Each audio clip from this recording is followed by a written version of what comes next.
Chapter 1. The Scion named Hogg. Bapalia, Sabo, behold the splendid fireworks. Ho ho ho! A bizarre laughter emanated from Frisia's lips as Bapalia and Sabo stood beside him. Before the trio, a colossal planet faced its demise, engulfed in lava and flames that soared into the sky, resembling magnificent fireworks, albeit with nearly all scions serving as mere backdrop. After a considerable time, following the annihilation of planet Vegeta, Frisia departed from the site with Bapalia and Sabo. On a planet nearly 10 light-years away, a lifeless body drifted into its atmosphere.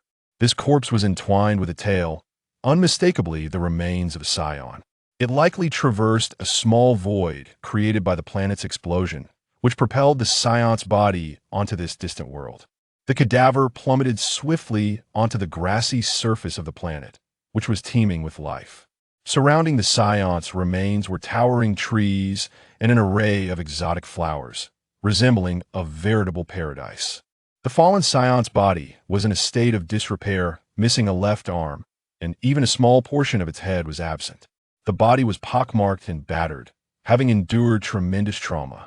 However, at that moment, one of the fingers on the scion's right arm twitched, and shortly thereafter, the sole remaining eye fluttered open. Where am I? Who am I? Zhonglin? Or Hogg? Why does my memory resonate solely with the name Hogg?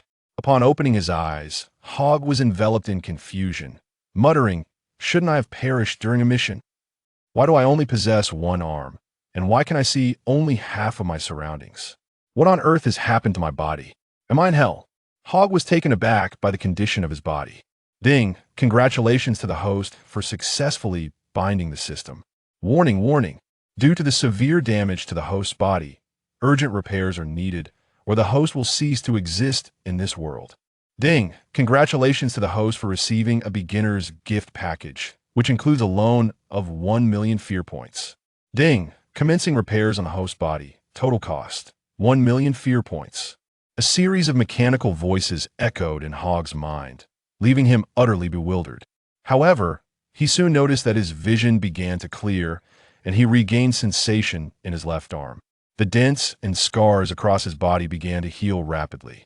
Moreover, having flirted with death, Hogg's combat prowess surged, doubling in strength.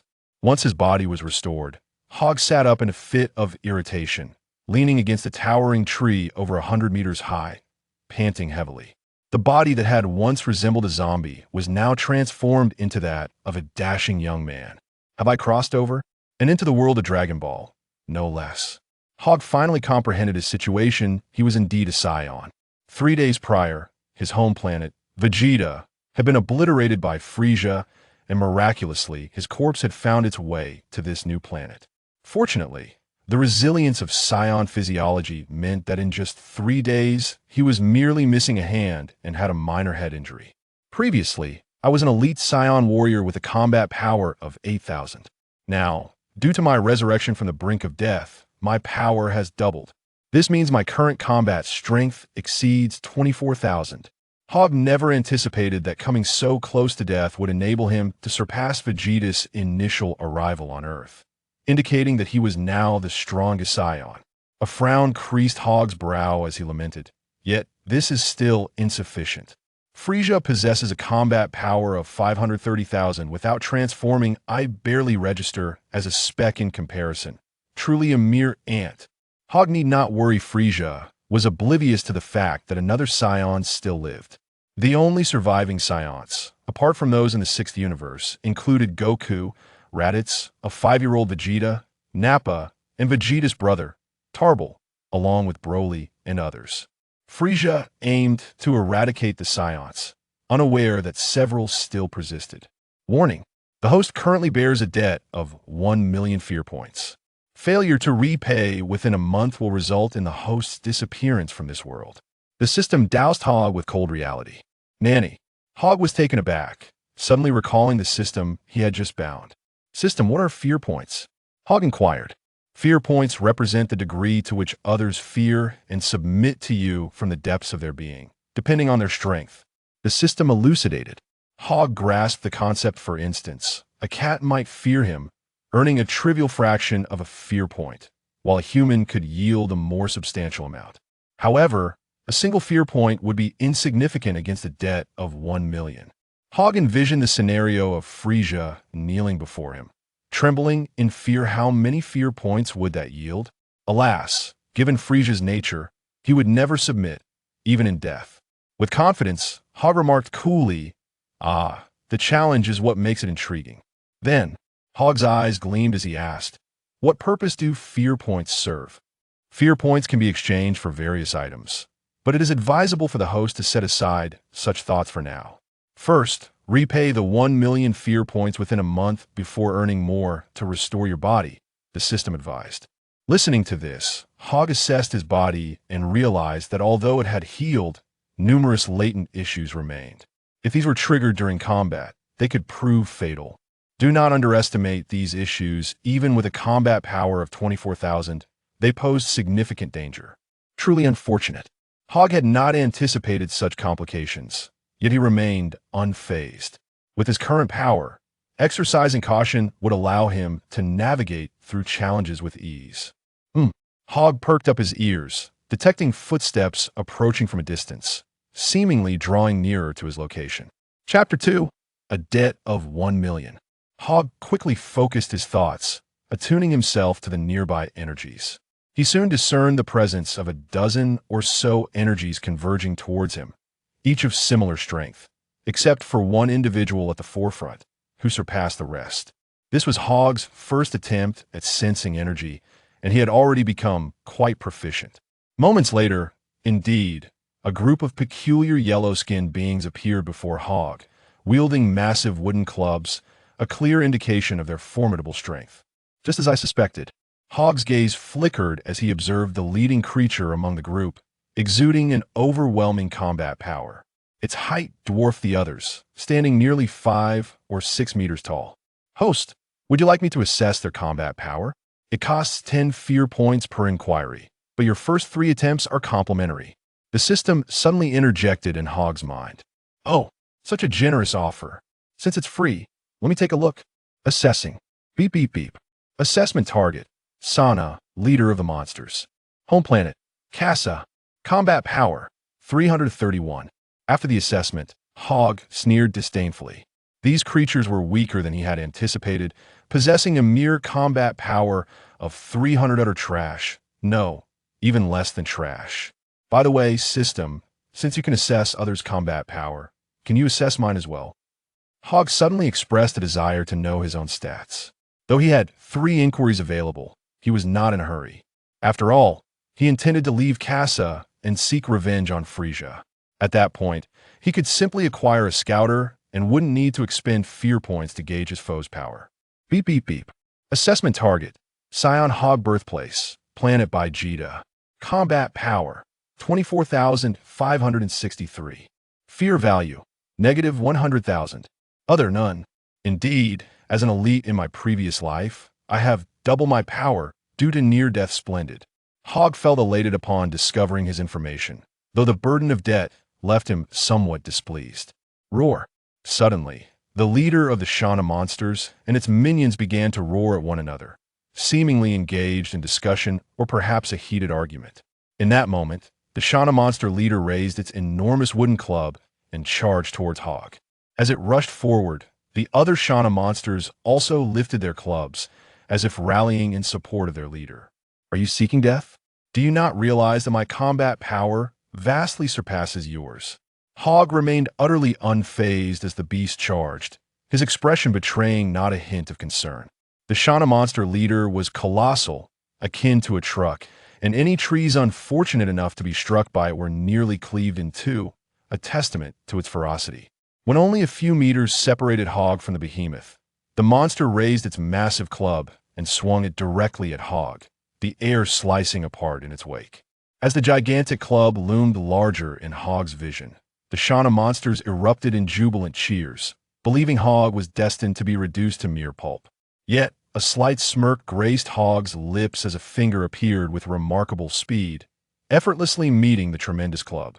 The Shana monster leader was momentarily stunned, its eyes widening in disbelief as it realized its weapon could not penetrate Hogg's defense, even exhibiting a tendency to recoil. Its minions were equally taken aback, mouths agape, unable to comprehend the spectacle before them. Perish! With a voice reminiscent of the Grim Reaper, the Shauna monster leader glanced down and saw Hogg's palm unexpectedly resting over its own chest. A realization struck, and as it attempted to flee, it found itself hopelessly too late. BFF. Chapter 2. A Debt of 100,000. BFF.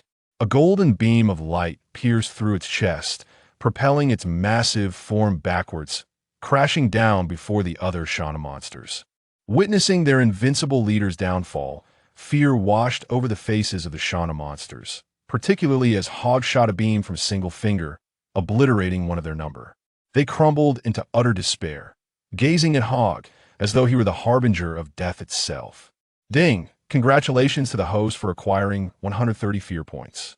Ding! Congratulations to the host for acquiring 70 fear points. Ding! Congratulations to the host for acquiring 143 fear points. Ding! Congratulations to the host for acquiring 93 fear points. A total of 14 notifications echoed within Hogg's mind, yielding over 1,200 fear points this time. Though still a mere fraction of the million owed, it at least represented a substantial repayment. System, why do these fear points not exceed 200? Is it possible that the amount is contingent upon the opponent's combat power? Hogg pondered aloud. Precisely. The fear points acquired are proportional to the opponent's combat power. The Shauna monster leader possesses a fear value of 331, hence none of its subordinates exceed a combat power of 200, the system elucidated. Upon grasping this information, Hogg resolved to savor his final feast and, in an instant, materialized before the Shauna monster leader. The Shauna monster leader had not perished its chest, merely bore a wound, having narrowly escaped death. This was Hogg's intent, for outright slaying it would have wasted the opportunity for a grand banquet. Truly foolish. Do you have any inkling of my strength? Hogg gazed at the Shauna monster leader, emanating an overwhelming aura that pressed upon it, causing the surrounding environment to shift, stones to levitate, and even trees to tremble, as if on the verge of uprooting. Such raw power and presence were utterly terrifying, rendering the Shauna monsters immobile. Feeling the weight of Hogg's formidable aura, fear finally etched itself upon the Shauna monster leader's visage. In a desperate bid for survival, it disregarded its pain and dignity, clutching its bleeding chest and kneeling before Hogg in supplication. Inevitably, ding! Congratulations to the host for acquiring 331 fear points. Excellent, excellent. Hogg beamed with satisfaction, and with a flick of his finger, a cataclysmic explosion erupted within a 10-meter radius centered on him, consuming all nearby objects, including the Shauna monsters, reducing them to mere ashes.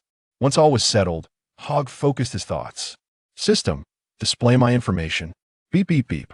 Initiating host information. Host identity. Saiyan Hogg birthplace. Planet Vegeta battle power. 25,221 fear value. Minus 999,466 others. None huh. How's my battle power increased? Hogg suddenly realized that his strength seemed to have surged by over 700. Previously, it was 24,000, but now it stood at 25,000. The system explained that due to the host utilizing energy restoration, each battle would enhance his battle power, and experiencing near-death would yield even greater boosts. Upon hearing this, Hogg was momentarily astonished, and after a while, he exclaimed, "So such fortunate occurrences exist." Chapter 3. Frisia's army. This was indeed reasonable. The system possessed the ability to restore the host's body, and thus, enhancing certain attributes was not a significant matter.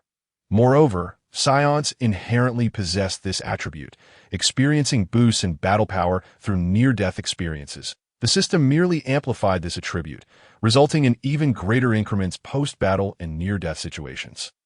Haha, spending 1,000,000 fear points to restore my body is indeed a splendid affair. Hogg laughed exuberantly, for the system had remarkably augmented his Saiyan attributes at no cost. Put things into perspective. Vegeta required a near-death recovery at 18,000 to reach 24,000, while Hogg transitioned directly from 8,000 to 24,000 after a near-death experience, an immense disparity. Furthermore, fear points were calculated based on the opponent's battle power. Not to mention Frisia. Even the Jinyu force collectively boasted nearly 200,000 in battle power.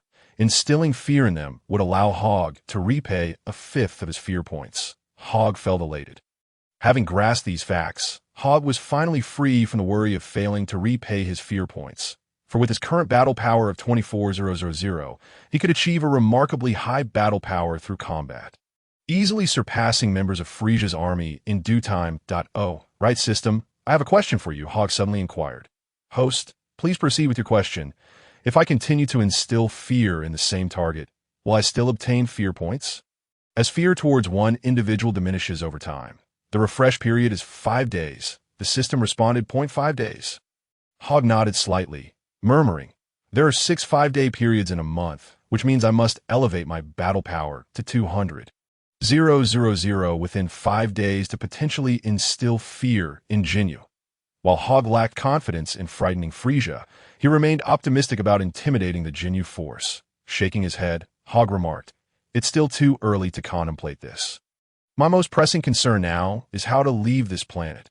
It then dawned upon Hogg that he couldn't survive in the cosmos, and that the only way to challenge Frisia's army was by commandeering a spaceship. This is troublesome, Hogg pondered, resting his chin in thought as he gazed at the sky. Just as he looked up, he noticed a massive circular spaceship rapidly descending from the heavens. What is that? A circular spaceship? Frisia's army? Hogg's eyes gleamed with excitement. It seemed fortune had smiled upon him. Excellent. I shall take you as my target. Hogg's figure flickered and vanished from his spot within the circular spaceship. A catfish-like alien was conversing with an alligator-headed creature. Lord Rafu, we have arrived at planet Casa, the catfish man proclaimed loudly. The alligator-headed individual gazed through the glass window at the brownish terrain of Casa, sensing a powerful energy pulsating beneath the surface. Lord Sabo was indeed correct. Casa is truly an energy-rich planet. If we can conquer it, we could satisfy at least a third of Frisia's army's needs for a year. The alligator-headed leader's eyes sparkled with delight. Behind him stood various peculiar aliens, all gazing at their alligator-headed leader with admiration, for his battle power was nearly 10,000, an elite among elites. Rafa looked at the catfish man and inquired, who possesses the highest battle power on this planet? I will investigate right away for Lord Rafu. The catfish man pressed a button on his right eye scanner, revealing a number that hovered around 300, located over 7,000 kilometers away. However, he failed to detect Hogg, as Hogg had adjusted his battle power to 5 upon noticing their presence. Indeed, he was a mere figure of insignificance in the vastness of the sky. Report. There is a creature with a battle power of 300 located 7,000 kilometers away. It is the strongest being on this planet. The catfish man relayed the gathered information. Rafa scoffed, saying, pathetic, I could eliminate him with a single hand. Let my subordinates handle him. Excellent. With your battle power of 500, you should easily defeat him. Rafu agreed, pleased that he need not intervene personally. The catfish man waved his hand, instructing the other soldiers, swiftly fly westward for 7,000 kilometers. The enormous circular spaceship immediately surged westward. However, as they approached their destination, only 1,000 kilometers away, the signal of the 2,300 battle power entity suddenly vanished. Indeed, it had vanished without a trace, and they could no longer detect any information regarding that formidable creature. What is going on? The catfish man was taken aback, feeling perplexed. What happened? Rafu inquired. Report. The creature's signal has abruptly disappeared. We can find no trace of it. The catfish man responded honestly. Rafu furrowed his brows, recalling Lord Jinyu's words about formidable individuals capable of controlling their battle power. Perhaps that individual had noticed their approach and fled in fear by adjusting his battle power to exercise caution. It would be prudent to eliminate him. Rafu promptly made a decision. The development of the planet's energy does not necessitate oversight from high-powered individuals. Should an attack occur during the extraction process, he would also face consequences, so it was imperative to address the matter. Continue onward. Find that individual for me, or else Lord Sabo will place the blame upon us. Rafu commanded decisively. Understood. The catfish man yelled to the other soldiers. Continue at full speed. 10 minutes later, rumbling, A circular spaceship appeared above Hogg, hovering in place, neither ascending nor descending. Humph, they have indeed arrived. Hogg gazed at the circular spaceship above, licking his lips, surrounded by numerous corpses, particularly one that emanated a hint of pressure, suggesting its formidable past. Hogg remained unhurried, awaiting their descent. On board the spaceship, Rafa bellowed to his soldiers. Listen closely. Eliminate all beings with a battle power of over 100 on this planet, but report immediately via communicator should you encounter any exceptionally strong individuals. Understood. Understood. They have mobilized. Hogg observed the swarm of minions emerging from the spacecraft, scattering in all directions. Chapter 4. Bring out your leader. Hogg gazed at those minions, resembling locusts as they darted about. No, to Hogg, they were merely insects, creatures so feeble that he could crush them beneath his foot. Perhaps a casual greeting would suffice. With a swift flick of his wrist, a beam of light shot into the sky, striking one of the individuals with a resounding boom, obliterating him entirely, leaving not even a trace of ash. What just happened? Who killed him? Do you see someone below? Was it him who did it? It must be one of the inhabitants of this planet. Seize him and extract information about this world. As the comrades of the slain minion were overwhelmed with panic and rage, especially upon spotting Hogg, they surged toward the ground like a horde of locusts. However, this minor incident did not concern the crocodile leader, Lafu, nor the catfish men. Yet they had summoned an overwhelming number of minions, at least 50 or 60, soon enveloping Hogg in a dense circle. Beep, beep, beep. Is there a mistake? His combat power is merely 50. Your detector must be malfunctioning. How could someone with 50 combat power possibly kill a being with over 200 combat power?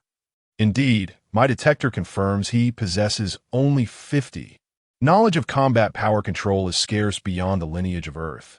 Yet it includes individuals such as Jinyu and the crocodile leader, Lafu. How foolish we were to rejoice prematurely.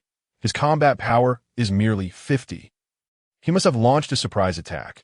Otherwise, how could he have killed us? At that moment, a bear-like figure stepped forth, activating a detector that confirmed Hogg's combat power to be merely 50. With a mocking grin. He declared, "Hey, that's my prey. Don't you dare steal it. Kid, prepare to meet your end."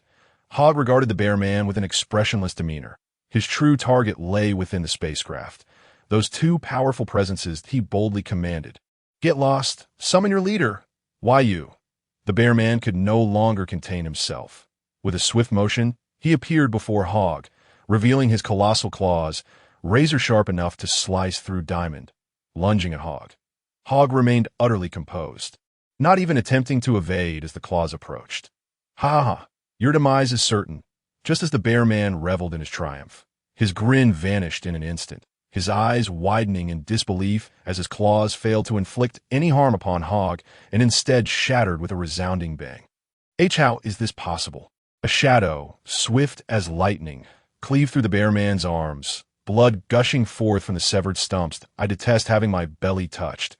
A chilling voice echoed, and the bear man was struck again, his body sent sprawling to the ground.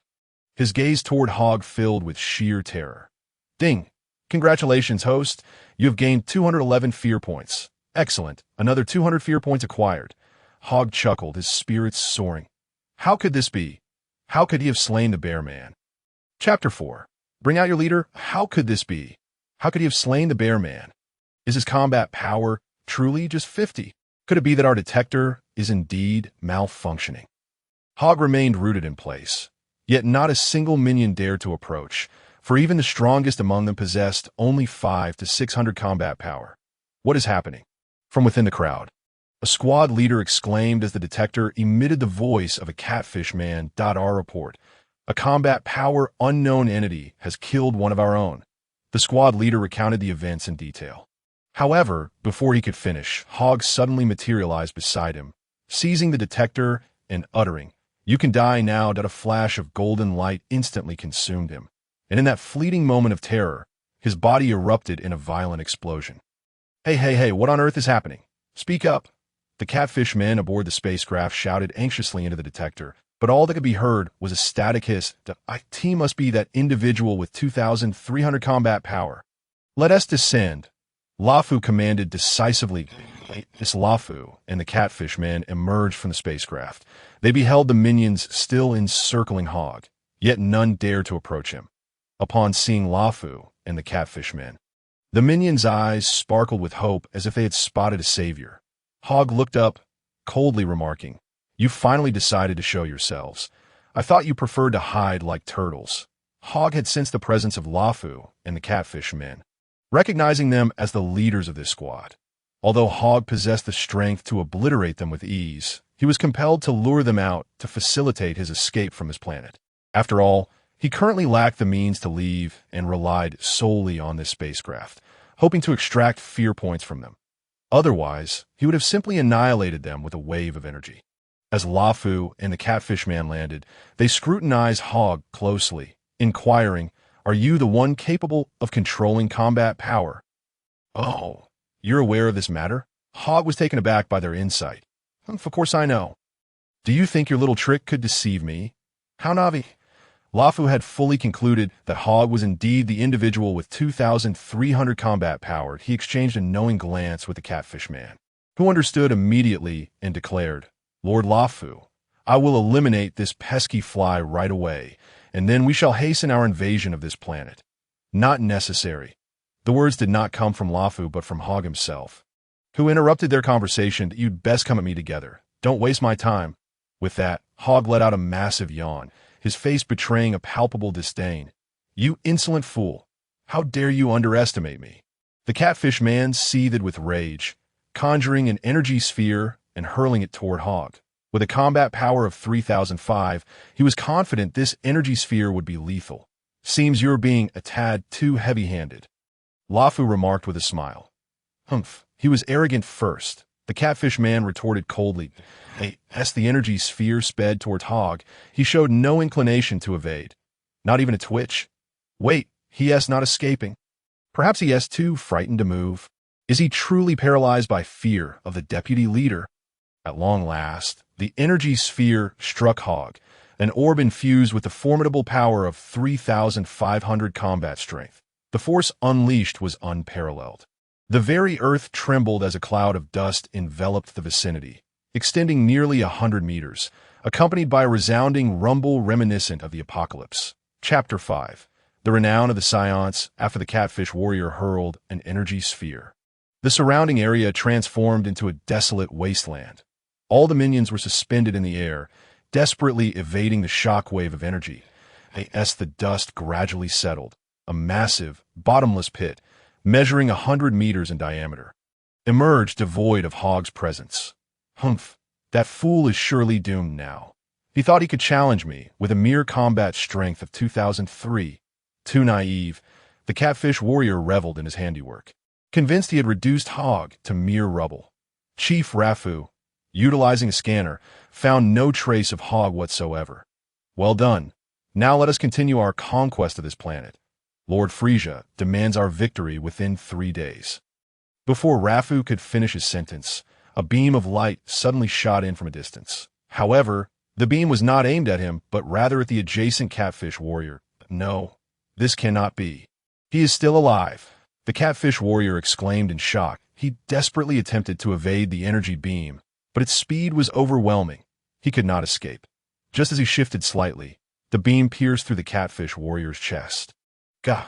The catfish warrior spat a mouthful of blood, the grievous injury rendering him unable to maintain his levitation technique, causing him to plummet from the sky. Rafu gazed in astonishment at the scene, quickly directing his attention toward Hogg, incredulously exclaiming, Your combat strength is only 2,003. How can you have injured him so severely? Foolish creature, do you truly place such faith in your scanner?" Hogg replied coldly, seizing the initiative entirely. Upon hearing this, Rafu regained his composure. Even the dimmest of minds could discern the implication behind those words. Of being capable of controlling their own combat strength meant that the figure of 2,003 was merely a ade. Rafu's mind raced, for he was the commander of one of Frisia's battalions.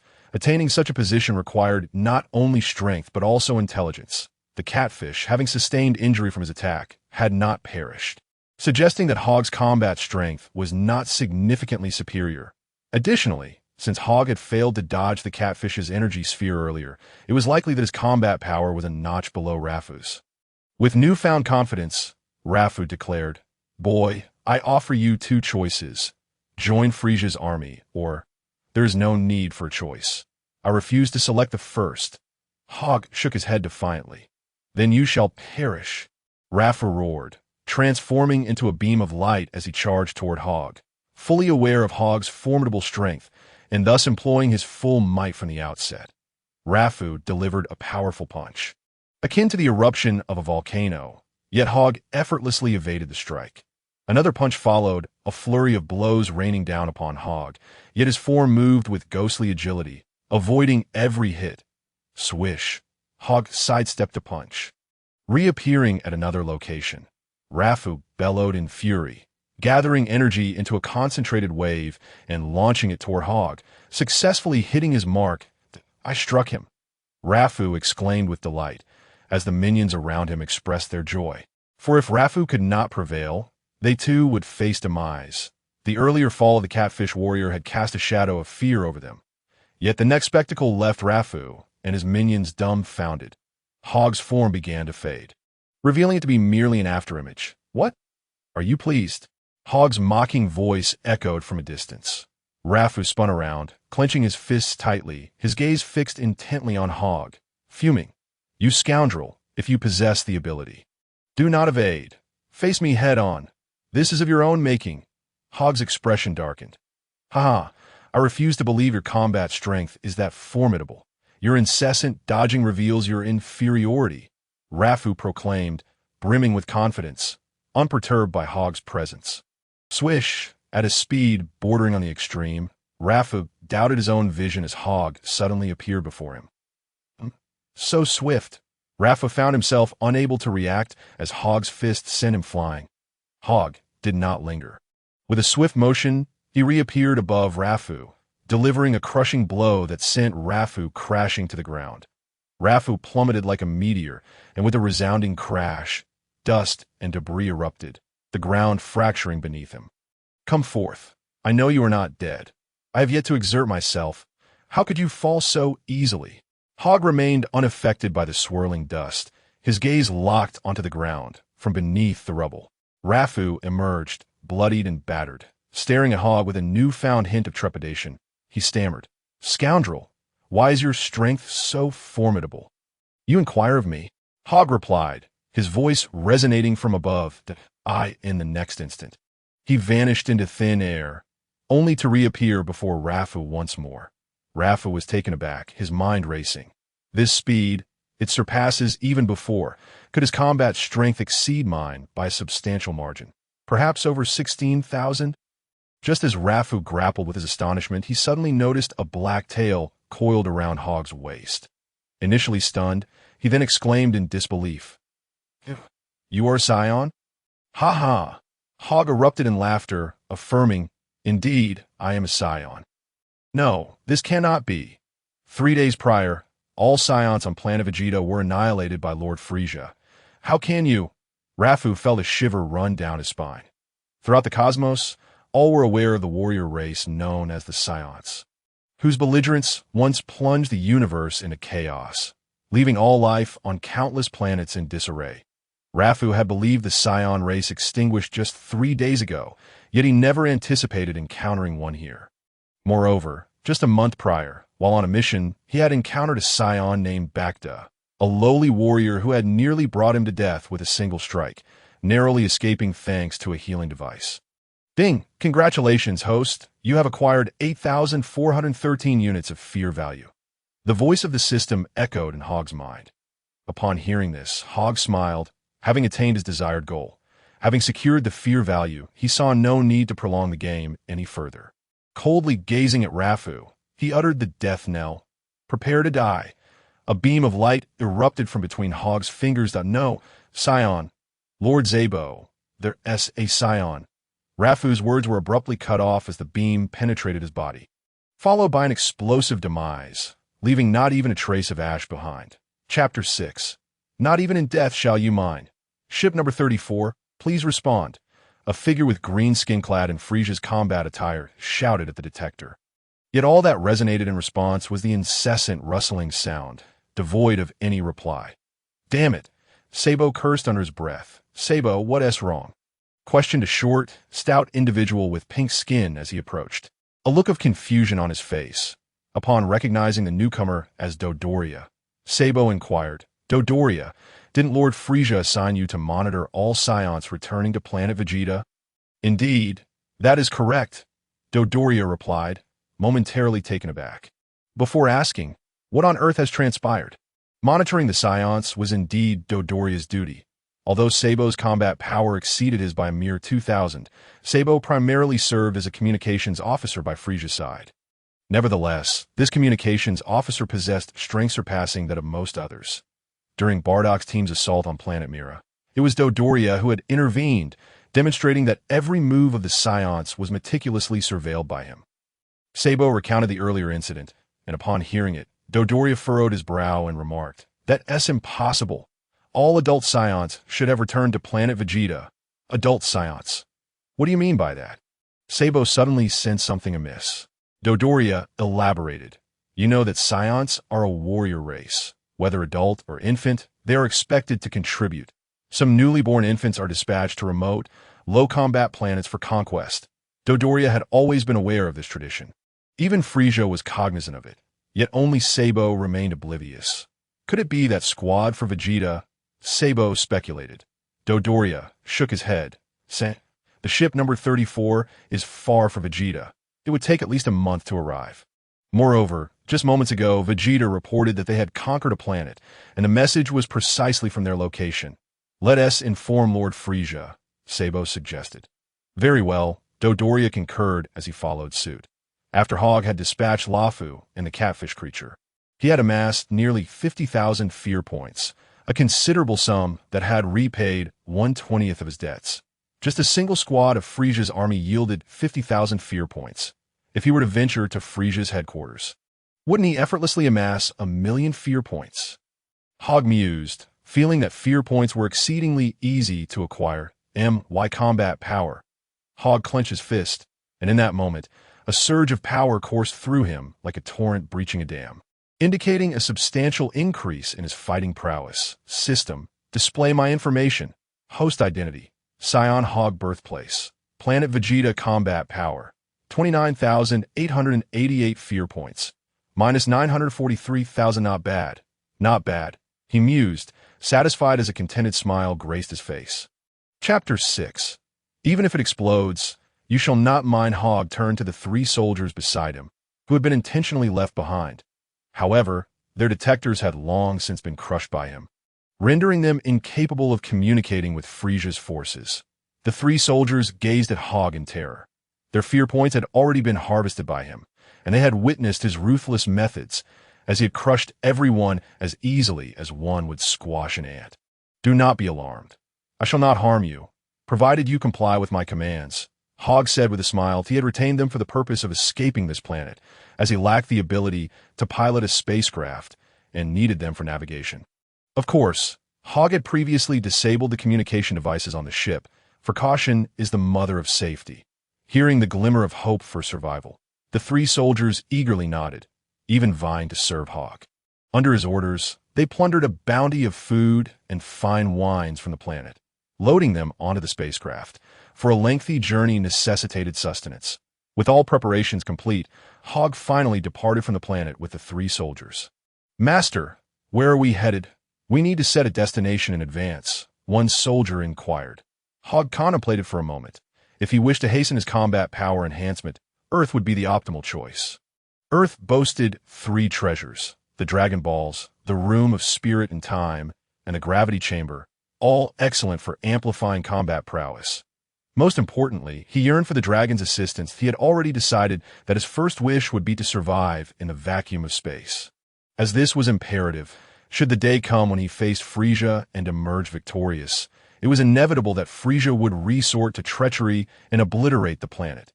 Thus, this wish held significant value. Although there were the Namekian dragon and the Eternal Dragon, it was prudent to fulfill this wish first. How long will it take to reach that blue planet known as Earth, located in the solar system? Hogg inquired. The soldier promptly began calculations and soon responded, "Master, it will take 10 days. 10 days. Hogg absorbed this figure, quickly contemplating before asking, "What is the nearest troop to you? How long will it take?" "It is the M-23 squadron beneath the 7th star domain. It will take 3 days," the soldier replied. "Excellent. We shall head there," Hogg commanded. "But, Master," the soldier appeared puzzled. Logically, one would seek to flee as far from Frisia's forces as possible after slaying members of his army. Yet Hogg was steering towards them. "Silence. Do you wish to perish?" "I dare not. I will set the destination to the M-23 squadron at once." The soldier, drenched in sweat, hastily tapped the controls, fearful for his own life. With a sigh of relief, the circular spacecraft finally departed from the planet. Hogg gazed back at the receding world, gathering energy into a sphere at his fingertips before hurling it toward the planet. "Want energy? Go to hell." Hogg would certainly not allow Frisia to exploit the resources of this planet. The immense celestial body had fissured, revealing 4 or 5 bottomless crevices from which torrents of magma erupted, leading to the rapid disintegration of the planet, culminating in a cataclysmic explosion. An endless conflagration of flames and brilliance erupted, dazzling like fireworks, symbolizing the demise of a world. I end the narrative of Chapter 7. Within the 7th star domain, the M-23 fleet saw a circular spacecraft descend slowly. In reality, this served as a transit station for Frisia's army, guarded by at least 100 minions. Hogg recognized this advantage. After all, each minion possessed a combat power ranging from dozens to over 100, and collectively, they represented a significant source of fear. Despite having cultivated aboard the ship for 3 days and achieving a combat power exceeding 32,000, Hogg still could not best Jinyu. Under such circumstances, Hogg had no choice but to acquire fear points in this manner. Though Earth possessed 3 treasures, it would be prudent to reserve them for later use. The stronger the foundation, the more beneficial these treasures would be. Hogg had never set foot on a planet with 10 times the gravity, should he do so and train for a few days. His combat power would surely continue to rise. My lord, we have arrived at the transit station. One minion trembled as he spoke. Hogg glanced at him and replied, "What are you afraid of? I have no intention of killing you. Just remain obediently aboard the ship." The 3 minions nodded vigorously, having witnessed Hogg's terrifying prowess. His combat power far exceeded that of the chief of the 7th star domain, who possessed only around 15,000. They feared Hogg would suspect them of attempting to flee and subsequently eliminate them, though in truth they had no such intentions. Hogg was entirely unconcerned, as he aimed to eradicate everyone in the 7th star domain. Strange, shouldn't this spaceship belong to the 6th star domain? Why has it come to our 7th star domain? One minion recognized the vessel. Another suggested, perhaps it has run out of energy. After all, it's part of Frisia's army, and letting them rest would be wise. With a swift motion, Hogg leaped from the ship, surveying the 2 minions and the patrolling ones nearby. These minions, aside from knowing of Sabotadoria and the Jinyu force, were unfamiliar with others. At first glance, they assumed Hogg was also part of Frisia's army. "Hey, people of the 6th star domain, has your ship run out of energy? Why have you come to our 7th star domain?"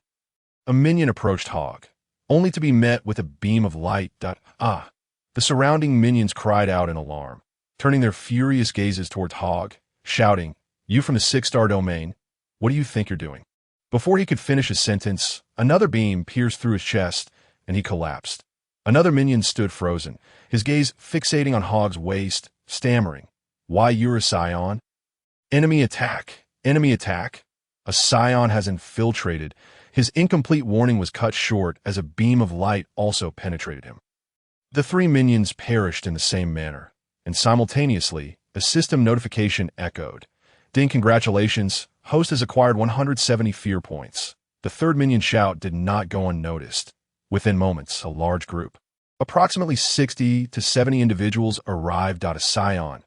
It truly is a Saiyan. Impossible.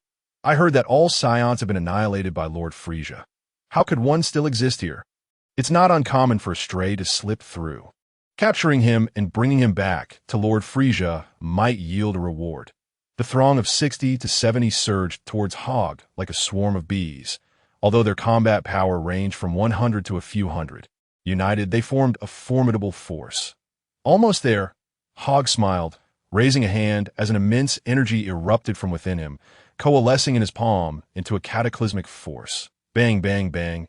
As the energy surged forth, most of the detectors exploded, leaving only a few advanced ones that registered a combat power of 30,000. Impossible! How can a Saiyan possess 30,000 combat power? One squad leader exclaimed. The revelation of 30,000 combat power plunged all the minions into despair, instilling a paralyzing fear. In an instant, Hogg amassed nearly 10,000 fear points. This was merely from a small squad, and if he were to collect the fear points from an entire star domain, it could very well exceed 100,000. With the objective achieved, a colossal wave of light erupted from Hogg's hand, engulfing everyone present. Boom! The space station was instantly reduced to ruins, littered with the bodies of minions, and the operations of the station ceased, affecting the entire 7-star domain. What on earth happened? My lord, it seems there has been a malfunction at the space station. Report, my lord, the entire space station has been destroyed, reduced to a mere wasteland. What did you say? The chief of the 7-star domain seized a minion, his voice seething with fury. The minion stammered, "It is said that a Saiyan infiltrated the space station. And it was that Saiyan who caused its destruction. That weren't the Saiyans eradicated by Lord Frisia? No, I must capture him. Otherwise, Lord Frisia will hold me accountable." The chief boarded a ship and flew towards the space station. Meanwhile, Hogg stood amidst the wreckage, glancing at his fear points, which had dwindled to just 930,000. Still not enough. 3 days have passed, and I've only repaid 70,000. I must collect the fear point from the people of this star domain to repay more. Hogg frowned, feeling that the pace was insufficient. After a rough calculation, Hogg estimated the fear points from the 7-star domain to be at least 50 to 100,000, a substantial sum indeed.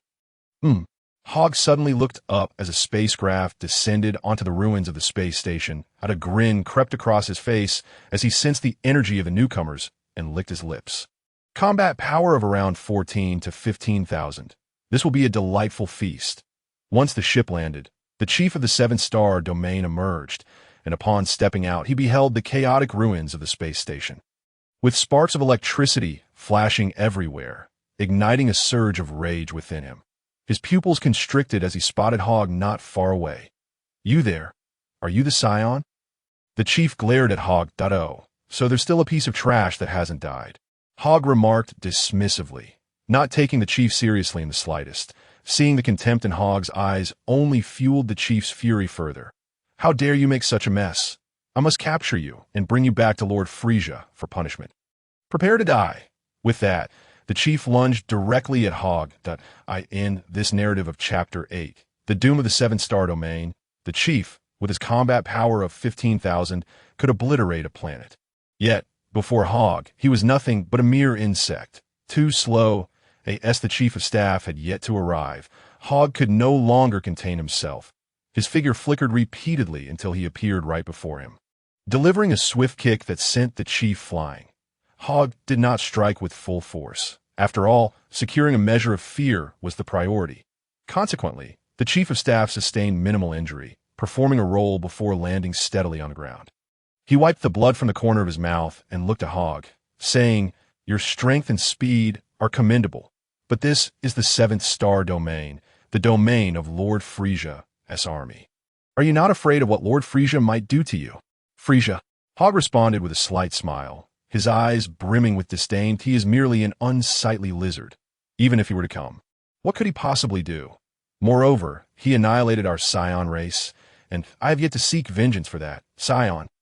The chief's pupils contracted as he realized the truth. "You are indeed a Saiyan. Logically, you and your planet should have been eradicated. However, I survived, and because of that, your Frisia Legion will be utterly dismantled." Hogg replied coldly, "This is the greatest joke I have ever heard." He laughed heartily, for everyone knew that the Frisia Legion occupied the vast majority of the 7th universe. How could a mere Saiyan hope to dismantle it? As Hogg listened to his laughter, his gaze turned icy, and he vanished from sight in an instant. How fast! The chief abruptly ceased his laughter, preparing to search for Hogg's location when, with a thud, a hand pierced through his chest. Staring at the bloodied hand protruding from his torso, he wore an expression of disbelief. How is this possible? Why is your speed so incredible? How can your combat power be so formidable? Hogg withdrew his hand and sent the chief flying once more, casually wiping the blood from his fingers. Yet the chief of staff was not dead. He summoned all his strength to rise, leaning against a charred pillar, gasping for breath.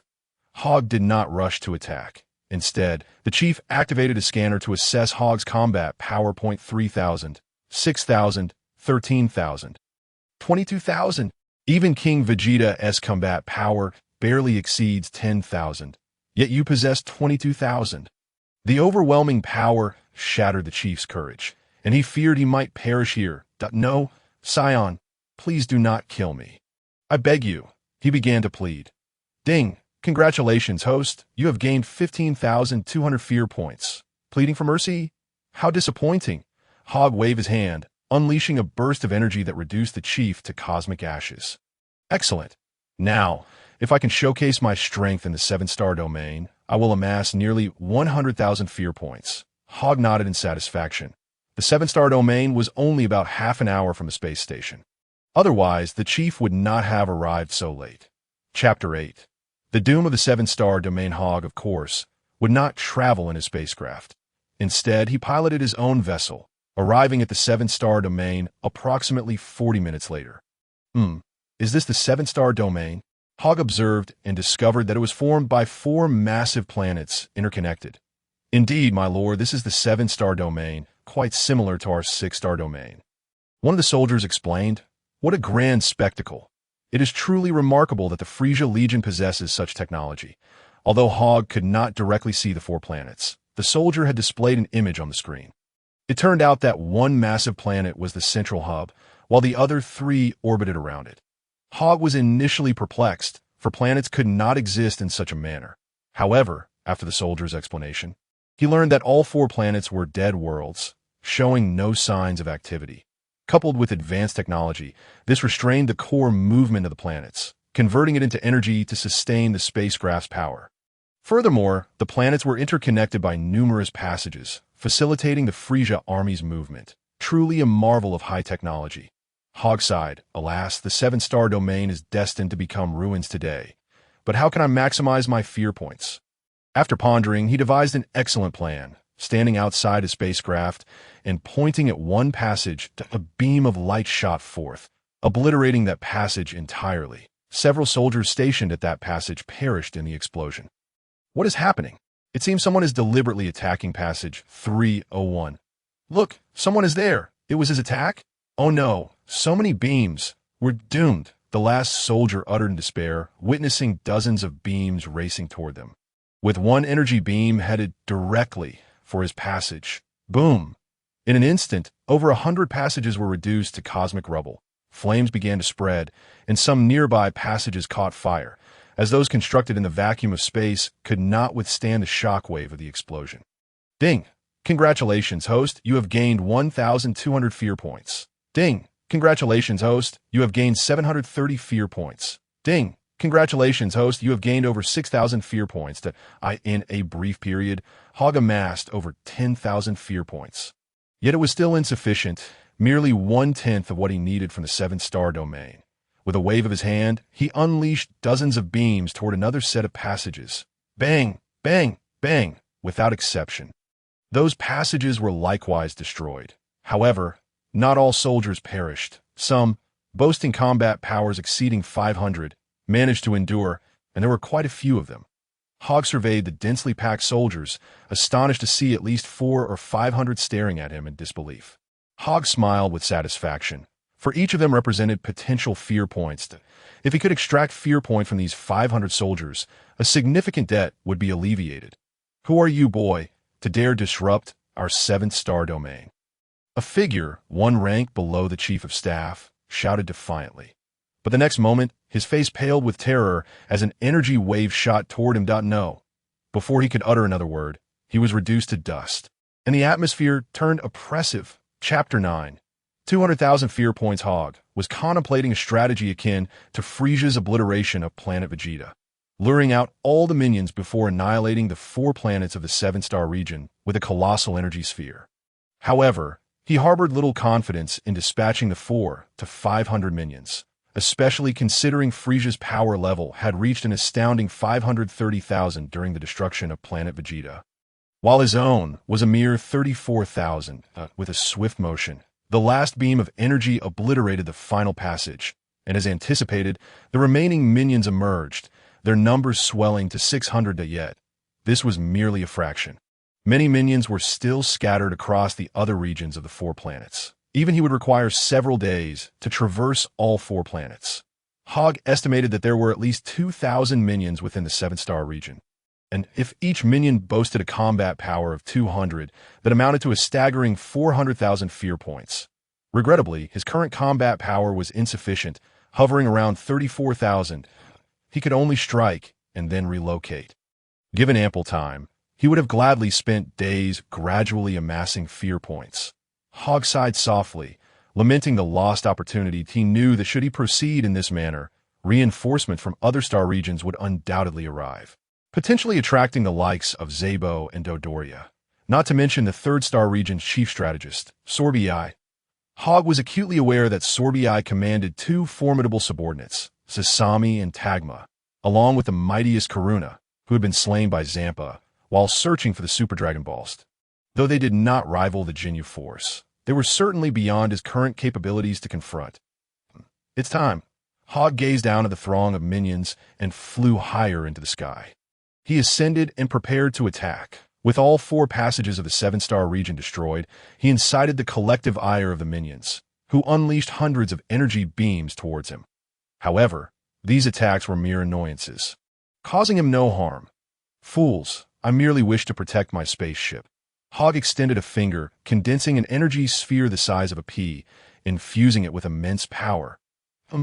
What is he attempting? Why do I sense an invisible pressure? What is that shimmering atop his finger?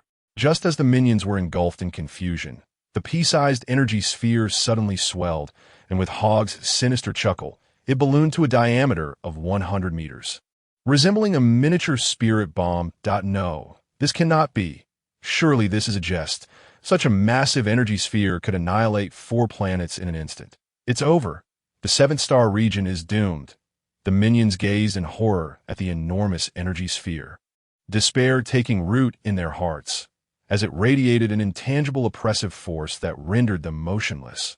Buzz. With a mere thought, Hogg extended his finger forward, sending the colossal energy sphere hurtling toward the 500 to 600 minions. The scene was reminiscent of Frisia's destruction of planet Vegeta. Run! It was unclear which minion let out the cry, rousing all others from their stupor, but it was too late. The energy sphere approached with blinding speed, far swifter than Frisia's lethargic attack, leaving nothing but dust in its wake. One squad leader watched helplessly as the energy sphere barreled towards him, growing larger in his field of vision. Yet in his moment of terror, he forgot to flee, his expression morphing into one of sheer horror. Before he could even register the sound, he was consumed by the energy sphere. Ding!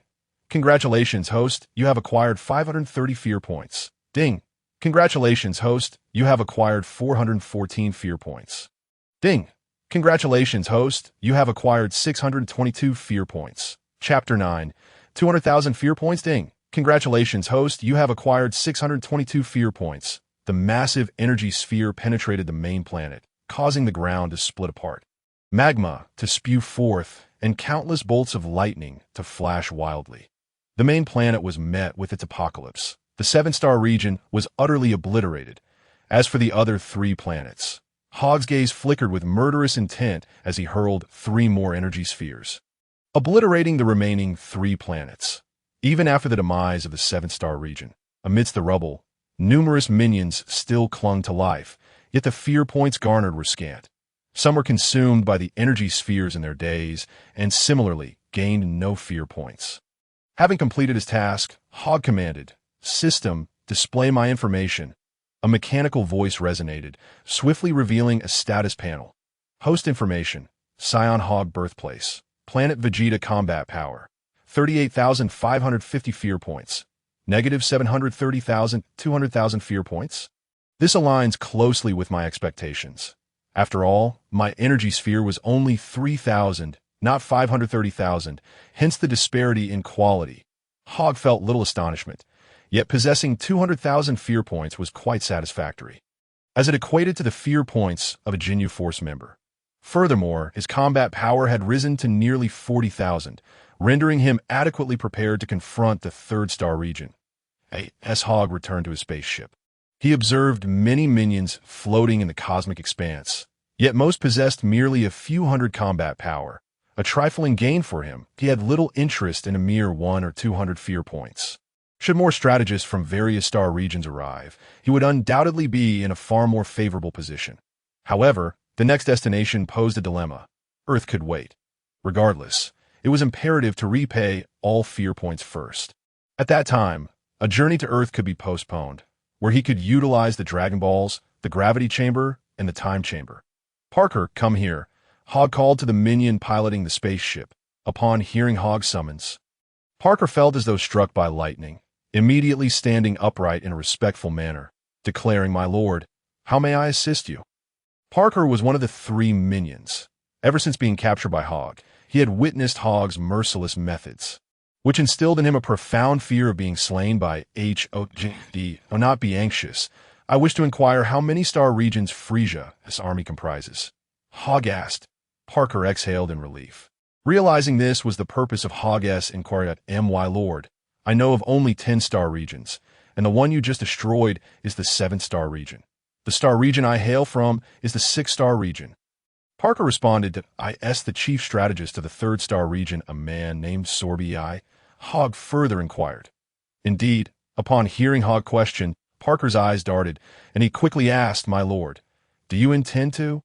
Do not inquire beyond what is necessary." "Thus, our next destination is the 3rd star region," Hogg commanded. "Yes, my lord." Parker ceased his questioning and promptly set the course for the 3rd star region. Chapter 10. The Revelation of Events in the Vast Cosmos. A circular spaceship was hurtling through space at breakneck speed, dwarfing any other spaceship, even 10 times the size of Hogg's vessel. "Lord Frisia, the M-34 squad has been annihilated. It appears to be the work of a Saiyan." Zabo placed his hand over his chest, his gaze respectfully directed toward a hovering machine in front of him. A Saiyan. Upon that hovering machine sat a peculiar being adorned with twin horns and pink skin, clad in battle attire. This individual was none other than the cosmic tyrant, Frisia. Upon hearing these 3 syllables, a fleeting moment of perplexity crossed Frisia's gaze, swiftly followed by an icy glint that permeated his eyes. With a sharp crack, the glass before him fractured, sending a tremor through the bodies of both Zabo and Dodoria, who recognized that their master Frisia was incensed.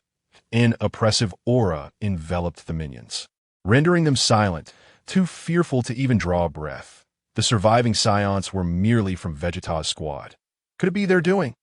Frisia's voice, devoid of warmth, resonated, and the atmosphere around them eased somewhat, yet they could still detect an undercurrent of anger within his detached tone. Zabo stepped forward and declared, "It is not they, but another Scion. It is said that this Scion annihilated the M-34 squadron and made off with their spacecraft, not to mention that all communications have been severed." Among those present, only Zabo and Dodoria dared to converse with Frisia at that moment. Dodoria also approached, stating, "Lord Frisia, Zabo speaks the truth." "Mr. Dodoria." Frisia, seated in his floating machine, slowly turned to him, regarding Dodoria with a piercing gaze. "Are you aware of your dereliction of duty?"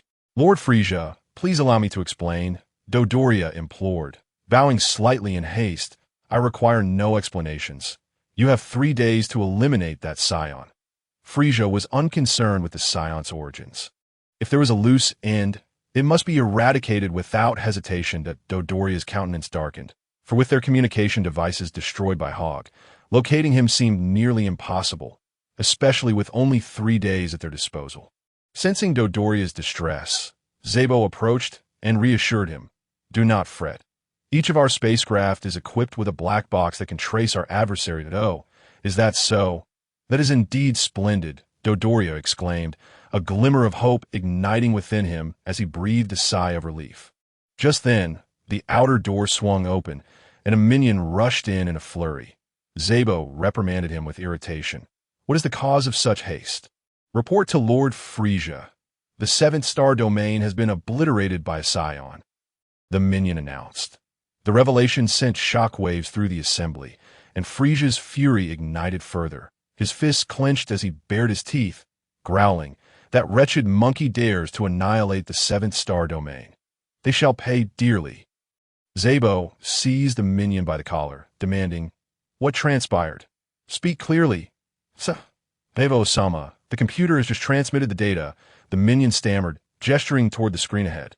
All eyes turned to the display, where Hogg was seen dismantling every passageway, subsequently summoning a multitude of minions, culminating in the destruction of the 7th-star domain with a colossal energy sphere. Witnessing Hogg's audacity, Frisia's grip tightened around the floating vessel, the sound of cracking reverberating through the air. He had always harbored disdain for the Saiyans and turned to Dodoria. "What are you waiting for?" "Within 3 days, no, by tomorrow.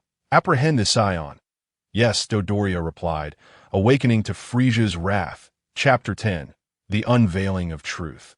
Dodoria, acutely aware of Frisia's anger, remained silent, while Zabo instructed the minion, "Trace the location of the black box on the M-23 spacecraft." Soon, a star map appeared on the screen, pinpointing a small dot accompanied by 3 letters, indicating the whereabouts of the M-34 vessel.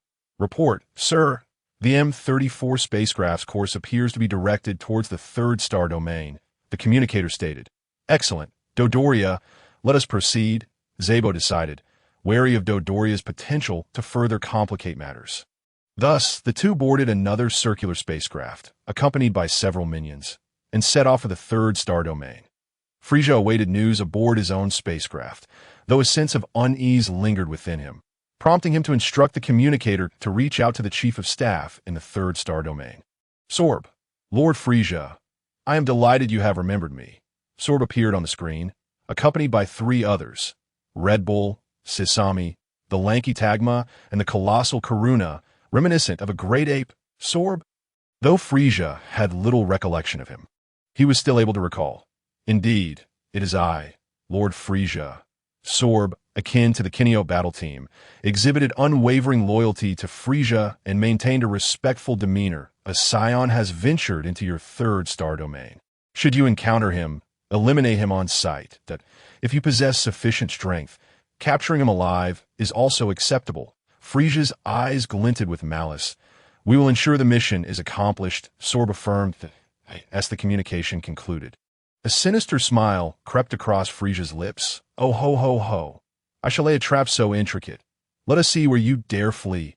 Aboard the M-23 spacecraft, Hogg sat cross-legged, having achieved a combat power of 40,000 through mental cultivation, a commendable feat, having risen from 24,000 in just a few days. The Saiyan's constitution inherently allowed for rapid ascension, eliminating concerns regarding combat power enhancement. Once he repaid the remaining 720,000 units of fear value, he would journey to Earth to commence formal training. Utilizing the time chamber and the Senza beans for exponential growth, Hogg's decision to delay his trip to Earth was motivated by the need to address lingering issues within his body. No matter how swiftly his combat power increased, it would be of little consequence without proper restoration. However, the rectification of his physical condition required fear value, and with 720,000 units still outstanding, he lacked surplus to mend his ailments. Thus, Hogg had to endure, prioritizing his future health and ensuring the absence of detrimental effect from unresolved issues. He resolved to settle his fear value before heading to Earth, wishing for the ability to survive in the cosmos. His gaze then shifted toward the dragon on Namek, reminding him that such matters must be approached with patience. Just then, a soldier interrupted Hogg's mental training. "Report, my lord. A spacecraft is pursuing us." Chapter 11. Hogg awakened from his meditation, spotting a spherical vessel on the screen, distinct from the circular ships typically employed by Frisia's forces, which could accommodate over 100 minions. However, the spherical vessel could only transport a single occupant, a Saiyan. Hogg could not discern the interior, only witnessing the craft's rapid approach. With the communication system long destroyed, he could not ascertain the identity of the occupant. Why, Lord, what shall we do? Parker inquired. Open the hatch. We shall allow the spherical vessel to enter, Hogg commanded. But my lord, what if it is Zabo or Dodoria? Parker expressed concern, amending his previous statement, be silent. I require no guidance in my affairs. Hogg exhibited a tinge of dissatisfaction. Parker, opting for silence, swiftly opened the hatch, activating the airlock within to ensure that the atmosphere remained intact and unaffected by the vastness of space. Hogg meticulously observed the trajectory of the spherical spacecraft. Since the hatch had been opened, he noted a subtle alteration in its direction as it approached his own vessel's entrance. Such audacity, daring to approach him directly, Hogg mused with a chilling smirk. Eager to discern the identity of this intruder, 10 minutes later, the spherical craft penetrated the hatch, and, as the door swung open, a figure with purple skin emerged. Upon surveying the surroundings, he murmured, could this be the spacecraft of the Saiyans? Just as he disembarked, a voice from the detector relayed Sabo's inquiry. Chio-e, why is your spherical ship so silent? Sabo's voice echoed from the other end. Oh, I've just boarded the Saiyan spacecraft, Chio-e replied. Fool! Sabo's fury surged. I instructed you to track the Saiyan ship, yet you chose to infiltrate it instead. What's the big deal? It's merely a Saiyan. Why all the fuss? Chio-e exhibited impatience.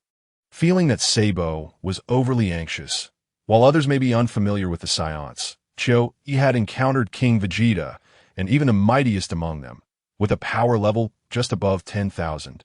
Paled in comparison to his own 17,000. This was 20 years ago. Chio-e's power level would only reach 18,000 2 decades later. Very well, just wait for me to capture the Saiyan and present him to Lord Frieza for recognition. Chio-e concluded the communication, transmitting his location. Sabo, nearly incensed to the point of explosion, lamented, if Chio-e disrupts our encirclement plan, he is finished. Sabo and Dodoria had long since set a trap, with the assistance of the third star domain. How could such a minuscule Saiyan escape their grasp? If Chio-e startled the Saiyan into fleeing, that would complicate matters significantly. Sabo furrowed his brow, his mood steeped in despair. In truth, Hogg had orchestrated this scenario deliberately. Uncertain of the visitor's identity, he felt no fear unless it were the Jinyu Force, AS for Sabo and Dodoria. They possessed barely half his power. How could they contend with him? Hogg gazed at the screen. Where Chio-e stood at the hatch. Who could it be? Ah, it's him. Upon recognizing the visitor, Hogg couldn't help but chuckle, instructing, guide him to the cockpit. Yes, my lord. Parker nodded slightly. Over the past few days, Hogg had also imparted methods of energy control to Parker, not out of loyalty, but for the necessity of using him as bait when required, as was the case now. Parker immediately raised his power level to its zenith.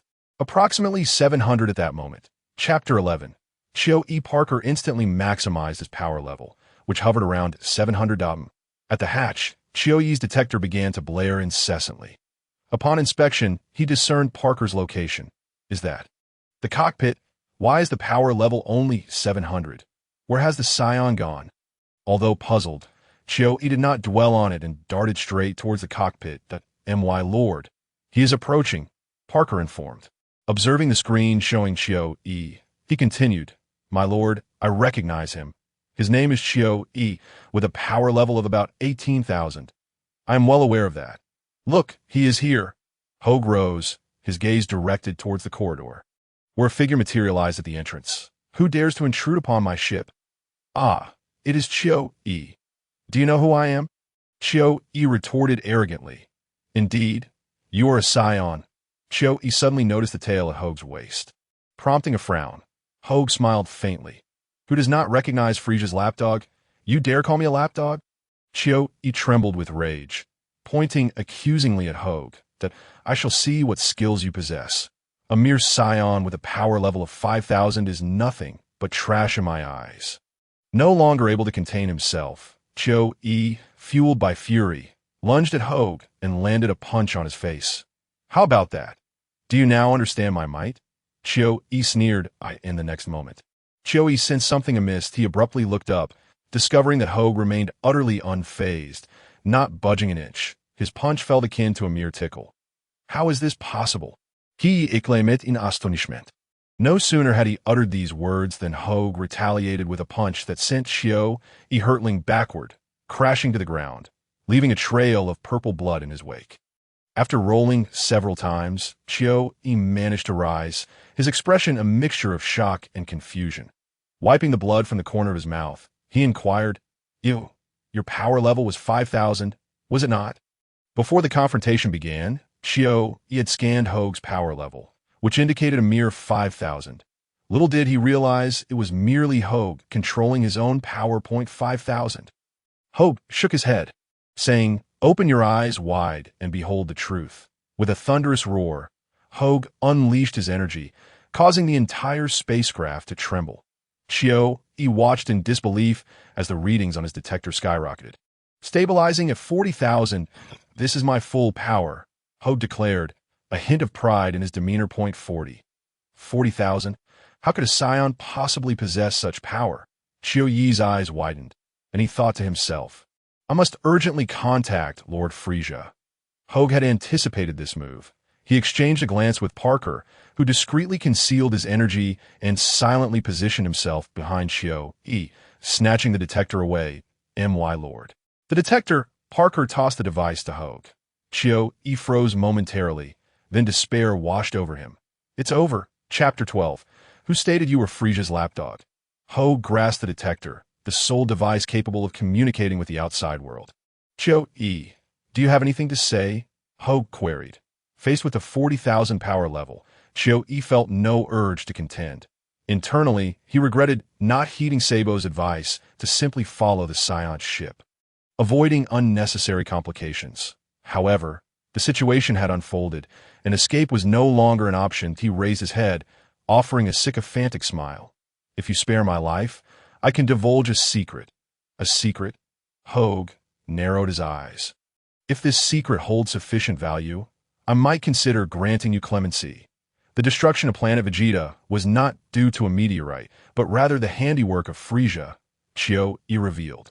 Initially, the public narrative suggested that planet Vegeta had fallen victim to a colossal meteorite. It was only later that Vegeta inadvertently learned the truth of Frisia's obliteration. Hogg raised an eyebrow, and in a flash he stood before Xiao-Yi, seizing him by the throat, coldly stating, "Had you kept this matter to yourself, I might have spared you, but since you mentioned it, I feel compelled to end your life." Xiao-Yi attempted to pry open Hogg's grip, but despite his efforts, he found himself utterly unable to break free. The immense force exerted upon him caused his throat to fracture, and with great difficulty, he managed to utter a few words. "No, it's not my fault. It was Frisia who destroyed it. Please spare me. I can help you fight against Frisia." Xiao-Yi strained to convey his plea. With a resounding thud, Xiao-Yi collapsed to the ground, gasping for breath while casting terrified glances at Hogg. "Ding! Congratulations, host. You have gained 18,322 points of fear." Only then did Hogg smile. Having reclaimed 18,000 points of fear, previously he had amassed 720,000, leaving him with a mere 700,000. "How about it, Saiyan? I know Frisia well that, if you spare me, I can reveal his weaknesses, and together we can defeat Frisia and become the rulers of the universe. With your battle power of 40,000, vanquishing Saibo and Dodoria would be a trivial task in a desperate bid for survival." Xiao-Yi fabricated an elaborate tale. Upon hearing this, Hogg cast a cold stare at him. "Do you truly believe I am ignorant? Frisia has an elite squad known as the Ginyu Force, each one capable of matching me. You are a fool to think you can deceive me. It seems you are tired of living." Xiao-Yi's expression changed dramatically as he hastily pleaded, "No, please listen to me. The Ginyu Force seldom stays near Frisia." "Oh, is that so?" Hogg's eyes glinted as he replied, "In truth, I was initially inclined to let you live." "Really?" Xiao-Yi's heart leaped with hope. "Of course it's true." Hogg smiled faintly, but in the next moment, a beam of energy pierced through Xiao-Yi's chest in disbelief. Xiao-Yi gazed at Hogg, clutching the incessantly bleeding purple wound, and managed to utter, "Why, you said you would spare me." "What a jest!" Hogg's expression turned frigid once more as he snarled. You are a member of Frisia's army, a mere pawn of Frisia. How could I ever let you go? Blame your own blindness for aligning yourself with him. Why, you bastard? Lord Frisia will not spare you. Chiu-yi coughed violently, unwilling to accept his fate.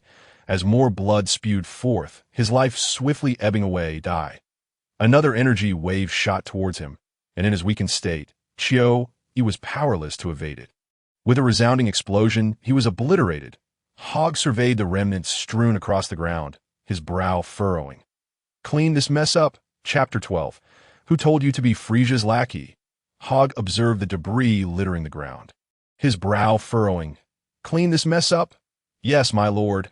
Hogg's voice roused Parker and the others, prompting the three soldiers to hastily begin tidying the area. Hogg retrieved a scanner and activated the communicator, just in time to hear Sabo's voice. Chiu-yi, respond quickly. What is happening? Hurry. Sabo's voice brimmed with urgency. 10 minutes had elapsed without a word from Chiu. There's no need to shout. I've already killed Chiu. Hogg spoke into the communicator. Sabo on the other end fell silent for a moment, before erupting with murderous intent. Saiyan, you actually dared to kill Chiu-yi.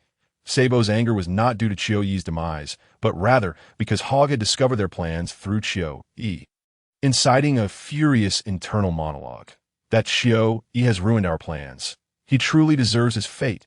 Simultaneously, Sabo wondered just how powerful the Saiyan who had slain Chiu-yi could be. Was his battle power 20,000, or perhaps above that? So what if he killed Chiu-yi? It's not a big deal. Hogg replied indifferently.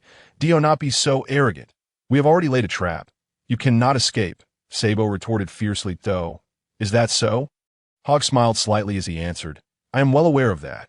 But your trap is far too slowed. I can reach the 3rd star domain in 2 days, while you will take 3. You are already too late. With that, Hogg switched off the communicator. Damn Saiyan, speak to me, you wretched creature. Sabo seethed, veins protruding from his neck. What is it? Dodoria inquired, standing nearby. Sabo forced himself to regain composure before answering. Chiu-yi has been killed, and that Saiyan has already set his sights on the 3rd star domain. The 3rd star domain? Dodoria exclaimed in astonishment. Then we must hurry to the 3rd star domain. Once I capture that filthy monkey, I shall have his skin, Dodoria declared with malice. The brutal nature of Frisia's army was evident. Chiu-yi's death elicited no concern from the two, who were solely focused on capturing Hogg. Patience, patience, Sabo waved his hand dismissively. The 3rd star domain harbors individuals with battle powers even greater than ours. Even if that Saiyan arrives, he will not fare well. What do you mean? Dodoria seemed to grasp Sabo's implication. Indeed, we shall enlist the aid of the 3rd star domain's commander. Sabo nodded. Dodoria urged anxiously. What are we waiting for? Let us contact the 3rd star domain immediately. I know how to do that. Sabo promptly contacted the 3rd star domain, and upon connection, Salb informed him that Frisia had already issued orders, and the 3rd star domain was on high alert, awaiting the arrival of the Saiyan. Should we inform Lord Frisia of Chiu-yi's death? Dodoria inquired. Sabo contemplated for a moment before replying. Not yet. We will discuss it once we rendezvous with the 3rd star domain. Text, Chapter 13. The 3rd star domain and the 3rd star domain. The diminutive Salb had just concluded communications with Sabo and Dodoria when he turned to the black ape and said, Karuna, shortly, an unwise Saiyan will attempt to breach our 3rd star domain. You shall deal with him, my lord. Is it not somewhat excessive to send Karuna for this?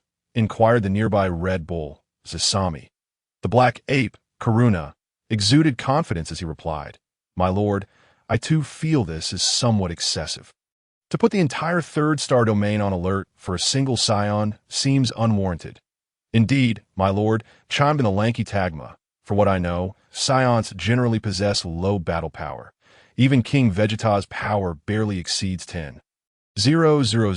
All three were elite warriors of the 3rd star domain, gathered here as Salb's trusted subordinates.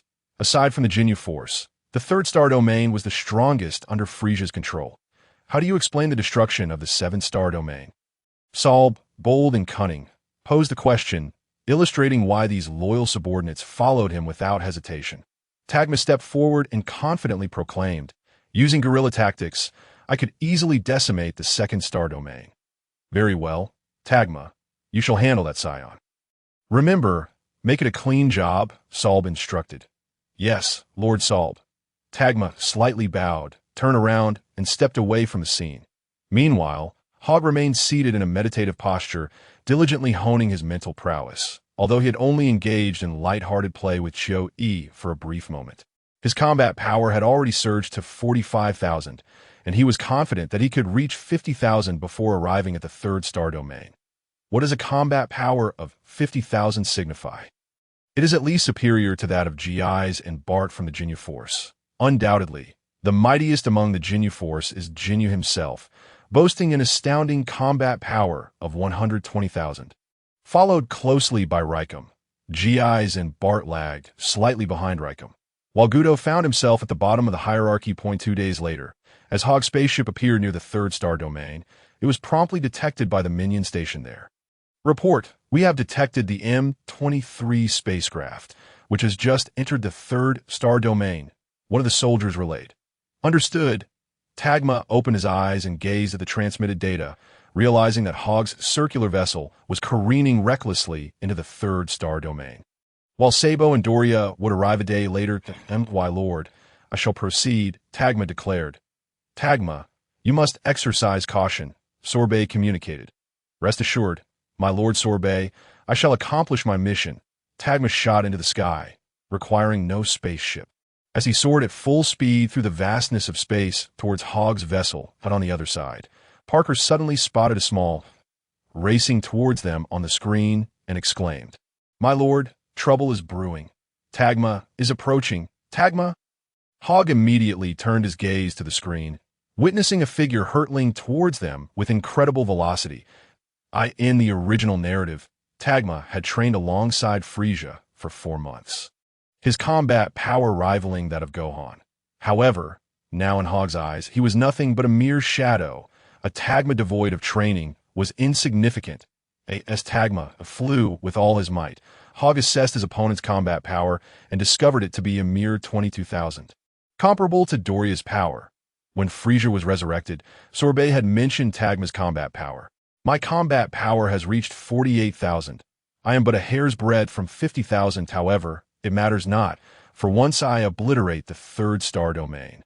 Achieving 60,000 combat power shall pose no challenge," Hogg proclaimed with confidence. 15 minutes later, Tagma was merely a kilometer away from Hogg. Hogg observed as Tagma suddenly halted, uncertain of his intentions. Hogg's eyes widened as he saw Tagma raise his hand, gathering energy for a key blast, seemingly intent on destroying his own spaceship before engaging in battle with him. "This is bad." Hogg furrowed his brow, realizing he lacked the ability to survive in the vacuum of space. If the spacecraft were to explode, his time would be severely limited. He could not allow Tagma to succeed. "Parker, activate the airbag." Hogg wasted no time and made his way outside the spacecraft, just as Parker activated the airbag, enveloping the entire vessel in a radiant glow. Simultaneously, Hogg positioned himself atop the spacecraft. "Tagma," Hogg called out to the distant figure. Sound could not travel in the vacuum of space, yet Hogg possessed a detector, and with their proximity of merely a kilometer, their devices connected seamlessly. Hearing Hogg's voice, Tagma revealed a sinister smile, and the energy he had been gathering dissipated. "I never imagined that a mere Saiyan would know my name." Tagma laughed heartily, declaring, "I am the elite warrior of the third star domain." "Tagma, so, are you here to capture me?" "No."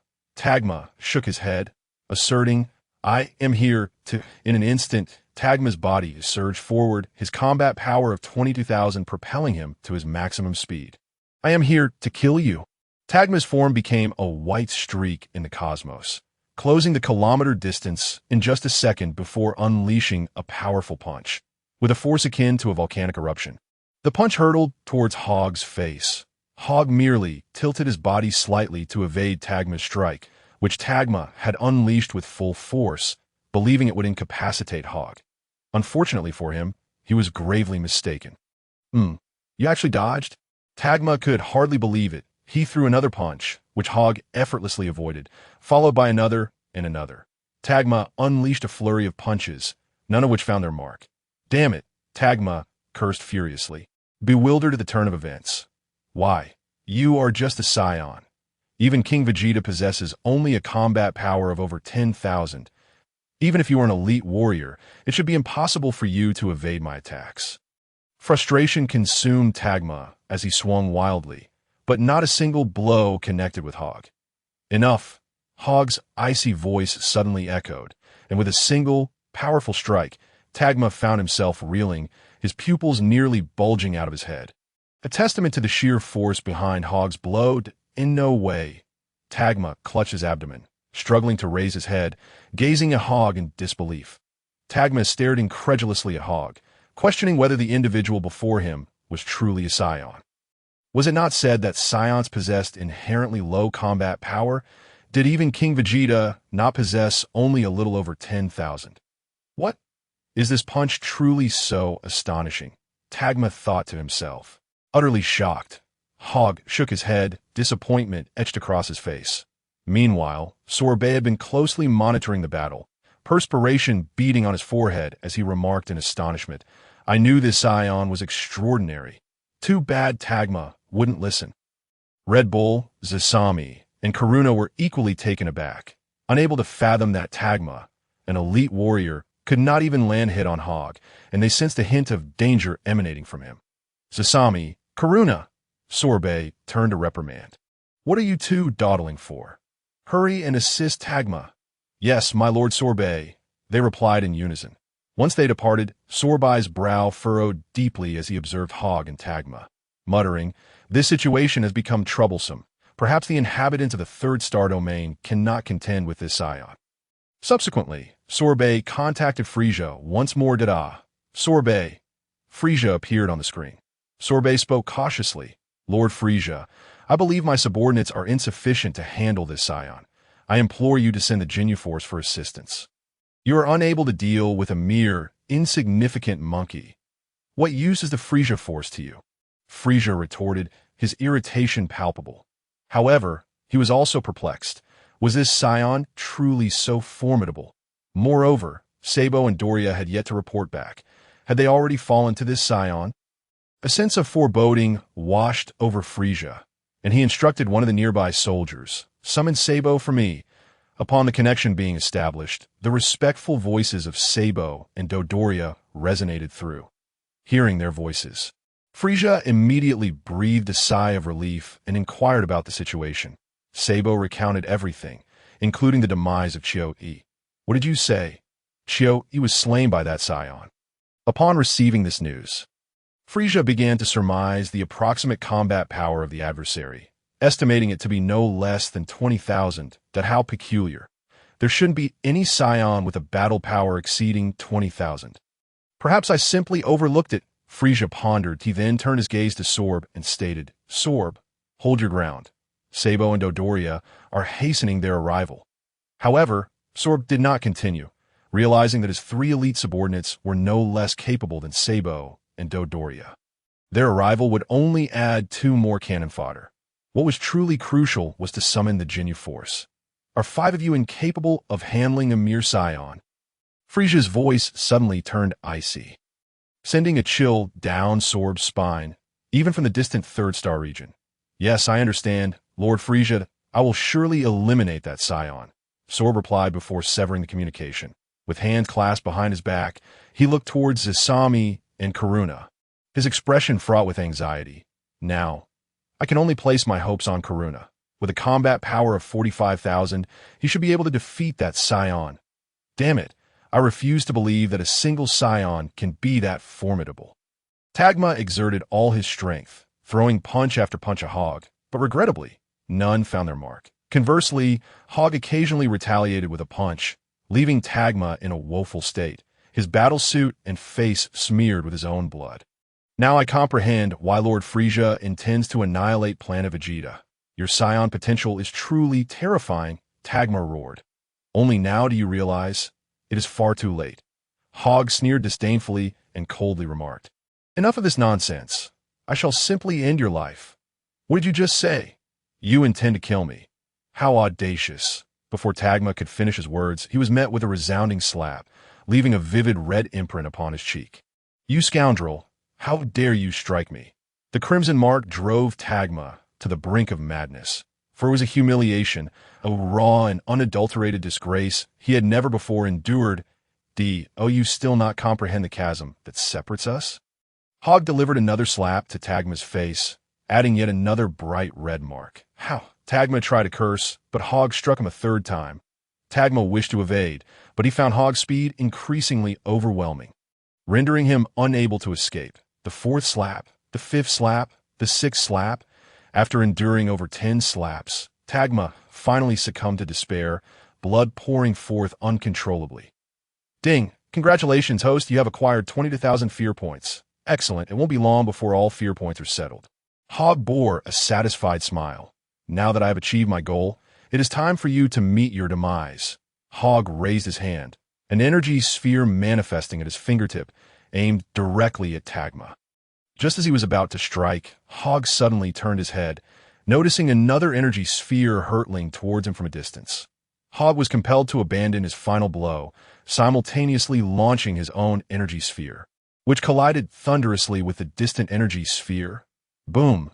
A tremendous explosion erupted, enveloping Hogg and Tagma in an endless cloud of smoke, obscuring everyone's vision. Amidst the smoke, Hogg sensed an approaching presence and swiftly struck out with his palm, only for the opponent to return the favor with a punch, their fists colliding with an equal force that sent both of them staggering back several meters. As the opponent retreated, they seized Tagma, leveraging the momentum to propel themselves nearly 10 meters away. "Saiyan, cease your actions. While I am here, you shall not kill Tagma." Although the smoke had yet to dissipate, a deep voice resonated.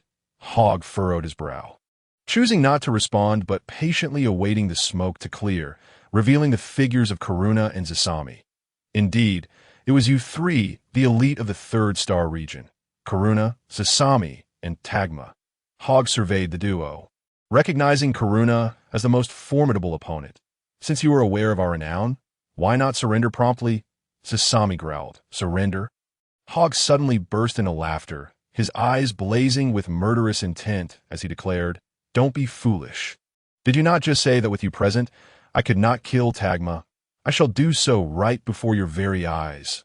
What you do here is inconsequential. I am determined to slay him." Hogg's hand stretched out, a massive energy wave coalescing in his grasp, aimed at Tagma.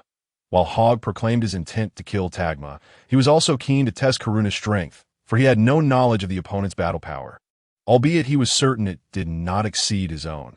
After the earlier battle, Hogg's combat power had surpassed 50,000, yet this energy wave was not unleashed at full force. Karuna snorted dismissively, opening his mouth to unleash another energy wave.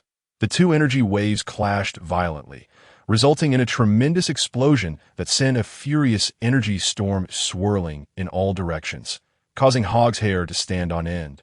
Resembling a super Saiyan, exuding an aura of undeniable coolness, Hogg's lips curled into a smirk, while Karuna offered a cold smile. Both seemed to share an unspoken understanding. "It seems you have yet to slay Tagma, and you would do well to unleash your full power to gauge my strength, for I too have not fought with all my might," Karuna asserted confidently. "Full power, you say?" Hogg erupted in laughter, stating, "I fear that if I were to unleash my full might, you would be reduced to cosmic dust. Bluster is easily spoken, but I shall show you just how formidable I truly am." Karuna roared, veins bulging as his physique expanded. Not wishing to engage Hogg in idle chatter any longer, he unleashed a colossal fist, towering like a man and crashing down towards Hogg.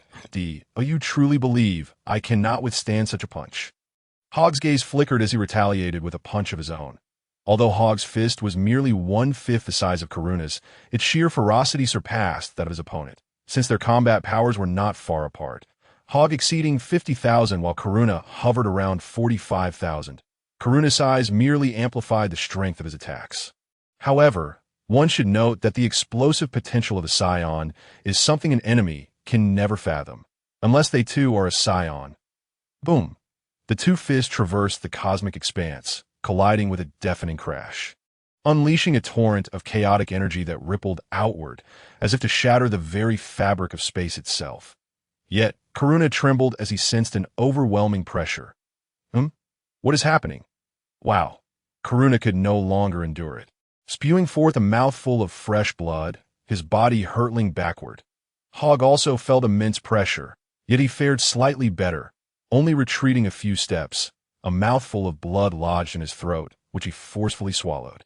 A warning echoed. The host's body is on the verge of peril. Suddenly, a mechanical voice resonated within Hogg's mind, startling him into exclaiming, "System, what is happening?" The system replied, "The host is engaged in combat with an opponent of comparable strength, causing the body to exceed its limits and triggering a health risk."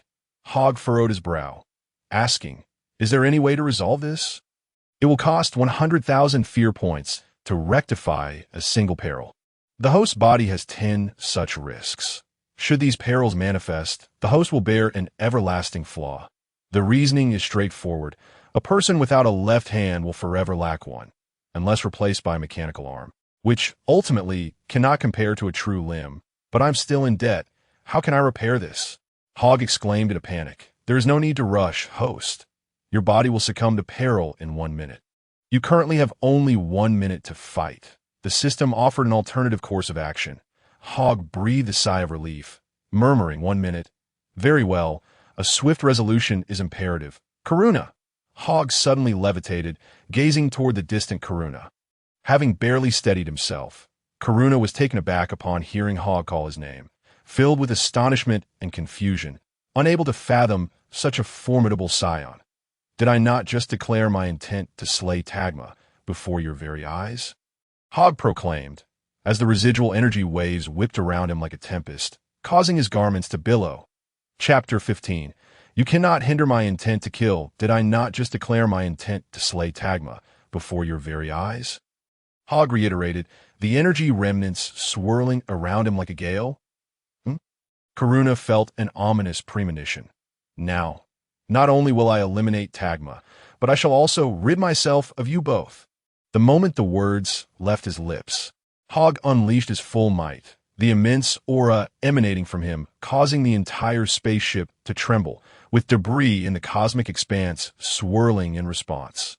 Die. Hogg's body moved like lightning, instantly appearing before Zasami, whose reflexes were too sluggish to react, left only to witness a fist barreling toward him, the 55 seconds remaining. The system announced the countdown. The agonizing sensation compelled Red Bull Zasami to instinctively shield his face, releasing the unconscious Tagma. What an opportunity! Hogg's hand shot forth, rapidly condensing energy to strike that eye in the distance. Karuna, witnessing this scene, bellowed, "No, Saiyan, cease this at once." He then charged forward in a frenzy. "You cannot obstruct my intent to kill." In the fleeting moment of Karuna's approach, the overwhelming energy had already consumed Tagma. Tagma! The cry did not emanate from Karuna, but rather from Soul Bay, who was in the command room, filled with rage and sorrow at the loss of Tagma. 50 seconds remaining. Time grew increasingly urgent that, "Oh no, that damn Saiyan. How dare you slay Tagma?" Karuna seethed with fury. "You would do well to worry about your own fate." Hogg retorted with a cold smirk aimed at Karuna. "Die!" Karuna's fist, the size of a grinding wheel, swung toward him, but Hogg merely shifted slightly, the punch grazing his shoulder while Hogg retaliated with a powerful blow to Karuna's abdomen. This strike was Hogg's full force. A punch fueled by 50,000 battle power. Hogg's fist sank deep into Karuna's midsection, nearly puncturing through Karuna's body convulsed, his eyes bulging as the excruciating pain rendered him momentarily senseless, struggling to utter, "Ow! How is this possible? Why is your punch so powerful?" "That is because I was not using my full strength just now." Hogg's indifferent voice echoed in his as Karuna regained his senses from the agony. He regarded Hogg as if he were a devil, the words resonating in his mind. "I was not using my full strength." Ding! Congratulations to the host for acquiring 45,000 fear points. Remaining time, 40 seconds.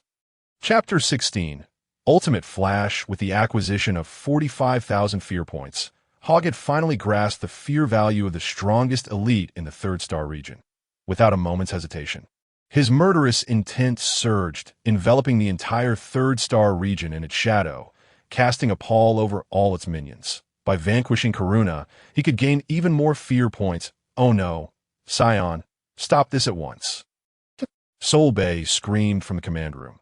Unfortunately, Hogg paid him no heed, seizing the opportunity as Karuna lay gravely wounded, placing his hands upon Karuna's abdomen, and the lights surged forth. The severely injured Karuna could not evade as the energy wave engulfed him, reducing him to cosmic ash. Karuna was dead, Tagma was dead, and only Zasami remained. Solbay stared blankly at this scene, fearing for Zasami's life, urgently communicating, "Zasami, you are no match for him. Retreat immediately." Left with no alternatives, Solbay had to report the incident to Frisia, summoning the Jinyu force for assistance. After Karuna's demise, Red Bull Zasami finally regained consciousness, glancing at the demonic Hogg, drenched in cold sweat. With a roar, he soared into the depths of the third-star region. Ding! Congratulations to the host for acquiring 35,000 fear points. This unforeseen development left Hogg momentarily stunned, staring at the fleeing Zasami, before finally uttering, "He actually ran away." After killing Chioi, Hogg found himself in debt of 680,000 fear points, with Zasami's battle power at 35,000 and Karuna's at 45,000, while Tagma's was around 20,000. That totaled to 100,000 fear points. Only 580,000 fear points remained to be repaid. Hogg's gaze flickered. Yet he refrained from pursuing Zasami because, warning, only 30 seconds remaining. With no options left, Hogg resolved to unleash a full-force strike on the third-star region, but how many fear points he could acquire would depend on his luck. He believed this was the only viable course of action. It was not without merit, for the third-star region had been on high alert under Solbei's orders. In other words, they were aware of the impending peril and could keenly sense the threat of death. "However, I require some time." 20 seconds. Hogg suddenly regained his composure, extending his hands forward. With a crack, Hogg's form expanded, veins bulging on his forehead as the energy within him surged forth like a torrent, rushing toward his palms. Zzz. At last, a small sphere of energy coalesced between his palms, crackling with electricity. Indeed, this was Vegeta's iconic technique, the ultimate flash. Hogg continued to gather his energy, determined to complete the ultimate flash as swiftly as possible.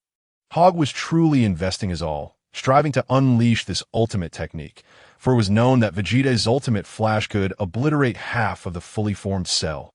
Meanwhile, in the distance, Sasami had finally escaped back to the command room of the third-star domain. Just as Sorb happened to be in communication with Frisia.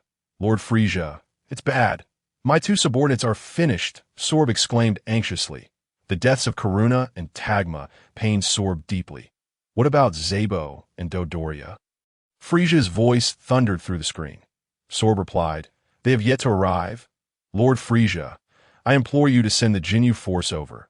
Otherwise, the third-star domain will also be doomed." Sorb was genuinely panicking. Before Frisia could respond, a soldier suddenly shouted, "Lord Sorb, look at that Saiyan." Nanny. Chapter 16, Ultimate Flash Nanny.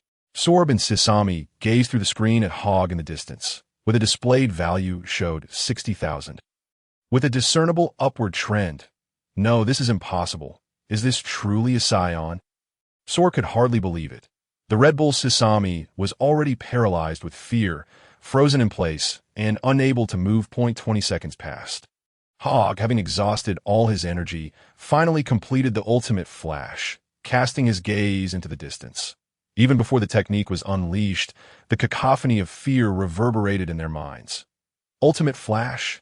Rumble, the enormous shockwave, surged toward the third-star domain like a wild stallion, resembling a golden dragon that devastated everything in its path, reducing soldiers to mere dust upon contact. Furthermore, the shockwave expanded with great force on either side, akin to transparent wings, though these wings were exceptionally sharp, annihilating the connected passages and machinery. In an instant, the ultimate flash transformed the third-star domain into an apocalyptic scene, with fireworks bursting everywhere and explosions ringing out continuously. The soldiers, on high alert, perished in terror, their screams echoing, ding, ding, ding, ding. The sound of fear being harvested rang out repeatedly. Yet this was not the end. The ultimate flash did not explode after causing destruction. Instead, it surged forward relentlessly, unstoppable by anything, fading only when its energy was fully expended. Sorb, respond quickly and inform me of everything. Hurry, Frisia's furious voice echoed through the communication line. Sorb wished to reply, but he found himself unable to, as the ultimate flash appeared before them in less than 5 seconds. In that very instant, the command room of the third star domain was engulfed by the ultimate flash, and the powerless Sorb was swept away, crying out a single name as he perished. Frisia-sama. Rumble. The third star domain contained 6 planets, all of which exploded in unison, annihilated by a single ultimate flash. Damn it, what on earth is happening? Frisia's brow furrowed in concern. Ever since Sorb had called his name, the communication had devolved into static, and the screen abruptly cut to snow. Damn you, filthy monkey. I clearly destroyed planet Vegeta. How did he manage to escape? Frisia was infuriated, his face contorted in rage that he recalled Sorb's earlier words and suddenly calmed down. The Saiyan capable of plunging the third star domain into chaos must possess formidable power. Frisia finally understood, shouting to the soldier beside him. Establish communication with the Jinyu force. Yes, Lord Frisia. The soldier nodded, fingers dancing over the keyboard. Moments later, the screen displayed a figure adorned in armor with purple skin, sporting a pair of black horns atop his head. None other than Jinyu. Text Chapter 17. Locate the black box. Oh, it's Lord Frisia. Jinyu immediately greeted with respect. However, before Frisia could speak, Jinyu began to prattle on. Lord Frisia, I have recently created a new dance. Allow me to perform it for you. Jinyu commenced an utterly nonsensical dance on screen, leaving Frisia feeling embarrassed. Frisia refrained from interrupting Jinyu's artistic endeavor, enduring the sweat as he watched Jinyu complete his performance. Once finished, Jinyu inquired, How was it, my lord? Frisia's expression soured slightly, but he managed to suppress it, forcing out, It was quite good. Thank you for your praise. But by the way, is there something you need from me, my lord? Jinyu finally remembered that Frisia had summoned him for a reason. Frisia sighed in relief and stated, Jinyu, the third star domain has been devastated by Saiyan. Take your team and capture him alive for me. Frisia emphasized the words alive, knowing that Jinyu's battle power exceeded 120,000, making it relatively easy to handle a mere Saiyan. I see. That should be quite simple, Jinyu replied nonchalantly. Then be off at once. Frisia commanded, My lord, before we depart, allow me to perform another dance for you. I assure it will be spectacular. Jinyu sought to showcase his dancing skills once more. Upon hearing this, Frisia interjected, No. It's better to leave quickly. That Saiyan is rather formidable, and I fear the third star domain may not hold out to— Oh, very well, Jinyu replied with some disappointment. Lord Frisia, we shall head to the third star domain immediately. Hogg gazed at the ruined third star domain, finally exhaling in relief, while realizing that his energy was nearly depleted. Never mind, I'll just return to the spaceship for now, Hogg decided, promptly boarding the spacecraft. Upon entering, Park immediately approached him, saying, Congratulations, my lord, on the destruction of the third star domain. Hogg shot Park a cold glance, gripping his collar and demanding, Park, I have a question for you, and you must answer me truthfully. Otherwise, although Park was frightened, he knew Hogg would not kill him. If such were the case, he would have done so long. My lord, feel free to ask. I will tell you everything I know. Was it you or the other two who exposed our whereabouts? Hogg inquired. Ever since Shio had followed him, Hogg had been puzzled as to how Frisia's army, with its numerous star domains, had been aware of their journey to the third star domain. My lord, I absolutely did not expose our whereabouts, Park affirmed earnestly. The other two soldiers knelt with a thud, exclaiming, My lord, we didn't either. You must believe us. Hogg did not doubt their loyalty, for the ship's communication system had been sabotaged by none other than himself. It was inconceivable that the three of them could have exposed their whereabouts. Had it not been for the unintentional revelation of their location, dealing with the third star domain would not have been so arduous, and he had narrowly avoided compromising his physical integrity, a truly perilous predicament. Hogg cast Parker to the ground, deep in contemplation over the matter. Parker, however, bore no resentment towards Hogg. Instead, he boldly stepped forward and exclaimed, "My lord, perhaps I know the reason." Him? Hogg turned his gaze towards Parker. "Speak quickly that I have heard that the Frisia Force's spaceships are equipped with a black box used to pinpoint the location of each vessel. If our whereabouts have been compromised, it is likely due to that very black box." Parker divulged all he knew. "Then you three should hasten to locate that black box," Hogg admonished. "Yes, my lord." The trio immediately commenced their search aboard the spaceship. After half an hour, Parker rushed over, holding a black box with excitement, exclaiming, "My lord, we have found it." Hogg took the black box, scrutinizing it for a moment, and was reminded of the black boxes used in aircraft disasters, surmising that it was indeed of a similar nature. "This box is the reason my whereabouts were exposed." With a swift motion, Hogg tossed the black box into the air and unleashed an energy beam from his fingertips. Bang! The black box disintegrated into a fine powder. Just as the black box was destroyed, Parker approached and reported, "My lord, it is estimated that Sabo and Dodoria will arrive in 2 hours." "Oh, is that so? Well, they are fortunate. We shall leave this place at once." Hogg commanded. According to the system, if a physical crisis is imminent, one must rest for an entire day before resuming combat. Thus, Hogg could do nothing about Sabo and Dodoria and had no choice but to let them be. "Where to?" Parker inquired. "Let us drift in the cosmic void for a day," Hogg instructed. Once arrangements were made, Hogg sat cross-legged, closed his eyes, and resumed his cultivation. He was unconcerned about the trio's potential mischief, as he could sense their every movement through the flow of energy. Finally able to focus on his training, he decided to check his personal information. Hogg let out a sigh of relief and summoned the system. System. Display my information. Host identity. Saiyan birthplace. Planet Vegeta combat power. 60132 fear value. Minus 280,000 negative 280,000. Upon seeing the staggering fear deficit, Hogg was astounded. The third star domain had granted him an astonishing 300,000 fear points, and with the 3 elite warriors that amounted to a total of 400,000 fear points. "Ha ha!" Hogg laughed heartily, drawing peculiar glances from the 3 subordinates. He quickly composed himself and commanded, "Ahem, resume your duties." Aside from the fear points, Hogg found joy in another aspect: his combat power.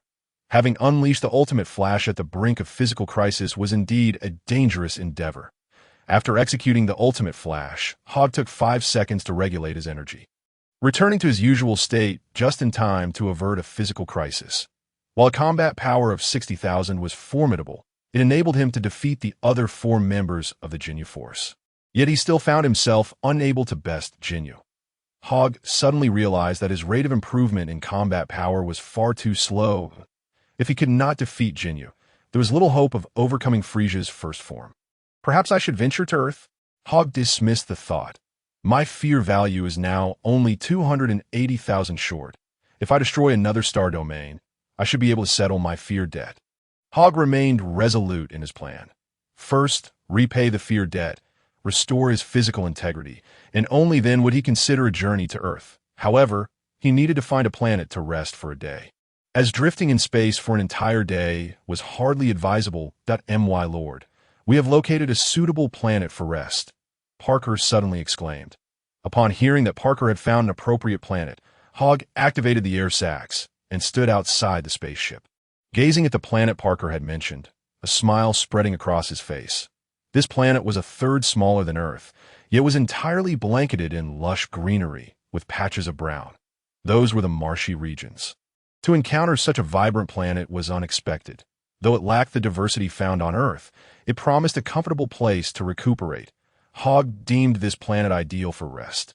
Parker, proceed to this planet at full speed. Hogg shouted enthusiastically.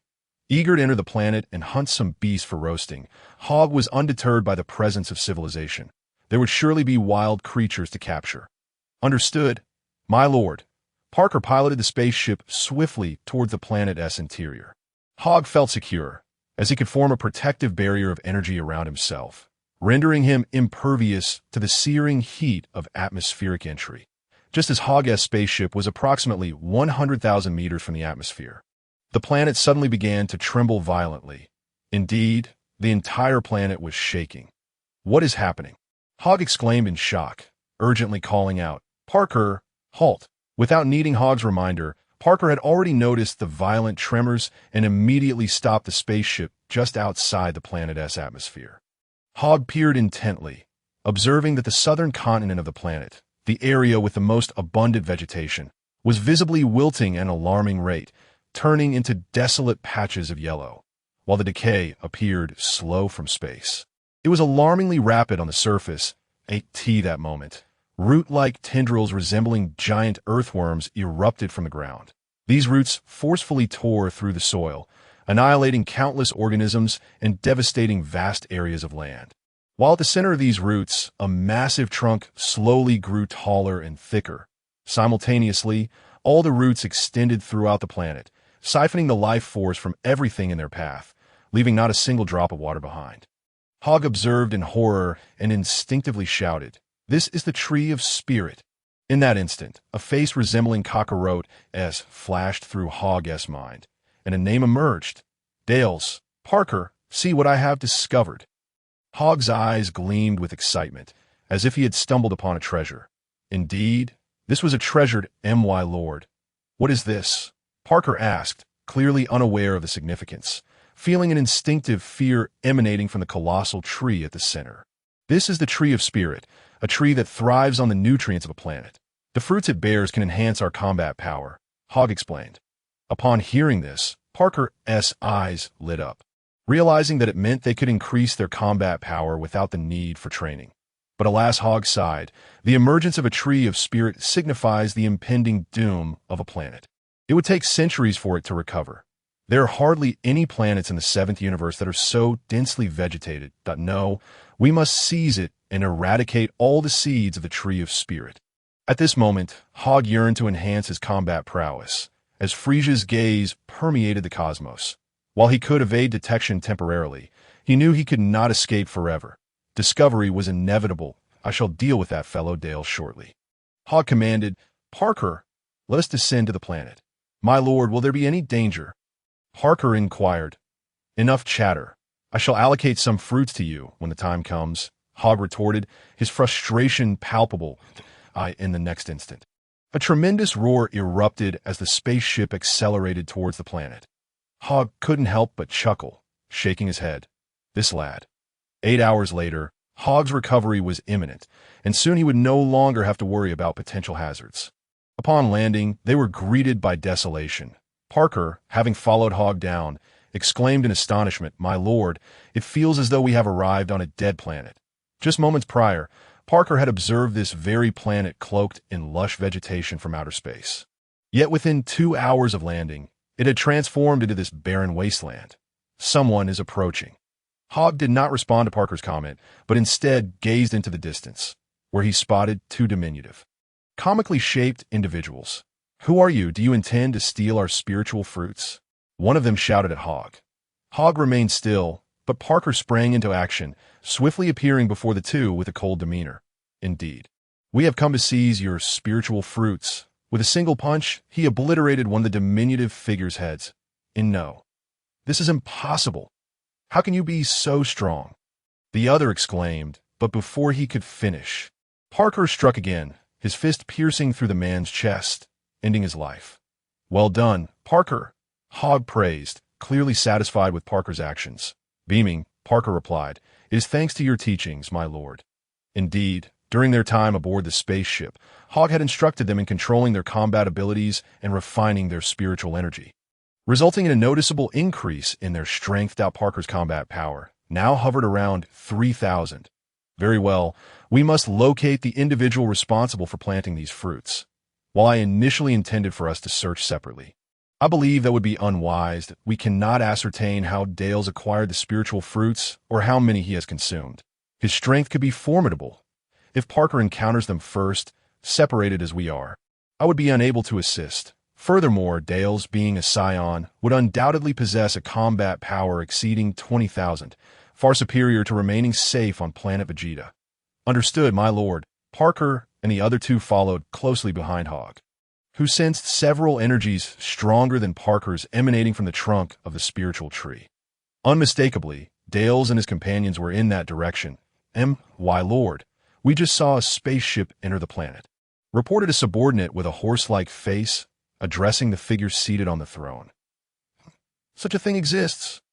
The occupant of the throne rose slowly, revealing his dark skin and spiky hair, with a tail coiling around his waist. This man was Dales. "Oh, is that so?" Dales stood up from his throne, gazing out at the planet visible from the command room. One half of the planet appeared withered, while the other remained lush with greenery. Hogg and his companions had not anticipated that Dales and his group were on the opposite side of the planet, and indeed above it. Had Hogg and his crew not entered the planet and eliminated those two diminutive figures, Dales' subordinates would have remained oblivious to their presence. Indeed, Lazef and his companion have been slain, the horse-faced man confirmed. Upon hearing this, Dales' expression turned icy. The only ones permitted to kill his subordinates were himself, and the act of another doing so was tantamount to provocation. Most troubling was the unwelcome intrusion into the planet, which could potentially expose the secret of the spiritual fruits, inciting Dales' wrath. Notify those on the surface to locate the intruders and eliminate them on sight. Additionally, bring the spaceship down near the spiritual tree, Dales commanded resolutely. "Yes, Lord Dales," the horse-faced man replied promptly. Once Dales' spaceship penetrated the atmosphere, the horse-faced man launched himself from the craft, equipped with a detector to commence the search for Hogg and his companions. Maintain constant communication, Dales instructed before turning his attention to the distant spiritual tree. "It will be ripe in approximately an hour." With that, he darted towards the spiritual tree at breakneck speed. This spiritual tree is truly astonishing. I am still over 10,000 kilometers away, yet it appears as if it is right before my eyes.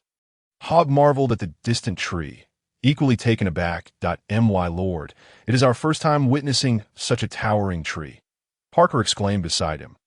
Another soldier queried, "My lord, does that tree truly bear fruits capable of enhancing combat strength?" "Indeed it does, though the process of harvesting them may be somewhat troublesome," Hogg replied. The troublesome aspect, of course, referred to Dales and his followers. "System, do you possess any information regarding the spiritual tree?" Hogg inquired. "Beep. Transmitting information about the spiritual tree to the host." A deluge of information flooded Hogg's mind, and in an instant, he comprehended everything about the spiritual tree. Fruits that can only be consumed by deities? Hogg was perplexed by this notion. "Beep. The fruits can only be consumed by deities because the Kaioshin can create life, while the destroyer god is responsible for destruction.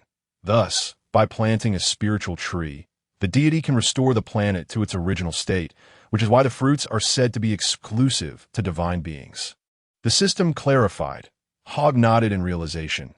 Indeed, this statement was not incorrect, but rather a misinterpretation on their part. While deities could restore the planet after consumption, ordinary beings could not. The destroyer god, by nature, was a harbinger of destruction. Planting a spiritual fruit tree equated to obliterating a planet, with the aftermath naturally falling to the Kaioshin to address. As Hogg contemplated this, he overheard a soldier extolling his presence, claiming that as long as he was there, they would face no danger. However, no sooner had he spoken than a key blast shot towards him from the distance. Hogg, still lost in thought about the spiritual tree's information, failed to notice the impending key blast. Unfortunately, the soldier, being the weakest among them, could not evade it and was struck. A cry of agony erupted as the soldier was engulfed in flames. Even if Hogg extinguished the flames at that moment, the soldier was likely beyond saving. My lord. Parker swallowed hard, realizing the soldier was doomed. Gradually, the soldier's cries diminished, eventually dissolving into ash. Parker glared resentfully into the distance, where he spotted a red-faced man clad in mechanical armor. "Who are you? Why are you killing our people?" he shouted angrily. Chapter 19. Dales, Seeking Collections and Support. Page 12. Please click the next page to continue reading. Parker cast a resentful glance into the distance, where he beheld a crimson-faced man clad in mechanical armor, who angrily inquired, "Who are you? Why have you slain our comrades? You question us? I wish to ask you why you murdered Lazev and the others." Retorted the crimson-faced man. They offended us. Thus they were naturally dispatched. Parker replied with indifference. The crimson-faced man, upon hearing this, was instantly incensed. You seek death, he exclaimed, charging towards Parker, while his companions surged towards Hogg, with the exception of Dales and the man with the horse-like face. Parker sensed that their combat prowess appeared to surpass his own, yet he stole a glance at Hogg, who remained unmoving, his countenance devoid of emotion. Gritting his teeth, Parker declared, I shall fight, just as he prepared to charge forth. A hand rested upon his shoulder, halting him. Parker, why the haste? They all deserve to perish, Hogg remarked, squinting at the approaching adversaries as if he were gazing upon the dead. Hogg had long surpassed the 24-hour mark. Lord Hogg. Parker looked at him, filled with gratitude. You realize your doom awaits. Hogg's gaze turned frigid, his hand extended as he uttered, devastating explosion attack. A hum resonated as an invisible aura swept over the oncoming foes, causing them to halt in astonishment, their eyes wide with terror as they regarded Hogg. Ding! Congratulations to the host for acquiring 4,000 fear points. In the next instant, an endless radiance enveloped Dale's subordinates, reducing them to mere ashes beneath the overwhelming light. A thunderous roar erupted. The magnitude of the attack triggered a colossal explosion, engulfing a kilometer radius in black mist, obscuring all vision. The only certainty was that, save for the man with a horse-like face, Dale's subordinates had met their demise. Dales, situated beside the spirit tree, sensed the tremendous explosion, his brow furrowing as he gazed toward the source of the blast. Yet all he beheld was a cloud of black smoke, obscuring everything else. Activating his scanner, he attempted to communicate with several individuals, but only static met his ears. Finally, he reached the man with the horse-like face, who hesitated before replying, Lord Dales, it appears they are deceased. Nanny, what did you just say? Dales exclaimed, crushing a spirit fruit that was mere minutes from ripening in his grasp. The fruit of the spirit tree depended on the planet's nutrients. Although this planet was only 2/3 the size of Earth, it was still capable of producing hundreds of spirit fruits. What on earth transpired? Explain it clearly, Dales demanded angrily. The man with the horse-like face stammered. That individual seems extraordinarily powerful. With a single strike, he annihilated Lay and the others. Could it be that the explosion was his doing? Dale squinted, realizing that such a commotion required a combat power of at least 10,000. It must be, the man with the horse-like face affirmed. Dales hesitated no longer. Without waiting for the spirit fruit to ripen, he directed his gaze toward the site of the explosion and took flight in that direction. As Dale soared towards the source of the blast, he communicated with the man with the horse-like face. You know how many of them there were? Dales inquired. Lord Dales, it seems there were 4 individuals. However, the strongest among them only possessed 3,000 combat power, and we managed to eliminate one of them. The man replied, 3,000? Dales paused, feeling a twinge of uncertainty, for 3,000 combat power could hardly create such a ruckus. Indeed, but it is likely that the 4 combined their strength, resulting in this significant disturbance. The man with the horse-like face suggested, seemingly aware of Dales's thoughts. Dales nodded slightly. After all, apart from the man with the horse-like face, his other subordinates possessed relatively low combat power, and the leader's 3,000 was merely sufficient to match their strength. Lord Dales, I am in close proximity. I shall confront them first, the man with the horse-like face added. Very well, proceed, Dales replied, recognizing the man's formidable strength, which exceeded 10,000 combat power, rendering him unmatched by the 3,000. With a whoosh, the man with the horse-like face accelerated forward. Meanwhile, after Hogg had dealt with Dales' subordinates, he turned his attention back to the spirit tree. As the spirit fruits approached maturity, a surge of life energy flowed toward the massive trunk. The abundance and density of this life energy caused the very air to warp, as if an invisible flame burned, warping all perception. Hogg sensed the movement of the life energy, yet there lingered a peculiar feeling, as if various plants and creatures of mountains and rivers were contributing their life essence. Instinctively, Hogg reached out his hand, and with a hum, a cluster of blue light swirled like a flame in his palm. Indeed, The spirit bomb of the King of Realms similarly gathers life essence. However, the spirit bomb leaves some for the giver, while the spirit tree voraciously consumes all. Hogg realized that the spirit bomb and the spirit tree were quite similar, save for this one distinction. Observing this scene, Hogg sighed. It was no wonder these fruits were meant for divine consumption, for even their growth method mirrored that of the spirit bomb. How else could they be dubbed spirit fruits? However, the spirit fruits should soon reach maturity. Hogg looked toward the distant spirit tree, extending his hand decisively. These spirit fruits shall be mine. Hogg abruptly furrowed his brow, gazing into the distance where a beam of light shot forth. Simultaneously, Parker cried out, "My lord, someone approaches from afar, their combat power approximately around 10,000. What are you panicking about?" Hogg scolded, noticing Parker's persistent timidity. Yet he could hardly blame them. Encountering a 10,000 combat power adversary would unnerve anyone when 3,000 stood before them. The man with the horse-like face indeed moved swiftly, appearing before the trio in less than a minute. Upon halting, the man with the horse-like face solemnly inquired, "Are you the ones who killed Lazav and his companions?" "Indeed, it was I who dispatched them, but who could blame me when they first eliminated one of my subordinates?" Hogg replied nonchalantly. "Your subordinate?" The man with the horse-like face hastily scanned the trio's combat power. Discovering Parker possessed 3,000, another subordinate had over 1,000, while Hogg held a mere 500. There were indeed 4 individuals here, just moments ago, the man with the horse-like face conceded. Recognizing his disadvantage, yet he could not accept this fate without a fight. "Even if you have slain one of my subordinates, is it necessary to eradicate us all? Besides, you were the ones who first killed 2 of the dwarves." Hogg erupted into laughter, declaring, "Do not speak of them. Shortly, you shall share their fate. I shall ensure you are reunited with them. Such arrogance, you, with a mere combat power of 500, dare to utter such words? Very well, I shall slay you first." The man with the horse face seethed with rage, and with a resonating hum, an immense aura tore through the earth below, sending countless trees flying and exposing a combat power of 10,000. Although the scene was astonishing, it had no effect on Hogg and his companions. Just as he was about to strike, Darius suddenly called out to him, "Wait, Lord Darius."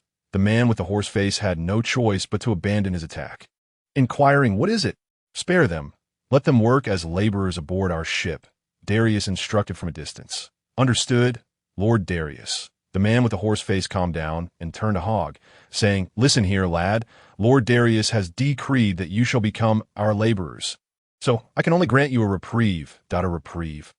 Is that so? You'd better treat us well, for there will be no shortage of benefits for you." The man with the horse face had to swallow his anger, waiting for the day he would become their second-in-command to teach them a lesson. Hogg appeared to find the situation amusing, bursting into laughter. "Am I mistaken, Parker? A piece of trash dares to offer us a reprieve." Parker joined in the laughter, exclaiming, "Indeed, my lord. He must have lost his mind." "What?" The color drained from the man with the horse face's face. "Oh, you truly believe my combat power is merely 500? Very well. You shall witness my true strength and perish." Hogg's body trembled, and a frenzied aura erupted forth, resulting in a tremendous explosion on the ground, with countless debris and dust swirling into the air. Far more astonishing than the man with the horse face had anticipated. Boom! The Man-S detector exploded. Fortunately, Parker had not activated his detector. Otherwise, it too would have met the same fate. That he slowly stepped back, incredulous as he gazed at Hogg. Your combat power was only 500, no? Why? Why is it above 40,000? The man with the horse face felt a wave of despair, so frightened that he forgot to flee. In the next instant, Hogg appeared beside him, gripping his shoulder and crushing it with a fierce squeeze. Crack, crack, the bones in the man's shoulder shattered, the excruciating pain nearly driving him insane, in a fit of irrationality. He swung a fist at Hogg. Hogg did not evade. His gaze turned icy as he acted swiftly, severing both of the man's fists, which fell into the woods. "Are you not aware that some individuals in the universe can alter their own combat power?" Hogg stated coldly. "No, Lord Darius. Save me. Lord Darius, come to my rescue." The man with the horse face cried out in despair. In the distance, Darius connected his detector to Parker's, shouting into the communicator, "Stop. Do not kill him. I can even offer you spiritual fruits." Yet, it was already too late. Boom! Darius felt a colossal energy storm sweep over him, but he merely shuddered and felt no further impact, witnessing a mushroom cloud rising from 3,000 kilometers away. Chapter 21. Enhancement of combat power. Darius sensed the commotion from 3,000 kilometers away, cursing furiously. "Damn it, they have slain all my subordinates. Could it be that their combat power truly exceeds 10,000? Upon contemplating this, he felt no fear. Rather, his anger intensified as he charged towards Hogg with all his might. Nevertheless, Darius took considerable time to traverse the 3,000 kilometers. Upon arriving at the site of the disturbance, he discovered that Hogg and the others had vanished, the smoke having dissipated, leaving only a trace of energy fluctuations to indicate that a battle had taken place. Where are they? Darius reconnected the previous detector, expecting the other party to ignore him, yet it was answered. "Damn it, where are you?" Darius yelled into the communicator. "This spiritual fruit looks quite promising. I wonder how much it could enhance my combat power." Hogg's voice came through the detector. Indeed, Hogg and Parker had long since arrived at the spiritual fruit tree. They were not fools and would not wait idly for Darius. After all, they had come for the spiritual fruits as well. "Spiritual fruits?" Darius roared. "Do not touch that fruit, or I swear I shall not let you off lightly." Darius abruptly turned and dashed madly towards the distant spiritual fruit tree. The seeds of these spiritual trees had been hard-won, and now they had become someone else's bridal dowry. You seem quite anxious." Hogg laughed heartily. "Stop." Darius had already pushed his speed to the limit, but alas, even if he returned to the spiritual tree, it would take him at least 30 minutes. "How intriguing. I shall sample one," Hogg remarked before shutting off the communicator. "Speak. Answer me." Darius was in a frenzied state, his loud voice echoing through the clouds. It was no wonder, for the spiritual tree he had toiled over now lay in Hogg's hands. This moment, Hogg held a spiritual fruit in his grasp, hesitating whether to consume my lord. Parker called out, "Let me handle this myself." Hogg bit into the spiritual fruit, and as soon as it touched his tongue, a wave of sweetness flooded his mouth, reminiscent of biting into a pear. Before Hogg could swallow, the spiritual fruit began to transform, melting away like ice cream, merging into the blood vessels within his mouth, connecting to every limb and filling his veins with energy. Boom! Hogg, who had previously been in a state of triumph, suddenly felt his muscles swell as an overwhelming surge of energy merged with every cell in his body. Beep, beep, beep. Parker, still carrying the detector, was astonished to discover Hogg's combat power was rapidly rising. 63,000, 65,000, 68,000, 72,000, 75,000. Hogg's combat power surged to a staggering 75,000 before finally stabilizing, an increase of a full 12,000. The effectiveness of this spiritual fruit was truly remarkable. Parker gazed at Hogg, filled with both astonishment and delight. Chapter 21. Enhancement of combat power. The effectiveness of this spiritual fruit was indeed astonishing. Parker looked at Hogg, both amazed and thrilled. Hogg, too, found it incredible. Merely a single bite of the spiritual fruit had elevated his power so significantly. A delightful surprise indeed. Hogg eagerly took another bite. Yet this time, the outcome was different. While his power did increase, it was only by 5,000. Parker was taken aback. Why is the increase so much less than before? Hogg was not surprised, responding, "This type of spiritual fruit can probably only be consumed 3 times. With each subsequent effect diminishing to it is perfectly normal for my second bite to yield only a 5,000 increase."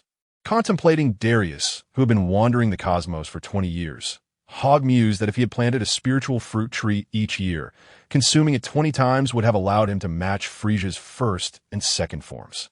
Yet his combat power remained so feeble. Nevertheless, I am quite satisfied with a 5,000 increase. At least my current combat power has reached 80,000. Hogg took another bite of the fruit, this time experiencing only a modest increase of around 3,000. My lord, may I partake as well?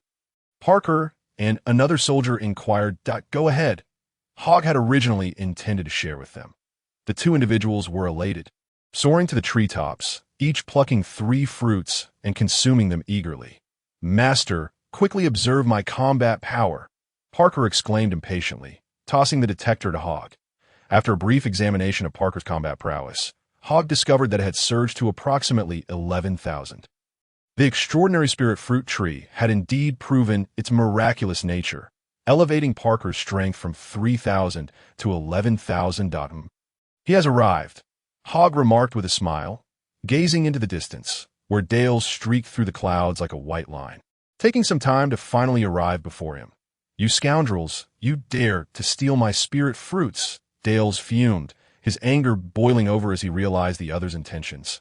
Hogg regarded the panting Dales with a scoff, saying, "Dales, why be so miserly? With hundreds of spirit fruits, what harm is there in parting with a few?" "How do you know my name?" Dales was taken aback, his gaze darting over Hogg, who intentionally revealed his tail. "You're also a Saiyan?" Dales was initially surprised, but then retorted fiercely, "Do not think that just because you are a Saiyan, I will spare you. Dales, you are no match for me," Hogg declared, hands clasped behind his back like a master. Hogg had discerned that his combat power had reached 83,000, while Dales was barely below 30,000, a chasm of difference. "Enough with the idle chatter.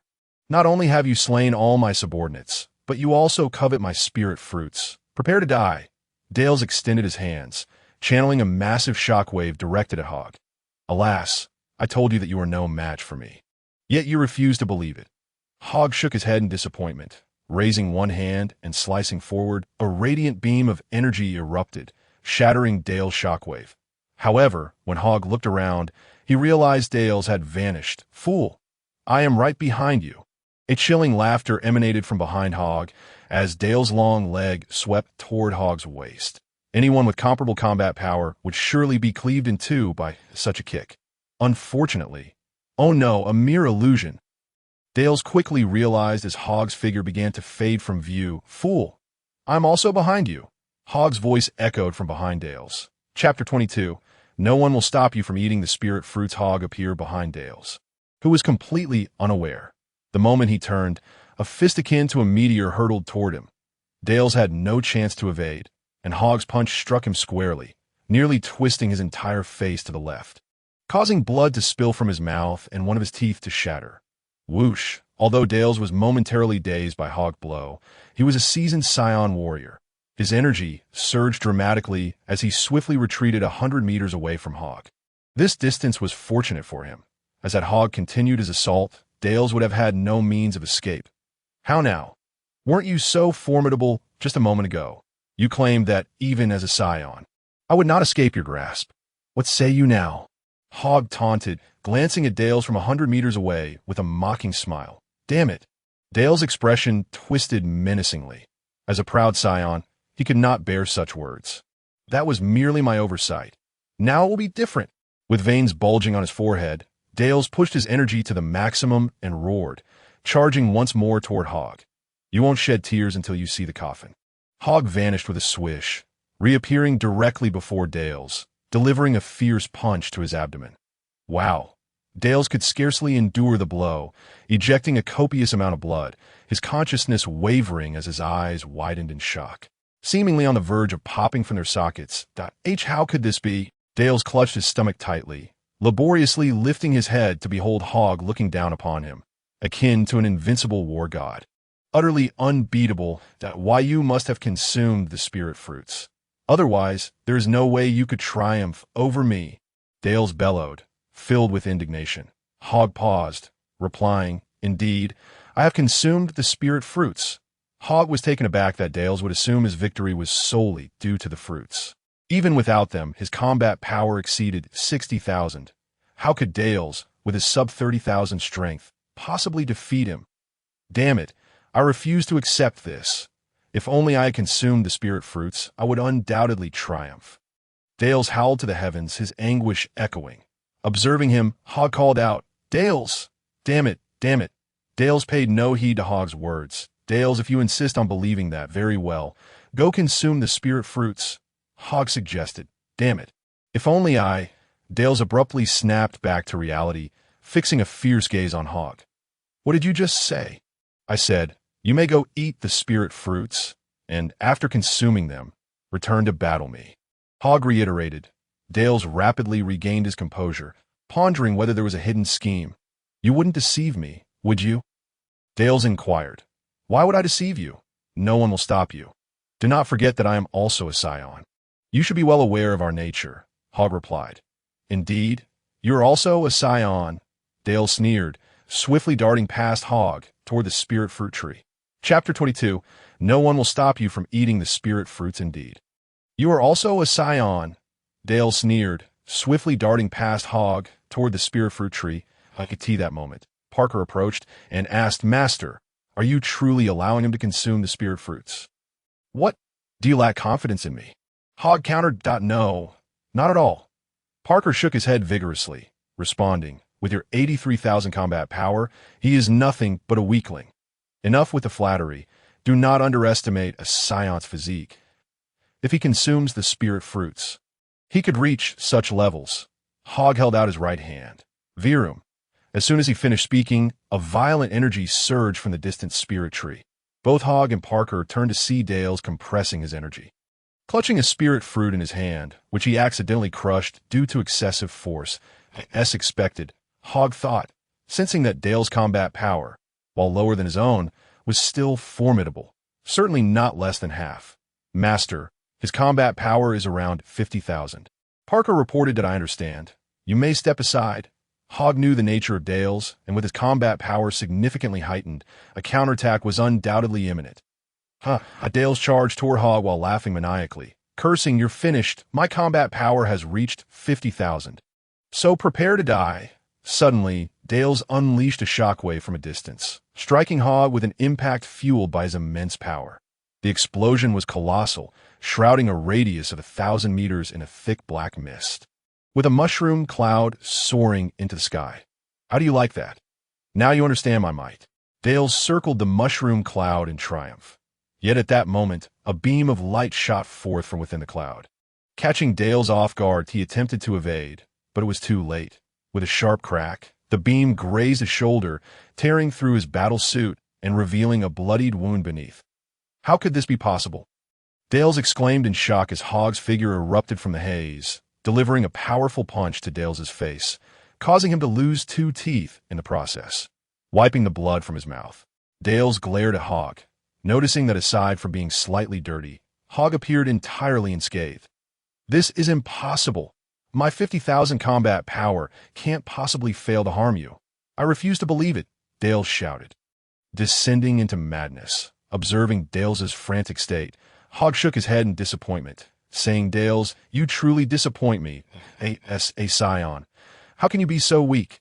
"Weak? Nonsense. You are the weak one. I will kill you." Dales could hardly bear the insult. Pushing his combat power to its peak, he clasped his hands together, preparing to unleash a devastating shockwave toward Hogg. "Oh, you wish to engage in a wave clash with me? I gladly accept," Hogg bellowed with laughter. Mirroring Dales's stance as they both concentrated their energy, the air thrummed with energy as they gathered their might, but it was apparent that Hogg's energy was far more formidable, a fact Dales could not ignore. However, with no option but to act, Dales grit his teeth and committed to the confrontation. In the next moment, 2 massive shockwaves erupted simultaneously. Upon their collision, an explosion of energy erupted at the center, radiating outward and engulfing every inch of land and withered tree in its wake. If the spirit fruit tree merely absorbed life essence, this energy was capable of obliterating everything. The devastation spread over 1,000 meters, with clouds of dust swirling and lifeless trees being swept into the air, creating a scene of awe-inspiring destruction. Incredible, truly remarkable. But why isn't my lord exerting his full power? Parker exclaimed in astonishment. Having retreated to a safe distance with another soldier before the clash, the other soldier replied, "Our lord is merely toying with him. After following him for so long, do you not understand his character? Saiyans enjoy showing off. Indeed, it was because Hogg had not unleashed his full strength that the 2 shockwaves found a precarious balance, with Hogg's blue wave and Dales's green wave appearing equal. Yet, Dales, contorted with rage, poured every ounce of his strength into the attack, while Hogg maintained a composed demeanor, his expression far from exaggerated. "You think you can look down on me?" Dales roared, noticing Hogg's nonchalance.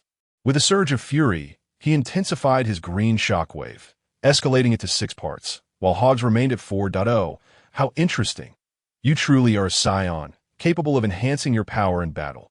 However, you will never surpass me." Hogg's desire for battle ignited Dales. "I shall no longer hold back." Hogg's demeanor shifted to one of cold resolve, his eyes shimmering with intensity as he released a torrent of chaotic energy. The sheer force of his energy caused Hogg to stagger back slightly. Yet the blue energy in his hands surged by nearly 30%. The massive blue shockwave not only thickened but also strengthened, effortlessly countering Dales's green wave and overtaking it. "What? How can this be?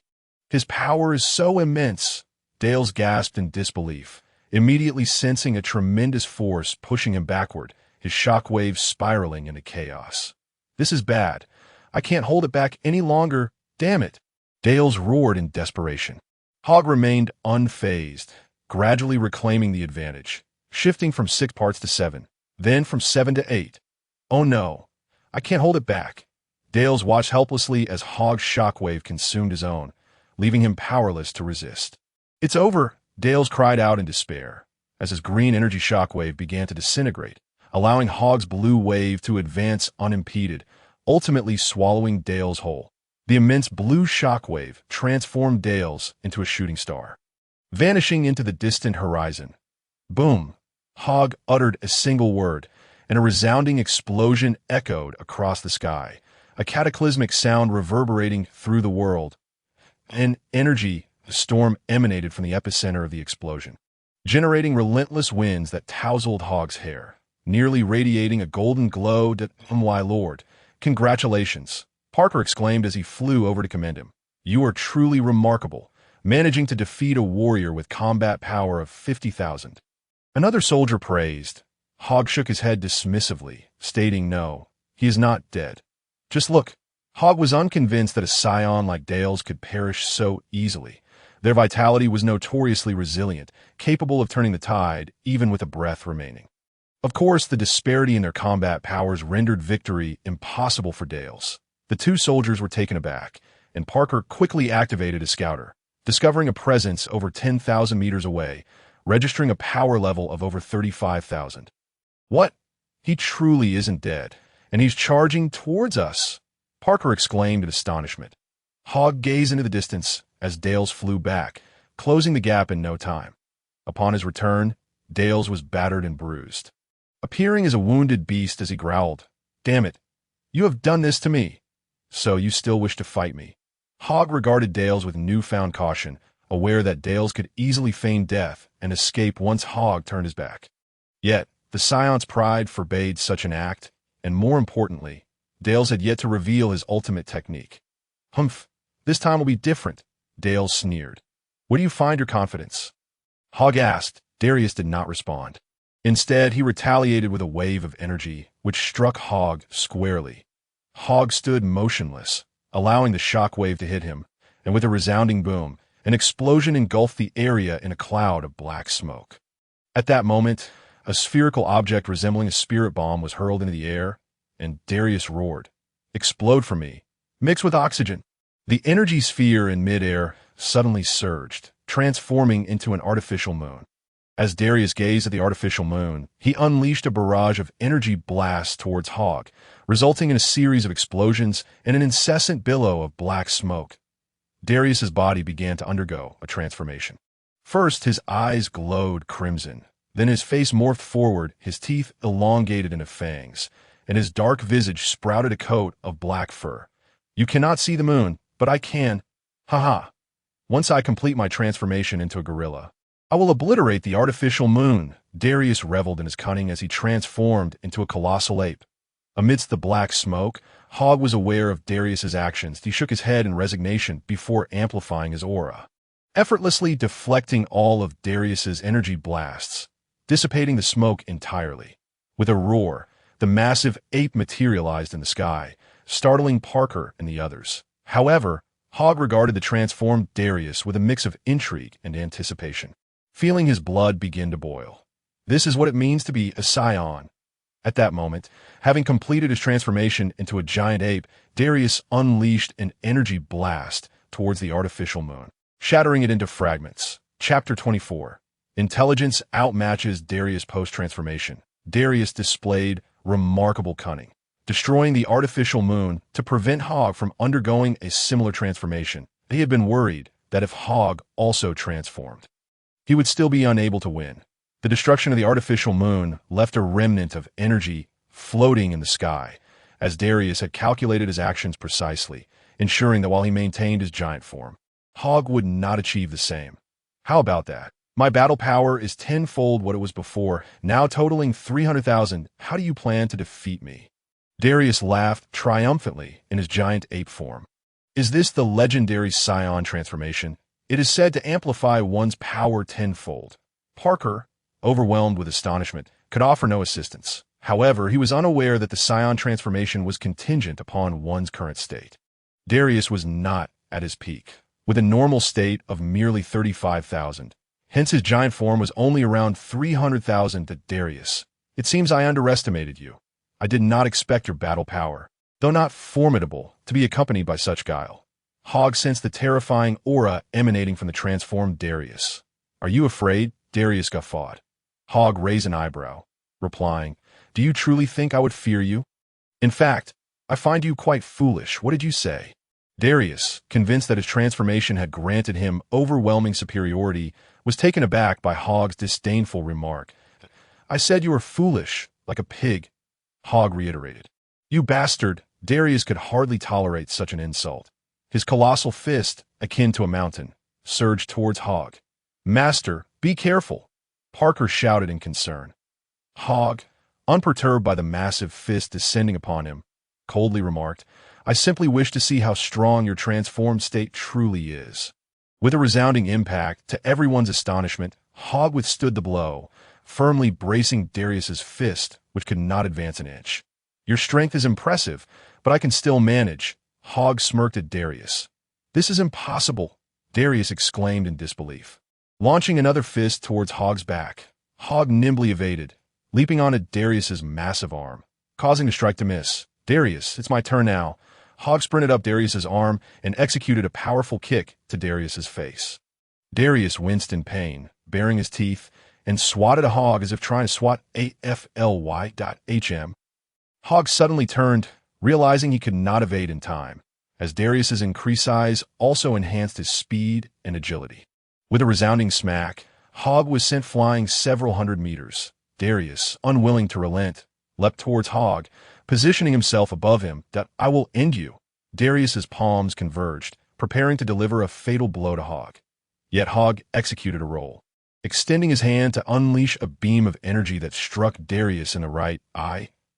Darius howled in agony, clutching his eye with one hand while flailing with the other, cursing, damn it. My eye. Bastard. Where are you? Don't run. I will kill you. Unfortunately for Darius, Hogg had already soared 100 meters away, avoiding a direct confrontation. With his eyes half closed, Darius quickly regained his composure and spotted Hogg in the distance. You wretched fool! You dare to injure my eye! Darius trembled with rage, his eyes blazing with hatred as he shouted at Hogg. I will kill you and leave no trace. Oh, really? Darius, do you see what I have here? Hogg revealed a blue energy sphere in his hand. Darius froze, his fury evaporating, replaced by a hint of panic. If I mix this energy sphere with oxygen. Hogg chuckled as he spoke. Oh no, that's the artificial moon. Darius finally comprehended Hogg's earlier taunt about his foolishness. How had he not realized that Hogg, being a Saiyan, could also create an artificial moon? Darius, accept your fate. Once I transform into a giant ape, it will be your end. Hogg laughed heartily, then deliberately tossed the energy sphere behind him, buying himself a crucial second. No, I cannot let him transform into a giant ape. Otherwise, I will have no chance of winning. Darius charged towards the artificial moon. Realizing he was running out of time, Darius opened his mouth wide and unleashed a blast of energy that shattered Hogg's energy sphere. Your artificial moon has been destroyed. You cannot transform into a giant ape and stand no chance against me. Darius reveled in his apparent victory, but when he turned around, he found Hogg had vanished. Where is he? Darius searched for Hogg's silhouette. Fool, did you truly think I wished to transform into a giant ape? I merely sought to restore you to your original form. Hogg appeared behind Darius without warning, condensing energy in his hand akin to a razor-sharp blade. Darius comprehended the grim truth. Hogg did not wish to transform into a great ape. Rather, he aimed to sever his own tail, by employing the artificial moon to divert Darius's attention. He intended to execute a swift, decisive strike. When Darius attempted to intervene, it was tragically too late. With a sickening snap, Darius's massive tail was severed, plummeting to the ground like a colossal worm. Writhing in agony, oh no. Without a tail, Darius's form began to diminish, ultimately reverting to that of a typical Saiyan. My tail. He gasped, drenched in sweat, fully aware that he had been utterly outmatched both in power and intellect. You have no chance, Hogg declared suddenly, delivering a powerful blow that sent Darius crashing to the ground. He then placed a foot upon Darius's chest, his tone indifferent. I cannot afford to take any risks. After all, a battle power of 300,000 poses a significant threat to me. A power level of 300,000 was no jest. Though Hogg currently possessed 85,000, defeating a great ape with such immense strength would prove exceedingly challenging. Darius struggled to free himself from Hogg's foot, but to no avail, ultimately surrendering to the inevitable and asking, "Why don't you transform into a great ape? Logically, you could easily defeat me in that form." The reason I do not wish to transform is simply that I am not wearing battle attire. Hogg replied coolly. Chapter 25. The frenzied Darius, crushed beneath Hogg's foot, writhed in anguish. Upon learning that Hogg's reluctance to transform stemmed solely from a desire to avoid ruining his clothing, he erupted in fury, exclaiming, "What a ridiculous excuse, you bastard! It's as if you never attempted to prevent my transformation. Why then did you destroy my artificial moon?" Hogg let out a cold snort, applying more pressure to Darius, intensifying his suffering. How infuriating! If you have the capability, release me, Darius spat defiantly. Release you? You've consumed the mental fruit and altered your form. Do you really think you have any tricks left? Hogg mused, pondering whether Darius could possibly transform into a Super Saiyan. Of course, such a feat was impossible. Achieving Super Saiyan status required not only extreme rage, but also considerable battle power and the requisite techniques. For Saiyans, strength was derived from fury and amplified by their roars, with their output entirely reliant on their shouts. Curious to see what Darius might attempt next, Hogg finally loosened his grip, allowing Darius to spring back to his feet. Regaining his balance, Darius launched a ki blast toward Hogg, who deftly sidestepped, evading the attack. When Hogg turned back, he found Darius had already distanced himself by 100 meters, his laughter echoing. Huh. I never expected you would truly let me go. Once I consume a few more mental fruits and my power surges, I shall return to confront you. Indeed, Darius soared toward the mental fruit tree. His earlier ki blast had merely served to create space between himself and Hogg. Now, Hogg would need a moment to catch up, yet that brief interval was insufficient to prevent Darius from consuming the mental fruits. Watching Darius's retreating figure, Hogg couldn't help but smirk, contemplating. Is this Darius's first encounter with mental fruits? Surely he must realize that consuming too many yields negligible benefits. In the distance, Darius flew at full speed, glancing back occasionally, fearing Hogg might pursue. However, he noted Hogg remained stationary, seemingly disinterested in the chase. Why isn't he coming after me? Does he believe he cannot prevent me from consuming the mental fruits? Darius pondered, yet in his mind, he was convinced that this was his only means to best Hogg. At that moment, Parker flew beside Hogg, stating, "My lord, it appears he is heading for the mental fruits." Indeed, but it is futile. The mental fruits will not significantly enhance his battle power. Hogg replied, unperturbed, "Should we wait here for him? Or depart?" Parker inquired, "Depart?" Hogg shook his head, responding, "No, we shall advance." Advance? Parker questioned in confusion. Indeed, let us proceed. With a thunderous roar, Hogg's speed sent shockwaves through the air, ripping apart the swirling sands that enveloped the landscape. This planet's demise was imminent. Just as Darius was on the cusp of reaching the mental fruits, he suddenly sensed a violent rush of energy behind him. Turning to see, he exclaimed in astonishment, "My goodness, what incredible speed! I will not allow you to catch up." Darius summoned all his energy, propelling himself toward the mental tree at breakneck speed. Within 2 minutes, he landed on the branches of the tree. Glancing up to behold the crystalline mental fruits, elated, he disregarded all caution and voraciously devoured a dozen of the fruits. "Mental fruits, grant me enhanced battle power." "Ah!" Darius roared in a frenzy, eager to discover how much his consumption had augmented his abilities. Chapter 25. The Frenzied Darius, grant me enhanced battle power. "Ah!" Darius cried out once more, fervently seeking to ascertain the extent of his newfound strength after consuming the mental fruits. Beep, beep, beep. "My battle power has surged to over 61,000. Haha, over 61,000. Darius laughed maniacally, but soon his mirth faded, replaced by disbelief. "How can this be? I consumed over a dozen mental fruits. Why have I only increased by around 11,000? Darius questioned incredulously, suspecting his scouter was malfunctioning. In a fit of rage, he crushed the device in his hand, convincing himself, indeed, it must be the scouter that is faulty. Hogg possesses 85,000 battle power, while my 61,000 is insufficient to prevail.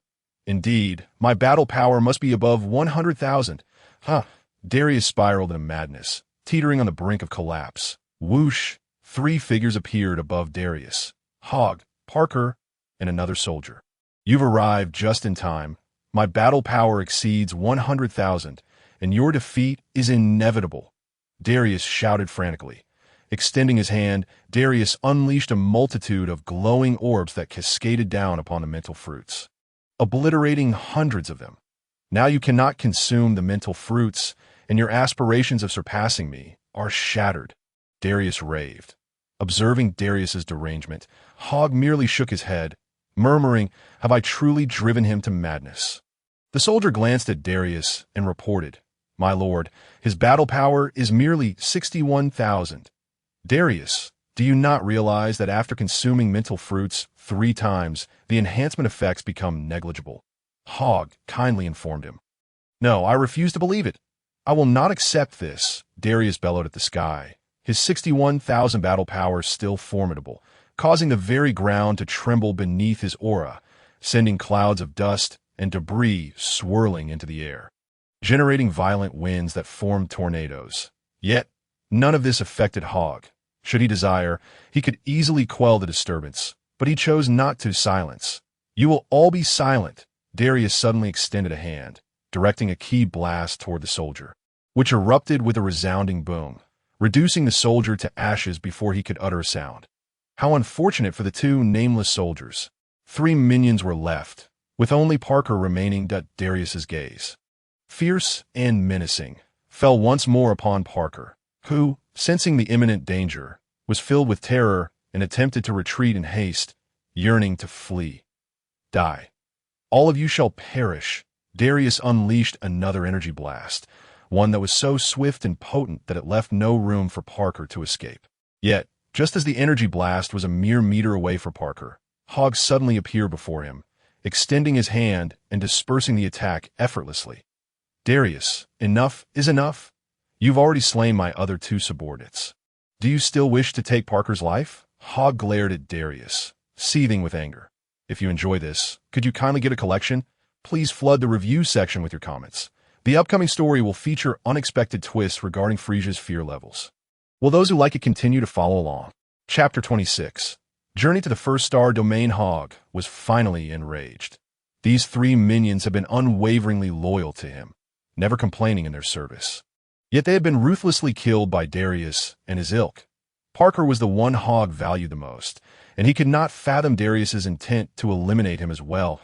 "I had initially considered sparing you for the sake of the Saiyans, but now I must end your life," Hogg stated coldly. "Ridiculous! Who asked for your mercy? A Saiyan, even in death, would never abandon the fight," Darius bellowed. This statement rang true, as Hogg understood the Saiyan spirit well. "Come on, let it be a fight to the death," Darius shouted defiantly. "You lack the qualifications to make such a challenge," Hogg retorted, his brow furrowing as he shimmered above Darius, delivering a fierce kick aimed directly at him. Darius turned abruptly, catching sight of Hogg's leg approaching, but the speed of the attack was such that he could neither defend nor retaliate. He was struck with tremendous force. Darius let out a chilling scream, his body plummeting to the ground like a shooting star, crashing into the golden sand and sending it soaring 1,000 meters high, leaving behind a gaping pit 100 meters wide and unfathomably deep. Buzz! Hogg raised a hand, hurling a massive energy orb downward at "My Lord, are you intending to destroy this planet?" Parker exclaimed in disbelief. "Fear not. I will exercise restraint. At most, I shall obliterate 1/10 of it." Hogg replied indifferently. After all, this planet was devoid of life. With the presence of the spirit tree, it would take not just 100 years, but 1,000 to recover, and even then, the spirit tree would slowly wither over the coming decades, rendering this planet a true dead world. Of course, Hogg currently lacked the means to destroy the spirit tree unless he obliterated the planet itself. "Parker, why are you still here? Run," Hogg urged, pulling Parker toward the spaceship. As for Darius, whether he lived or died was now his own concern. Hogg had merely released his own pent-up frustration while dealing with him, all in consideration of their shared Saiyan heritage. No sooner had the two ascended 1,000 meters than the entire planet began to tremble violently. Above the planet, an endless radiance broke through the clouds, scattering them entirely. From outer space, this planet appeared to wear a luminous crown, while immense clouds of dust enveloped half of its surface, hinting at the terror that lay within. 5 minutes later, Parker finally returned to their spaceship, while Hogg remained on the vessel, observing the planet's turmoil with a conflicted heart. After the destruction of planet Vegeta, the surviving Saiyans were not only disunited, but also turned against each other. What kind of race was this? Hogg had truly integrated himself into the Saiyan identity, vowing that one day he would seek vengeance against Frieza for the annihilation of planet Vegeta. Enough, Hogg sighed, returning to the spaceship. "Parker, let us depart from this planet." "Yes, my lord." Parker promptly activated the spaceship, distancing themselves from the doomed planet. Regardless, this battle had finally reached its conclusion. Hogg once more settled into a meditative position, calling out, "System, display my information." Ding! Opening host information. Host identity. Saiyan place of birth. Planet Vegeta. Destroyed. Combat power. 85. 337 fear level. Minus 270,000 others. None. Upon reviewing his information, Hogg could not help but sigh. Though my combat power has risen to 85,000, I have yet to acquire Darius's fear level. Chapter 26. Journey to the First Star Domain. Hogg, upon reviewing his information, sighed once more. Although my combat power has increased to 85,000, I have failed to obtain Darius's fear level. This outcome was within Hogg's expectations. Saiyans were unafraid of death. Even Bardock, in his final moments, placed all his hopes on Kakarot, dying with a smile, even as he transcended. "Never mind, Parker." Hogg shook his head and called out. "My lord, to the First Star Domain," Hogg commanded. "Yes, my lord." Parker immediately set the course for the First Star Domain. In the Third Star Domain, now a desolate wasteland, two figures could be seen, Zabo and Dodoria. "Zabo, it has been 3 days. Are we truly going to find that Saiyan?" Dodoria inquired. "I don't know, but we must continue searching. The Ginyu Force is here, and if we do not search, Lord Frieza is bound to be displeased." Zabo encouraged. Aside from the two figures, 5 others were also traversing the Third Star Domain, the very members of the Ginyu Force. "It has been 3 days. 3 whole days. Captain, we have searched every possible location, and we still cannot find him," complained Geese, his long white hair flowing. Bart added, "Captain, if that Saiyan were here, how could we possibly miss him? I suspect the Saiyan has already fled." Hearing their words, Ginyu felt a pang of frustration. If it weren't for Frieza's orders, he wouldn't be wasting his time searching for a mere Saiyan. "If I find that filthy monkey, I will certainly flay him alive and drink his blood," exclaimed Rickwam, who flew in, accompanied by Goodo. Ginyu pondered for a moment.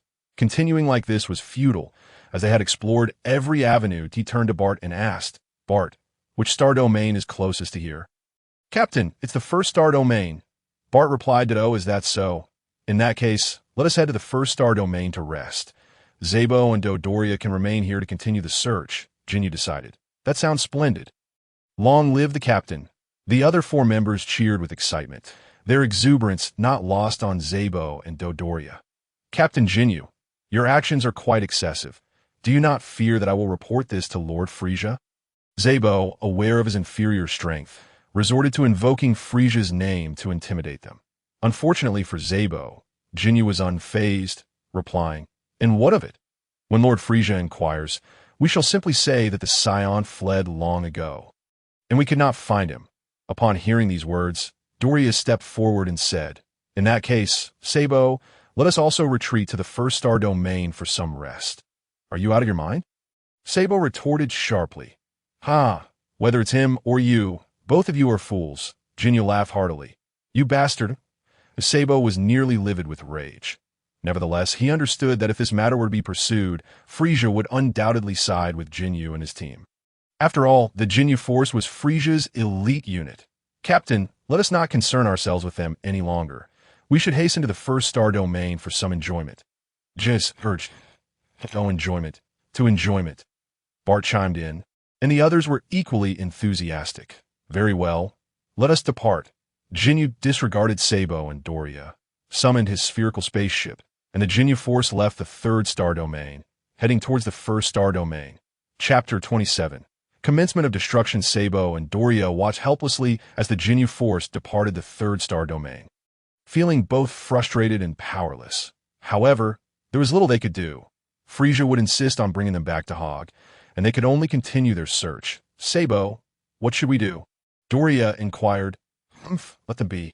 Our only option now is to wait for Lord Frisia to contact us. When that time comes, we shall respond truthfully. After all, we cannot locate that Saiyan," Sabo scoffed, gazing at the distant spherical spaceship. If only his strength were greater, he would undoubtedly obliterate their ship.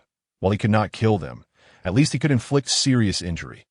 Doria fell silent, realizing that under the current circumstances, there was no alternative. Only when Frisia personally commanded them to return would they dare to do so, in proximity to the first star domain, while other star domains served as transit points or military bases for Frisia's forces. The first star domain also provided accommodations for numerous low-ranking soldiers to rest.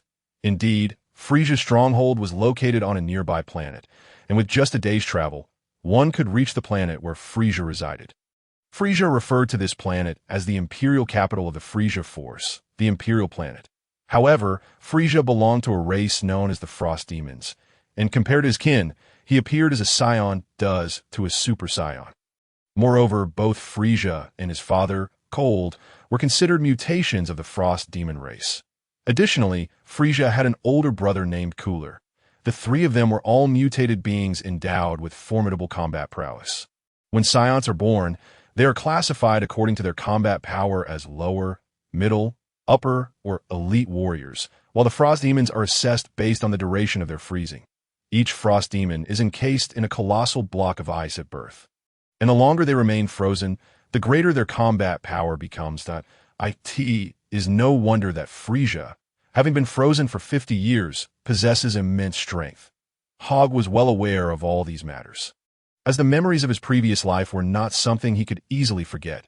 Yet he felt no fear, while Frisia's combat prowess was indeed formidable. In terms of potential, Saions could be said to far surpass the Frost Demon lineage. "This first star domain is quite bustling," Hogg remarked, observing the first star domain, which resembled a colossal entertainment venue in the cosmos. That "My Lord, it is because the Frisia Force, apart from conquering planets, also seeks pleasure. One cannot live solely in battle," Parker respectfully stated. Hogg nodded slightly. Although the first star domain was significantly larger than the third star domain, it primarily served as a place of entertainment, coupled with considerable military strength. Overall, the first star domain still paled in comparison to the third star domain, as the latter had no entertainment facilities, being entirely focused on military might. Should danger arise, the first star domain would become even more chaotic than the third, due to the multitude of idle personnel. Conversely, the third star domain would be on high alert and ready to confront any threats. Since Frisia's demise, it was no wonder that Sorbet had been able to take over the management of the Frisia force. Unfortunately, the leadership was the only formidable aspect of the Frisia force. With the Jinyu force decimated, Sorbet's administration found it increasingly difficult to survive in the universe. "Let the hunt begin," Hogg declared with a cold smile. Surveying the first star domain, a veritable feast awaiting him, that if he could instill fear within the first star domain, he would no longer owe the system any fear value.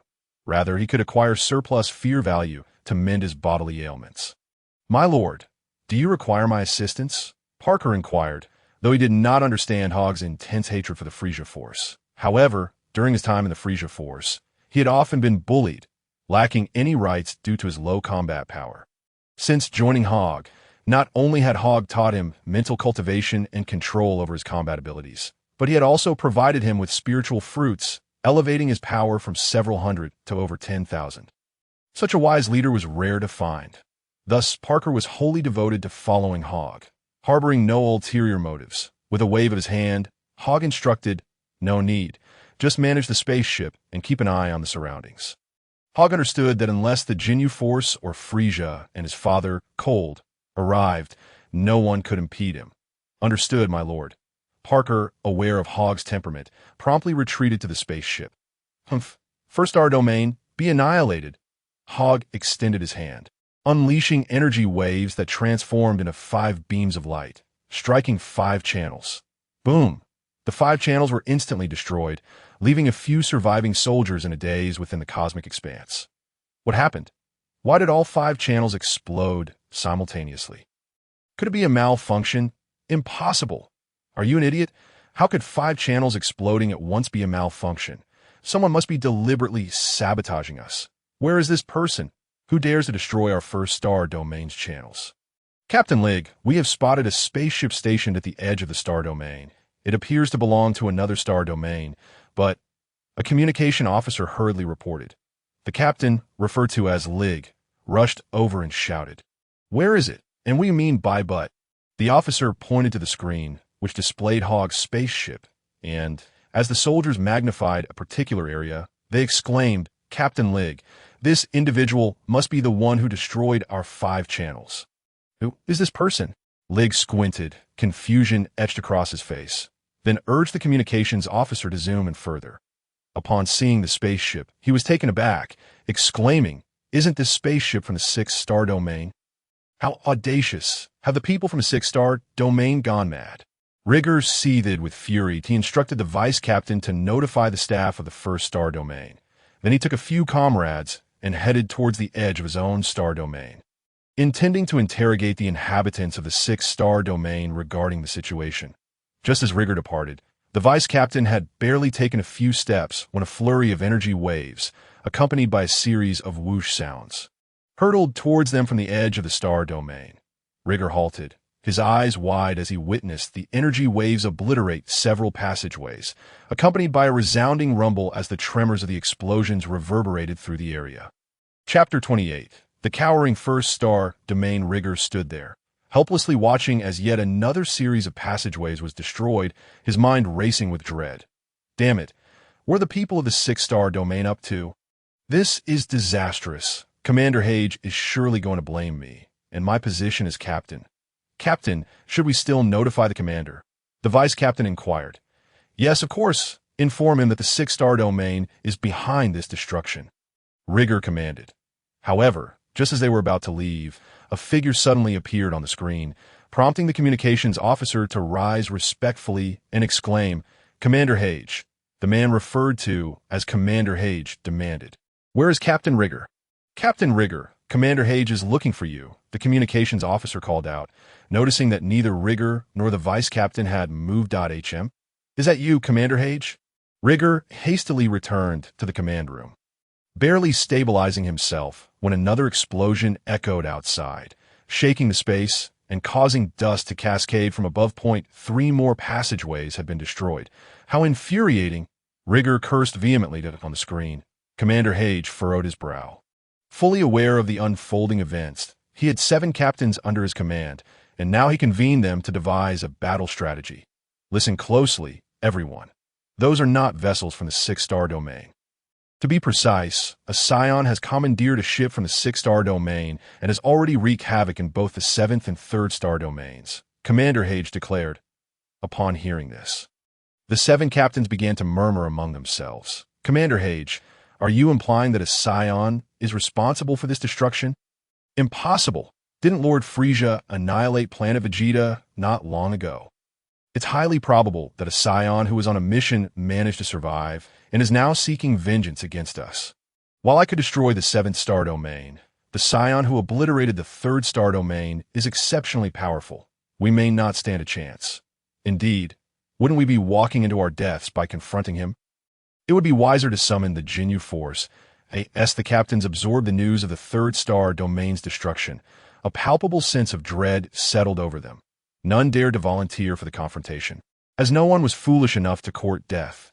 Yet, outside, the rumbling and tremors continued as Hogg, the Scion, persisted in demolishing passageways, though the 1st star domain lacked the military might of the 3rd star domain. It housed a significant number of lesser troops, resulting in an abundance of passageways. What should we do? Someone propose a solution. Commander Hage, lacking the courage to venture out himself, had longed to charge forth alongside the commander of the 7th star domain. Silence enveloped the room as no one offered a response. Finally, with gritted teeth, Commander Hage resolved, I will notify the Jinyu Force. Everyone must refrain from engaging the enemy. We must hold our ground. If we can just endure until the Jinyu Force arrives, our troubles will cease. Passageways can always be rebuilt. Our lives are of paramount importance. With that, he ended the communication. Meanwhile, Hogg had destroyed 50 to 60 passageways, although he had amassed a considerable amount of fear energy. He found no formidable adversaries among the ranks, only weak soldiers with meager fear values, hardly worth the effort. How strange. When I was in the 7th star domain, the commander personally arrived, yet now there's not a single captain to be seen. Hogg grumbled in dissatisfaction.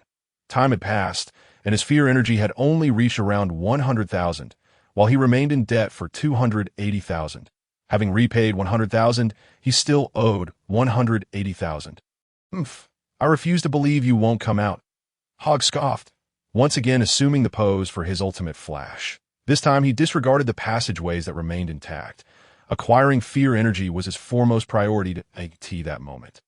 The staff of the 1st star domain and the 7 captains failed to issue a full alert, leaving all the lesser troops oblivious to the imminent threat.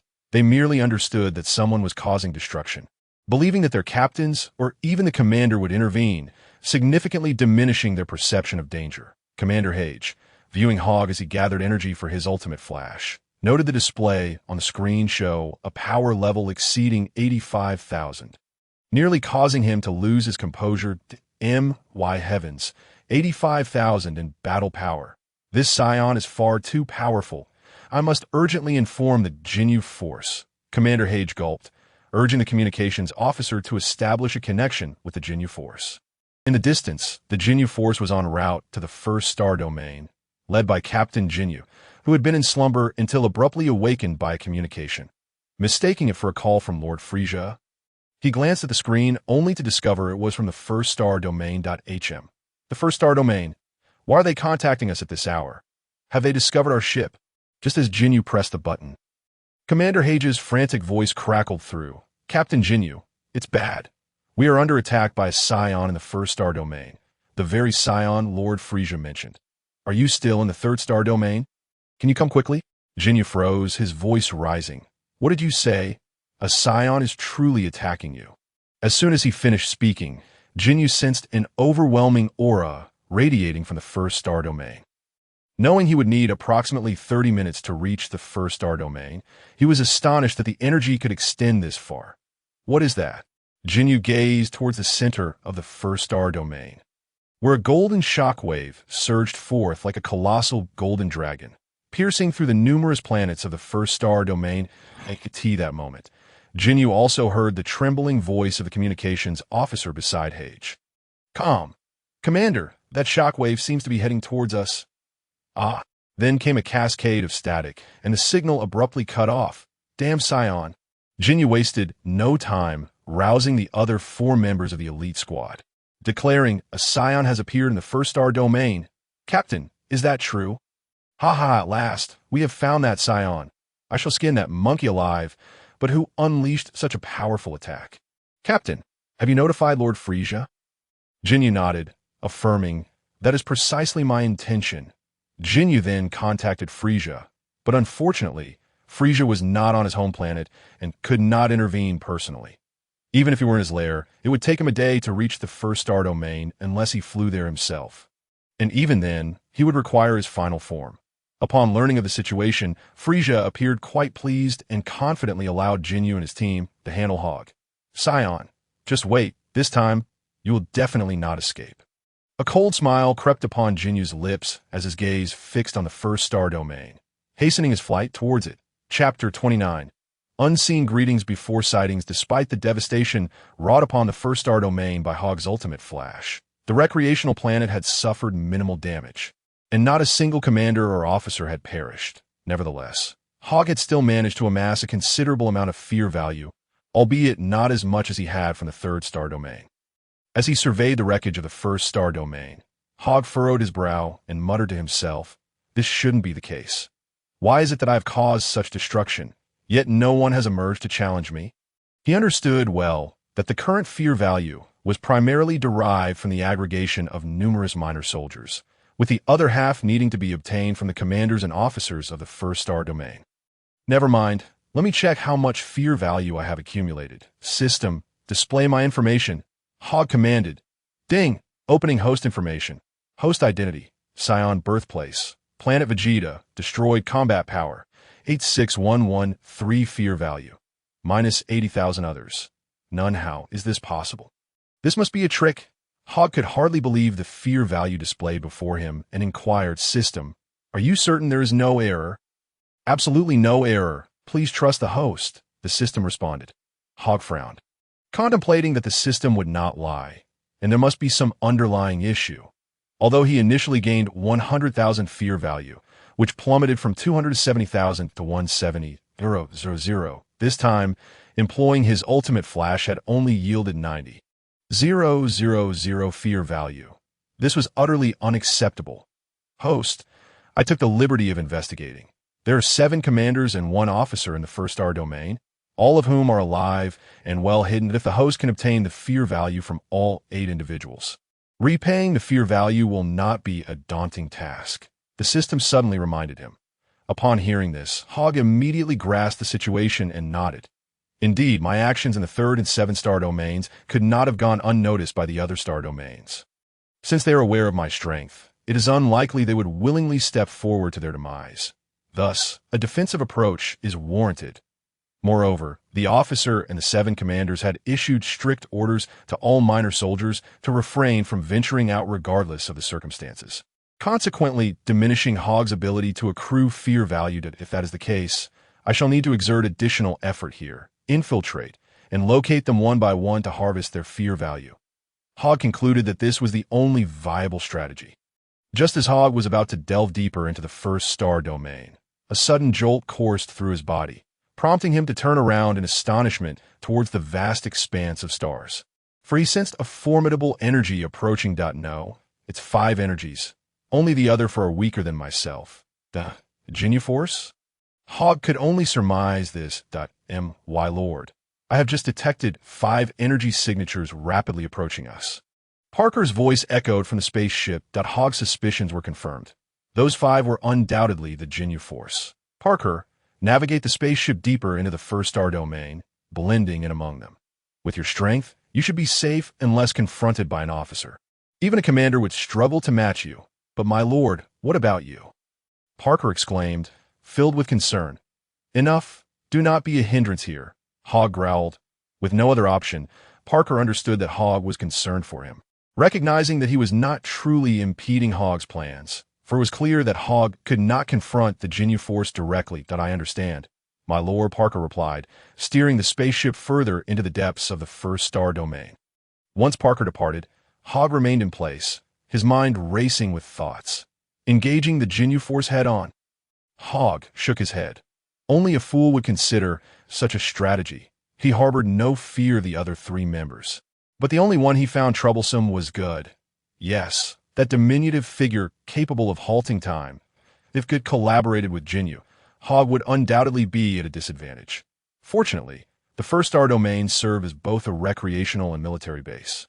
Teaming with bystanders, it no matter. I will first infiltrate the first star domain, locate the officer and those commanders. Once I repay the fear value, I shall be free. Hogg formulated a plan. However, before proceeding, he decided to bestow a gift upon them. Hogg was certainly not one to withhold his prowess. With a swift motion, he extended one hand, palm facing forward, and roared as he concentrated a vast amount of energy, causing the surrounding space to distort slightly. Ultimate explosion attack. Whoosh! A thick and powerful shockwave erupted from Hogg's hand, unstoppable by anything in its path. Every stone and meteorite struck by the shockwave disintegrated into dust. In the distance, the Jinyu Force's spacecraft suddenly blared an alarm, signaling the approach of a tremendous energy source. What is this? Jinyu, leading the group, was the first to notice the shockwave aimed directly at their spherical spaceship. What extraordinary energy is this? It's closing in on us. Jinyu cursed under his breath, realizing that evasion would require abandoning the ship. Quickly, hurry! Jinyu frantically pressed the controls, urging the hatch to open. The moment it did, he leaped from the spherical ship, but just as he did, the shockwave engulfed the vessel. Boom! With a resounding explosion, Jinyu's spherical spaceship was obliterated. Though the shockwave continued onward, the ship was engulfed in flames, rendering it useless. Swish, swish, swish! The other 4 spacecraft halted as the Jinyu Force members, all capable of surviving in space, emerged and simultaneously inquired, "Captain, are you all right?" "I'm fine, you fools." Jinyu erupted in fury, utterly enraged. What was meant to be a 10-minute journey to the heart of the first star domain would now take over an hour on foot. The most infuriating part was that Hogg had destroyed his spherical ship. How could he not be irate? Faced with Jinyu's wrath, the others dared not speak, standing anxiously to the side. Fortunately, Jinyu was not one to remain in a fit of rage for long. He soon regained his composure, understanding that lamenting the situation would be futile. "Good. You can fly over at your own pace," Jinyu commanded. Good, taken aback, understood Jinyu's implication and stammered, "Captain, silence." Jinyu snapped, unceremoniously boarding Good's spherical ship, adding, "Don't waste time. We must set off quickly. Once we capture that Saiyan, we will make him pay for the trouble he's caused us." As the hatch closed, Jinyu surged ahead towards the depths of the first star domain. Chapter 30. An encounter. After Jinyu's departure, the remaining 4 lingered. G stepped forward, patting Good on the shoulder, and remarked, "Good, take your time flying. We shall depart first." He couldn't help but chuckle. "You bastards," Good fumed, cursing, "you should be left to be killed by that Saiyan." "Do not speak carelessly, Gudu," exclaimed Raikum, chuckling heartily. "If we manage to capture the Saiyan's alive, I shall allow you a kick when you catch up, haha." With a loud laugh, Raikum boarded the spherical spaceship. All right, Bart interjected. "Gudu, we shall take our leave now. You can follow us at your own pace." Subsequently, the 4 of them entered their respective spherical vessels and set off into the depths of the first star domain, leaving Gudu alone in the vast expanse of the cosmos. After hurling a string of curses towards the departing quartet, Gudu slowly followed them towards the first star domain. Ever since Hogg unleashed a mega explosion attack, he had plunged directly into the first star domain. Although he encountered a few minor foes along the way, he was determined not to spare them, as he was only 80,000 fear points away from settling his debt. "Should I sever your hands first or your feet?" Hogg inquired menacingly, addressing a small soldier who boasted a battle power of merely 200. "And no, please don't kill me," the little soldier pleaded, terror evident in his eyes. "Ding! Congratulations, host. You have acquired 211 fear points. Excellent." Hogg grinned, swiftly dispatching the small soldier. Though his power was modest, it was better than nothing. As Hogg advanced, countless minor soldiers were left trembling in fear, yet he only managed to accumulate a meager 5 to 6,000 fear points. Far too little. Is it truly impossible to find a soldier with battle power exceeding 2,000? Hogg lamented, dissatisfied with his paltry gains. Damn it, those fools, Jinyu and his crew, are moving far too quickly. Hogg turned his gaze to the starry sky, spotting 4 energy signatures racing towards him. Should I hide for a moment? Hogg pondered, knowing that with his battle power nearing 90,000, he stood no chance against Jinyu's 120,000. If discovered, it would spell trouble. However, with GI's and Bart's battle powers hovering around 40 to 50,000, and Raikum's at 60,000, even if he managed to siphon fear points from Raikum, he would still be unable to erase his debt. Anxiety began to gnaw at Hogg. Moreover, Raikum was not easily dispatched. Even if Jinyu's force scattered to search for Hogg, Raikum's defense was formidable enough that one failed attack would surely attract Jinyu's attention. No, I must acquire an additional 20,000 fear points, Hogg resolved, lowering his own battle power. If a detector were to scan, it would now register him at a mere 1,000, an adequate power level among minor soldiers in the first star domain. Just as Hogg diminished his battle power, Jinyu and his crew arrived. The Saiyan has vanished into thin air, Jinyu remarked, furrowing his brow as he noticed the energy signature on the detector had suddenly disappeared. Captain, what could this mean? GIs echoed, equally perplexed by the inexplicable disappearance of an individual. I understand now. This Saiyan can manipulate his own battle power, Jinyu replied with a cold smirk. Raikum and the others looked at Jinyu in confusion. Seemingly unaware of the implications, that's quite simple. I can do it too, Jinyu declared, purposely controlling his own energy to lower his battle power, which swiftly dropped on the detectors to around 10,000. How was this possible? The three exclaimed in astonishment. Now, let me describe the characteristics of the Saiyan. He possesses a tail. Although he has managed to restrain his battle power, it is still evident that he has the potential for explosive strength. Jinyu explained. Yes, let us proceed with the search. Raikum and his companions promptly dispersed, beginning their hunt for Hogg. Hogg, meanwhile, was acutely aware of their energy signatures and noted their division that Jinyu's battle power had decreased to around 10,000 but soon vanished. Blending in with the minor soldiers, Jinyu can also control his battle power, Hogg thought, nearly forgetting Jinyu's capabilities. This complicates matters, but I must first acquire 30,000 fear points and then eliminate GIs to settle my debt. Hogg contemplated.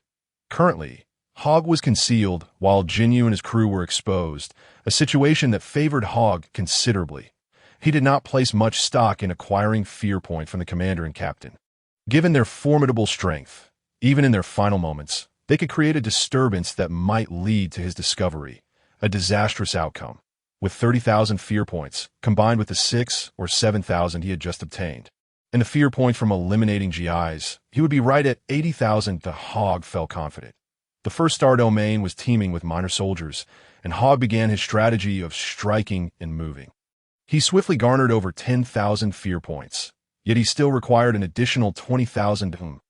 Ahead lies a minor soldier with around 1,000 battle power. Hogg felt a surge of excitement. This soldier was a marked improvement compared to the previous 200. With a swift motion, Hogg accelerated, and before the soldier could react, he landed a powerful punch to the soldier's abdomen. The soldier coughed up a significant amount of blood, but, due to Hogg's restraint, did not die immediately. Instead, he stared wide-eyed at Hogg and exclaimed, "Why, you are that Saiyan? Ha ha ha, you recognize me. Come, feel the terror of a Saiyan," Hogg declared, severing the soldier's right hand with a swift motion. The soldier screamed in agony, his fear now palpable, as Hogg swiftly claimed another 1,000 fear points. Another 1,000 fear points. Farewell.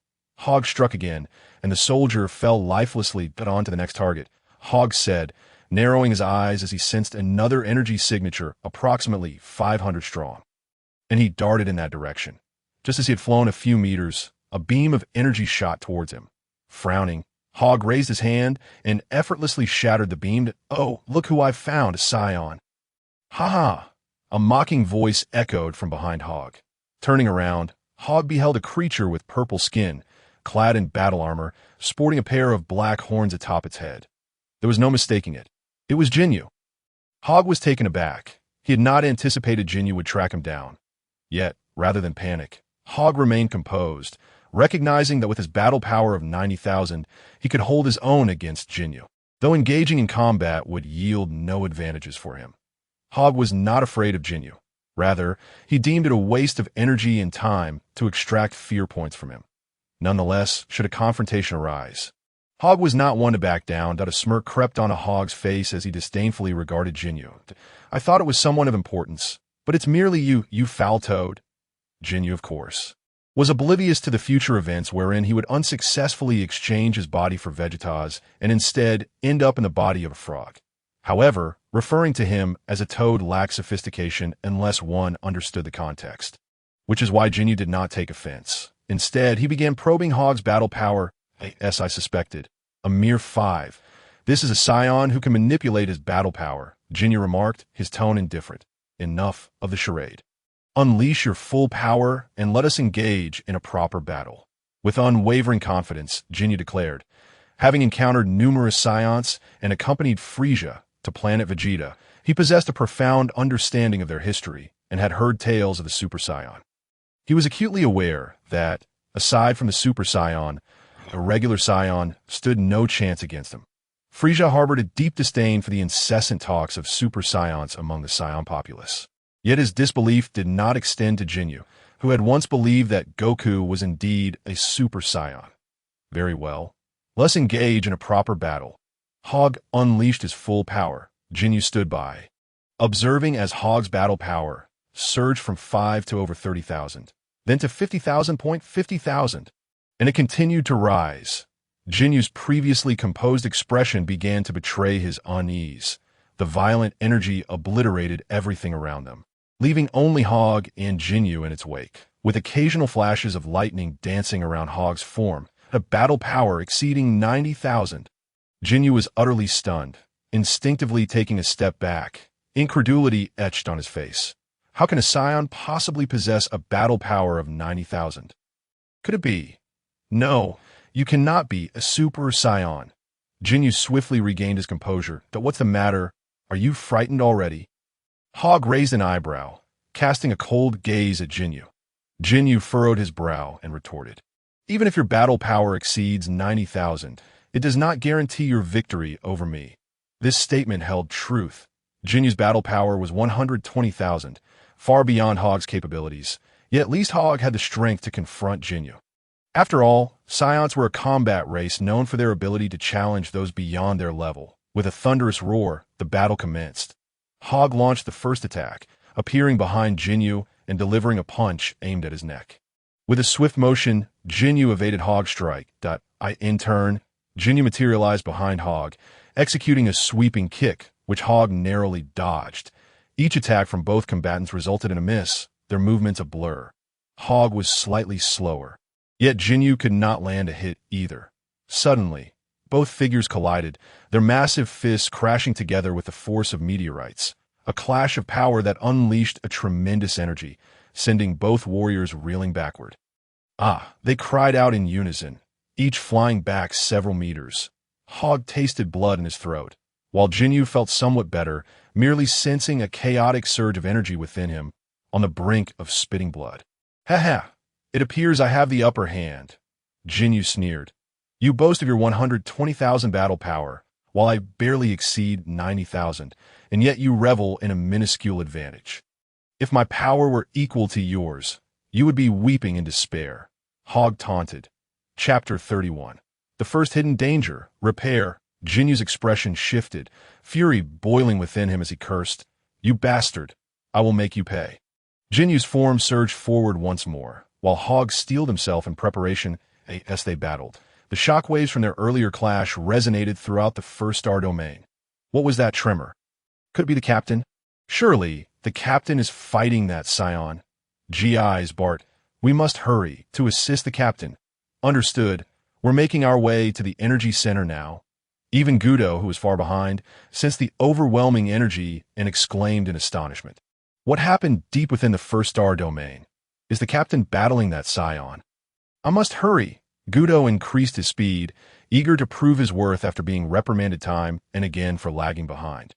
In the depths of the first star domain, Hogg and Jinyu were locked in fierce combat. Jinyu unleashed a wave of energy, his face twisted in rage as he shouted, You pathetic Saiyan with only 90,000 battle power. How dare you contend with me? Hogg, momentarily taken aback, crossed his arms over his forehead in a defensive posture, bracing himself against the oncoming energy wave. The wave engulfed Hogg, obliterating everything in its path. Yet, when it dissipated, he emerged relatively unscathed, his clothing tattered, but no significant injuries. Ha! That energy wave was truly weak. Hogg mocked in a flash. Jinyu appeared before Hogg, landing a punch to his abdomen that left Hogg trembling in pain, followed by a strike to his chin that caused him to spit blood.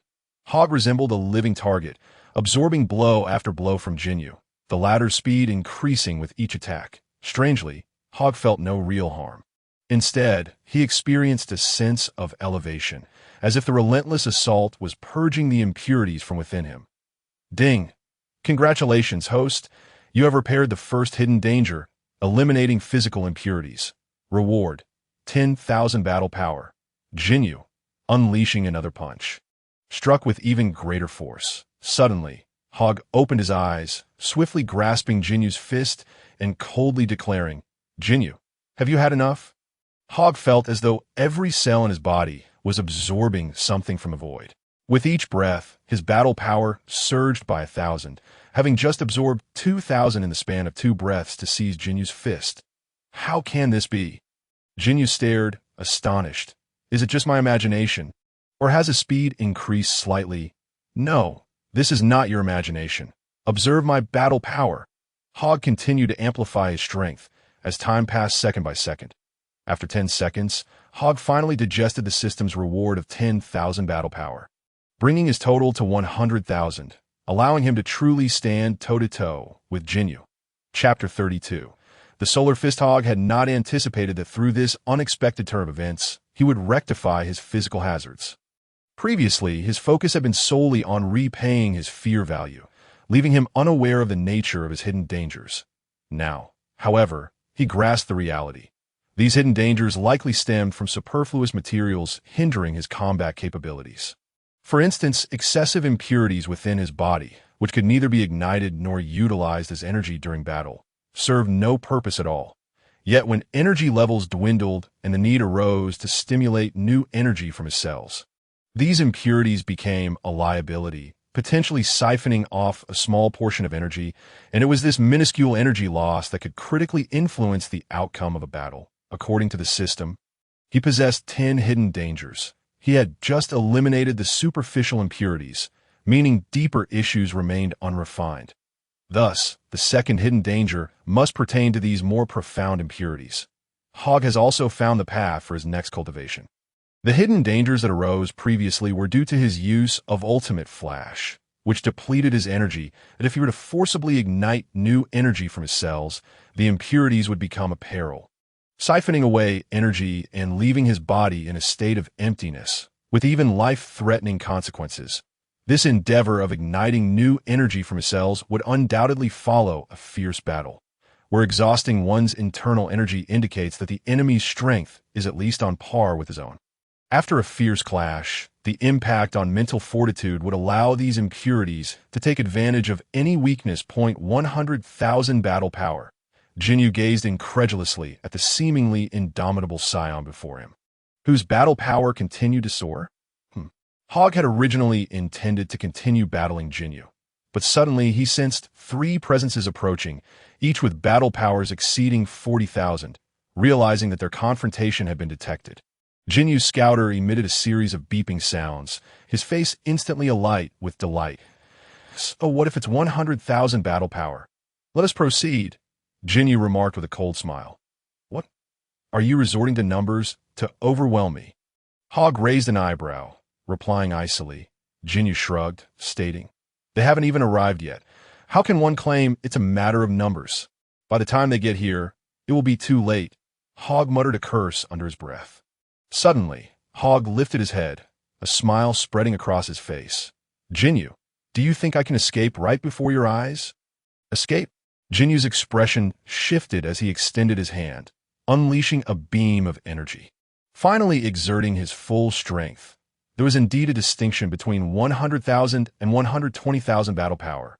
Whoosh! Hogg deftly dodged, finding himself on the other side, while Jinyu turned to follow, only to discover Hogg with his hands placed atop his head, seemingly preparing something.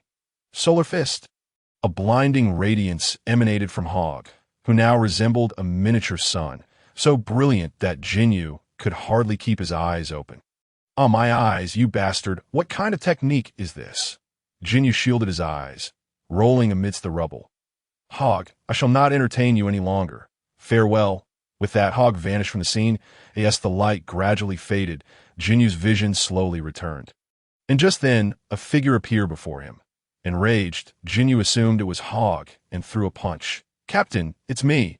As Lycum spoke, he was sent flying by Jinyu's punch, but fortunately, Jais and Bart appeared in the distance. Catching Lycum just in time, "Oh, it is you all." Jinyu felt quite displeased, for Hogg had escaped using a trick. "Captain, what has transpired?" Lycum inquired. Jinyu replied in frustration. "He got away, got away." Jis and Bart were both taken aback. If Gudu were here, things would have been much simpler. Jinyu activated his scouter, cursing, "Gudu, where the hell are you? Haven't you reached the first star domain yet?" Shortly, Gudu's voice crackled through the scouter. "Captain, I have arrived at the first star domain and located your position. Is it the site of the recent massive explosion?" "Indeed. Hurry over," Jinyu commanded. "Yes, understood," Gudu responded. Jinyu turned to Lycum, Jais, and Bart, instructing, "You three must quickly search for that Saiyan. Upon finding him, do not engage. Simply notify me, for his battle power has already reached 100,000 battle power." The trio was utterly shocked. Even Lycum, with his high defense, would be unable to contend against him. "Fear not, as long as we join forces, we can still handle him. After all, it is merely 100,000 battle power." Jinyu sneered coldly, confident in his own 120,000 battle power. Unperturbed by a foe of 100,000, but upon hearing Jinyu's words, the three dispersed to seek Hogg's whereabouts. Jinyu felt that remaining here was not a viable strategy. Sending all four of them to search would be akin to searching for a needle in a haystack. It would be best to have a chief of the first star domain and the 7 captains join the search. They could serve as cannon fodder as well as so be it. Jinyu departed the area. After the four left, Hogg emerged from a concealed ruin, having stabilized his 100,000 battle power after the recent battle. The restoration of his physical state did not increase his battle power. It merely expelled impurities. The true reward came from the system, granting him an additional 10,000 battle power. "System, have I successfully repaired the first hidden danger?" Hogg inquired. "Indeed, host, you have saved 10,000 fear points." The system replied. Upon hearing this, Hogg sighed. He still owed the system over 60,000 fear points. If he would repay the 10,000 fear points, he would not only clear his debt, but also have an excess of over 30,000 fear points. Rest assured, host, the 10,000 fear points are not without merit. Each repair of a hidden danger grants an incremental battle power reward. This means that the next time you repair a hidden danger, you could obtain 20,000 battle power, and for the third, 30,000 battle power. The system continued. Of course, the host may also repair hidden dangers on their own. Data is currently being transmitted. Hogg felt elated at this news, and although the data was still in the process of transmission, he eagerly asked, "If I acquire fear points, can I delay repayment and use them to purchase items? Or could I borrow an additional 500,000 fear points for a time?" "No, neither option is permissible." The system's frigid voice interrupted Hogg's thoughts. "Very well." Hogg sighed in resignation, glancing at the transmission progress, which was only about 20% complete, grumbling. "How slow?" "Please be patient, host," the system replied. Hogg had no choice but to wait. During this waiting period, he suddenly froze, his gaze sharpening as he looked towards the direction outside the first star domain, where a powerful energy approached him. He turned out to be him, Jinyu Force's diminutive member. Recognizing the newcomer, Hogg could not help but smile. Chapter 33. I can predict your moves indeed. The newcomer was Gudu, the weakest member of the Jinyu Force, a creature resembling a toad, with 4 eyes. Although he ranked lowest in the Jinyu Force, his abilities surpassed those of the others, possessing the powers of time stasis, binding techniques, and super abilities. His binding technique is on par with Jinyu's body exchange, but his time stasis far exceeds Jinyu's capabilities. Hogg reduced his energy to 5 and concealed himself, watching as Gudu flew to the location. Panting, "Where is everyone? Why is this place so deserted?" Gudu surveyed the surroundings and saw nothing but ruins. However, remnants of energy lingered in the air, clearly indicating that a fierce battle had recently taken place. Damn it! I'm made here with great difficulty, yet not a single person is in sight. Could it be that the Saiyan has been dealt with? Gudu exclaimed furiously. Hogg overheard Gudu's words, perplexed as to why Gudu was alone here. Had he not come with Jinyu and the others? It appeared that Gudu had become isolated. Oh right, my earlier massive explosion attack must have welcomed them, likely obliterating a spherical spaceship, regardless of whose ship I hit. Gudu, being the lowest ranked, would naturally have to relinquish his vessel. Hogg realized this in an instant. Ha! Fortune favors me. If I can acquire his fear points, I will only owe around 40,000 fear points. Hogg's eyes suddenly sparkled with excitement. Facing the formidable Good, whose combat power stood at a staggering 22,000, he should be able to eliminate him silently. Yet he found himself utterly incapable of dispatching the 45,000 combat power of JS without a sound. Hogg glanced back at Good and murmured, however, the most troublesome aspect is that detector of his Good, equipped with his own detector, realized the area was deserted and contemplated contacting his 3 companions to ascertain their whereabouts. Just as he lifted his hand to press the communication device, a beam of light suddenly shot from behind, striking the detector. Bang! Good left, I snapped shut, and the detector shattered into glimmering fragments. With the troublesome detector destroyed, Hogg emerged from the rubble, a smile adorning his face as he said, surprised, aren't you? Unexpected, wouldn't you say? Good, momentarily dazed by Hogg's presence, quickly comprehended the situation upon noticing the tail wrapped around Hogg's waist and exclaimed in astonishment. You are that Saiyan? Indeed, I am that Saiyan, here specifically to take the lives of your special operations team. Hogg retorted with a cold smirk. Huh? You wish to take my life? Pa, you are far too inexperienced for that. You curse, Saiyan. Once the battle commences and the captain detects our presence, you're finished. Good replied nonchalantly. Oh, is that so? Then why do you not make a move? Hogg inquired. Good was momentarily taken aback, cold sweat trickling down his forehead, for he understood his own limitations. Even if a battle were to ensue, he could create little commotion. Since you dare not approach, then I shall advance. Hogg's gaze grew icy as he charged toward Good, his speed rendering Good unable to react in time. Golden binding technique, Good bellowed, invoking his powers as golden light snaked toward Hogg, intending to ensnare him and render him immobile. Alas, he had chosen the wrong opponent. With a tremor, Hogg shattered Good's binding technique and stood before him, raising his hand to deliver a resounding slap that sent Good flying. Good's corpulent form tumbled comically through the debris like a ball, ricocheting off the ruins before finally coming to a halt. Damn it, you actually... Good roared, extending his hands as an invisible telekinetic force seized the rubble around them, pieces of stone and metal hurtling toward Hogg under Good's control. This trick works against those weaker than you, or those of similar strength, but alas, it is futile against me. Hogg nimbly dodged the oncoming debris. He refrained from obliterating the rubble for fear of attracting the attention of Jinyu and his team. So he opted to evade instead. In the next moment, Hogg appeared before Good, who was startled, only for Hogg to vanish again, a massive boulder crashing into Good's face. Observing Good's dented visage, Hogg could not help but laugh. Ha ha ha, Good, you are utterly hilarious. As Good hurriedly brushed the stone off his face and regarded Hogg, he gasped, how could this be? I cannot possibly defeat him. This cannot continue. I must regroup with Captain Jinyu. Hogg had initially wondered why Good had not employed Time Stop, but was taken aback to realize Good intended to use it to flee. Saiyan, once I reunite with Captain Jinyu, it will be your end. Good proclaimed before holding his breath and sprinting towards the right. In that fleeting moment of breath holding, the surroundings morphed into shades of black and white, everything around him freezing in place, a phenomenon known as Time Stop. After running a considerable distance, Good could hardly contain his breath any longer and began gasping for air. The moment he inhaled the first breath, he was violently kicked and sent flying. Note, this is deep within the first star domain. Not outer space. There is air here. You cannot escape. Hogg reappeared before Good. Blood gushed from Good's mouth as he stared incredulously at Hogg. How? How did you know the direction of my escape? Quite simply, I rely on prediction. Hogg replied coolly. whether it was Good's time stop or Hit's time leap. The moment they activated their abilities, the subsequent action they would take would manifest, albeit minutely, allowing Hogg to predict their movements.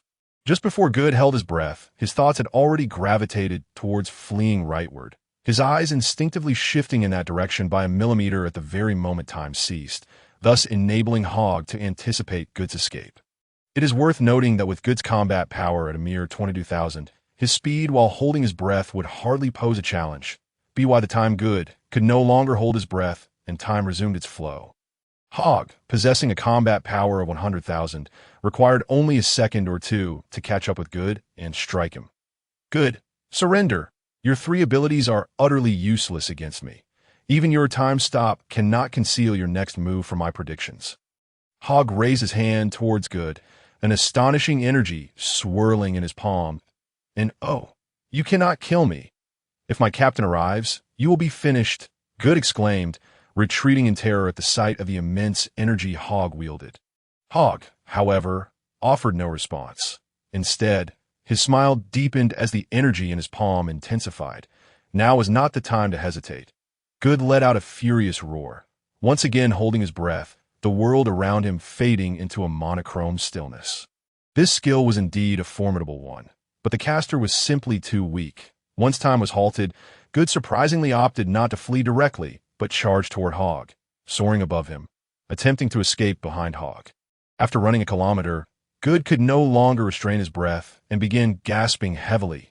He was confident that Hogg would seek his figure for a moment, believing that brief respite would suffice. There, Good suddenly heard Hogg's booming voice behind him. In truth, Good had already revealed his position before stopping time. His gaze had shifted toward Hogg, prompting Hogg to realize Good's intention to escape from behind him. As time resumed, Hogg, regardless of whether his guess was accurate or not, turned and unleashed the energy in his hand. Oh no! Good cried as he beheld the energy wave, plunging into despair, horrified as the wave engulfed him completely. Ding, congratulations to the host for acquiring 22,000 fear points. Hogg sighed deeply, finally securing the 22,000 fear points, and now he merely needed to obtain Jesus' fear points to settle all debts. JIS and Bart had been walking side by side. Hogg needed to devise a plan to separate them. He suddenly recalled that JIS and Bart's ultimate technique required them to be together, making it impossible to confront them individually. Hogg considered shifting his focus to Lycum, but his defenses were too formidable, and capturing fear points from such a large fool would prove even more challenging. Thus he resolved to concentrate on JS, whose combat power was a perfect fit at 45,000. With a plan in mind, Hogg directed his attention to JIS. Bart, do you sense that energy fluctuation? JIS, alongside Bart as they searched for Hogg, suddenly detected a distant energy disturbance. Bart nodded, responding, indeed, I can feel it, and it originates from that previous location. Could it be that Saiyan is still there and has been discovered by the captain? Uncertain, but what of Good? According to the timeline, he should have arrived at the first star region by now. Jisai hastily attempted to contact Good, but all that came through was a static noise. No need to try anymore. I reached out just a moment ago, and it was utterly futile, Bart lamented. Jisai could not help but exclaim, that Good must be slacking off again. Forget about him. Who knows what the captain is up to? Bart inquired, isn't Captain Jinyu looking for the chief of staff and the 7 captains of the first star region? Jisai recalled from their last separation. The two of them flew aimlessly, when suddenly Bart halted Jisai with a hand and froze in place. Annoyed by the abrupt stop, Jisai asked Bart, what is wrong with you? Upon glancing ahead, they saw a figure blocking their path, declaring, this road is impassable. The moment they laid eyes on the individual, their pupils constricted in shock. For it was Hogg. During the battle between Hogg and Jinyu, Jinyu had transmitted Hogg's appearance to the 4 of them via the scanner, allowing them to recognize Hogg's visage, a Saiyan. They chorused in unison. Indeed, I am the Saiyan you seek. Hogg responded with a grin, we must quickly inform Captain Jinyu. Bart attempted to contact Jinyu, but 2 beams of light shot forth, shattering their scanner. Stunned, they soon erupted in anger. You bastard, how dare you destroy our scanner? Not only will I destroy your scanner, but I will also eliminate you, Hogg replied, his tone devoid of warmth yet brimming with an undercurrent of menace. Their expressions shifted dramatically, exchanging a knowing glance before proclaiming in unison, Jai Sai Bart. Let us teach this Saiyan a lesson. They swiftly coordinated their assault, charging forward in tandem, unleashing red and blue energy spheres that reached their target before they did. Overestimating yourselves, Hogg effortlessly obliterated their combined attack with a mere flick of his hand. But that is not the end. Allow me to demonstrate the speed of the first universe. Bart suddenly descended from above at breakneck speed, wielding a blue energy sphere. Just as Hogg prepared to counter, he sensed Jai Sai attempting a sneak attack from behind. With a thunderous roar, Hogg unleashed a violent burst of energy, sending both of them hurtling away. A trivial feat for someone with a combat power of 100,000. Damn it! After stabilizing himself in midair, Jai Sai was astonished to find Hogg inexplicably before him. It is futile. Even if Jinyu were to arrive, you would still not be my match. Thus, perish, Hogg proclaimed, his hand extending as he prepared his signature move. The super explosion attack, your speed. How could it be so fast? Jai Sai gasped, his eyes widening as he felt the overwhelming energy radiating from Hogg, the amassed power capable of annihilating him. Oh no, am I doomed? Jai Sai stared in horror at the staggering energy. Ding, congratulations to the host for acquiring 45,000 fear points. Ding, congratulations to the host for repaying 100,000 fear points. Ding, automatically opening host information. Host identity, Saiyan birthplace, planet Vegeta, destroyed, combat power, 101,324 fear points, 331 other, none. Hogg nearly wept upon seeing his own information. His fear points were finally no longer negative, and he had repaid all his debts. Ding, as a reward for completing the repayment task, the host will receive 50,000 combat power. Boom! A transformation erupted within Hogg, every cell and meridian rejoicing as his muscles swelled and his joints tightened, significantly enhancing his defense, all thanks to the 50,000 combat power. After experiencing this surge, Hogg blissfully closed his eyes, thoroughly enjoying the process. Originally possessing a combat power of 100,000, he now soared to 150,000. What does having 150,000 combat power mean? It surpasses even Jinyu's 120,000. Moreover, a list filled with items appeared in Hogg's mind that in the past, the list had not manifested because Hogg was still in debt, causing it to remain hidden. Now that his fear points were cleared, and he had surplus points, the screen automatically emerged that this what could be exchanged with fear points. Hogg gazed at the screen in a daze. The names of items and skills dazzled him. There was a minimum price of 10 fear points for probing an opponent's combat power and a level 1 power potion that temporarily boosts combat power by 1%, requiring 100 fear points. Techniques such as the Flying Technique, Solar Fist, Spirit Slash, and King Kai Fist, among many others, adorned the screen. Hogg was astonished, particularly by the level 5 power potion, which promised a 50% combat power increase for 10 seconds but cost 1 million fear points. Hogg understood that aside from the items within the Dragon Balls, there existed a plethora of potions, books, and even skills. Instant transmission, both sensory instant transmission and universal instant transmission, priced at 1 million and 1 billion fear points respectively. Hogg was taken aback by the 1 billion fear points. Within the Dragon Ball universe, there indeed exist two forms of instant transmission, one requiring the ability to sense energy and another utilized by the Kaishin, which allows for instant travel to any location without the need for energy perception. Ignoring the lower-tier items, Hogg's gaze fixed upon the top of the screen, where the first 10 items were displayed. Upon seeing a particular name, he was immediately struck dumb, his emotions surging like a tsunami. That is, the Ultra Instinct. Hogg beheld those 5 characters. If one were to ask what the strongest technique in the Dragon Ball universe is, it would undoubtedly be Ultra Instinct. Upon encountering this option and observing the required fear points, which amounted to a staggering 1 trillion for the entry-level mastery, Hogg found it difficult to breathe. Consumed by a singular thought, he must obtain the Ultra Instinct. Ultra Instinct is a realm sought after even by the gods, but regrettably, aside from the angel race, very few have ever reached it. Even the god of destruction, Beerus, has only grasped its surface. Hogg had never felt such an intense desire to comprehend Ultra Instinct as he did at this moment. Ultra Instinct, no matter what, I will master you. I will acquire you. Hogg roared fervently in his heart. Jai Sai and Bart observed Hogg in a stupor. yet dared not approach, fearing it was a trap. They exchanged glances and fled deeper into the abyss. Hogg, unable to pursue, ultimately decided against it. After all, he had already secured Jai-Sai's fear points. Jinyu himself was disinterested in pursuing him, preferring to find Paik first, and then the next step would be to head to Earth. There is no rush. I shall first examine what items I can exchange for my 300-plus points, and I have questions for the system as well. Hogger sought a tranquil spot, settling into a cross-legged position as he commenced his exploration within the fear shop.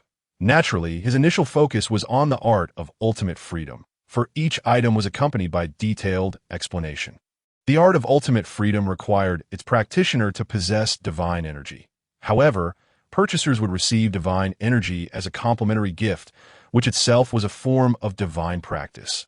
This art was categorized into 5 levels: beginner, intermediate, advanced, proficient, and perfect. The beginner level represented the most elementary skills, capable of executing most defensive maneuvers but incapable of counterattacks. The intermediate level allowed for a modest ability to reflect attacks.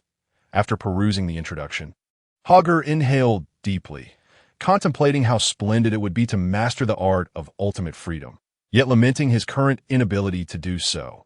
Nevertheless, he resolved to explore other options. Hogger scanned the screen again, realizing that with over 300 points of fear, he could scarcely afford anything and thus had to abandon his quest. Suddenly, Hogger recalled the divine dragon of Earth, his eyes brightening as he inquired, "System, if I were to request 1 billion points of fear from the divine dragon, could I use them here?" "No, host, that would be considered cheating, and I do not acknowledge it," the system replied. "Very well. I was merely jesting that if it were possible, I would not settle for a mere billion. I would demand an astronomical amount, at least a quintillion." After clearing his points of fear, Hogger felt an unprecedented lightness in his body. His spirits lifting considerably, he then asked, "Oh, by the way, system, why do you never assign me tasks?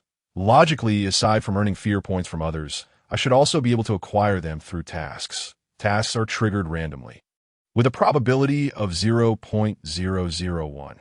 The system responded. "Good grief," Hogger exclaimed, utterly exasperated at a mere 1 in 1,000 chance. "It would be more effective to earn fear points through my own efforts. Never mind, I shall return to Earth to cultivate. Once my combat strength is sufficient, I will emerge to gather fear points, at the very least. I must wish to survive in the cosmic expanse with the aid of the divine dragon of Earth. That is my first step." Hogger was acutely aware that without the ability to survive in the cosmos, strength would be of little consequence. However, he needed to locate Parker first. Hogger muttered to himself. To find Parker, he must first eliminate a minor soldier, seize their communicator, and summon Parker. The first star domain was rife with such minor soldiers. Hogger was unconcerned about being discovered by Jinyu. Jinyu was no longer a match for him. With eyes wide open, Hogger soared through the ruins of the first star domain, but it wasn't long before he sensed an energy signature slightly weaker than his own. Could it be Jinyu? What a coincidence! Hogger was somewhat astonished, and why combat strength surpasses his. What is there to fear? I shall confront him directly. Hogger accelerated rapidly toward the source of the energy of that moment. Jinyu was engaged in conversation with the commander and 7 captains when a communicator emitted a series of beeps. However, aside from his own device, the communicators of the commander and captains exploded simultaneously. What on earth? Jinyu suddenly turned his gaze toward the powerful energy signature, gritting his teeth in anger. Damn it, it's that Saiyan. That Saiyan is recklessly barreling this way. The communicator indicated a combat power of 90,000, and in the first star domain, there was no one else with such strength but Hogger, although he was unaware that Hogger's combat power had now reached 150,000. The commander and the 7 captains were astonished to see the reading on Jinyu's communicator, realizing that this Saiyan possessed a combat power of 90,000, which terrified them, prompting them to contemplate escape. "Everyone, stand firm," Jinyu barked. "What are you panicking for?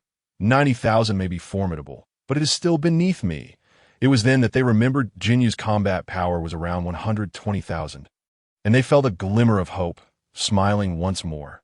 Jinyu, observing their expressions, couldn't help but mutter, "A bunch of cowards," and they claimed to be commanders and captains of the Frisia force. Jinyu dismissed them from his mind.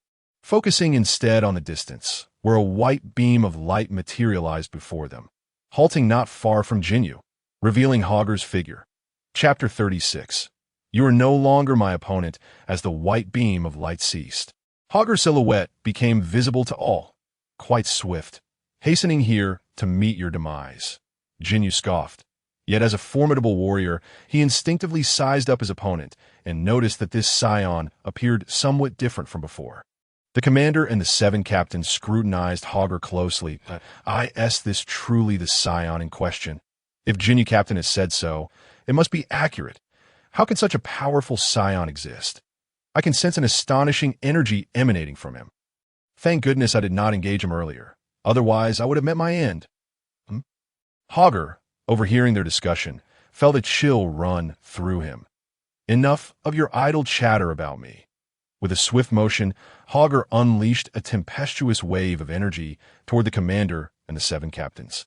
Considering their combat power, which likely did not exceed 20,000, even if he were to hold back, they stood no chance against his 150,000 combat power. We're doomed. The group attempted to flee. But they could not match the speed of his energy. Jinyu, in a state of urgency, could only save one, ultimately choosing to rescue the commander, while the other 7 captains perished at Hogger's hands. Ding! Congratulations, host. You have gained 50,000 points of fear. 50,000. It seems each captain only had around 7 or 8,000 in combat power. Hogger mused, finding his expectations to be accurate. The surviving commander, hiding beside Jinyu, stared wide-eyed as Hogger effortlessly eliminated his 7 captains, a mix of anger and helplessness swelling within him. Yet he believed Jinyu had saved him once, so he could do so again, rendering him unafraid of Hogger. Jinyu furrowed his brow, rebuking. Have you lost your mind? When I saved the commander, I had to forcibly pull him away, using my strength to withstand the energy aimed at him. As he resisted Hogger's energy, Jinyu felt an overwhelming force that nearly shattered his hand, making him acutely aware that he could not endure a second encounter. What? Just a few captains, and you're so distraught. Hogger shrugged nonchalantly. Commander, you should leave. Jinyu sensed that his adversary intended to fight to the bitter end, provoking him thus. Therefore, the commander's presence in the first star domain would only serve as a distraction. All right, I understand. The commander turned to flee toward another city in the first star domain, the entertainment planet. Flee? No one has ever escaped from me. Hogger squinted, pointing a finger, and a beam of light pierced through the commander. The commander's eyes widened in disbelief as he gasped. How? Is this possible? Moments later, he fell lifeless. You are ruthless, Jinyu frowned. Ruthless? Hogger let out a hearty laugh, replying, when you invade others' planets, your hands are stained with blood. Yet you dare to call me ruthless? Which of the commander and the 7 captains has not emerged from a blood-soaked past? Jinyu remained silent, a fact that could not be denied, for otherwise he would not possess a battle power of 120,000. Come on, Jinyu, let us engage in a worthy battle, Hogg proclaimed. Indeed, let us, Jinyu replied, filled with fervor for the fight. Chapter 36.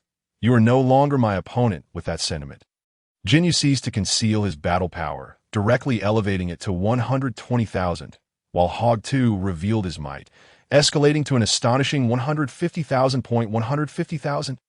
Jinyu, who had been brimming with enthusiasm, suddenly felt deflated, his anger surging as he exclaimed, How is this possible? Your battle power reaches 150,000, yet you only exhibited 100,000 moments ago. Does that mean you are not fighting me with your full strength? Finally, Jinyu comprehended why Hogg had transitioned from 90,000 to 100,000 so abruptly.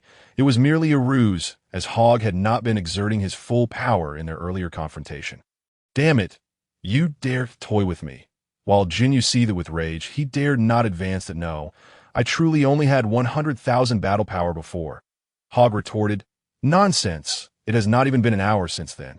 How could you possibly escalate from 100,000 to 150,000? Could it be? A thought flickered through Jinyu's mind. Could it be that you have already become a Super Saiyan? Jinyu exclaimed in astonishment.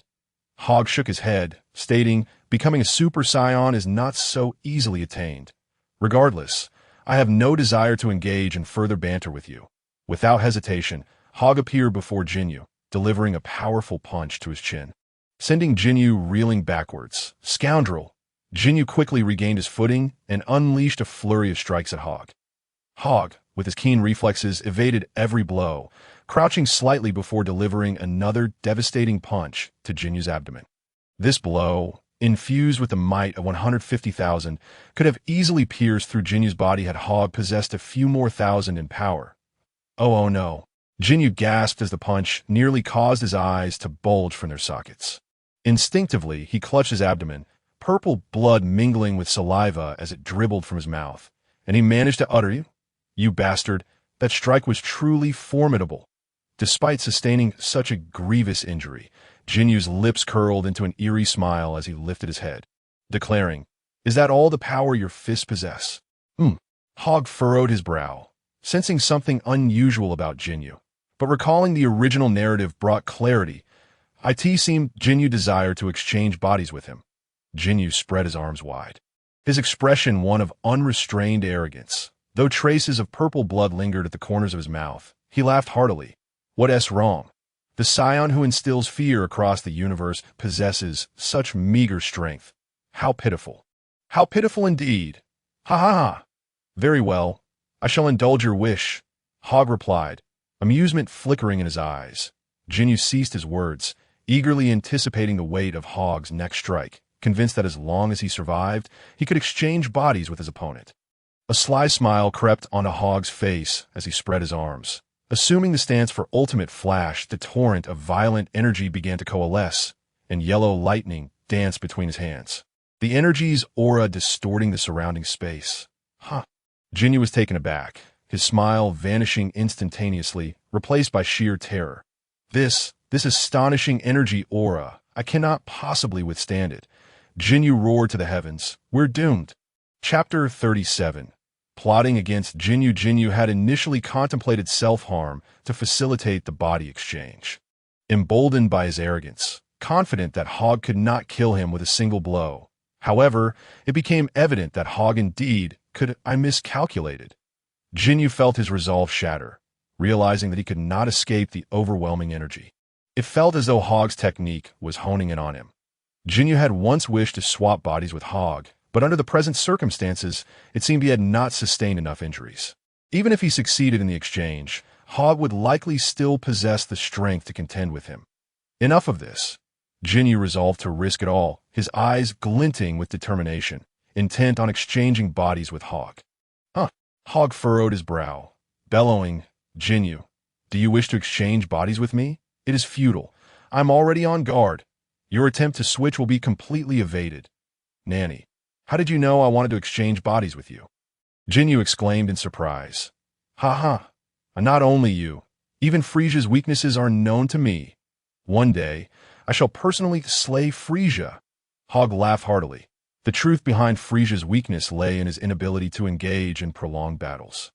If a fighter of comparable strength faced him, time would gradually erode Frisia's advantage.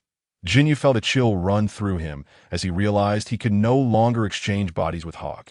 His defenses slackened, and he diminished in stature, having surrendered his resistance. Yet in the face of Hogg's ultimate flash, Jinyu was still engulfed by fear, for the technique was overwhelmingly potent. I am defeated. Jinyu clung to a sliver of hope. If ultimate flash did not kill him, he would still strive to exchange bodies with Hogg. Ding! Congratulations, host has acquired 120,000 fear points. That moment, Hogg dissipated the energy in his hands, and the menacing aura vanished, leaving only the two of them standing amidst the ruins. Jinyu felt an unexpected relaxation wash over him, and, upon opening his eyes, was met with Hogg yawning, looking exceedingly at ease. It dawned on him that Hogg had refrained from delivering a fatal blow, allowing him to escape with his life. Why did you do that?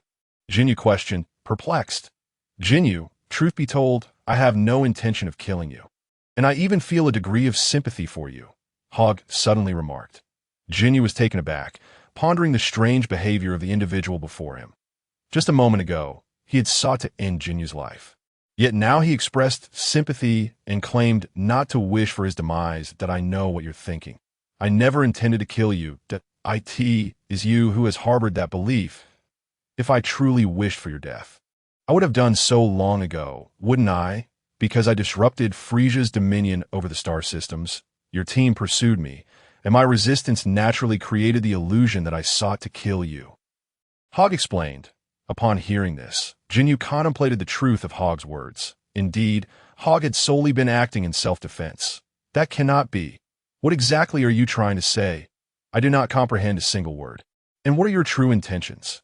Jinyu snapped back, sensing a hidden agenda behind Hogg's words. Hogg shrugged, saying, what ulterior motive could I possibly have? Let me be frank with you. Have you ever heard the saying, serving a tyrant is akin to accompanying a tiger? Frisia is, in truth, a despot who cares little for your lives. What nonsense are you spouting? Do not speak ill of Lord Frisia. I will not let you go if you do. Jinyu remained loyal to Frisia, refusing to believe that Frisia would disregard his subordinates' lives. Is that so? Chapter 37. Plotting against Jinyu, is that so? Hogg let out a cold laugh, stating, this time, I have dismantled 3 star systems. When you return to report to your Lord Frisia, someone will pay the price for this. Who will it be? Either it will be Zarbon or Dodoria. Certainly, you cannot escape a reprimand. Consider the arduous battle you fought alongside me, only to receive no accolades, but a scolding instead. Does that not leave you in a most delightful mood? Hogg remarked coldly. Jinyu shook his head, unable to discern the truth in Hogg's words, his mind a tempest of confusion. He roared at Hogg. Isn't all because of you? Indeed, it is my fault. My home, planet Vegeta, was annihilated by Frisia. Does that mean I am to forego my vengeance? In this life, debts must be repaid. Hogg raised his voice in response.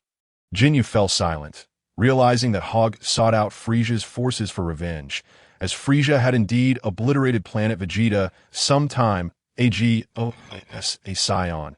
To not avenge one's kin would be a betrayal. Think it over, Hogg continued. And by the way, you may convey these words to Frisia.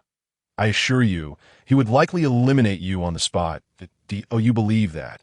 Jinyu remained mute, standing solemnly, contemplating the truth in Hogg's statement. By the way, is your planet not located on M56? I shall return in 10 days. Of course, should you doubt my word, you may have Frisia lie in wait for me. But Hogg smirked coldly, adding, do not let me perceive you as a coward. Were I in your position, I would strive to grow stronger to challenge those who defeat me. I am leaving. Hogg departed with the intention of commandeering a communicator to Summon Park and subsequently head to Earth. Jinyu did not pursue Hogg. After standing amidst the ruins for 10 minutes, Jisbat and Raikum found him. Noticing their captain's despondency, they inquired, Captain, what troubles you? Jinyu glanced at the trio, shook his head, and replied, it is nothing. Under normal circumstances, Jinyu would have dismissed Hogg's words, yet the fact remained that Hogg possessed the capability to kill him, but chose to spare him at a critical juncture, compelling Jinyu to concede a measure of belief in Hogg. In truth, Hogg had deliberately orchestrated this psychological game. Initially, he intended to eliminate Jinyu, but was suddenly struck by a thought and consulted the system. If the one who experiences fear is not of that body, can fear value still be obtained? The system responded, fear originates from the physical form. Regardless of the soul inhabiting the body, if the body experiences fear, fear value can indeed be acquired. Satisfied with this answer, Hogg quietly set a grand plan into motion in his mind, treating Jinyu as a mere pawn. Captain, are you truly all right? Jayus asked again. I am fine. Cease your incessant prattle. Jinyu appeared quite irritable. Captain, what of the Saiyan? Raikum queried. He fled. Do not mention this matter again, lest you provoke my wrath. Jinyu snapped, grumbling as he flew towards the entertainment planet. The remaining 3 exchanged glances, uncertain of what to say. Ultimately following suit. Chapter 38. The Wrath of Frisia. Meanwhile, in the ruins of the 3rd star region, Sabo and Dodoria suddenly received a communication from Frisia instructing them to return. They exchanged glances, and it was Dodoria who broke the silence. Sabo, do you think Frisia will still be angry when we return? Angry or not, it is of little consequence. Thankfully, we are Frisia's right-hand men. He should not take it out on us. At most, we shall receive a tongue-lashing. Sabo replied gloomily. The two had indeed served Frisia for many years. Even without merit, They had endured hardships, thus Sabo did not believe Frisia would turn against them. Then let us return, Dodoria suggested. Agreed, Sabo nodded, muttering, I wonder how Jinyu and the others are faring. Lord Frisia, we have returned. Jinyu and his 3 companions stood before Frisia, who was met with a unified, Lord Frisia, Ditto. Do you still have the audacity to return? Frisia's expression was laced with fury, though he did not outwardly display it was evident that he was suppressing his rage. Had it been anyone else, he would have erupted already. This restraint stemmed from the fact that when the Saiyans were first discovered in the First Star region, Jinyu had confidently guaranteed their capture. Frisia had intended to take matters in his own hands, but upon hearing Jinyu's report that the Saiyan had fled, he was left bewildered. Fled? What does that mean? Do you not owe me an explanation? Frisia's icy voice echoed throughout the spaceship, causing every soldier to tremble in fear. The 4 stood in shock, acutely aware of Frisia's wrath. Jinyu hastily knelt on one knee. Speaking cautiously, Lord Frisia, it was not due to our negligence. The Scion's combat power has reached 150,000. We were simply no match for him. Do you take me for a fool? Where is there a Scion with a combat power of 150,000? Even if there were, why would he flee in the 3rd Star region?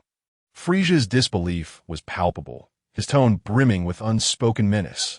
Jinyu was taken aback by this aura of hostility, eager to explain, but Frisia's gaze swept over him, coldly inquiring, why is one of your Jinyu force members missing? I distinctly remember there being a short one. Lord Frisia, that good. He was killed by the Scion, Raikum interjected. You imbecile. Jinyu seethed at Raikum's blunt honesty, wishing he had simply claimed that Good had returned to his home planet rather than confessing he had been slain by the Scion. Upon hearing this, Frisia's brow furrowed, incredulous that such a small Scion could have killed so many of his subordinates. Damn that wretched monkey. Do not let me catch you, or I shall make your existence a living hell. Frisia cursed Hogg, then turned his ire upon the 4. Useless fools, a bunch of worthless chatterers, incapable of accomplishing even the simplest tasks. The 4 could do nothing but listen in silence, hoping Frisia's anger would soon dissipate. Jinyu felt a swell of dissatisfaction within. He recalled Hogg's words. Serving a tyrant is akin to accompanying a tiger. In their efforts to combat the Scions, Jinyu and his comrades had indeed strived diligently. Yet not only had they received no rewards, but they had also been met with a severe reprimand. This tiger was not easily appeased. Despite his internal turmoil, Jinyu dared not express his feelings. What of Sabo and Dodoria? Are they also dead? Frisia inquired once more today. As soon as he spoke, Sabo and Jinyu entered the command room. Lord Frisia, we have returned, they announced respectfully. What were you doing while Captain Jinyu dealt with the Scions? Frisia questioned, My lord, we have been searching for the Scions in the ruins of the 3rd Star region. Sabo replied with reverence, Ditto. Frisia turned his gaze toward the 2, stating, I heard the Scions were in the 1st Star region. Were you 2 idling away in the 3rd Star region? My lord, it was Captain Jinyu who instructed us to remain in the 3rd Star region. They mentioned entertainment in the 1st Star region and left us 2 to continue the search. Sabo pointedly indicated Jinyu. What nonsense are you spouting? Jinyu fumed. Sabo, I advise you to clarify your words. Otherwise, you shall regret being in this world. What do you fear? If you dare to act, then dare to acknowledge it. Dodoria retorted, It appears you wish for your demise. I shall rectify that immediately. Jinyu, upon uttering his words, immediately assumed a combat stance. Sabo chose to disregard Jinyu, as he knew he could never best him, and knelt before Frisia, pleading, I hope Lord Frisia sees the truth. Lord Frisia, it must be Jinyu and his ilk who have conspired against me, and it was he who deliberately set the Scions free. Dodoria exclaimed, seething with indignation. Frisia regarded the 2 buzzing insects with mounting irritation. They had offered no assistance, yet they dared to cast blame upon Jinyu and his team, in a fit of rage. Frisia suddenly pointed a finger, unleashing a beam that pierced through Dodoria's chest. Dodoria's eyes widened in disbelief as he gazed at the gaping wound, and then, in utter incredulity, he collapsed. The onlookers were left in stunned silence. Sabo rushed over, calling out, Dodoria, However, upon lifting Dodoria's lifeless body, he realized that the light of life had already departed, and he dared not utter a word, fearing that he might be the next to perish. "You worthless fools! I have no interest in your lengthy explanations. The Scion has fled, and all your justifications are mere excuses.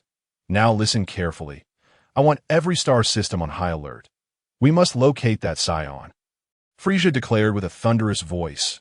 Following Dodoria's execution, every word spoken by Hogg echoed in Jinyu's mind. Frisia now appeared somewhat alien to Jinyu, a stark contrast to the Frisia he was accustomed to. To be in the company of a tyrant is akin to walking with a tiger. Frisia never regarded you as anything more than mere insects. Sooner or later, he will turn on you. It is only a matter of time. Can rage truly strip away all disguises? Jinyu's thoughts began to waver. If you doubt me, upon our return, someone will surely fall victim to Frisia's wrath as he vents his fury. Now, with Dodoria's demise fresh in his mind, and having witnessed Frisia's brutal act firsthand, Jinyu felt an unexpected reluctance and shouted, "Lord Frisia!" "Wait, what is it?" Frisia replied, his expression as cold as ice as he slowly turned to face Jinyu. An invisible aura emanating from him that made Jinyu swallow his words. "Oh, nothing, Lord Frisia. We will certainly track down that wretched monkey," Jinyu said with a veneer of respect. "Humph, that is for the best," Frisia retorted as he continued to sit in his small hovering craft, gradually departing the command center. Unbeknownst to him, a pair of bewildered eyes followed his exit, the owner of which was beginning to lean towards Hogg's perspective. Meanwhile, Parker exclaimed, "My lord, we have arrived at Earth." Hogg opened his eyes, gazing toward the distant azure planet, a flicker of joy illuminating his features. "Earth, we have finally arrived," he smiled. Chapter 39, The God and the Sense of Being Earth. Hogg gazed at the cerulean sphere, feeling a sense of returning home, for in his previous life he was part of this world, yet in this life he was born on planet Vegeta. Alas, Hogg sighed, acknowledging that regardless of the circumstances, he was now a Saiyan my lord. "Why the sigh?" Parker inquired, puzzled. "Less chatter. Pilot your ship toward Earth," Hogg commanded, his expression stern. Parker maintained his cheerful demeanor, replying, "Yes, my lord. However, I must inform you that a month ago, Frisia's army intended to invade Earth. But that plan was later abandoned due to certain reasons." Hogg was taken aback. Such events a month prior were unexpected. Yet according to history, this didn't align. If Frisia's army had sought to invade Earth, then it would have been impossible for Kakarot to grow up unscathed. What exactly transpired? "Clarify this, Parker," Hogg inquired, his brow furrowing. "I only heard rumors. It seems the matter was handed over to you Science."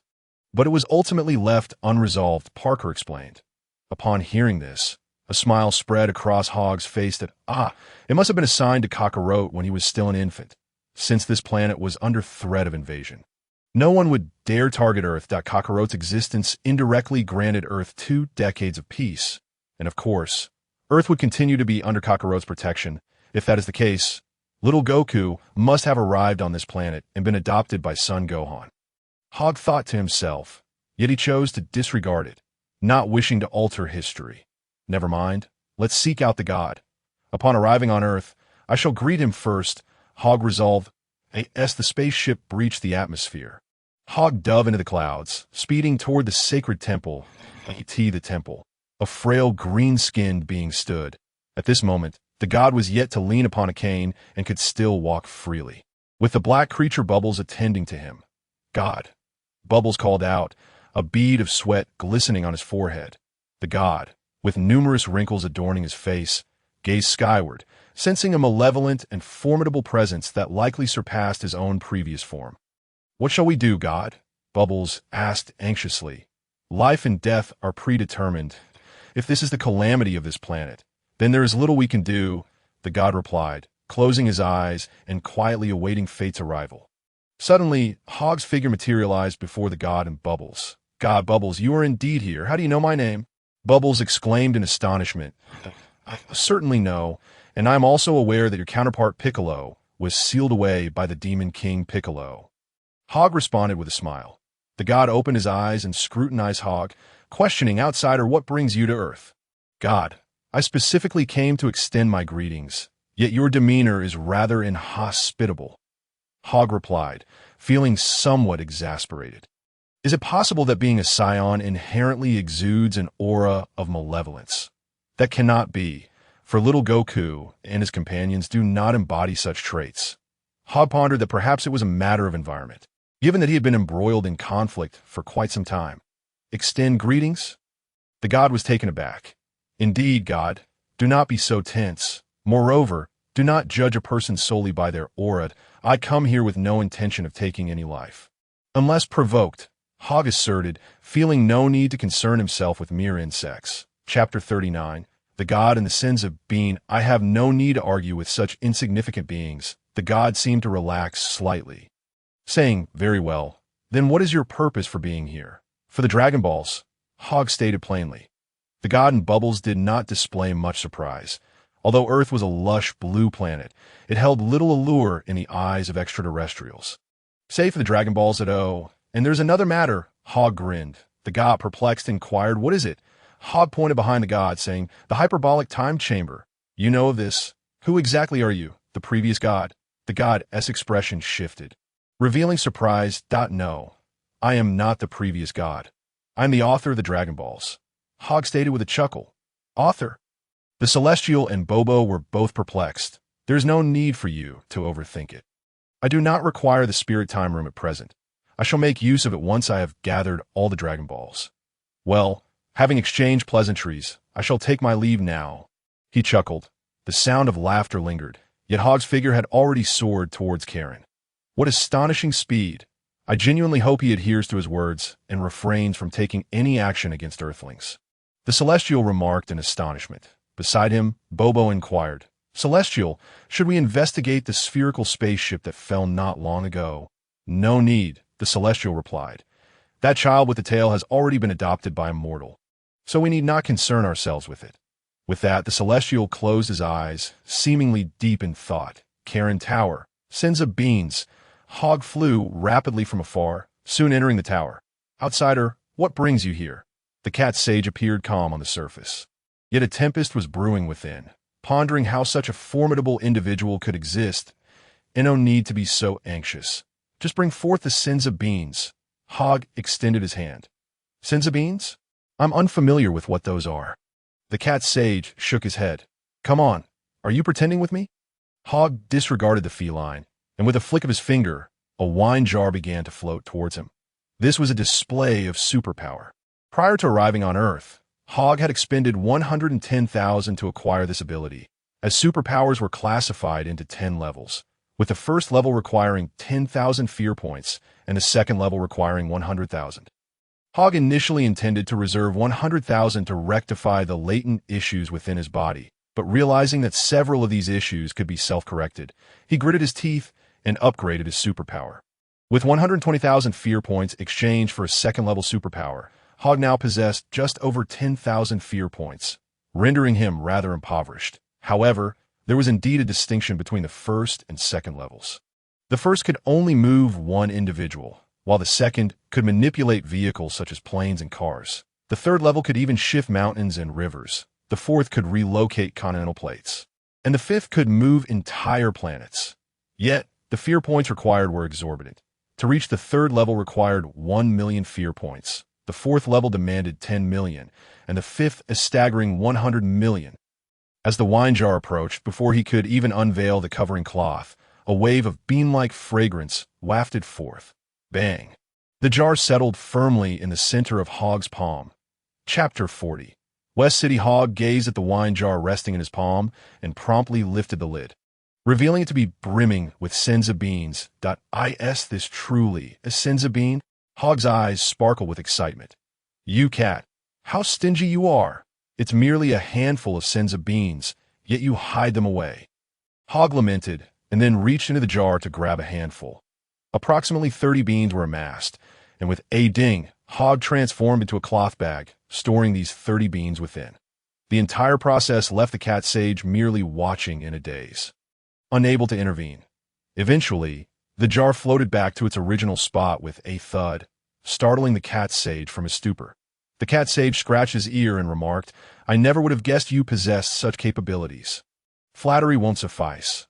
I have no time for idle chatter. I must take my leave. With a thunderous roar, Hogg shot off into the distance. The violent gusts creating fissures among the surrounding orbs, he resolved to utilize the 30 sins of beans for now, as he wouldn't be going far.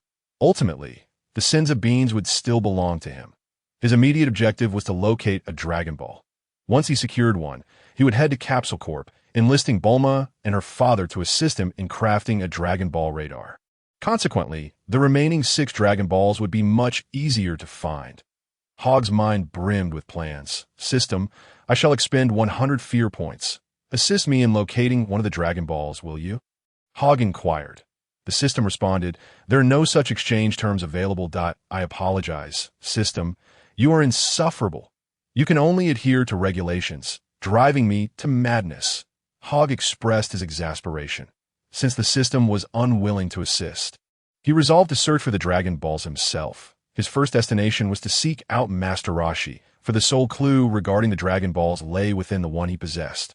With a whoosh, Hogg soared towards the ocean, swiftly arriving at Kame House, where Master Roshi sat on a stool, engrossed in a Riska magazine, his face flushed with delight, occasionally bursting into laughter.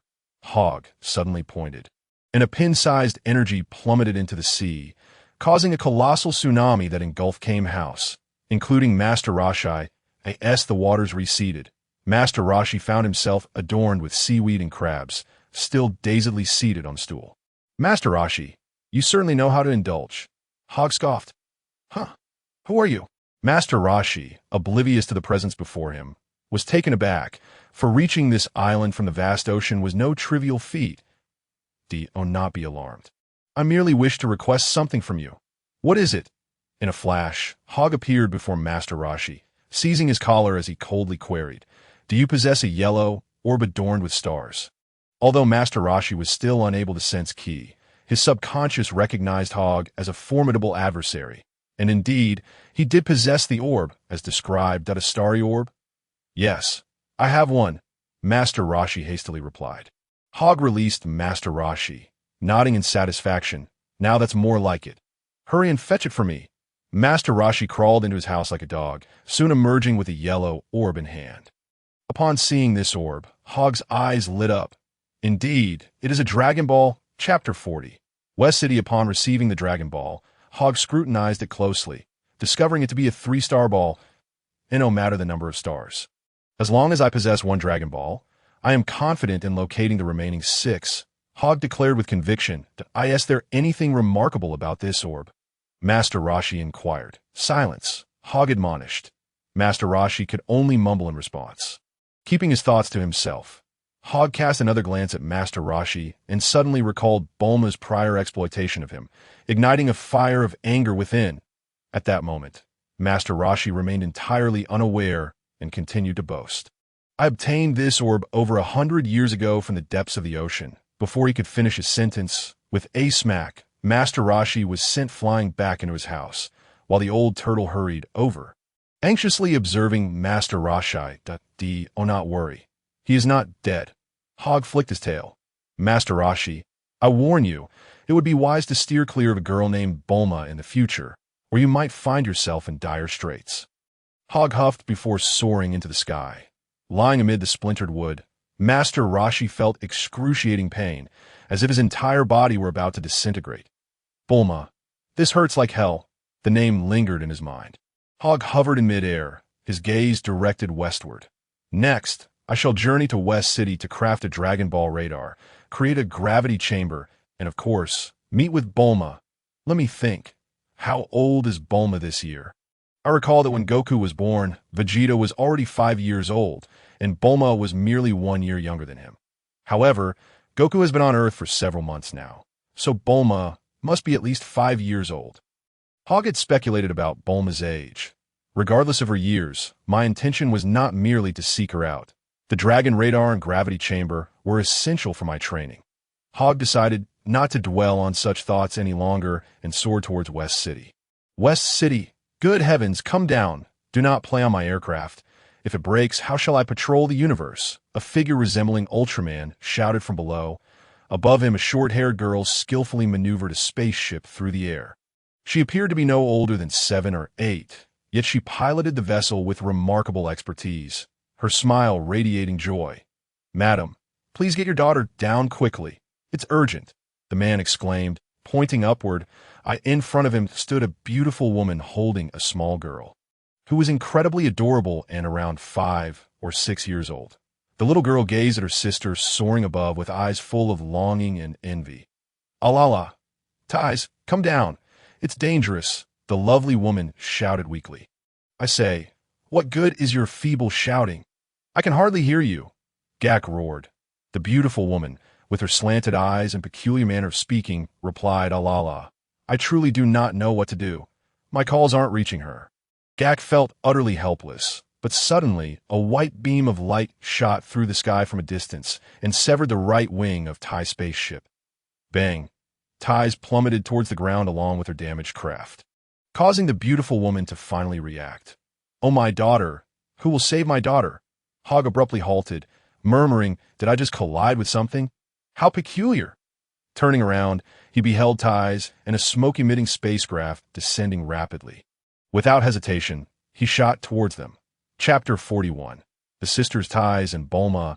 As Ties fell to the ground alongside Gak's spaceship, the right wing was engulfed in black smoke, choking her petite frame almost to the point of suffocation. I can't see. You all really know how to stir up trouble," Gak exclaimed anxiously, yet he couldn't spot Ties amidst the smoke to rescue her. What is that?" Mrs. Brief placed her 5-year-old Bulma at her feet, shielding her eyes from the sun as she looked up, spotting a white beam approaching the spaceship. The little Bulma gazed at the white light in awe, whispering, "That person seems to be flying. How cool!" Amidst the smoke, Hogg could distinctly feel a faint energy dwindling within the thick haze, indicating that the recent collision had severely injured her. With a swift motion, Hogg scooped up Ties and burst forth from the smoke, landing securely on the ground. "Ties, are you all right?" Mrs. Brief and Gak rushed over, but it was Bulma who first glanced at Hogg, hesitated for a moment, then quickly ran to her mother's side, curiously observing Hogg. Hogg paid no mind, focusing entirely on Ties, whose eyes were tightly shut, her face contorted in pain, and her body marred with numerous wounds, as if she were on the brink of death. That it was entirely understandable. How could a little girl withstand an explosion, even if it was merely the right wing that had detonated? "Don't worry, I have a solution." Hogg pulled out a gray cloth bag and retrieved a magical bean. Placing it in Ty's mouth, Ties, with a flicker of awareness, chewed the bean before swallowing. "Hey, you shouldn't be giving things to a child recklessly. Who exactly are you? Don't you realize this child is gravely injured?" Gak scolded. Hogg furrowed his brow and retorted, "Be quiet. Do you wish to die?" Gak was taken aback, sensing Hogg's extraordinary combat prowess, and dared not utter another word. That moment, the magical bean took effect. Ty's bodily functions began to restore, and her injuries were completely healed. Such was the miraculous power of the bean. Once all her wounds were mended, Ties opened her eyes, gazing around in confusion. "Where am I?" "Ties, I'm so relieved you're safe." Mrs. Brief finally exhaled in relief. Ties recalled being enveloped in the black smoke, the noxious fumes invading her lungs, nearly choking her to death. The pain from her explosive injuries had been excruciating. But after a while, the agony gradually subsided, and her consciousness began to blur.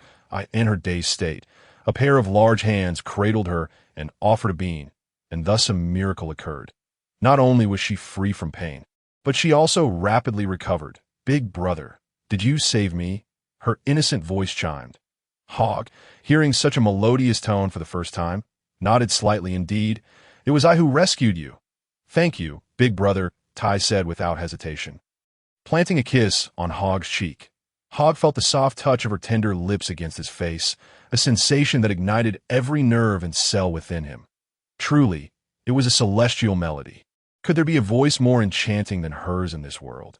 Hogg was lost in the moment. Chapter 41. The sisters Ties and Bulma. "Mommy, I'm fine. It was Big Brother who saved me." Ties returned to Mrs. Brief's embrace. Mrs. Brief quickly bowed in gratitude. "Thank you, sir, for saving my daughter." Ty's recovery left Bulma, who had been anxiously watching from her mother's feet, bewildered. She had seen her sister on the verge of death and was heartbroken, tears welling in her eyes, yet now her sister had come back to life.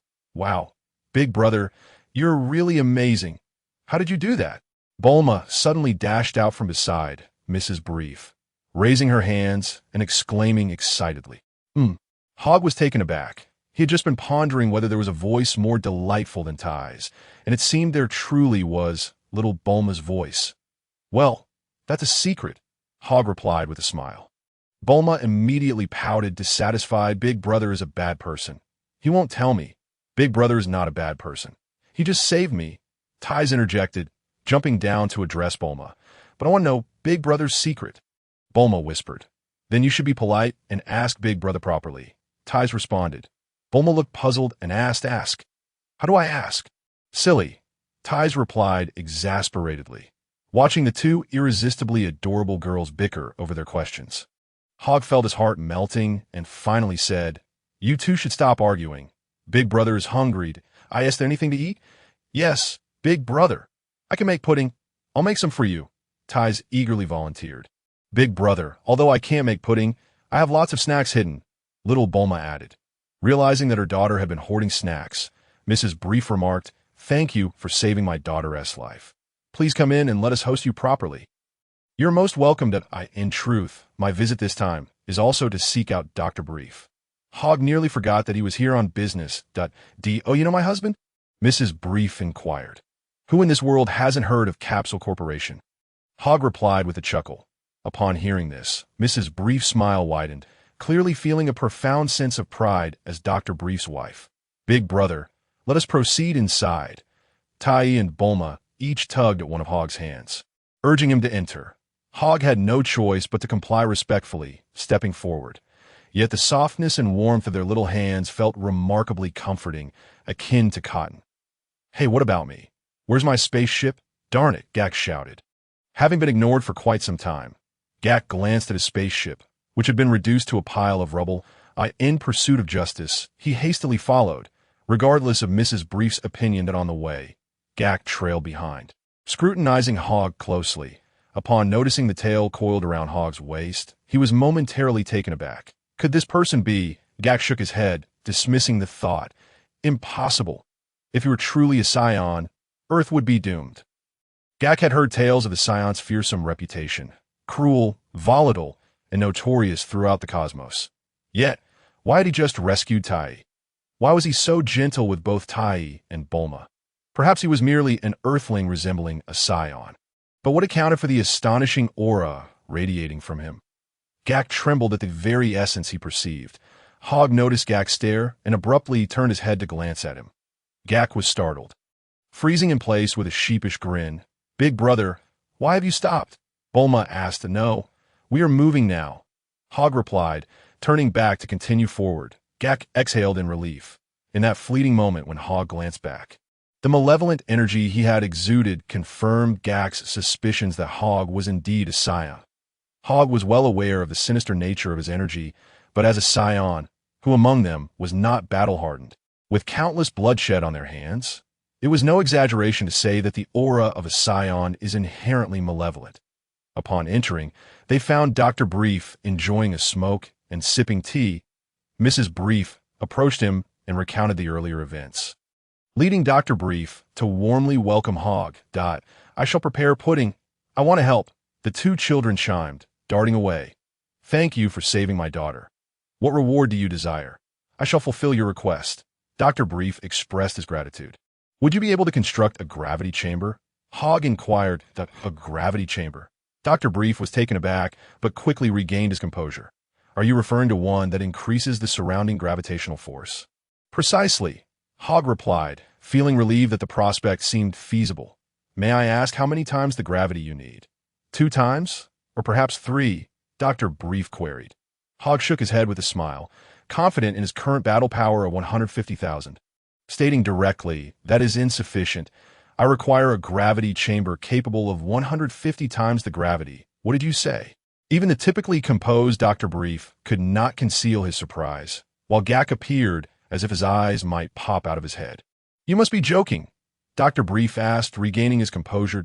I appear to be jesting.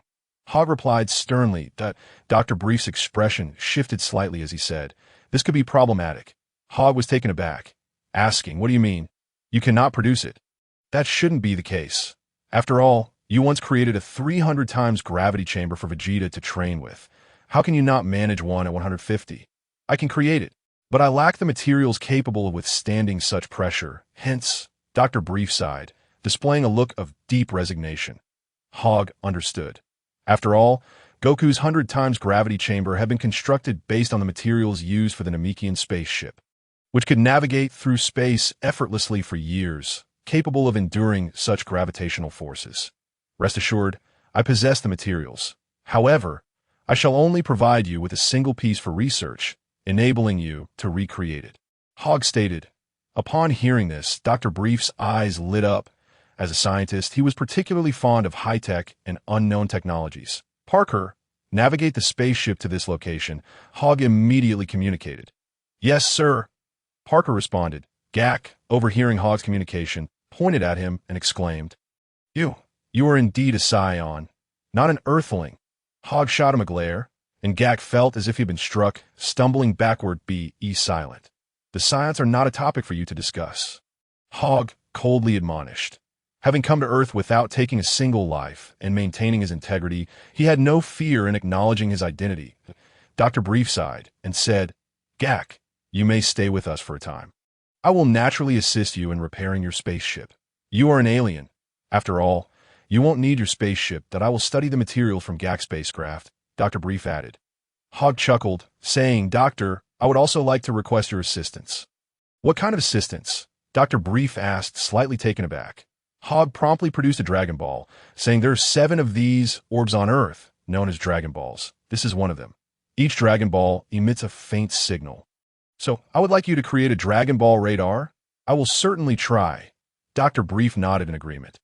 Hogg tossed the Dragon Ball to him, unperturbed by any potential mishap, unless the other party wished for their own demise. "Big brother, we've made pudding for you." At that moment, Bulma and Tai emerged with pudding adorned with a smiley face. "That I made the pudding." "No, I drew the smiley face. Big brother is my savior, not yours." "You said Big brother is a bad person." "I never said that. You must have misheard." The two began bickering over Hogg once more. Hogg quickly intervened, saying, "All right, enough of this quarrel. Big brother likes both of you and will not harbor any dislike." "Really, Big brother?" Bulma and Tai gazed at him with their large, sparkling eyes, utterly adorable. "Indeed, truly," Hogg replied with a hint of exasperation. Dr. Brief observed this scene and remarked, "It seems my daughters hold you in high regard." "That's fortunate," Hogg continued to smile. "Then you shall accompany my daughters for now. I will go inside to assist you in crafting the Dragon Ball radar." Dr. Brief extinguished his cigarette and turned to head towards the laboratory. As soon as he left, the two individuals approached Hogg with great familiarity. Hogg glanced at the puddings in their hands and remarked, "These puddings are far too small. I could devour one in a single bite." The two were somewhat incredulous, but still handed their puddings to Hogg. He promptly consumed them one after another, feeling as though he had not eaten anything at all. Meanwhile, Mrs. Brief chimed in from the side. "I shall prepare a sumptuous feast for you." Hogg chuckled while scratching his head, acknowledging that he was indeed hungry. I end the narrative. Chapter 43. The genius scientist Bulma. Only Hogg, Tai Si, and little Bulma remained. Tai Si recalled Hogg's earlier act of saving her midair and excitedly inquired, "Big brother, you can fly, can't you?" "Of course he can fly. He just swooped in from the air to rescue you." "Silly sister," little Bulma interjected, "I was asking Big brother, not you." Tai Si pouted, "But Big brother is mine. He ate my pudding." Little Bulma clung tightly to Hogg's hand, refusing to let go. The two sisters began to bicker over Hogg once more. Leaving him feeling quite helpless, he glanced around the laboratory, knowing that Dr. Brief's Dragon Ball radar would not be ready anytime soon. "Tai Si, little Bulma, would you like to play in the sky?" Hogg gently inquired. Upon hearing this, the sisters immediately ceased their quarrel, their bright eyes widening with excitement. Seeing their eager expressions, Hogg squatted down and smiled. "Come on up." The sisters prepared a circle around to climb onto Hogg's back. But he clarified, "No, you will sit on my shoulders." "On your shoulders?" Their eyes widened even further. "Indeed." Hogg nodded. "Is that really possible?" Little Bulma seemed a bit apprehensive, but in the next moment, Hogg swiftly scooped them both up with his strong hands, placing them on his shoulders, and then stood tall. "All right, I'm going to fly now," Hogg exclaimed with a hearty laugh, and with a whoosh, he vanished from his spot, reappearing at an altitude of 10,000 meters. The sisters were so startled that they shut their eyes tightly, too afraid to open them. Surrounding Hogg was a protective energy shield, safeguarding the two from the intense heat. "Open your eyes," Hogg commanded authoritatively. Tai Si was the first to comply, and upon discovering they were soaring high above the ground, she felt no fear but instead erupted with exhilarated shouts. Fortunately, the energy shield was tangible, so even if Tai Si were to fall, she would land safely atop it. Little Bulma, however, slowly opened her eyes and, upon seeing the vast height, clung tightly to Hogg's neck in terror. The sisters clearly exhibited contrasting personalities. After all, Tai Si had flown various aircraft since childhood and had even ventured into space with Jocko on numerous adventures, indicating her much greater courage than Bulma. Oh, soft. Hogg could distinctly feel little Bulma's soft hands and her gentle face against his neck. The sensation was simply delightful. "All right, we're about to fly." Hogg twirled the sisters around in the air, eliciting continuous squeals of joy from them. "Is it fun?" Hogg queried. "S so much fun. Is it thrilling?" "Thrilling. Is it exhilarating?" "Exhilarating." Hogg made an effort to calm down, stating, "Little ladies, Big Brother is tired. Let's descend." Just as little Bulma had finally overcome her fear, she felt disheartened that they had barely begun to play. "Big Brother, that's not fair. I've only just started." "Who told you to be scared?" Tai Si retorted. "You be quiet, sister," little Bulma pouted. "You be quiet. Big Brother said he's tired." Tai Si countered. Hogg, feeling exasperated, realized the sisters would bicker at the slightest disagreement. He interjected, "Little Bulma, it's not that Big Brother doesn't want to take you flying. Rather, I have matters to attend to. I need to check if your father's Dragon Ball radar is ready." "All right," little Bulma reluctantly agreed. Before long, the trio landed on the ground, just in time to see Dr. Brief outside, smoking, yet his face bore a troubled expression. "Doctor, has the Dragon Ball radar been completed?" Hogg inquired. Dr. Brief glanced at Hogg, but did not respond, instead revealing a look of distress. "Speak up, Doctor." Hogg pressed again. Finally, Dr. Brief admitted, "I'm afraid I cannot produce it." "It can't be." Hogg was taken aback. "You can create the shape-shifting capsules, yet you can't make a simple Dragon Ball radar?" "That's not the case." Dr. Brief shook his head. "It's that the signal cannot be retained. It disappears almost immediately after extraction." "Damn," Hogg muttered under his breath. Yet, with no way to compel the doctor, he thought of another individual. Dr. Gero, the creator of the androids. In terms of scientific prowess on Earth, Dr. Gero would be second to none, with even Dr. Brief unwilling to claim the top spot. However, it was a pity that Dr. Gero had turned to the dark side. Just then, little Bulma emerged, asking, "Daddy, what are you making for Big Brother?" "Oh, it's Bulma. I'm preparing to create a Dragon Ball radar for him," Dr. Brief replied. "Dragon Ball radar? What is that?" Bulma tilted her head adorably in confusion. Brief handed her a pocket watch-like device along with a Dragon Ball, explaining, "It's this thing." Bulma promptly sat down cross-legged, opened the pocket watch to inspect it. Hogg leaned in closer, discovering the intricate mechanics within, which he could not comprehend at all. Yet, Bulma's eyes sparkled as she examined the Dragon Ball and then the device, standing up and declaring, "Big Brother, I know how to make the Dragon Ball radar." "Oh, you know." Hogg smacked his forehead, realizing that the Dragon Ball radar was indeed Bulma's creation. But I need some tools," Bulma stated before dashing towards the laboratory. As Hogg attempted to follow, Tai Si tugged at his clothing, saying, "Big Brother, I'll prepare something for you to eat." "All right." Hogg momentarily lost his appetite and rushed into the laboratory, only to discover Bulma, with her petite hands, swiftly adjusting the mechanisms of a pocket watch. After half an hour of meticulous tinkering, Bulma closed the lid and pressed a button, causing the watch to emit a brilliant flash, revealing 3 points of light. Upon witnessing her success, Bulma hurried over to Hogg, excitedly exclaiming, "Big Brother, here is your Dragon Ball radar. Just press that button, and it will show you the locations of the Dragon Balls." Hogg took the radar and glanced at Bulma, marveling at her remarkable talent at such a young age. her proficiency in mechanics evident. It was no wonder she would later become the woman who invented the time machine. Hogg pressed a button, and the radar emitted a series of beeps, displaying 3 glowing dots. The Dragon Ball radar had finally been created. Chapter 44. The Quest for the Dragon Balls. Ultimately, the title of Earth's foremost scientist undoubtedly belonged to Bulma. Not only had she invented the Dragon Ball radar, but in the future, she would also create the time machine, securing her place in the ranks of the universe's greats. Holding the radar, Hogg noted the 3 points displayed. 1 Dragon Ball was located on his person, while the other 2 were over 3,000 kilometers to the west and over 1,000 kilometers to the north. Regardless, he resolved to first pursue the nearer Dragon Ball, confident he could gather all 7 within a single day. "Ties, little Bulma, I am off to search for the Dragon Balls," Hogg said with a smile. "Are you leaving, big brother?" Little Bulma appeared reluctant, her head bowed as she clutched her clothing, tears welling in her eyes. In contrast, Ties maintained her usual cheerful demeanor, waving goodbye to Hogg, saying, "Big brother, see you again. You must come play. I have matters to attend to." "There is no alternative," Hogg replied, feeling helpless, although little Bulma was undeniably adorable. Making it difficult to part, the grown-up version of her would be even more goddess-like. However, Hogg truly had no time to spare. He had a multitude of tasks awaiting him. "Big brother, I have a secret to tell you," little Bulma declared suddenly, her cheeks flushed. "What secret?" Hogg inquired. Little Bulma glanced around, seemingly hesitant to divulge her secret. Understanding her shyness, Hogg crouched down and leaned closer. "Big brother, you're the most handsome person I have ever seen. Bulma likes you.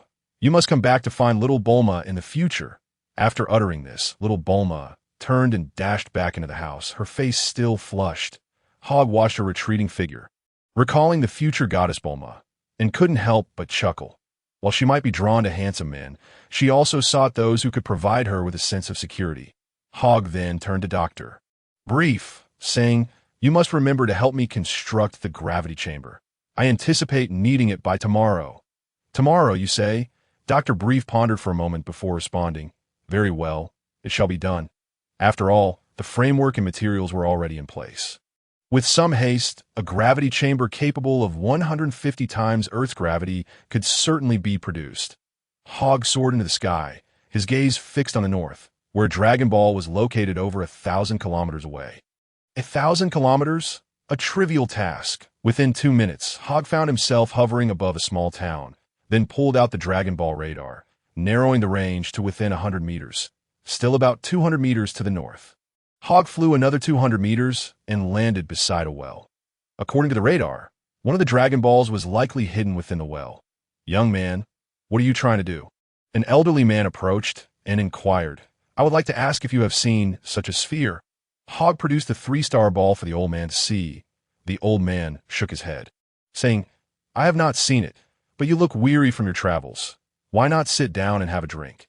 The old man began to draw water from the well, explaining, "The water in this well is quite remarkable. It never freezes in winter and remains cool in summer. Truly a marvel of nature." Upon hearing this, Hogg was convinced that a Dragon Ball must indeed be inside, as they emitted peculiar signals that affected their surroundings. "Old man, there is likely something I seek below." Hogg disregarded the old man's reaction and pulled the bucket up, diving head first into the well.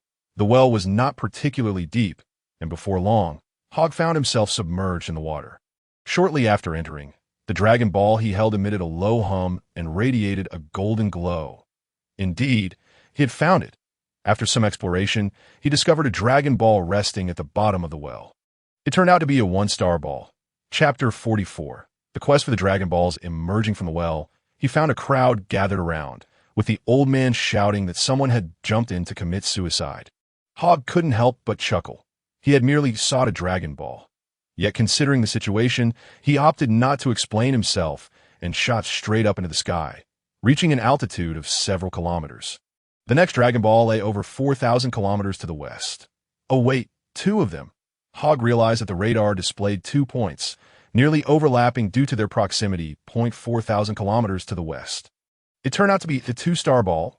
As he held the Dragon Ball in his hand, he discovered it was indeed a 2-star ball. Not far away, he found a 7-star ball, bringing his total to 4 Dragon Balls.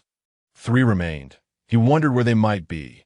Hogg pressed the button on the radar again, revealing that one was located 500 kilometers to the south. Excellent. The next one is there. Hogg sped southward.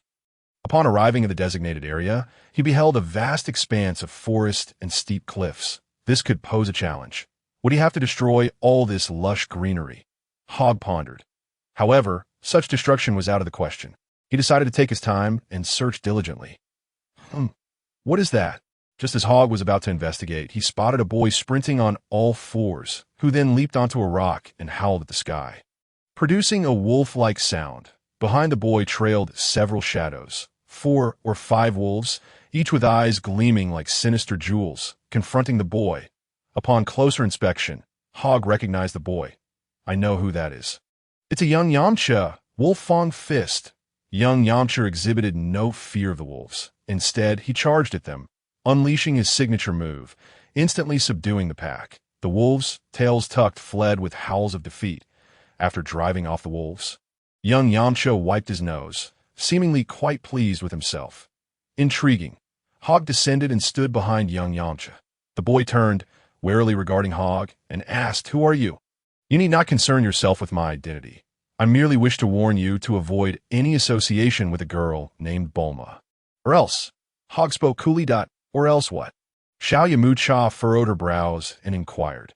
Hogg did not respond, merely casting a piercing gaze, which sent Xiao Yamucha hurtling backward, crashing through 3 or 4 trees before finally landing on the ground.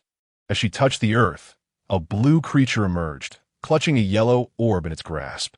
Upon witnessing its master injured, the creature discarded the orb and exclaimed, "My Lord Mucha, are you all right?"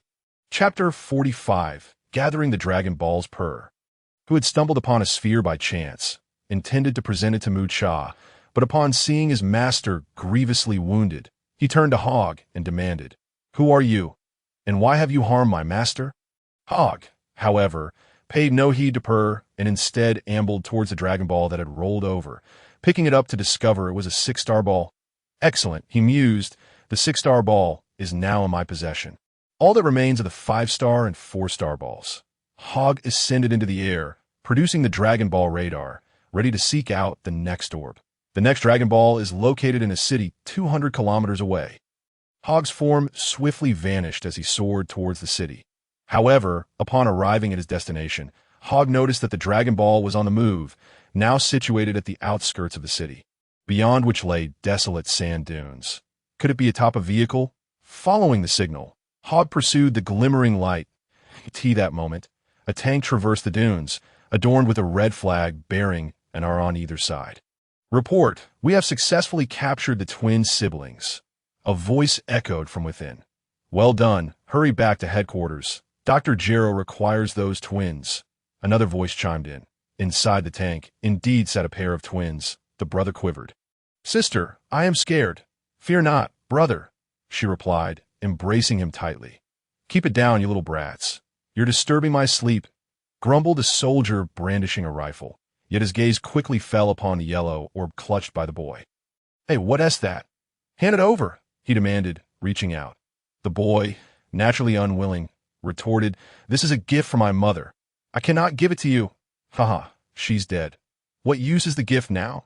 Hand it over. The soldier lunged to snatch it away.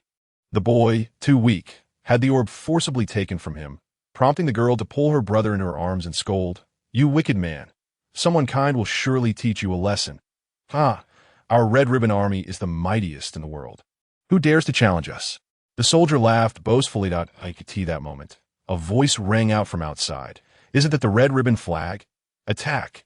As the command was issued, the trio felt the tank overturn multiple times. Even if they survived, they would not escape unscathed. Apart, Hogg exclaimed, using his powers to tear the tank asunder. Wait, are there children? Hogg observed a boy and a girl, momentarily regretting his violent approach, yet noting that they still showed signs of life. With a wave of his hand, he levitated the two towards him, producing 2 sins of beans for them to consume. In no time, they opened their eyes, looking at Hogg in disbelief. Did we not perish? The boy uttered, It must have been this older brother who saved us, the girl added. Hogg scrutinized the pair, recognizing their familiar features, but was suddenly drawn to a glimmering orb on the ground. "Ha ha! A 5-star ball!" Hogg exclaimed as he picked it up. "Allow me to escort you back to the city." Having rescued the siblings, Hogg had overheard their conversation and understood they had been abducted by the Red Ribbon Army. "Thank you, big brother," the girl exclaimed with excitement. Chapter 45. Gathering the Dragon Balls. "Thank you, big brother," the girl exclaimed with excitement. After safely returning the siblings, the girl joyfully declared, "Big brother, my name is Lotzi Lee." "And I am Labai C." The boy chimed in, equally enthusiastic. Hogg smiled gently, recognizing them, and waved farewell, departing from the scene. In midair, Hogg reviewed the count of Dragon Balls. He had already secured 6. That where might the 7th be? He activated the Dragon Ball radar, revealing the location of the 7th orb. "This is, it appears to be Bao Mountain. Indeed, the 4-star ball must be there." Hogg was not overly surprised. Rather, it felt entirely expected. In the original tale, the 4-star ball was discovered by the elder son Gohan deep in the mountains, so it was not strange for it to be near Bao Mountain. It seemed the time had come for a visit to young Yukon. Hogg held a steadfast faith in Kakarot, and the prospect of meeting him in person brought him joy, even if he was still just a child. With a swift motion, Hogg reappeared at the base of a cliff at Bao Mountain, where a river meandered downwards towards a solitary wooden cabin. Indeed, the only one on the entire mountain. The Dragon Ball must be nearby. After a meticulous search, Hogg finally spotted the 4-star ball wedged among the rocks in the river. Though it was only partially exposed, covered almost entirely by mud and sand. Indeed it is the 4-star ball. Splendid, splendid. Hogg rejoiced. Given that this was Bao Mountain, devoid of any passers-by, he thought it prudent to seek an open space nearby to summon Shenron and make his wish. After all, summoning it here would yield the same results as doing so elsewhere. Bringing it back could potentially frighten others. As Hogg scanned the surroundings for a suitable spot, he suddenly felt something plummet from above. Instinctively glancing up, he beheld a figure resembling a monkey tumbling from the heights. "What is that?" Hogg gasped, aware that the cliff was perilous. Anyone or anything falling from such a height would be gravely injured or worse. Just as he prepared to catch the falling figure, he recognized who it was and inexplicably refrained from intervening, allowing the child to drop. With a thud, the figure struck the ground, landing heavily and becoming dazed. "A hedgehog-haired child, Kakarot." Hogg finally understood the identity of the individual, taking a moment to assess him and realizing that while the child had lost a significant amount of blood, his body remained largely unscathed. Tisk, truly a Saiyan's resilience, Hogg marveled. Young Wukong, the only Saiyan aside from the angels to grasp the ultra instinct. Hogg's heart was a whirlpool of emotions, yet he harbored no desire to alter the course of history. In a flash, he vanished from sight. Some time later, the elder son Gohan pushed through the foliage, urgently calling, "Wukong, where are you?" "Ah, Wukong, how fortunate you are to be here."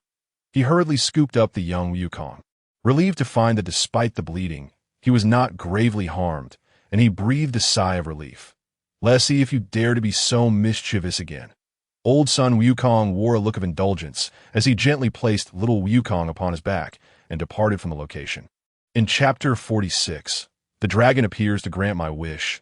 Hogg paid no heed to old son Wukong and little Wukong. Instead, he sought out an open space, where he laid the 7 Dragon Balls upon the ground. Intending to summon the dragon, as the 7 Dragon Balls came together, they emitted a continuous hum, radiating a golden light. Hogg gazed at the Dragon Balls on the ground, feeling a flicker of anxiety, taking a deep breath to calm himself. He fixed his sharp gaze upon the Dragon Balls and proclaimed loudly, "Come forth, dragon, and grant my wish."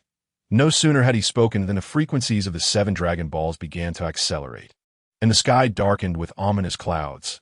This phenomenon extended beyond their immediate surroundings, engulfing not only this place but also the West City, the Red Ribbon Army, and even the Celestial Temple in a shroud of darkness. This was the unmistakable herald of the dragon's emergence, befitting of its grandeur, capable of casting the entire earth into shadow. Within the temple, the celestial being observed the dimmed sky and murmured, "It seems that individual has found the Dragon Balls and has summoned them." "Celestial being," Bobo exclaimed, eternally calling out to the deity, "I hope he doesn't wish for something peculiar. The celestial being felt a twinge of concern as the clouds enveloped the sky. A brilliant golden beam suddenly shot skyward from the 7 Dragon Balls. Initially shapeless, merely a luminous glow. However, this golden pillar extended for an unknown distance, illuminating the earth even amidst the dense clouds. With a thunderous roar, the foremost segment of the golden light morphed into a dragon's head. Adorned with 2 magnificent horns and grand whiskers, the head transformed. The golden light that followed shifted into vibrant green scales, radiating a dazzling brilliance. Hogg looked up in astonishment, exclaiming, "Is this truly the dragon?" It is indeed a spectacle, and the clouds behind it serve as a perfect backdrop. Once the golden light had fully transformed, a colossal green dragon materialized before Hogg, lowering its head to meet his gaze with its ruby-like eyes and asking, "State your wish." Its resounding voice echoed throughout the area, momentarily disorienting Hogg. At last, he beheld the legendary dragon and trembled with excitement. Yet he resolved to maintain his composure. Previously, they always had to wait a considerable time before making their wishes. But now he intended to speak directly. Hogg lifted his gaze to the dragon, holding his breath, preparing to articulate his wish. The dragon, in turn, regarded Hogg with quiet anticipation. "Dragon, grant me the ability to survive in the vastness of space." Hogg finally declared his wish. The dragon fell silent, its enormous whiskers undulating with its breath, before it replied, "Very well, I shall fulfill your wish." The dragon's red eyes flickered, and a unique power surged into Hogg's body, transforming him. "Your wish has been granted. Farewell." The dragon's immense form, along with the 7 Dragon Balls, ascended into the heavens, dispersing in all directions, while the dragon's silhouette faded and the sky returned to normal. Hogg stared at his hands, filled with uncertainty. Could he truly survive in the vacuum of space? Regardless, he decided to test it out. Chapter 46. The dragon appears to grant my wish. Regardless, he decided to test it out. Hogg looked up at the sky and instantly found himself soaring at an altitude of 10,000 meters. However, the Earth's atmosphere is at least several 100,000 meters thick, requiring some time to traverse. I truly don't need to breathe. Even if I refrain from inhaling, I do not experience oxygen deprivation. To be precise, my body has transcended a mere circulatory system, resembling that of Frisia. Hogg continued to ascend without feeling any discomfort, save for the rising temperatures. With a sudden jolt, Hogg created an energy shield around him, blocking the searing heat from the outside. After another half hour, he finally emerged beyond the atmosphere, entering the void of space, where nothing existed apart from the intense ultraviolet rays of the SUAS. He gazed down. The massive Earth rotated slowly beneath him, and he could finally see its entirety. I truly can survive in the vacuum of space. However, my combat power is still weak, rendering long-term flight impossible. Hogg's eyes sparkled with determination as he contemplated his next goal. Cosmic-level instantaneous movement. In the fear shop, there exists cosmic-level instantaneous movement, priced at a staggering 100 million fear points. Hogg pondered, if I can acquire Frisia's fear points, exchanging them for cosmic-level instantaneous movement would be worthwhile. After all, the cost-effectiveness of cosmic-level travel is astonishing. Just imagine being able to traverse any corner of the universe with a mere blink. 100 million fear points seem quite reasonable. Yet, it was premature to dwell on such thoughts. All right, let us see if the gravity chamber is ready. Hogg turned and flew back toward Earth. In West City, Hogg returned to Dr. Brief's home, relieved to find the 2 sisters fast asleep. Otherwise, they would have incessantly pestered him. Mr. Hogg, dinner is served. Mrs. Brief had prepared a sumptuous feast. Thank you, Dr. Brief. How is the gravity chamber coming along? Hogg inquired, still concerned about this matter. Dr. Brief replied, it should be ready by tomorrow. Enjoy your meal, freshen up, and get a good night's sleep, and by tomorrow, the gravity chamber will be complete.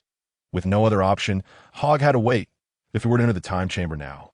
His combat power would increase, rendering the gravity chamber ineffective. Hogg's training plan was to first endure 150 times gravity. Once accustomed, the increase in combat power would be gradual, and then he would enter the time chamber.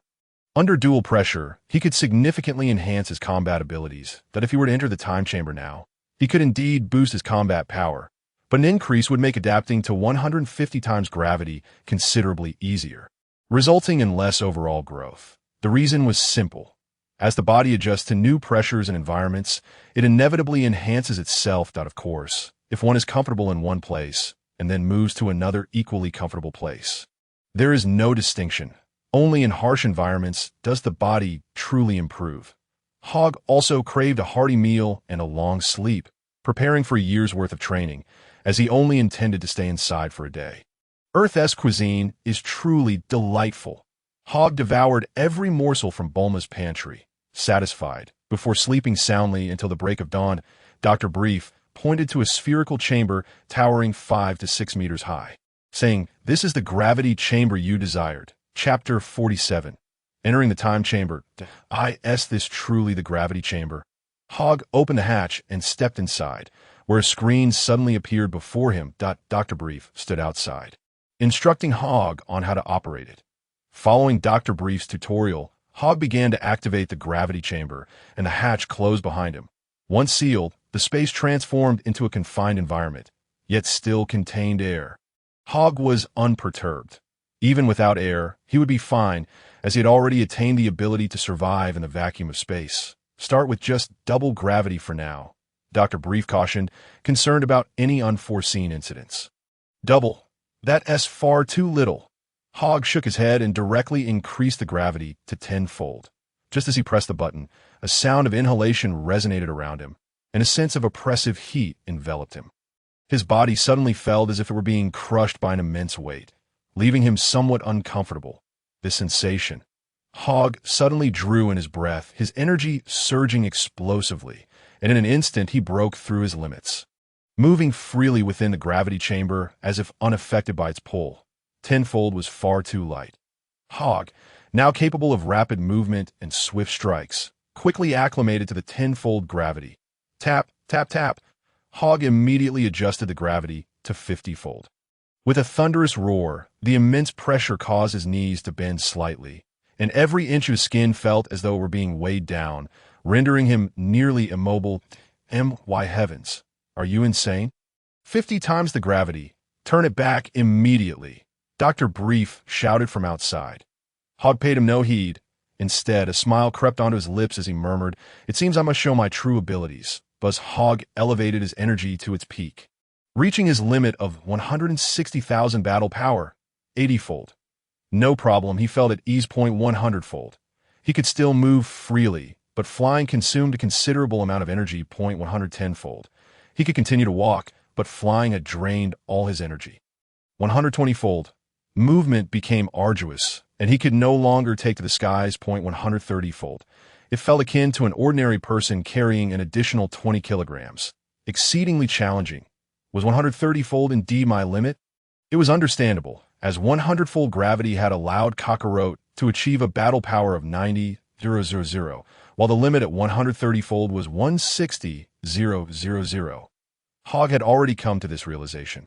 I will not concede so easily. Gritting his teeth, Hogg strained to unleash a burst of energy, striking one of the machine's eyes. The energy ricocheted, hitting the remaining 9 machine eyes, its speed increasing with each bounce. The trajectory of the energy's rebound was erratic. It could very well strike Hogg next. Hogg fixed his gaze on that energy, his body jolting as he endured the weight of 130-fold, narrowly evading it. The energy grazed past his ear, a drop of blood falling with a thud to the ground. Unfortunately, that energy did not dissipate. Instead, it struck another machine eye, continuing its relentless rebound. Cursed be it. When the energy charged toward Hogg again, he suddenly lifted his head, firing a blast of energy from his hand. With a resounding boom, the two energies collided in a violent explosion. Cough, cough, cough. Hogg knelt on one knee, then pressed the button to gradually restore the gravity chamber to its original state. Gasping for breath, he realized that merely enduring 130-fold gravity had pushed him to his limits. It seemed that 150-fold was still premature. However, he felt no anxiety, as he had a year to overcome this challenge. Chapter 47. Entering the hyperbolic time chamber, Hogg emerged from the gravity chamber, only to find Bulma nearby. Upon seeing Hogg, Bulma rushed over, her eyes brimming with tears. "Big brother, Are you all right? Bulma, what are you doing here?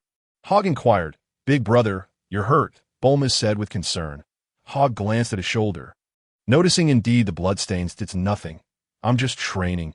Powerful foes will soon attack Earth, so I must grow stronger. Really? Bulma's eyes widened in disbelief. Indeed. Hogg pressed a button, and the gravity chamber transformed into a capsule. In the realm of Earth technology, anything produced by Bulma's family could be condensed into a capsule. They were the wealthiest family in the world and operated a capsule company. Bulma, upon hearing that Hogg intended to train, had no choice but to acquiesce to his departure. After obtaining the gravity chamber, Hogg soared into the sky and communicated, Parker, where are you? My lord, you've finally remembered me. I'm not far from a place called the Sacred World of the Kais. Parker replied, Good. Head to the Sacred World. Hogg commanded. Yes, my lord. Parker responded promptly. On the way to the Sacred World, Hogg visited Master Roshi to collect around 100 sins of beans before arriving above the Sacred World. The Sacred World. As soon as Hogg arrived, Parker flew over, exclaiming, My lord, you made it. Hogg nodded without acknowledging Parker, instead approaching the Supreme Kai and Bubbles. The Supreme Kai, with a furrowed brow, scrutinized the two, saying, I truly do not know whether granting you access to the hyperbolic time chamber is a blessing or a curse. Old man, open it now, or I swear I'll end you. Parker threatened as the Supreme Kai hesitated. Silence, Hogg admonished, then turned to the Supreme Kai, stating, This matter has reached this point. You have no choice. Very well. The Supreme Kai sighed, realizing that refusing Hogg was not an option given his overwhelming power. Bubbles, lead the way. Bubbles bowed slightly and gestured, Please, follow me.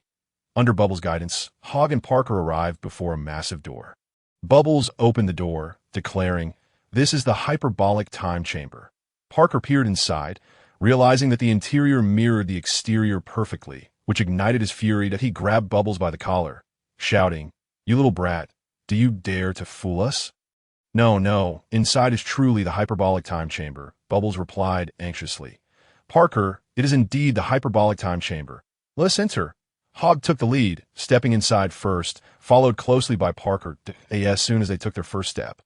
The door behind them slammed shut. The oppressive heat and high gravity immediately struck them, making it nearly impossible for an ordinary person to remain. However, Hogg felt exhilarated, akin to his time with Vegeta, his eyes shining brightly as he laughed. This is the perfect place for training. Let us begin right away. Hogg dashed forward, with Parker following closely behind. Chapter 48. Intense Training Host Identity Information. Hogg Birthplace. Planet Vegeta. Destroy Battle Power. 220. 000 Fear Value. 2133 Other Superpowers. Level 2 inside the Hyperbolic Time Chamber. 10 days later, bang, bang, bang. Parker, unleash your full strength to strike me. Have you not eaten? Put in more effort, more effort. Hogg roared. Yes, my lord. Parker unleashed blow after blow upon Hogg, who, despite not fully defending himself, allowed Parker to strike him as much as possible. Initially, Parker was hesitant to attack with full force, but after several days, he began to unleash his full might upon Hogg. At that point, Parker's battle power had reached nearly 20,000, which, when striking against Hogg's formidable 220,000, amounted to little more than a mere tickle. Yet this bout of training had persisted for 10 exhausting hours. Although Parker was left panting, he could sense his strength gradually augmenting, while Hogg, despite being the target of the onslaught, found the impurities within himself nearing eradication. 2 hours later, a notification chimed. Congratulations, host, for rectifying the second hidden danger. Reward, 20,000 battle power. For Hogg, this additional 20,000 was but a drop in the bucket, yet was better than nothing. After consuming a magical bean, Hogg promptly settled into a meditative posture to regulate his energy. With a thunderous roar, his battle power surged to 300,000.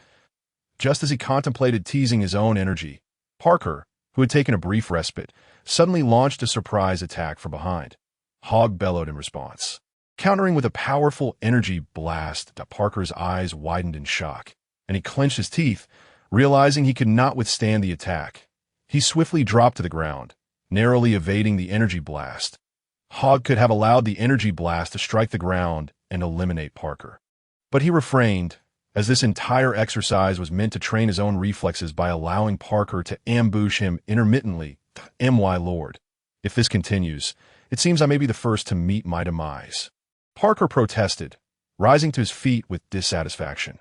Hogg chuckled, replying, I did not deliberately direct the energy blast towards you. You simply evaded it. While honing my skills, you too are sharpening your own. That is true. Parker shouted, invigorated, as he charged once more at Hogg. Hogg's eyes sparkled with determination as he stood up to engage Parker with one hand. The benefits of individual training paled in comparison to those reaped from mutual combat. As the latter accelerated their growth exponentially. My lord, this is unfair. I demand you fight me with both hands. Parker growled.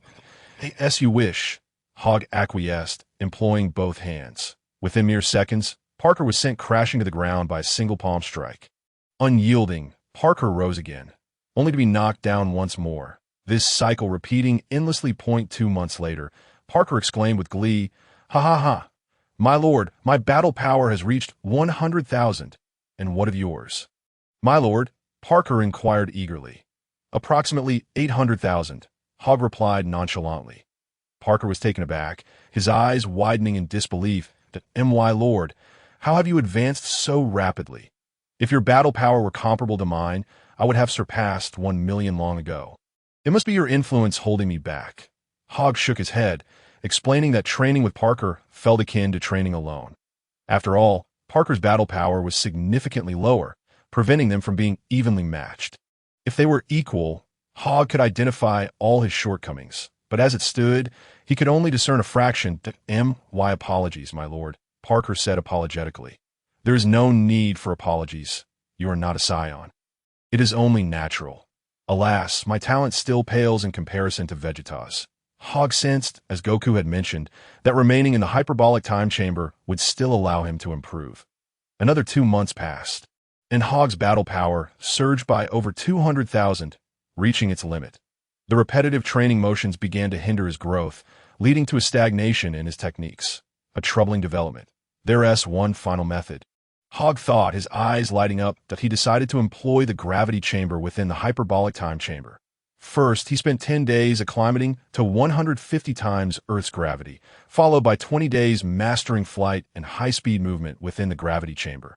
Managing to evade the reflected energy blast from the machines up to 10 times, that a month later, he could dodge 50 blasts, and, after approximately 7 months, he finally achieved the ability to evade 100 energy blasts, this being the chamber's maximum capacity.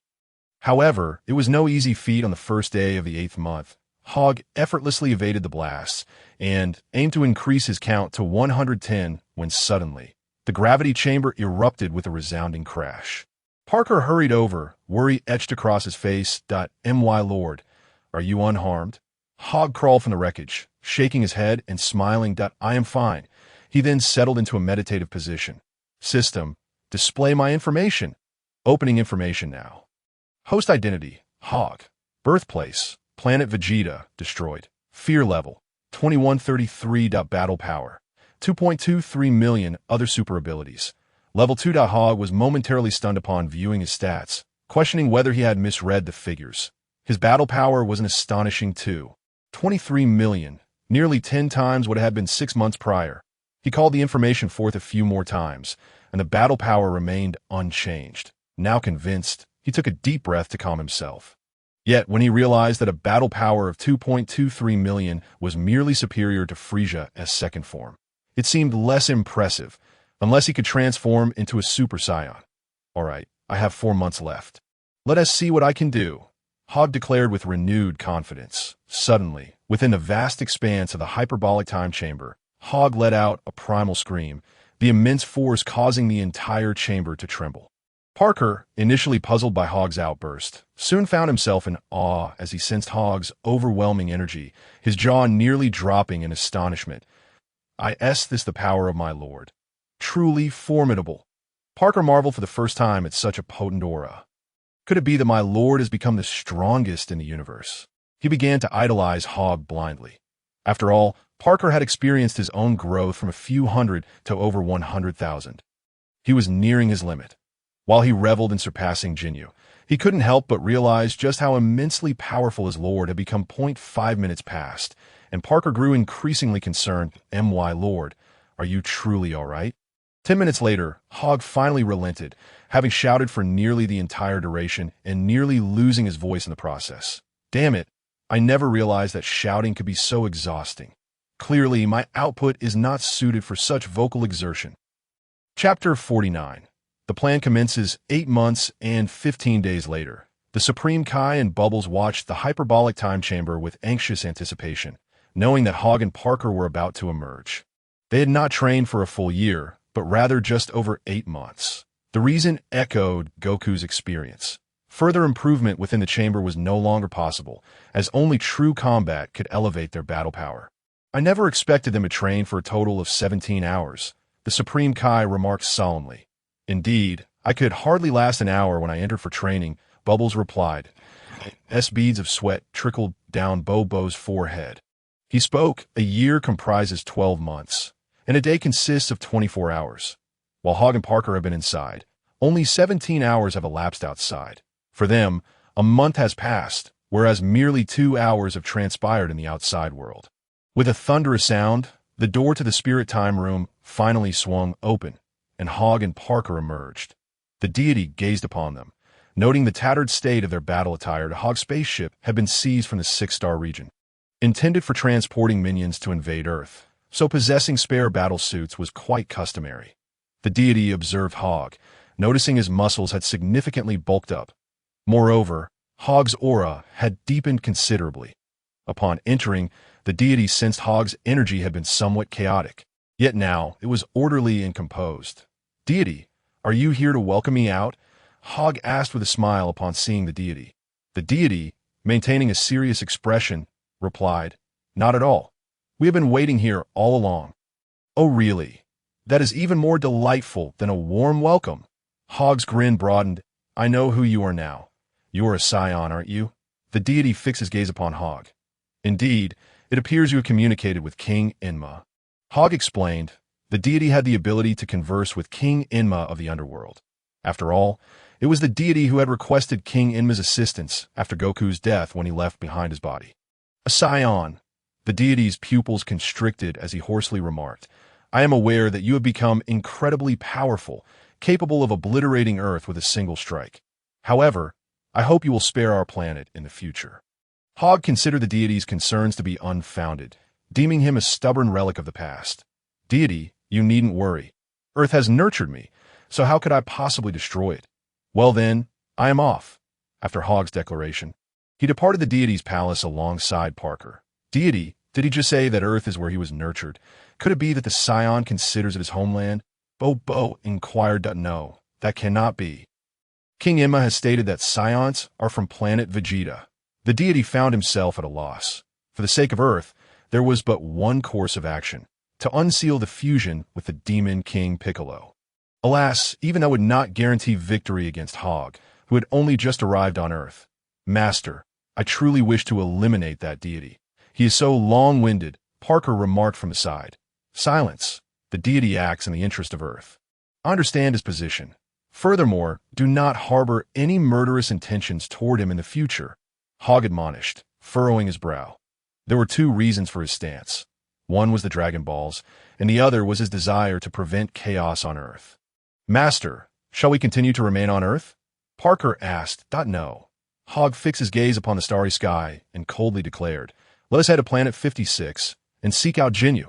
Hogg and Parker first returned to the brief residence, where they set up a gravity chamber, albeit one with only 200 times the gravity. They also procured nearly 100 sins of beans, just in case. Big brother, are you truly leaving? Bulma lamented, clearly reluctant to part. Previously, Taiz and Gak had gone on a cosmic journey. She had chosen to abandon her identity as a young lady to become a light novel author. Yes, big brother, I will return in the future. Hogg assured. With tears welling in her eyes, Bulma said with a quivering voice, Very well, big brother, you must take care of yourself, as she planted a kiss on Hogg's cheek. Understood. With that, Hogg departed Earth with Parker. In the vast expanse of space, 2 spaceships sped through the cosmos. One was Parker's spacecraft, while the other was the 200 times gravity ship crafted by Dr. Brief. Master, you truly are diligent, already reaching 170 times gravity. Parker observed Hogg through the screen, noting his continuous training. Although the increase in gravity would still enhance combat power, the progress had slowed considerably. Yet Hogg remained eager to improve, as his combat power had already reached 2,600,000. And he longed to elevate it to 3 million as soon as possible. On Planet 56, Jinyu was still dancing shamelessly in his room, accompanied by Jeez, Berta, and Rickwam. Following Gould's demise, the four sought to devise a new formation for their team. However, after much contemplation, they could not arrive at a suitable arrangement. No matter how they posed, it appeared quite unseemly. The previous formation had been equally unsightly. Captain, why not recruit a short individual to join our team? G suggested, somewhat resigned. Rickwam nodded enthusiastically. Yes, it would be best if they possessed abilities like Gould's. That I heard there is a captain in the second star region whose combat power is around 10,000, but possesses healing abilities. Isn't that just a healing ability? Berta questioned, puzzled. Jinyu pondered their words and agreed. Their formation was far from perfect, and indeed required a fifth member, 2 on the left, 2 on the right, and himself in the center. Very well. After some time, I shall head to the second star region, Jinyu began, but before he could finish, a tremendous explosion reverberated from outside, accompanied by violent tremors that shook the ground. A ferocious energy storm swiftly followed, instantly reducing Jinyu's abode to ruins. This, of course, posed no threat to them, but the destruction of their home would require considerable time to rebuild. Jinyu was the first to soar from the wreckage, bellowing at the sight of the explosion. Damn it! Who destroyed my house? It seems they wish to meet their end. Jinyu raced toward the explosion's origin, moving with the swiftness of lightning. The other 3 had just crawled from the debris, adjusting their attire and lamenting. Who just stepped on the captain's tail? Forget it. Let's go check it out, Jeez urged. The trio hastened to follow Jinyu's lead. Jinyu reached the explosion's location ahead of the others, discovering a massive crater in the ground, measuring 4 to 5 meters deep and several meters wide. Whoever did this, come out. Jinyu roared, "It is I." The voice emanated from behind him. Jinyu whirled around and was momentarily stunned upon recognizing the figure. A Saiyan, Jinyu shouted. The narrative continues in Chapter 50, where it becomes evident that the destruction was wrought not by anyone else but Hogg, who had promised to find Jinyu in 10 days. Hogg had only spent 3 to 4 days on Earth, but the journey across the cosmos to reach Jinyu's Planet 56 would take several days, hence the 10-day time frame. It is you, Saiyan. Jinyu's pupils dilated as he cautiously regarded Hogg. I have a name. I'm called Hogg. Hogg introduced himself. What brings you to seek me? Jinyu inquired. Hogg replied, Have you forgotten? I mentioned I would come to your planet in 10 days. Jinyu paused, recalling the events in the first star region, where Hogg had indeed made that statement. Since Dodoria's demise, Jinyu and his companions had been dispatched by Frisia to invade another planet, leading to a minor blunder that resulted in them receiving a severe reprimand from Frisia. Jinyu had only just returned to Planet 56 yesterday, preparing to practice new battle poses with Jeez and the others when Hogg unexpectedly arrived. Jinyu furrowed his brow and said, I concede that you have a point. But what do you expect me to do? Betray Lord Frisia? At this moment, Jinyu's loyalty to Frisia was no longer absolute. Although he still referred to Frisia as Lord Frisia, his heart had long been filled with uncertainty. Betrayal? Not quite. Hogg shook his head and stated, I perceive that you do not believe my words. Very well. I've come here to demonstrate it to you. Demonstrate? How could one prove such a thing? Jinyu was skeptical of Hogg's ability to substantiate his claim. Even if you can control your own battle power, I assert that your strength does not exceed 200,000. And what of Lord Frisia? As Jinyu mentioned this, his gaze subtly shifted, continuing, Lord Frisia's battle power is an unfathomable abyss, beyond our comprehension. I am well aware of Frisia's battle power, his weaknesses, and I am fully cognizant of his ability to transform. Hogg, of course, had an extensive understanding of Frisia. Jinyu was momentarily taken aback, his expression shifting as he glanced around to ensure no one was eavesdropping, before exclaiming in astonishment, How do you know that Frisia can transform? That secret is known only to me and the entire squad. Shall I prove it to you? Hogg asked indifferently. Jinyu fell silent, pondering the implications. Hogg, not in a hurry, remarked, "Since you are uncertain, very well, Parker, come forth." "Parker?" Jinyu queried, puzzled, as he observed a figure descending from the sky, landing beside Hogg. Parker respectfully addressed, "My lord, I have arrived. Shouldn't you be one of Frisia's troops?" Jinyu was taken aback upon seeing Parker. That was in the past. "Jinyu, I assure you, I have followed my master and elevated my battle power from 700 to a level that surpasses yours," Parker declared with confidence glimmering in a smile. "Nonsense. The elite squad of Frisia's army is us, and I am the strongest among them. Are you delusional?" Jinyu dismissed Parker's claims outright.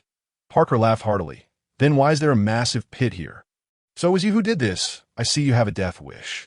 Jinyu thought of attacking, but hesitated, wary of Hogg's presence. Hogg yawned and said, "Jinyu, feel free to strike. Rest assured, I will not intervene."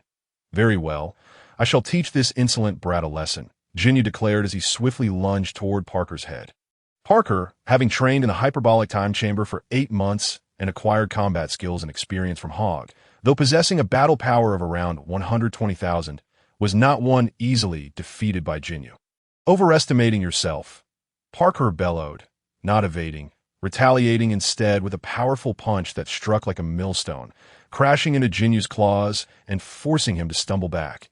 After regaining his footing, Jinyu gazed at Parker in disbelief, unable to articulate his astonishment. "How about this? Use all your strength against me. Otherwise, victory shall elude you." Parker laughed heartily. "As you wish." Jinyu vanished from sight, and Parker followed suit. In a moment, the air was filled with the sounds of a fierce battle. Yet neither combatant was visible. The sounds echoed from the left, then the right, and then above that Hogg's eyes darted left and right, his brow furrowing slightly as he noted, "Parker is making far too many unnecessary movements. It seems he has not absorbed my teachings." After all, he had previously been a mere soldier, devoid of any talent. Had it not been for Hogg, his battle power would have remained in the mere hundreds. Peaking at around 1,000, this Jinyu's attacks are remarkably fierce. Parker cursed inwardly at this juncture. Parker found himself at a slight disadvantage. While Jinyu held a modicum of upper hand, his relentless assaults invigorating him, as he proclaimed, "A mere soldier is just that. How could you possibly defeat me? I've found a flaw." Jinyu roared, seizing an opportunity to kick Parker down to the ground. Parker rolled to his feet, but Jinyu, joining his hands together, descended with force towards Parker, confident that this move would either kill or severely injure him. "It's over." Parker sensed Jinyu's lethal intent and closed his eyes. "Ha ha!" Jinyu laughed maniacally, his speed and strength undiminished, even seemingly increasing. But just as he was about to land the decisive blow, a single finger appeared, effortlessly halting Jinyu's lethal strike. What is happening?" Jinyu felt an overwhelming force rebound against him upon hearing the noise. Parker opened his eyes to see Hogg standing before him, filled with surprise. "My lord!" Parker exclaimed in delight. Hogg shot a look of exasperation at Parker before turning his gaze to Jinyu, coolly stating, "Jinyu, this ends here." With that, he withdrew his finger. Suspended in mid-air, Jinyu stared blankly at Hogg, recalling the immense power behind that single finger, a force that surged like a torrential river, rendering him utterly incapable of controlling his body or direction. Terrifying? It was simply too terrifying. Jinyu felt a lingering dread, recognizing the overwhelming strength of that singular finger. Ding! Congratulations to the host for acquiring 120,000 fear points. Jinyu, the truth is that your strength is comparable to his. Do not dwell on it so much that I am here to assist you. And now, do you still believe I possess the strength to prove it to you?" Hogg continued. Jinyu fell silent, realizing that the opponent could slay him with a mere finger and had effortlessly thwarted his most powerful attack. Just then, 3 figures flew in from a distance. Jess, Bart, and Lycum. Lycum and the others arrived, astonished to see Hogg, exclaiming loudly, "It's that Saiyan! Captain, is this Saiyan causing trouble?" Jais inquired. Silence. Jinyu snapped, his mood sour, unable to comprehend Hogg's extraordinary battle power, which had effortlessly neutralized his strongest attack with a single finger. "Jinyu, have you thought it through?" Hogg asked, Upon hearing this, not only was Parker bewildered, but Lycum and Jess were equally perplexed, entirely unaware of why the two were speaking in such a manner. Logically, the captain and he should be enemies, yet it feels as though there is some hidden agenda, Jess speculated. Parker also found it puzzling. My lord, does he wish to subdue Jinyu as well? Jinyu, after a moment of contemplation, finally spoke. I understand now that I know you can prove it, but I have one question for you. Ask away. Hogg encouraged. Why are you doing this? Why have you chosen me? Jinyu's voice was low and foreboding. Hogg, taken aback by the question, first exchanged a knowing glance with Parker, who then flew away. Jinyu comprehended Hogg's intent and addressed the trio. You three should leave at once, and do not let today's events slip out. Otherwise, be wary of your lives. Yes, Captain, Lycum, Jess, and Bart hastily departed. Now, it is just the two of us, Jinyu declared. Jinyu, I am a Saiyan, am I not? Hogg spoke. Indeed. Do you wish to be stunned by Jinyu, as if you had foreseen the events unfolding? With a cold sneer, Hogg feigned a visage of deep-seated hatred, declaring, I am naturally seeking vengeance for the obliterated planet Vegeta, the home of my kin. It was clear that Jinyu had already surmised the situation. Jinyu roared, but what does that have to do with me? I am on Frisia's side. Are you not afraid of my betrayal? Not at all that I in truth. You have long been wavering, believing that Frisia would not resort to extreme measures against you. Yet you are mistaken, Hogg retorted with a chilling laugh. Jinyu, taken aback, recalled numerous instances, including the death of his teammate Good, which elicited no response from Frisia, and the fact that even his longtime aide, Dodoria, had been slain by Frisia's own hand. Jinyu had thought himself special in Frisia's eyes, but it appeared that was not the case. How does it feel to have your assumptions shattered? Frisia regards you merely as pawns. When necessary, he will abandon you, and in moments of rage, he will use you to vent his fury, as he did with Dodoria. Hogg refrained from mentioning Sabin, as it was Dodoria who had proven unreliable and thus met his demise. Jinyu's expression shifted as he questioned, How do you know Dodoria is dead? Quite simply, I understand Frisia and recognize that your loyalty is akin to that of a dog. When the time comes, he will not hesitate to eliminate you. Though Hogg's words were harsh, they rang true. Jinyu, upon hearing this, fell silent, ultimately posing a singular question. How will you prove it? Hogg's eyes gleamed with anticipation. He had awaited Jinyu's inquiry. If Jinyu could grasp the meaning behind the phrase to serve a tyrant is to be in the company of Tiger, then half of Hogg's plan was already realized. Very simply. Draw your ear closer, Hogg instructed. Jinyu nodded, leaning in to hear Hogg mutter his scheme. As he listened, Jinyu's expression shifted, his eyes widening as he exclaimed, This plan is far too perilous. What do you fear? I shall control a small minion to carry it out, Hogg replied, his secondary superpower allowing him to manipulate a subordinate with ease. Wait, how did you know I could swap bodies? Jinyu stammered, momentarily taken aback. Ha ha! Hogg burst into laughter. Why are you laughing? Jinyu frowned. Oh, you wish to know why? Hogg continued to chuckle. Speak. Jinyu urged impatiently. Because I am a god, and gods know all, Hogg proclaimed, erupting in laughter once more. Upon hearing this, Jinyu's anger flared. You scoundrel, are you mocking me? Just as his words fell, Hogg's laughter ceased abruptly, his gaze sharpening, startling Jinyu. Hogg then stated, Very well, 3 days hence, I shall arrive. You must be punctual with that. Hogg ascended into the cosmos. When the world is happening, Jinyu exclaimed, his eyes nearly bulging as he witnessed Hogg defy the norms of Saiyan existence in space. Could it be that he truly was a god? Jinyu swallowed hard, striving to regain his composure. Hogg returned to his spaceship, the gravity chamber having reverted to a capsule stored within the toolbox. Master, you have returned, Parker greeted eagerly. Hogg nodded slightly, instructing Parker, set the next destination. Where does the master wish to go? Parker inquired. The first star domain, Hogg specified. The first star domain? Parker replied, perplexed, shouldn't that have been destroyed by you, master? Why go there? Indeed, the first star domain, Hogg commanded. Understood, master. Parker promptly adjusted the destination to the first star domain. The plan that Hogg and Jinyu concocted was to rendezvous near Frisia's planet in the first star domain, the very planet where Frisia resided. As the spaceship commenced its journey, Hogg gazed into the vast expanse of stars, contemplating his scheme with Jinyu, a smirk forming on his lips. Jinyu surely could not fathom the layers of deception at play. He had proven that Frisia would strike against him, yet he remained oblivious to the fact that Hogg was leveraging this very fear to extract Frisia's terror value. 120 million units of fear value would grant him access to cosmic-grade instantaneous movement, and an additional 20 million as well. Hogg now yearned for that cosmic-grade instantaneous movement. With such power, he would no longer require a spaceship to traverse the universe. He could go wherever he pleased, unimpeded by anyone. However, Hogg's gaze fell upon the list once more, noting that level 5 of superpowers also required a mere 100 million units of fear value.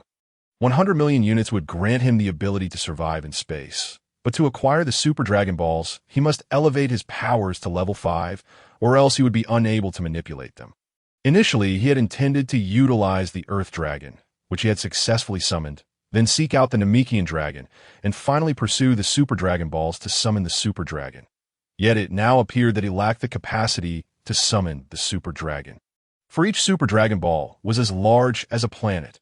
In the main text of Chapter 52, titled Frisia's Doubts, Hogg shook his head, realizing he had been overthinking. After all, the Super Dragon could grant any wish. Contemplating such matters was premature, especially when he was uncertain of what wish to request. Regardless, I must first acquire Frisia's fear value, Hogg resolved, casting his gaze forward, hoping for a swift arrival at Frisia's planet. 3 days later, Hogg returned to the first star domain, observing that it seemed to be undergoing reconstruction, with much of the area nearly restored. The pace of reconstruction is remarkably swift. Hogg felt a fleeting urge to cause more destruction, but ultimately decided against it, shifting his focus to the distant Frisia's planet. Parker, you will infiltrate the first star domain as before, while I make my way to Frisia's planet, Hogg instructed. Parker hesitated, astonished. Master, do you wish to challenge Frisia? This is absolutely inadvisable. Frisia is incredibly powerful. A mere finger could obliterate a planet. I am well aware I lacked confidence before, but now I feel assured, Hogg replied, a smirk gracing his lips as a certain energy began to coalesce behind him, only to dissipate. Parker added, Master, I wish to accompany you. Hogg contemplated for a moment. He intended to battle Frisia, while Parker could manage Jinyu and the others. Having Jinyu merely observe seemed odd. Very well, let us proceed. Hogg acquiesced. On their journey, Hogg made a concerted effort not to disturb the minions, fearing that any commotion could lead to chaos before they even reached Frisia's planet, potentially resulting in the destruction of the first star domain. After all, the first star domain was currently being rebuilt, with a considerable number of minions present, so caution was paramount. Jinyu should have already arrived at Frisia's planet, as Hogg soared through the skies. He made his way towards the planet Frisia. The spacecraft's speed was rather lackluster as it traversed the first star region, while Jinyu ought to be racing at full throttle towards Frisia. After a couple of hours, Hogg finally arrived at Frisia's planet. Casting a glance over the celestial body, he murmured, Is this indeed the world of Frisia? Excellent. Let the plan commence. Hogg first consumed a Senzabine, then fed one to Parker, before diving into the clouds enveloping Frisia's planet. The inhabitants of Frisia's world were numerous and diverse, suggesting that Frisia treated them as mere pets. Hogg noted the abundance of minions. It dawned on him that Frisia's planet was quite a splendid place. Albeit soon to be reduced to ruins, he decided to create a bit of ruckus to draw some attention. With a single hand, he conjured an energy sphere and hurled it towards a continent. Boom! The landmass was cleaved in twain, with the rest of the populace submerged in the sea. What on earth? Frisia, indulging in a glass of red wine, suddenly felt a tremendous tremor. Jinyu activated the screen, revealing Hogg in the military district. What is this? Frisia stared at the image of Hogg, his brow furrowing in confusion. Lord Frisia, he is that Saiyan, Jinyu exclaimed incredulously. What? He is that damned filthy monkey. Frisia crushed his wine glass in fury, his eyes, filled with hatred, fixated on Hogg as if seeking to extract his very soul, confounded by the Saiyan's sudden aggression towards his planet. Frisia resolved that he must not be allowed to act with impunity. Jinyu, swiftly deal with this Saiyan. Jinyu responded, Lord Frisia, before we confront this Saiyan, allow us to perform our latest dance for you. The trio of Jinyu and Jis struck a pose, a display they had perfected aboard their spacecraft. However, their response was met with a beam that shattered the glass, followed by Frisia's icy command. Go now. Yes, Lord Frisia. Jinyu bore no resentment. Instead, he and Jis promptly departed for the scene of chaos. Once they left, a series of violent tremors erupted outside. Frisia furrowed his brow, feeling uneasy, and glanced at Zarbin. Zarbin, go and keep an eye on them. Yes, my lord. Zarbin flew off. Observing Jinyu and the others heading towards a commotion, Frisia couldn't shake the feeling that Jinyu had been acting strangely, as if he had come to await the Scion's arrival. Jinyu had arrived at Frisia's planet the previous night, and had even paid his respects to Frisia, boasting of a new dance he wished to showcase. Frisia, exasperated, waved him off, but to his surprise, Jinyu had returned with an unusually cheerful demeanor instead of the usual disappointment. Never mind, I must see this for myself. Frisia boarded his hovering craft and leisurely made his way towards the disturbance. Hogg had just dispatched an individual with a combat power exceeding 10,000, earning himself a significant amount of fear points. He hadn't anticipated that Frisia's planet harbored so many formidable fighters. A quick glance revealed that none of the minions were below 5,000 in strength, with the most powerful boasting an impressive 15,000, rivaling the chief of the Star region. Truly, Frisia's elite forces were impressive. Yet to Hogg, they were but mere insects. With a flick of his wrist, the area erupted into flames, claiming the lives of many minions. Ding! Congratulations, host! You have acquired 130,000 fear points. This method of accruing fear points proved fruitful. From the onset of chaos to now, he had amassed approximately 300,000, combined with the 120,000 from 3 days prior, totaling 420,000. Hogg felt a surge of satisfaction. He contemplated gathering 1,000,000 points to elevate his superpower to level 3. My lord, save a few for me.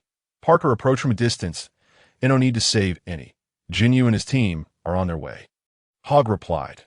The two glanced towards the horizon, where indeed Jinyu and his team were approaching, though only 4 figures were visible, accompanied by none other than Zarbin. Parker, heed my instructions, engaged Jinyu in battle deliberately, luring him towards Frisia's residential area to wreak havoc. Destruction first, combat second. Understand? Hogg commanded. Understood, my lord. Parker, undeterred, was emboldened by the 5 Sensabines Hogg had bestowed upon him, ample for his needs. As Jinyu arrived, he took in the surrounding devastation, his expression shifting to one of alarm. Hogg, you... Nothing to say, Jinyu. Proceed as planned. Hogg retorted with a cold smirk. Yes, soon as the words left his lips, Parker let out a fierce roar and charged at Jinyu. His target clearly defined. Oh no. Jinyu was utterly unprepared for the confrontation, particularly with Frisia nearby. He lacked the courage to betray him. Jinyu, are you still hesitating at this point? Stop wavering and listen to my lord. Parker laughed heartily. You insolent wretch, who do you think you are?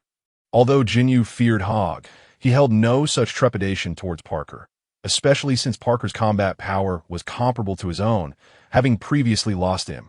He extended his hand, unleashing a tremendous ki blast towards Parker. Bring it on. Parker's eyes gleamed as he deftly dodged the blast, which instead obliterated Frisia's forces on the ground. Boom! A colossal mushroom cloud erupted, shrouding the area in smoke. Jinyu scowled at Parker. You bastard! Stop right there! Come chase me if you dare! Parker dove into the obscuring smoke. Jinyu followed suit, and soon the air was filled with the sounds of their fierce battle. Jis and Guldo attempted to rush in to assist Jinyu, only to be met with a blinding flash that forced them to evade, revealing a long, deep trench carved into the ground. Do not approach. Remain where you are, or face dire consequences. Hogg would not permit their interference. Damn it. The trio could only watch, gritting their teeth in frustration. Although Hogg appeared to be observing the clash between Parker and Jinyu, he remained vigilant. After all, this was Frisia's planet, and such a commotion would surely attract Frisia's attention. Indeed, Hogg felt Frisia's energy approaching, albeit slowly. With Parker and Jinyu engaged in battle, it would not conclude anytime soon. In the distance, Frisia was indeed flying towards them, momentarily stunned by the newly formed mushroom cloud. Could Jinyu and that Saiyan be fighting? The intensity of their combat power is remarkable. This Saiyan must be formidable. Regardless of the strength, Frieza was resolute that no Saiyan could escape his grasp. All Saiyans shall be exterminated. Fearing Hogg might escape once more, Frieza abandoned his hovering vehicle, directing his gaze towards Hogg as he sped forth. Hogg suddenly furrowed his brow, gazing into the distance, astonished. Frieza? Nanny. Upon hearing these words, Jinyu lost all desire to continue the battle, and Parker seized the opportunity to land a punch squarely on his face, subsequently sending him flying with a kick that transformed him into a diagonal line, crashing into the ground with a resounding thud. Hogg was momentarily taken aback, unable to comprehend what Jinyu feared. It was clear that Jinyu was engaged in combat with Parker, evidently fighting on behalf of Frieza. Even in Frieza's presence, Jinyu's thoughts were inscrutable. However, Jinyu was plagued by guilt, ever since he had consented to collaborate with Hogg. He had been consumed by anxiety, terrified that Frieza would discover their clandestine dealings. The prospect of being killed for such treachery was utterly intolerable. Although Jinyu was anxious and fearful, he still yearned to ascertain Frieza's true regard for him, whether his life was regarded as mere trifling. After all, he had rendered significant service to Frieza and could not fathom being eliminated so casually. Parker, on the other hand, held a different perspective. He was solely executing Hogg's directives, understanding that Hogg was genuinely sincere. In a moment of dire peril, Hogg had saved him, and the humiliation he endured on Planet 56 still lingered in his mind. Fueled by Hogg's command to wreak havoc, he unleashed a torrent of energy blasts towards the ground with reckless abandon. Boom! Countless energy blasts rained down upon Jinyu, creating a tempest of energy waves. Despite the fact that the nearby foot soldiers could muster a maximum combat power of 15,000, they stood no chance against the energy unleashed by Parker, who was on par with Jinyu. The area was soon filled with anguished screams, as those who could escape fled, hovering in the air to witness the chaotic clash. Enough! Jinyu bellowed from beneath the earth, unleashing a torrent of radiant energy toward the sky. Disrupting Parker's assault, it was evident that there was a disparity between the two. One had fought on the battlefield for years, while the other had only recently been a mere foot soldier with a power level of 700. How could he possibly compare to a general? Boom! Jinyu withstood Parker's energy attack from underground, charging at him with a ferocious grimace. Parker, taken aback, raised his hand to conjure a massive energy sphere intended for Jinyu, but Jinyu suddenly emerged and forcefully struck it away, sending the energy sphere hurtling towards Parker's rear at an alarming speed. Oh, this is bad. Jinyu realized the error too late. Turning to Parker, he noticed an expression of delight on Parker's face. It became apparent that Parker had anticipated this all along. The trajectory of the energy sphere was directed toward the residential areas of the planet, where Frieza kept his pets, each surviving life form on this planet. Jinyu extended his hand, attempting to intercept the energy sphere with a blast of his own. But it was far too late. Parker laughed heartily. Now you wish to intercept? Is it not too late for that? Boom! A tremendous explosion erupted between Jinyu and Parker as the energy sphere soared past Frieza's head, leaving Frieza momentarily stunned as he watched the sphere fly overhead, ultimately crashing into his residential area. Only when the explosion reverberated did Frieza snap back to reality, cursing, "Damn it! My empire! My residential area! You bastards!" Frieza's speed surged as he became enraged, yet Jinyu and Parker were still embroiled in battle. Although the fight continued to shift toward the residential area, they were on a collision course. Frieza is accelerating. Hogg observed immediately that I must prepare myself. Hogg glanced at Lycum and the others, dismissing the insignificant nuisances, and vanished from his position, reappearing between Frieza and Parker Jinyu. Curse that filthy monkey! I will skin you alive and break your bones. Frieza roared as he sped toward Hogg. Swish! A figure suddenly blocked Frieza's path, coldly declaring, "This road is closed." Frieza slammed to a halt, staring at Hogg in bewilderment. "Who are you? You appear to be one of Frieza's forces." "Who am I?" Hogg sneered, raising his tail from his waist. "Now you recognize who I am, do you not?" The tail. Frieza's pupils dilated as he clenched his fists tightly, snarling. You are that wild monkey. You dare to come to my Frisia planet and destroy my residential area. Ruin my empire.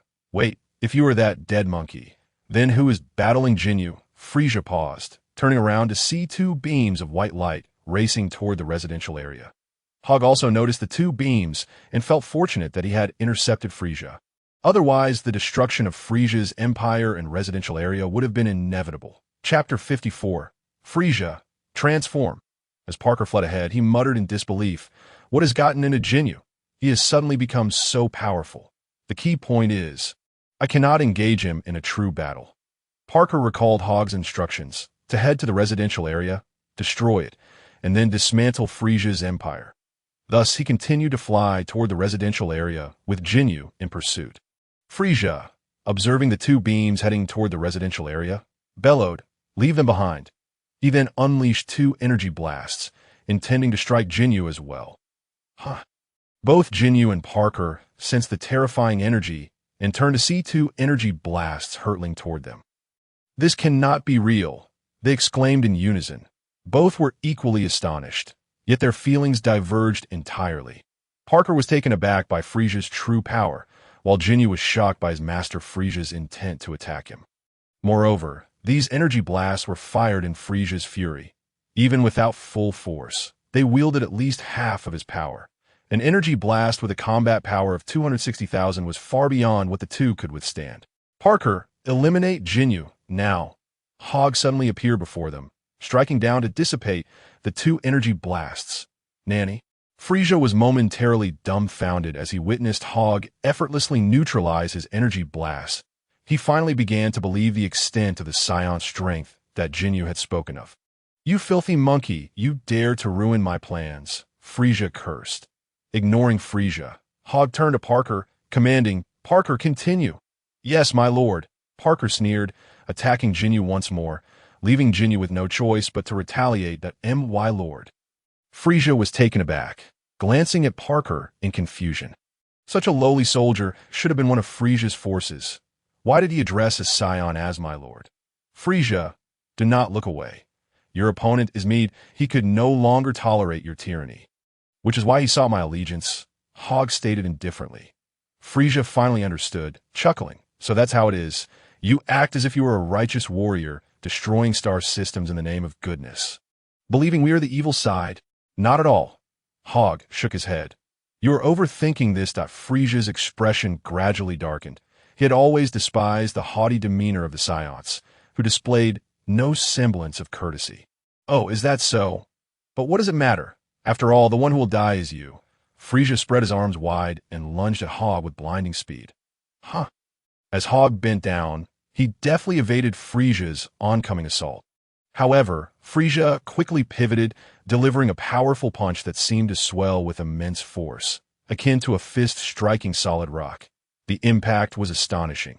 Frisia found himself momentarily stunned, as if he had struck an unyielding boulder. He gazed up at Hogg in disbelief, unable to fathom why his formidable blow had no effect on him, especially considering it was imbued with a staggering power level of 530,000. "Surprised, are we?" Hogg scoffed, extending his hand to grasp Frisia's wrist. With a slight exertion of force, Frisia's countenance contorted in pain. "Now I understand how you managed to obliterate my 3-star systems. Even the Jinyu force was powerless against you. Yet you still underestimate me." With a furious roar, Frisia conjured a violet barrier around himself. In an instant, his form began to change. The sound of tearing fabric echoed as his battle suit ruptured.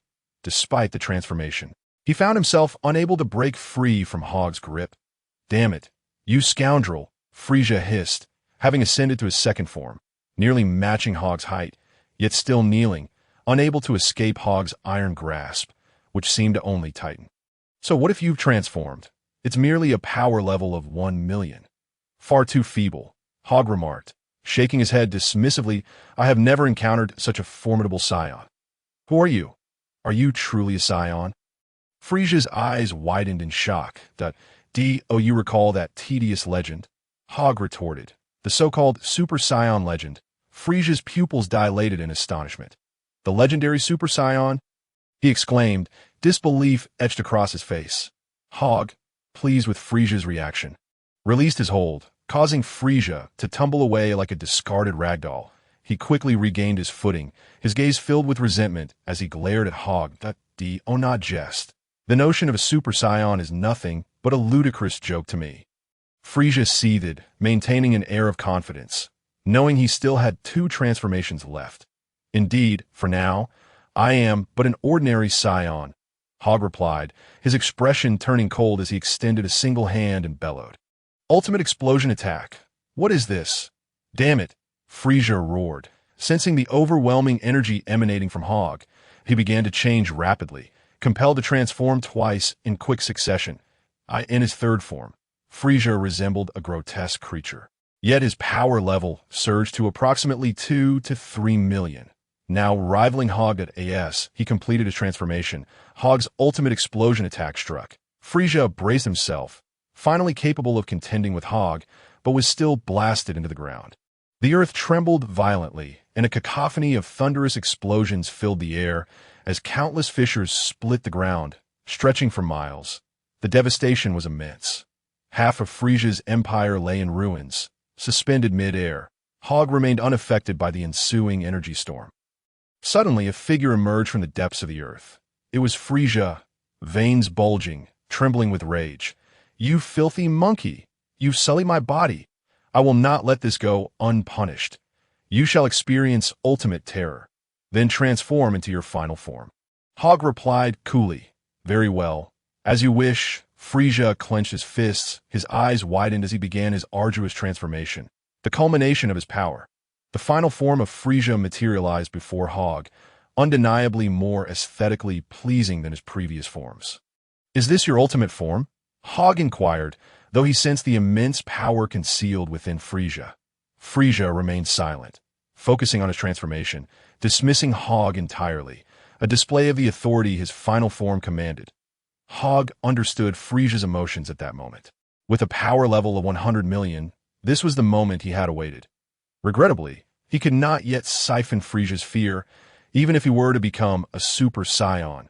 Frisia, unwavering in his pride, would never succumb to fear, even in the face of death. Not even the god of destruction, Beerus, could intimidate him. If Beerus were not a deity, Frisia would likely never bow before him. Suddenly, Frisia unleashed a beam of death from his fingertip, aimed directly at Hogg. With a swift motion, Hogg dismissed the attack with a simple clap.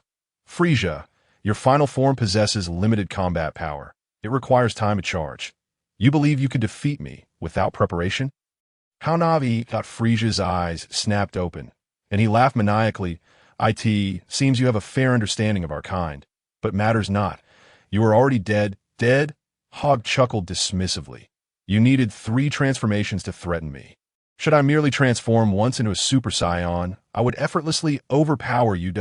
You not feel the shame in that? Still clinging to that tiresome legend. Filthy monkey. Prepare to die." Frisia charged at Hogg, attempting to ram him with his head, lacking any substantial aura. That moment, a series of massive explosions erupted from the residential area, sending plumes of smoke billowing toward them. Hogg's eyes lit up with realization. Parker had succeeded. "Frisia, I shall no longer indulge you. One day, when I achieve Super Saiyan status, that will be your end," Hogg proclaimed, raising his hands to his forehead and shouting, "Solar Fist." Frisia momentarily paused at the sound of the explosions, but was quickly blinded by an overwhelming radiance. "What the hell is this? My eyes! Filthy monkey! Where are you? You cannot escape.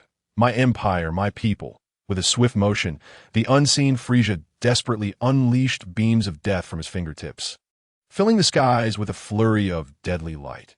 Yet for Hogg, these rays posed little threat, as Frisia required a moment to muster even 50% of his power. With a sharp clap, Hogg batted away one of the death rays, concealing his energy before soaring towards the residential area. That moment, Jinyu and Parker were still engaged in battle, but Hogg's beam separated them. Hogg addressed Jinyu, asserting, "I shall now demonstrate that Frisia will soon arrive, and you will see for yourself." Jinyu, taken aback and momentarily stunned, had no time to react before Hogg exchanged a knowing glance with Parker, who understood and swiftly departed.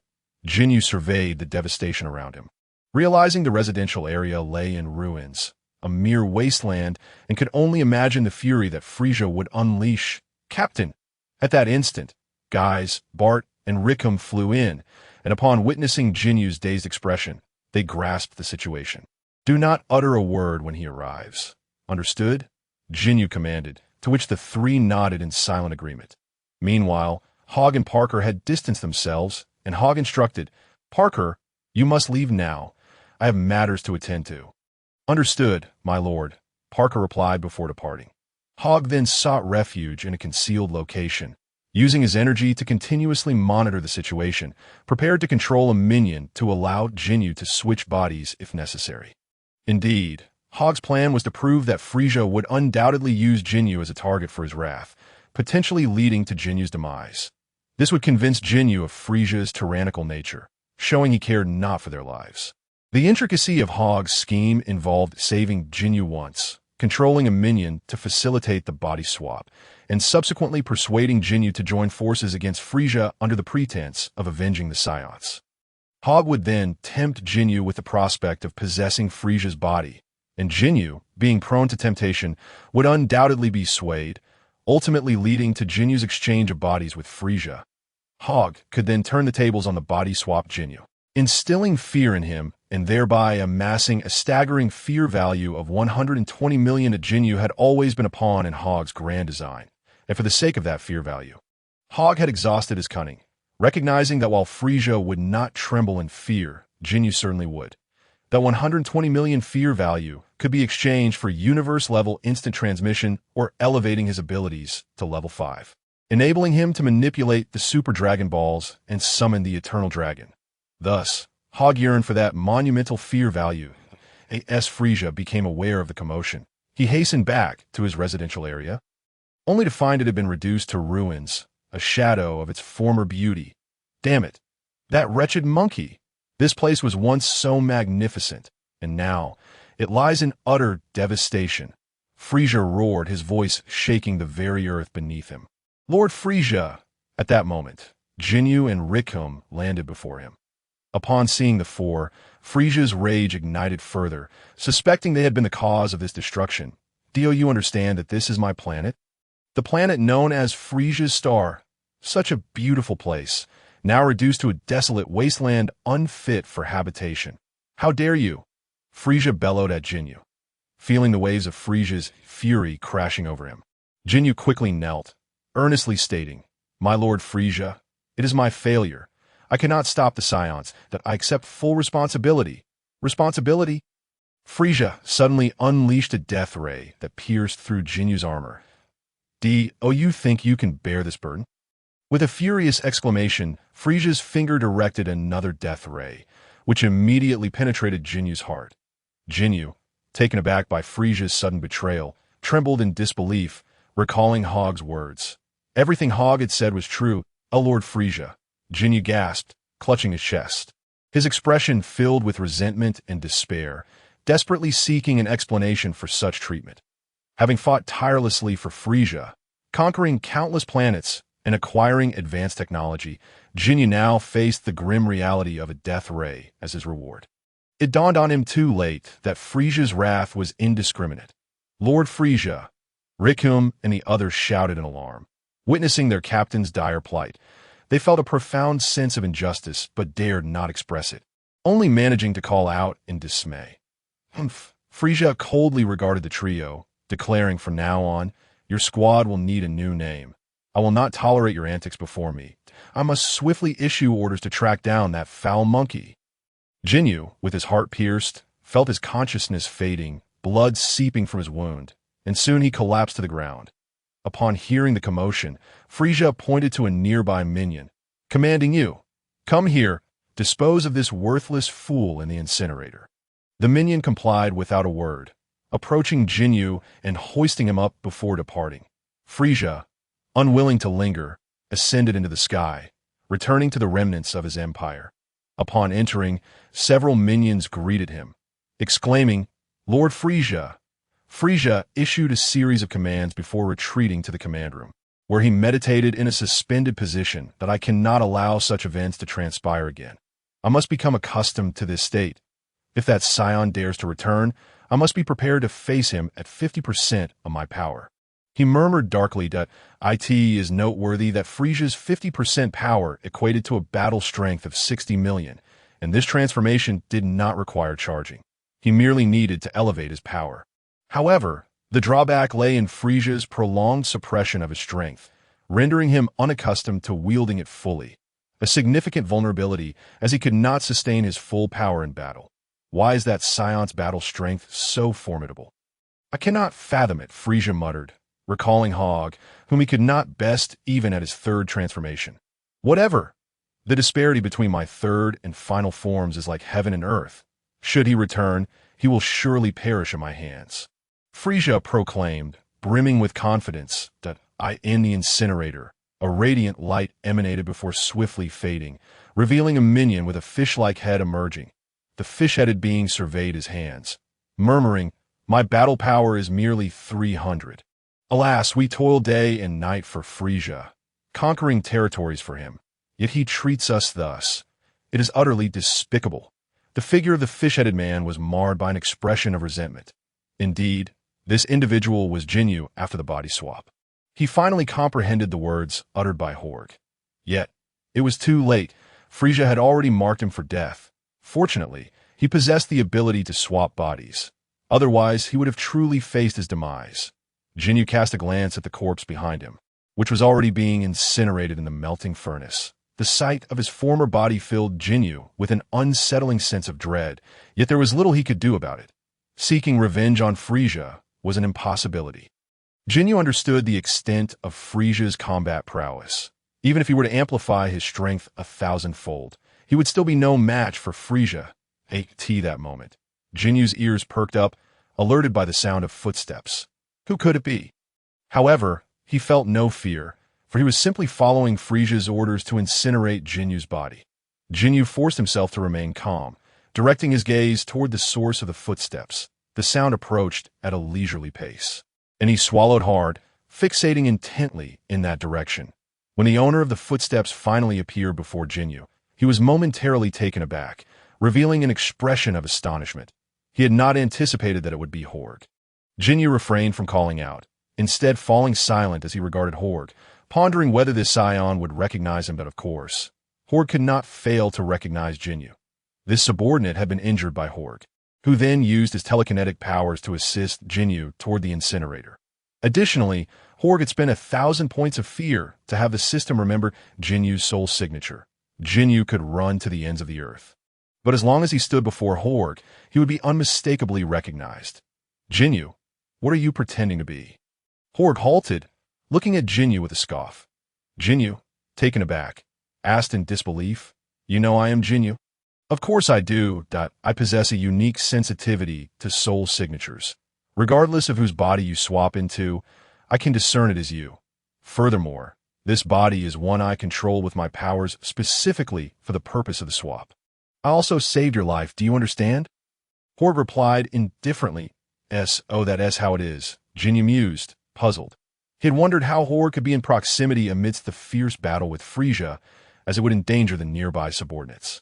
Even after the battle concluded, it would take at least 10 minutes for any subordinates to arrive, yet one had inexplicably appeared nearby. I admit, you did save my life, but I am not in a good mood right now. And I acknowledge that you are right, Jinyu stated, looking at Hogg. So, what now? Hogg inquired. So, grant me some time to think it over. Jinyu suddenly lifted his head, gazing at Hogg, continuing, I know what you want me to do. Hogg remained silent, merely waiting for Jinyu to continue. You are interested in my body-swapping ability, are you not? Jinyu squinted, guessing Hogg's intentions. Just as Jinyu felt a surge of pride, he noticed Hogg shaking his head. Then saying, You are mistaken. Jinyu furrowed his brow, feeling as though he were being toyed with, and roared, Mistaken? Don't deceive me. You want me to swap bodies with Frisia, then take revenge for your Saiyan kin. Correct? Hogg merely smiled, saying nothing, allowing Jinyu to fume in frustration. Chapter 57. I stand here for you to swap bodies. Jinyu felt as though he were being mocked, completely forgetting that he was no longer a warrior with a power level of 120. With a swift motion, he launched punch after punch at Hogg. Yet, despite Jinyu's relentless assault, Not a single blow inflicted any damage. It was as if he were merely scratching an itch. Not even at his peak could Jinyu harm Hogg.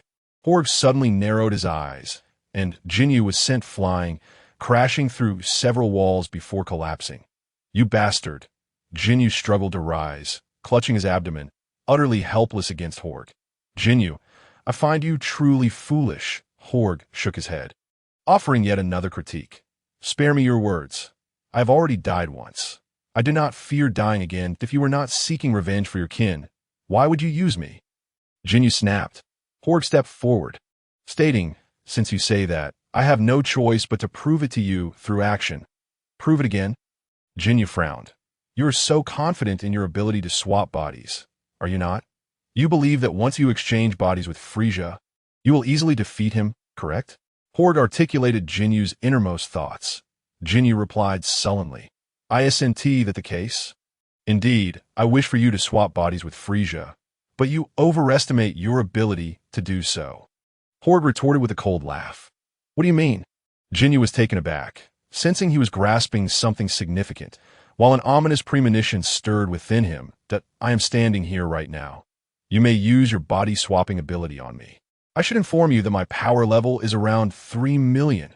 Hogg stood tall, stating confidently. Jinyu was rendered speechless, doubting his own hearing, as the opponent remained stationary, inviting him to swap bodies. "Are you serious?"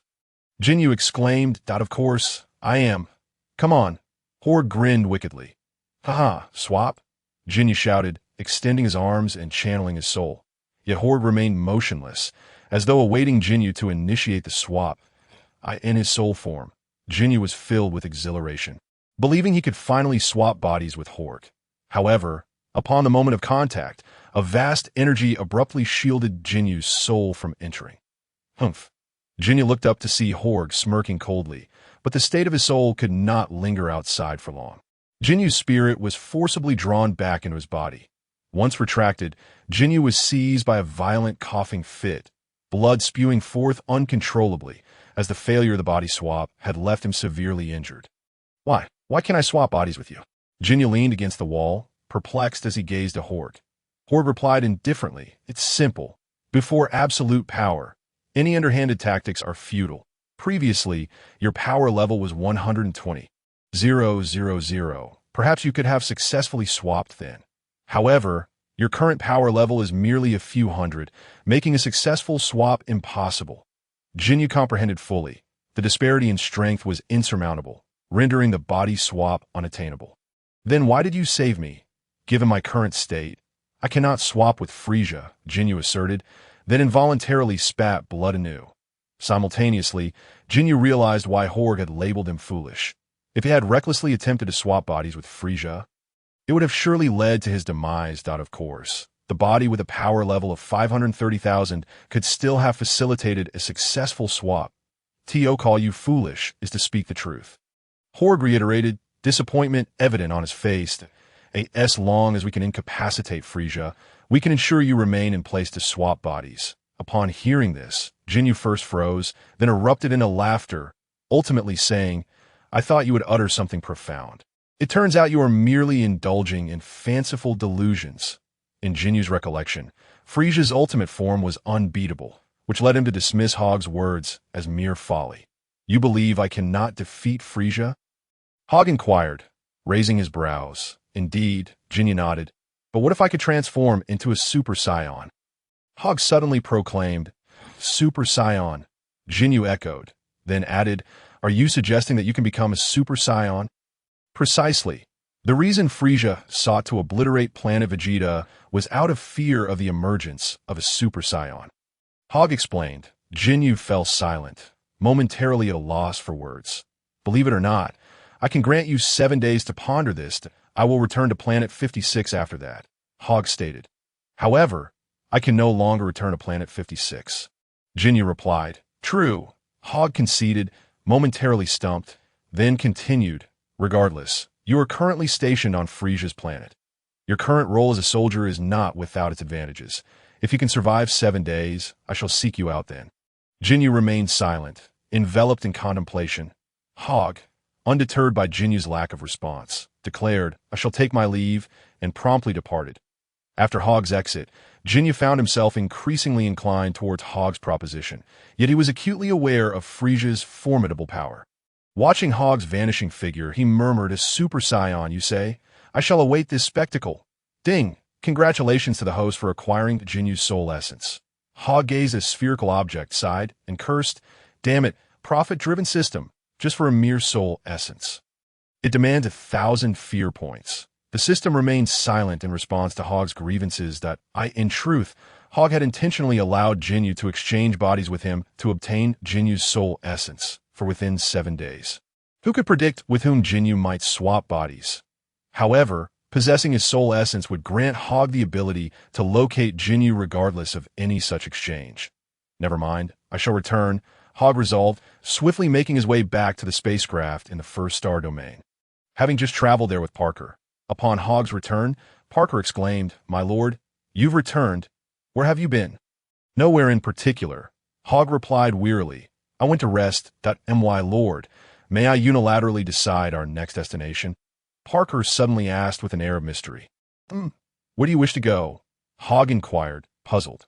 With a beaming smile, Parker responded, "I know you are summoning the Dragon Balls on Earth, but I suddenly recalled that Namek also possesses Dragon Balls. Therefore, our next destination shall be Namek, where it is said there are also Dragon Balls." Chapter 58, Ambushed Namek?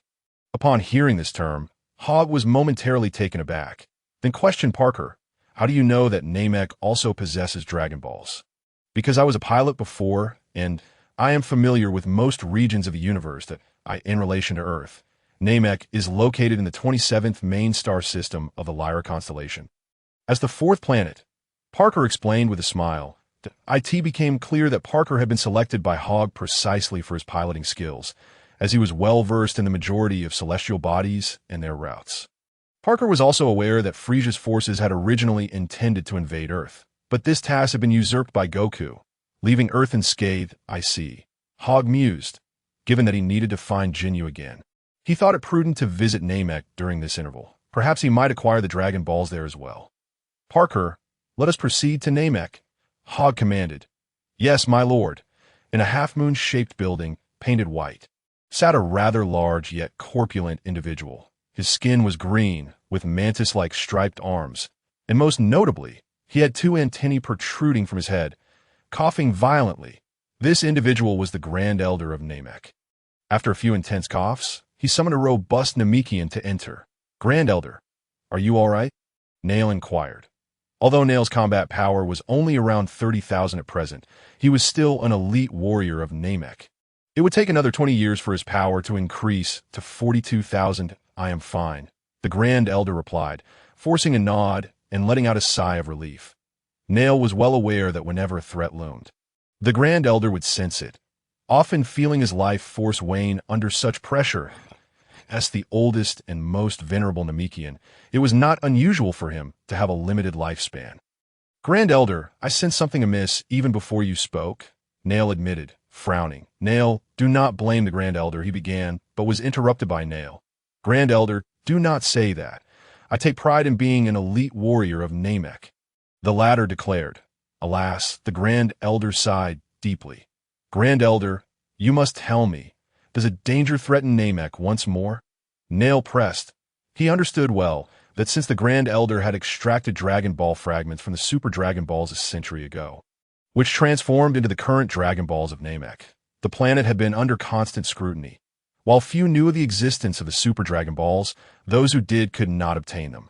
However, acquiring Namek's Dragon Balls was considerably easier. "This time, the enemy is ourselves," the Grand Elder disclosed. "Ourself?" Nail was bewildered and could not comprehend. Yes, in fact, before the Grand Elder could finish, his body suddenly trembled, beads of sweat pouring down his bloated face. "Grand Elder, are you all right?" Nail rushed forward, concerned.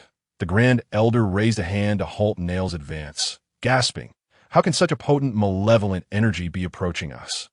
"Nail," the Grand Elder called out. "Yes, Grand Elder." Nail stepped closer.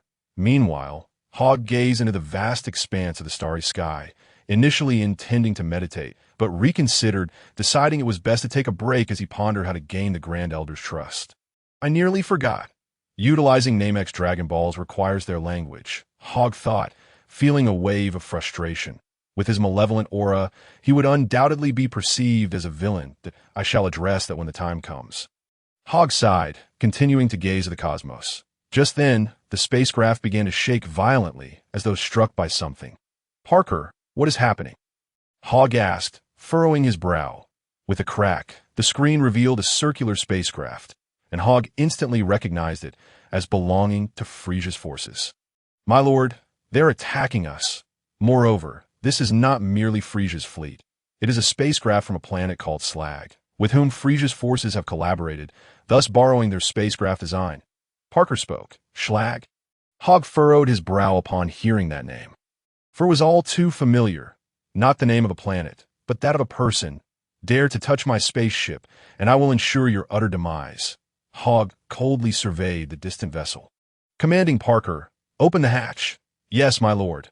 Parker promptly complied. Opening the hatch, Hogg soared directly into the expanse of space, having long been endowed with the ability to survive in the cosmos by the Earth Dragon.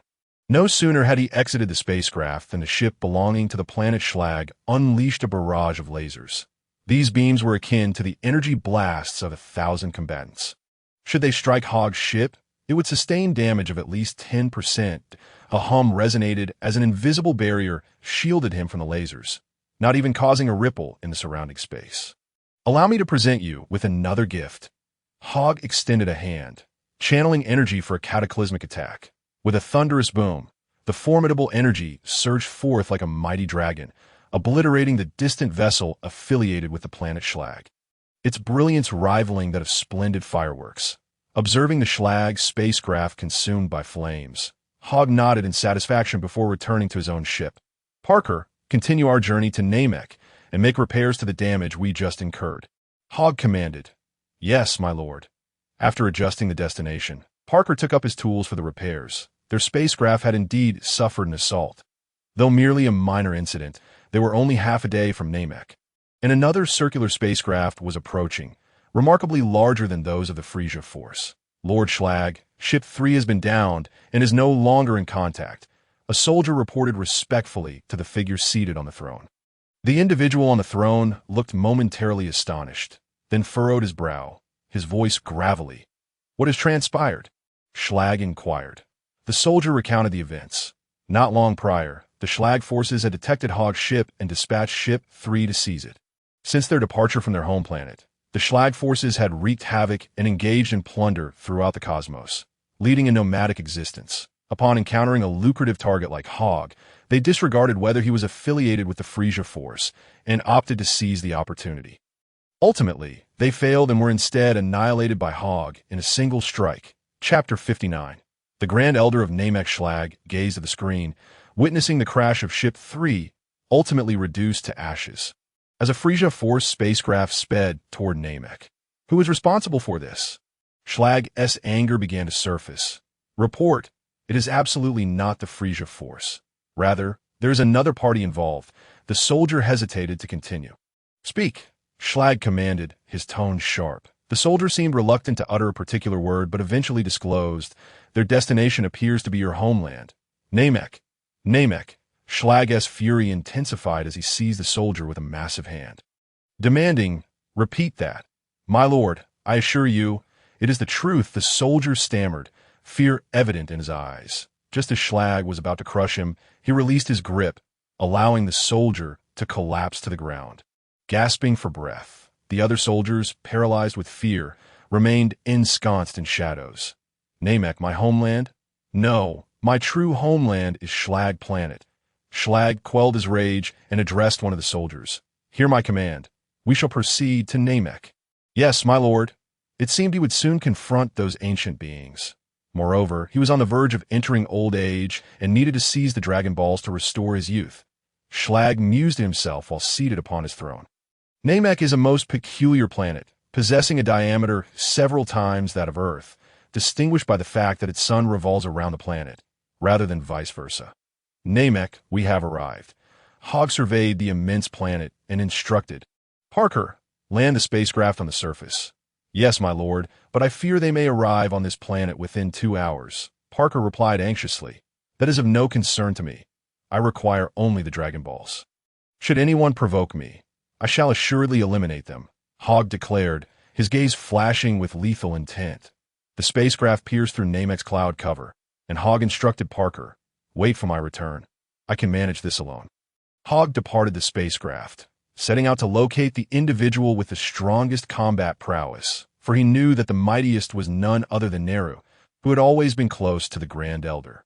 There! Hogg fixed his gaze in a direction, but soon frowned.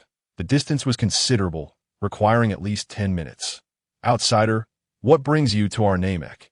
At that moment, 3 Namekians appeared before Hogg, their green skin and twin antennae marking them as members of their species.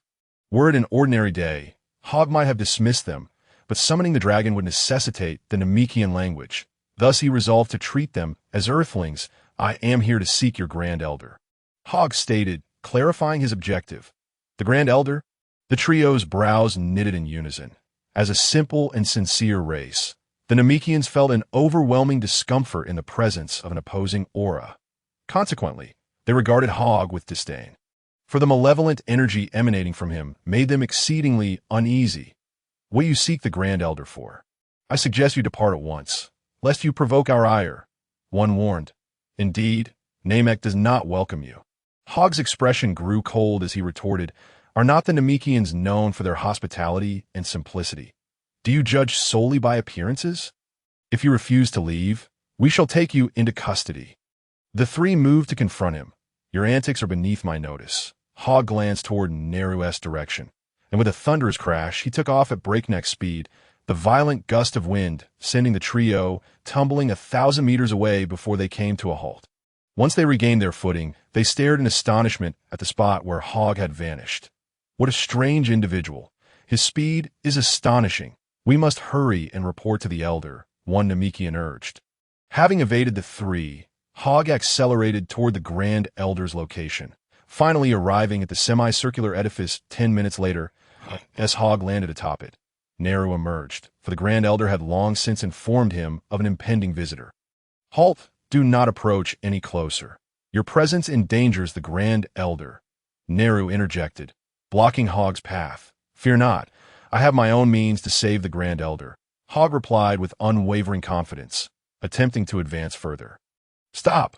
Neru extended his hand to obstruct him, but before he could react, Hogg delivered a crushing blow to his abdomen, the agony rendering him nearly unconscious as he doubled over, kneeling on the ground. "Stay here and guard this place." Hogg stepped inside. The Grand Elder, upon seeing Hogg enter, reluctantly opened his eyes to glance at him, a flicker of surprise crossing his aged features. Yet, in his frailty, he could only slowly utter, "You are indeed a Saiyan." "Indeed, Grand Elder, you must be aware of my purpose for being here," Hogg replied with a faint smile. "I naturally understand that those who come to this planet have no other aim than the Dragon Balls," the Grand Elder stated. Hogg nodded slightly, retrieving a magical bean, and said, without further ado, "Grand Elder, please consume this bean first." At that moment, Neru burst in unexpectedly, exclaiming, "Grand Elder, do not eat it. That bean must have some hidden agenda." Hogg shot a glare at Neru, causing him to tremble as if caught in a raging river, feeling utterly powerless, akin to a mere child on the brink of drowning.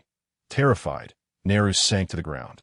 Yet the vivid sensation lingered, prompting him to glance at his own hands, reassuring himself that he was indeed still within the Grand Elder's abode.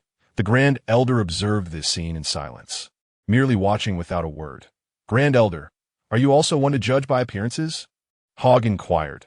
The Grand Elder fell silent, momentarily at a loss for words that he had witnessed the earlier events in their entirety. Despite his inability to open his eyes, he could sense everything around him on Namek. When the 3 individuals had provoked Hogg, he had merely repelled them without inflicting harm. The Grand Elder found himself perplexed. Why did this malevolent Saiyan not exhibit the traits of a mindless murderer? This was, in fact, quite understandable. Hogg had come in pursuit of the Dragon Balls and, at least until he secured them, had no intention of causing offense. After all, what significance was there in slaying 3 insignificant beings? "Very well, Saiyan, I comprehend your stance," the Grand Elder sighed, then added, "Neru, you may step aside for now." Neru could hardly fathom that the Grand Elder would dismiss him. Observing the sinister Saiyan, he, as a Namekian elite, felt unwilling to comply. Grand Elder, Neru called out again. Neru, do step aside. Hogg expressed his displeasure towards Neru. He had already demonstrated his goodwill by sparing their lives and causing no destruction. Yet Neru persisted in his defiance. The Grand Elder sensed Hogg's rising fury and remarked, "Very well, Neru, we must not judge by appearances. We cannot assess him solely by his malevolent aura."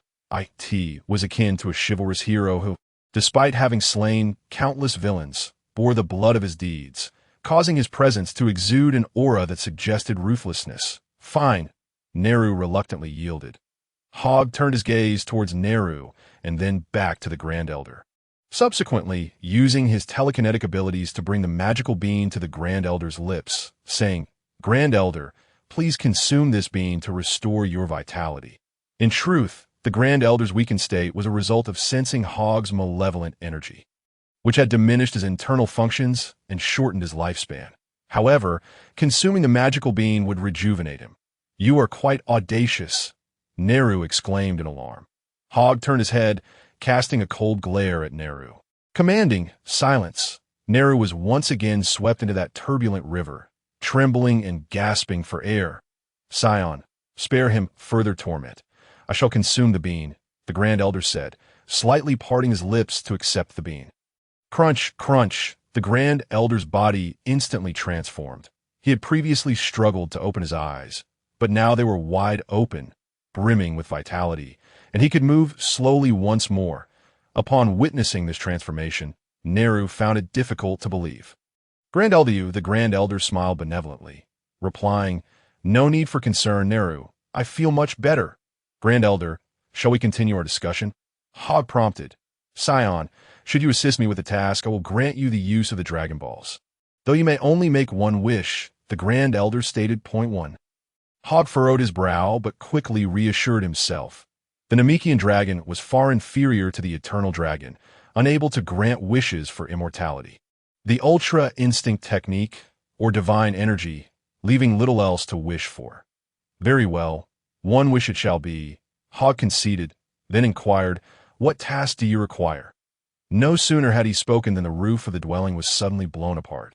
Large stones cascading downwards. Hogg's eyes widened, and he immediately conjured an invisible shield to envelop the Grand Elder. The Grand Elder is indeed here. 3 peculiar figures descended from above, one of whom, upon landing, spotted Hogg and Neru.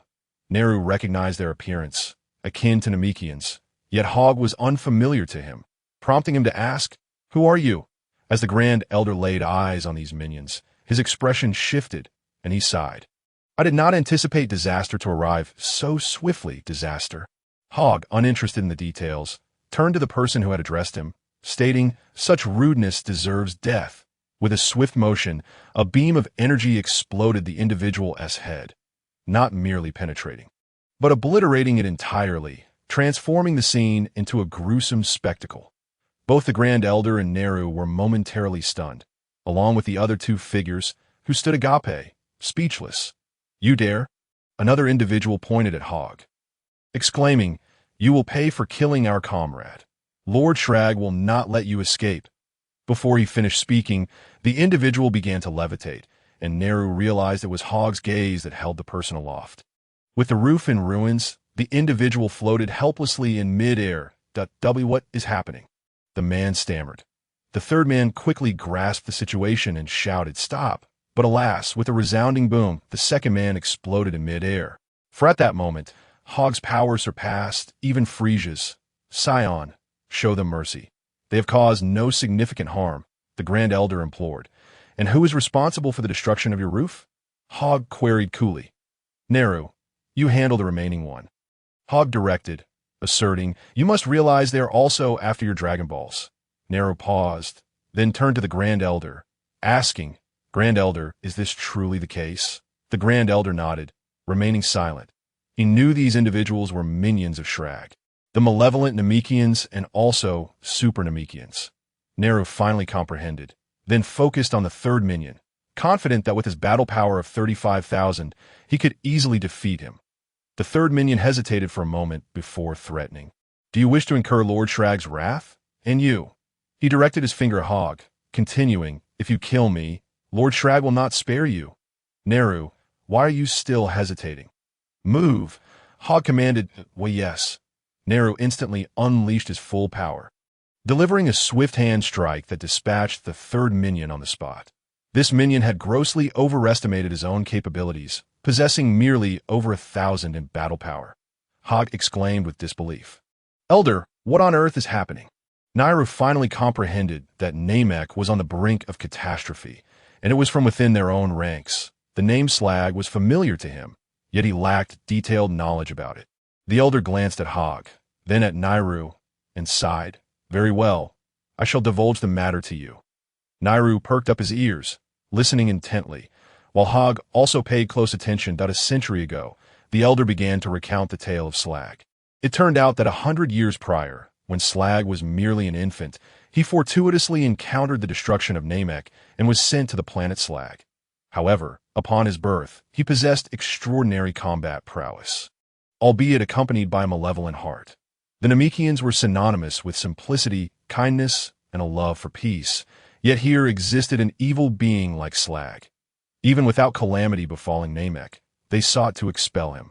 Little did they anticipate that he would rise to power, claiming the name of his home planet, his combat abilities and wickedness growing as he aged, commanding a legion that wreaked havoc across the cosmos.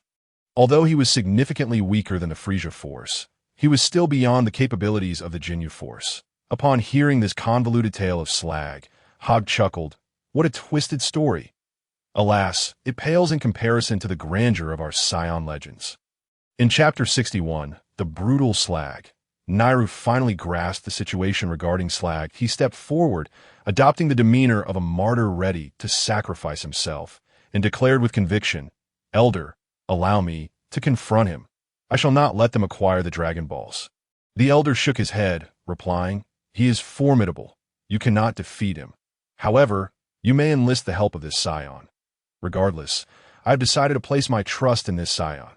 Elder, I have a name. I am Hogg." Hogg interjected, somewhat displeased. My apologies, Hogg. I hope you can coexist peacefully with Naru." The elder responded, Is it true that if I vanquish this Slag, I can make a wish?" Hogg inquired. "Indeed, Naru will relay the command to me, allowing the other 6 elders to provide you with the remaining 6 Dragon Balls, though the 1-star Dragon Ball remains with me," the elder explained, gesturing as a 1-meter-high Dragon Ball floated from behind him, ultimately hovering before Hogg. Hogg was momentarily taken aback, gazing at the orb with astonishment. Is this truly the Dragon Ball of Namek? It is indeed magnificent. Yet he recognized that compared to the Super Dragon Balls, the Namekian Dragon Balls were insignificant, mere fragments scraped from the Super Dragon Balls. With a wave of his hand, the 1-star Dragon Ball landed in Hogg's grasp. The elder observed this feat with slight astonishment, exclaiming, "Hogg, how do you possess such extraordinary abilities?" That's a secret," Hogg replied with a smile, not disclosing the details. Currently, his powers were at level 2, requiring 1 million fear points for an upgrade. However, level 2 allowed him to move objects the size of a person. And since the Namekian Dragon Ball was approximately 1 meter in diameter, it was manageable. Yet after defeating Slag, moving all 7 Dragon Balls would pose a challenge, as their combined size would exceed 7 meters. Nearly 2 meters per individual. Unless, of course, he could elevate his powers to level 3, but his fear points seemed to be insufficient for that. System, display my information. Accessing host information. Host identity. Saiyan Hogg place of birth. Planet Vegeta. Destroyed. Combat power. 2. 940,000 fear points. 630,000 other abilities. Level 2. Only 630,000. These fear points were primarily acquired from Frisia's planet. And no matter. There's no rush, Hogg mused, squinting as he pondered these issues. "Very well, Naru, you may accompany Hogg." The elder instructed. "Yes, elder," Naru replied, casting a glance at Hogg before adding, "Follow me. We must first visit the second elder. Slag may already be attacking him and his group. They dare to seize the Dragon Balls from me? They must be seeking their demise," Hogg declared as he soared into the sky, sensing the energy across the entire planet. Suddenly, he turned and shot off in a particular direction, a Dragon Ball trailing behind him. "Wait for me," Naru called out. hastening to keep pace with Hogg. Truly slow, Hogg remarked, glancing back at Nairu, and reluctantly slowed his speed to wait for him. Kid, stay in line. Is that a mere combat power of over 1,000? Pathetically weak.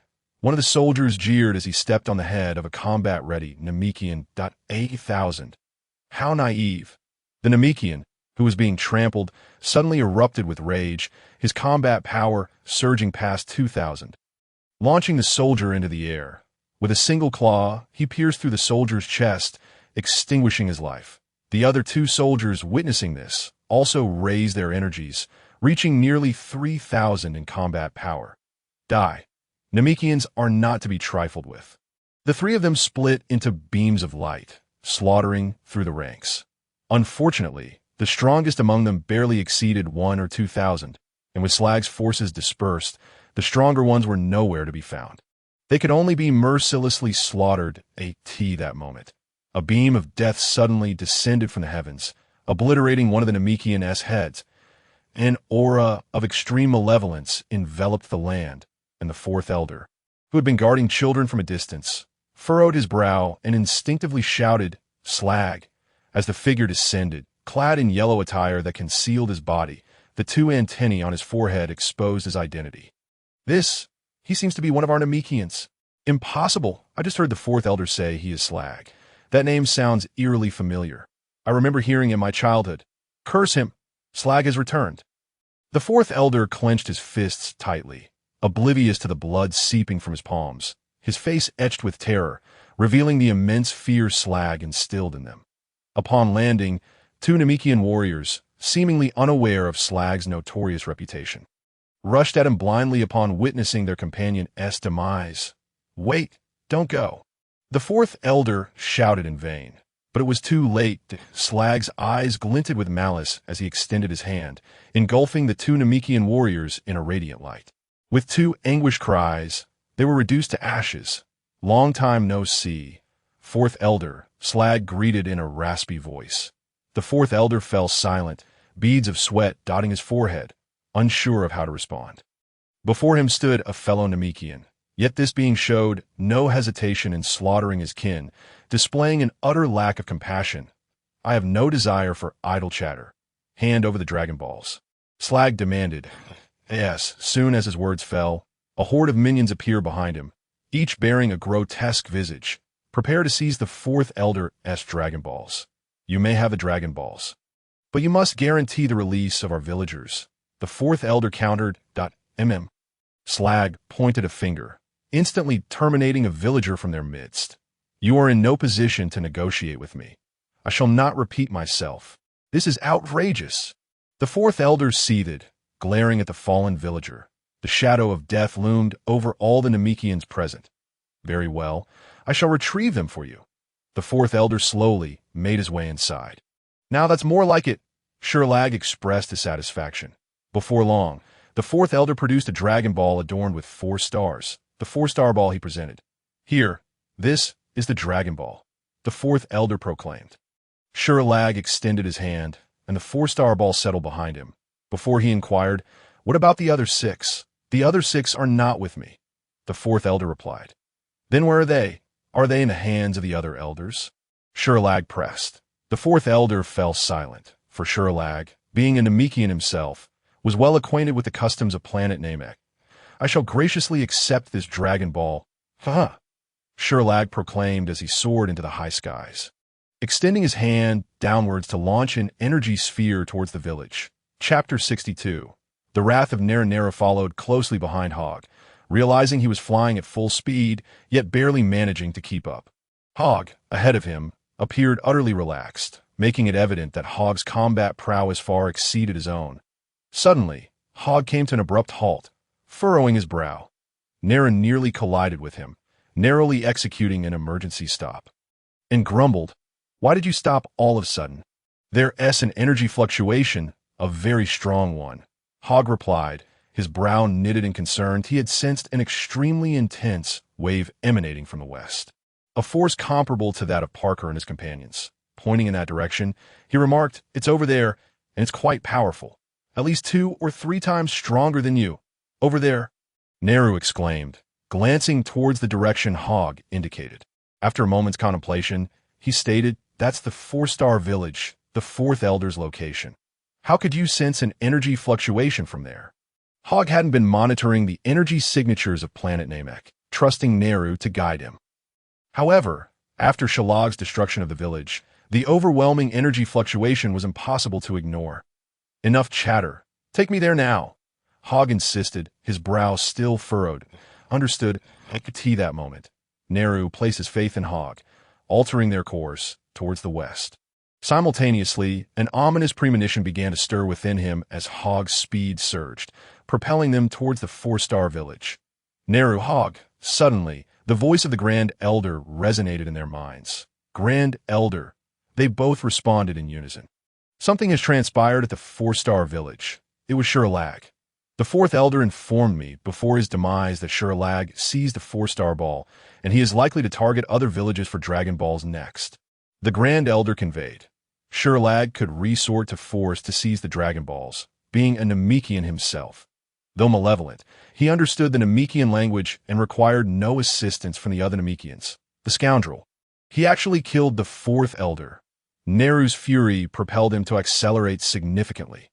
Anger, indeed, serves as a shortcut to amplifying combat power, but ultimately, only the Saiyans wield it most effectively. Before long, they arrived at the 4-star village, only to find a land shrouded in darkness. Not a single corpse remained, and even the houses had been reduced to ruins, debris scattered everywhere. How could this be possible? Neru was left dumbfounded by the scene before him. Hogg, witnessing this grim spectacle, felt a twinge of discomfort.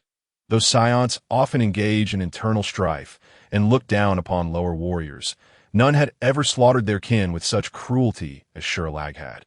"Aya!" Neru howled to the heavens, venting his rage and sorrow, his voice echoing through the expanse, evoking profound sadness.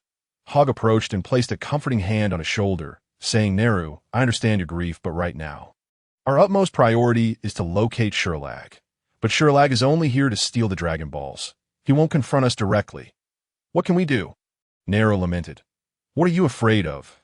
We possess a 1-star ball. He will inevitably seek us out when he is unable to gather them all." Hogg replied nonchalantly, then used his telekinetic ability to levitate the 1-star ball.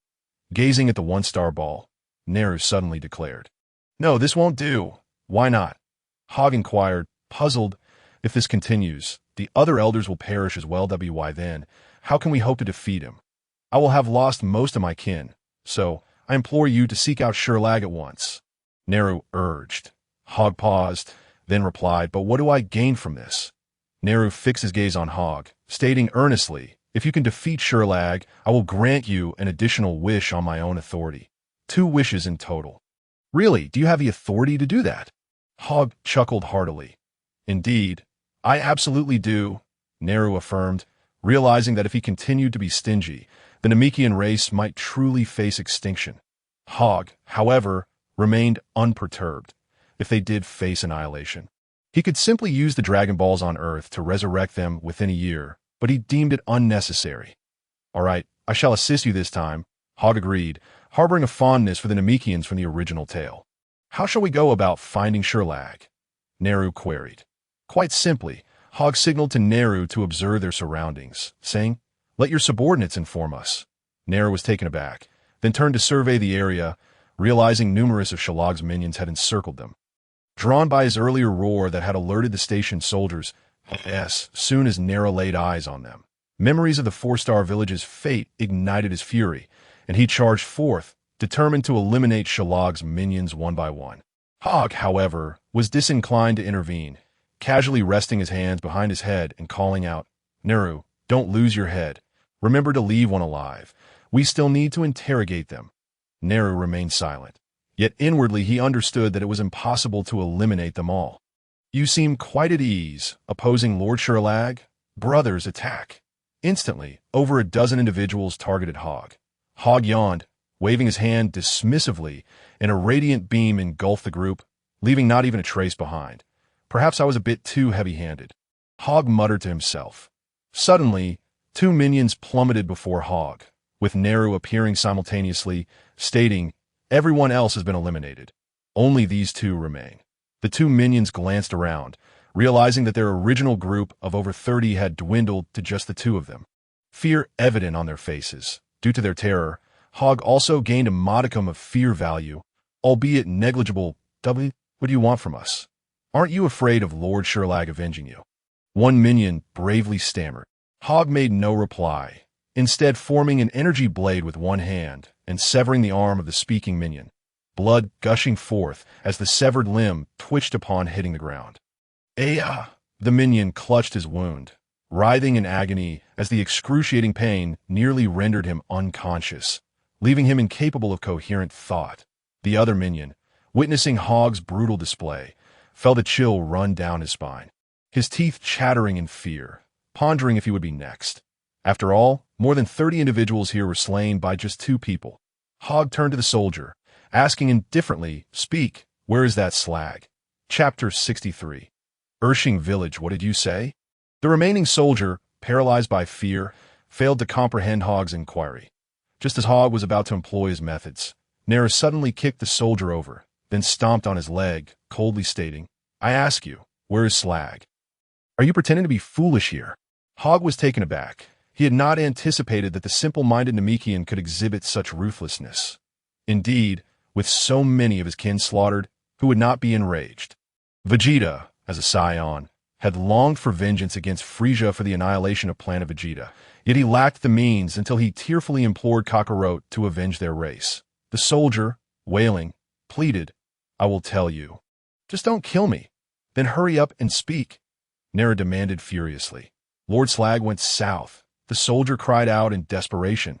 South? Neru furrowed his brow at this revelation. There are 2 villages to the south. One is Urshing Village, and the other is Sanshing Village. Be more specific. Hogg rebuked, Why, Lord, we truly only know he headed south and ordered us to remain here on guard." The soldier lamented in agony. After hearing this, Neru turned to Hogg, questioning what to do. "What could be done?" "We can only fly while sensing the energy fluctuations," Hogg replied, his brow furrowed. He had carefully sensed the planet's energy when arriving at Sixing Village, realizing that Slag could also control his energy. When not in combat, his energy was similar to that of the soldier. However, Slag had an overwhelming number of minions. Based on Hogg's perception, there were at least 500 to 600. Searching for Slag's energy among so many would be a daunting challenge, especially since the enemy could control their combat power, just like he could. Fortunately, Hogg had remembered the energy signature he had sensed earlier.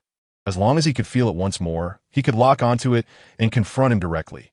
Yet Hogg suddenly recalled that Slag could transform into a Super Namekian.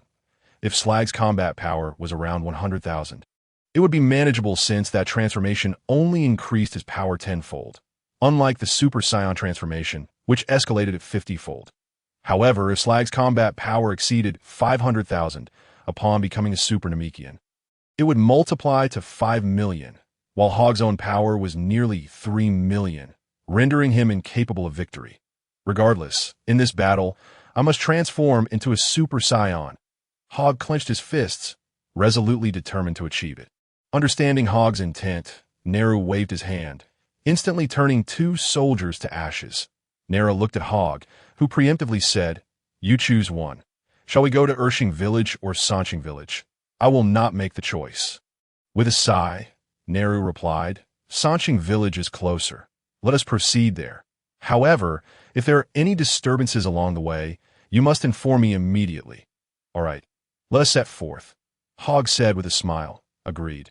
Just as the 2 were about to depart, a tremendous surge of energy erupted in the distance. Hogg immediately turned his gaze in that direction, pointing and exclaiming, "Neru, is that Urshing Village?" Neru instantly grasped Hogg's meaning, stating, "That is indeed Urshing Village. Let us go."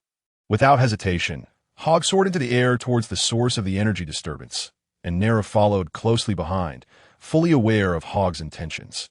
"Neru, you are flying too slowly. I shall go ahead," Hogg said decisively, accelerating and quickly leaving Neru far behind.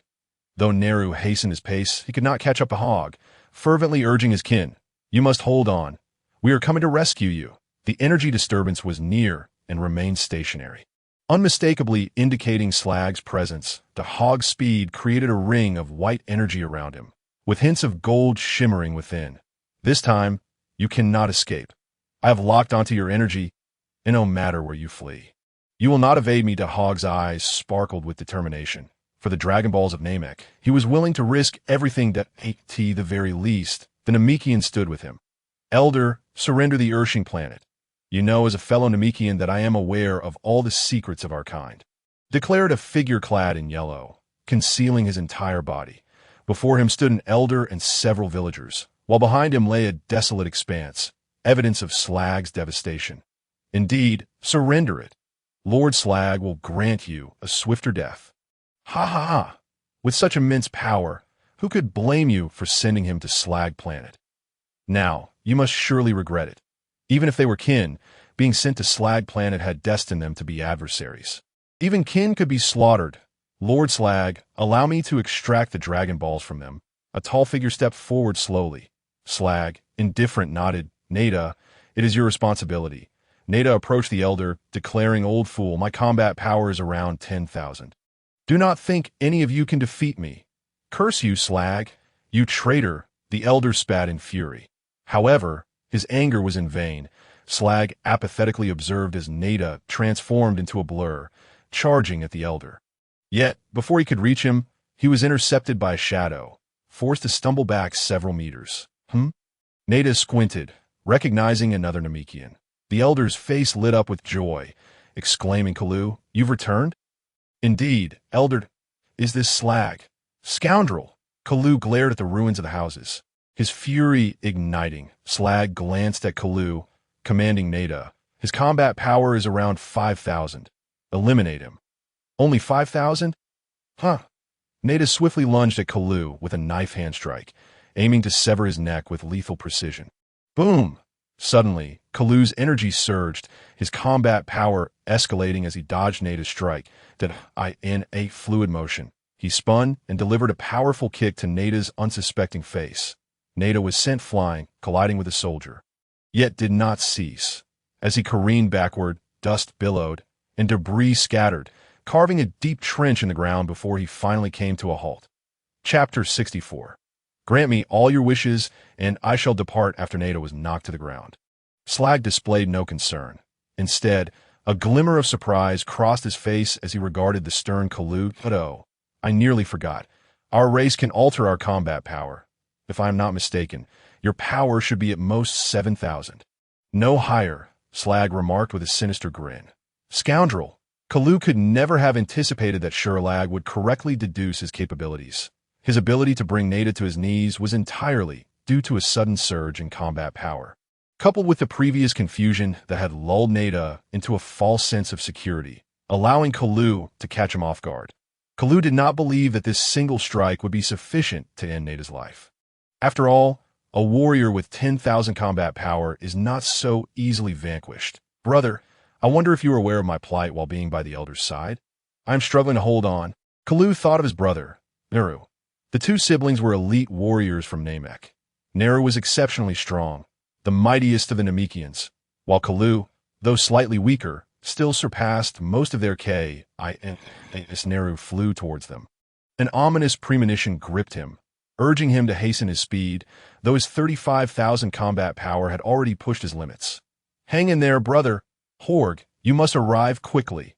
Neru roared internally, true to Kalu's expectations. Nada rose, dusting off his attire. Despite the blood staining his lips, he disdainfully licked it away, savoring the taste. Nada turned his gaze towards Kalu, a smirk playing on his lips. Well, you little rascal, it appears you have been concealing your combat strength. Unfortunately for you, even at full power, you remain no match for me. Enough of your prattle. Come at me. Kalu bellowed. As you wish, Nada replied, now fully aware not to underestimate Kalu as he darted behind him, arms outstretched to ensnare Kalu's neck. Kalu, fueled by adrenaline, pivoted and launched a punch that streaked towards Nada like a meteor. However, Nada was prepared, sidestepping the blow as it grazed his chest in that moment. Nada seized Kalu's arm with a vice-like grip, a sinister chuckle escaping his lips. Oh no. Kalu's expression shifted as he struggled to break free, but it was futile, with a powerful thrust of his knee. Nada shattered a portion of Kalu's arm. Green blood spurted forth, the excruciating pain clouding Kalu's senses, yet he fought through it, gritting his teeth and attempting to take Nada down by wrapping his legs around him. Futile, my combat power far exceeds yours. Nada retreated a step, evading Kalu's grasp. He then delivered a punishing punch to Kalu's face, sending him tumbling across the ground. Kalu! The second elder cried out in anguish. Kalu scrambled to his feet, summoning his strength to regenerate his severed arm. Nada, finish him off quickly. He possesses regenerative abilities, Sherlag growled. Huh? Nada lunged towards Kalu, driving his elbow into Kalu's chin, just as Kalu was on the verge of regrowing his arm. He was knocked unconscious. The regeneration thwarted. Die. Nada's eyes glinted with murderous intent as he prepared to strike a final blow against Kalu. Stop. The second elder shouted desperately, but it was too late to alter the outcome. Sherlag observed coldly, a hint of a smile curling at the corners of his mouth, indifferent to the fate of his kin. However, at that critical moment, an energy sphere descended from above, crashing into Nada with a thunderous boom, sending a massive explosion that engulfed the area in dust, obscuring everyone's vision. Kalu was propelled away by the force of the energy, at least momentarily free from the threat to his life. The energy sphere traveled so swiftly that Nada had no time to scream before being reduced to nothingness. The dust settled. A towering figure emerged before the Namekians, clad in the battle attire of the Frisia force. A tail coiled around his waist, coldly surveying Shilaji. Is this the hero descending from the heavens? The second elder mused, shaking his head as he struggled to regain clarity. A powerful warrior had arrived, yet his allegiance remained uncertain. The second elder suddenly heard the elder's voice in his mind, conveying vital information. With a look of realization, he responded, I understand. Elder, I will do my utmost to assist him. He could hardly believe that this warrior was a Saiyan, the very race that had once plunged the universe into chaos. The second elder sighed inwardly. Hogg scrutinized Sherlag, noting that despite being clad in yellow, he appeared quite imposing, towering at least 2 meters tall. Sherlag regarded Hogg with a furrowed brow, inquiring, Who are you? Why have you come to disrupt my affairs? Who am I? Hogg shook his tail and replied, You tell me, who am I? Sherlag's eyes widened in shock as he exclaimed, You are a Saiyan?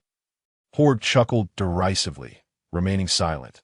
This is impossible. The Saiyan homeworld was obliterated by Frisia not long ago.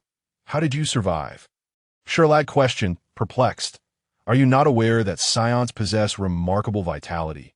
Hogg shot back. Sherlag had heard of the Saiyan's reputation and, after a moment's contemplation, declared, Saiyan, I shall grant you one wish. Would you kindly take your leave? The Namekian dragon could grant 3 wishes, and Sherlag, wishing to regain his youth and desiring eternal life, pondered what to wish for next. Now faced with a troublesome situation, he decided to use his last wish to dismiss the Saiyan. Ha! Hogg erupted into laughter as if he had heard a grand joke. What are you laughing at? Sherlag scowled. Are you foolish? You think 1 wish will suffice to dismiss me? I am a Saiyan who demands 3 wishes. Hogg retorted, his brow raised with confidence.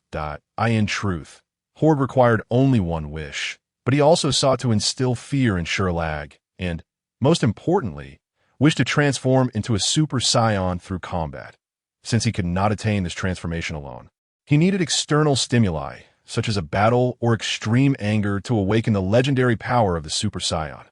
Presently, nothing could incite Hogg's rage to the extent that Goku experienced. Even the death of Park would likely not provoke him, unless it were Bulma from Earth. Saiyan, do not push your luck. Though Namek's potential may not rival yours, we possess naturally powerful warriors. Sherlag finally lost his temper. Hogg sneered, fixing his gaze on Sherlag, and declared, either leave, or let us engage in battle. Enough with the chatter. After defeating you, I still have to collect the Dragon Balls. Damn it, Sherlag was utterly enraged, stomping the ground as he charged at Hogg. Yet he remained encased in his yellow attire, as he swung a punch at Hogg's face. Sherlag found that his punch landed on Hogg with no effect whatsoever. The force felt akin to a stone sinking into the ocean, stirring not a single ripple. Sherlag, your combat power is far too low. You pose no threat to me, Hogg declared as he extended his 187th hand, delivering a slap to Sherlag's face. The overwhelming force sent Sherlag hurtling backward, creating a massive crater upon impact. With a resounding boom, Sherlag sprang back from the ground, suspended in mid-air as he gazed at Hogg in disbelief, questioning how a Saiyan could possess such strength. It is worth noting that even the mightiest, King Vegeta, barely surpassed 10,000. Sherlag had encountered Saiyans before. Although this race lacked formidable combat power, they harbored boundless potential. Nonetheless, enhancing their strength was no easy feat.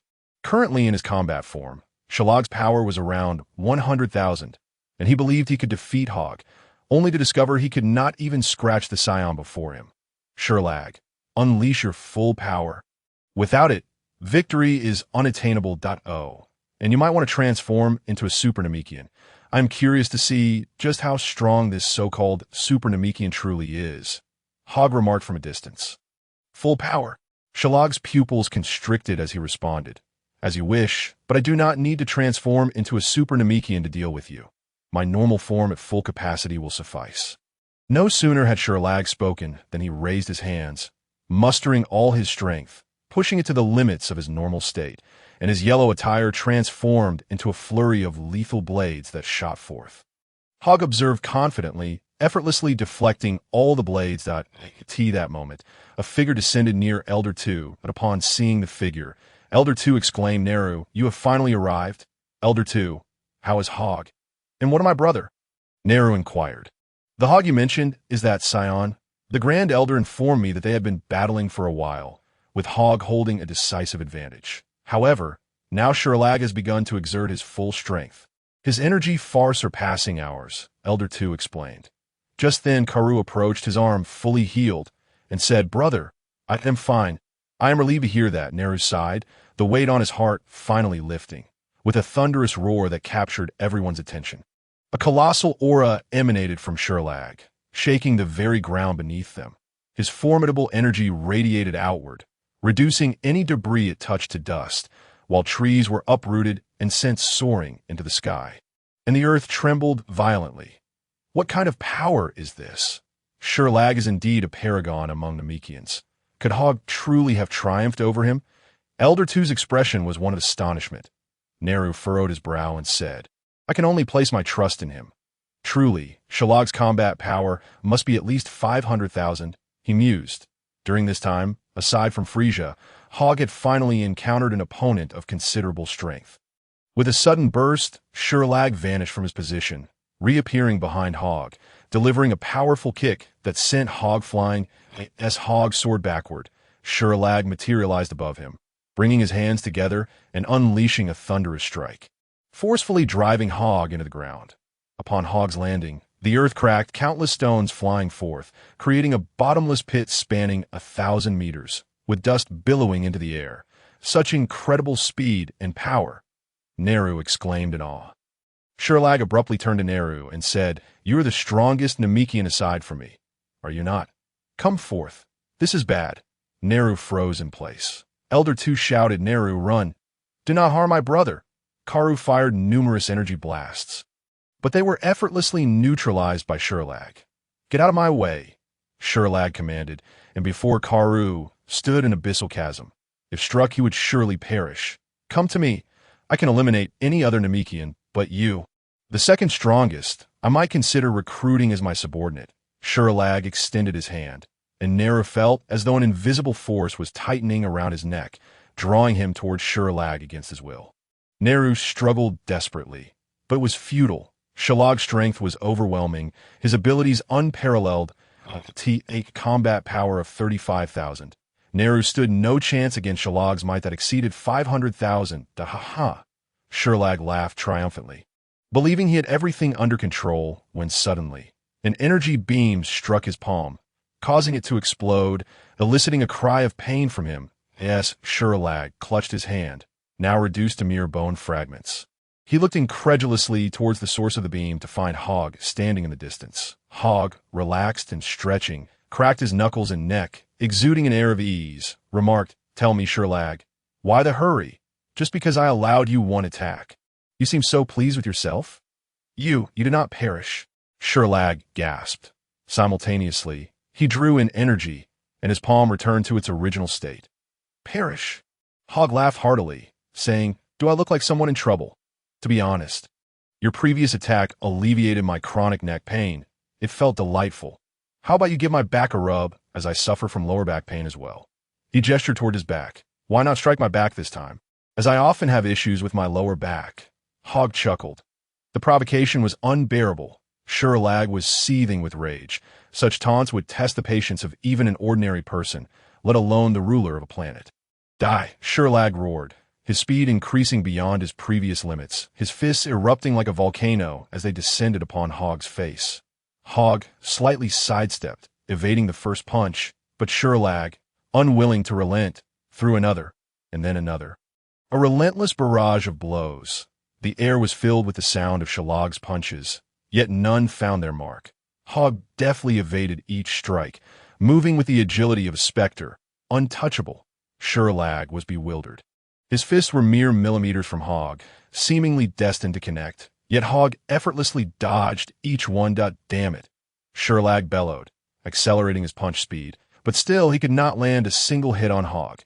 However, the shockwaves and energy released from his failed punches wreaked havoc upon the ground, creating a pit several meters wide, surrounded by a whirlwind of dust and debris. Why can I not hit you?"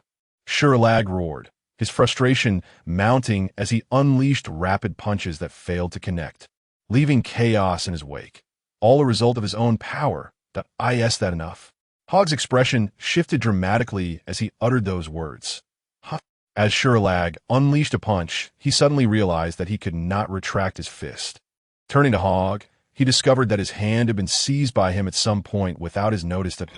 "You've created such a cloud of dust here. It makes me quite uncomfortable," Hogg remarked disdainfully. "What did you say?"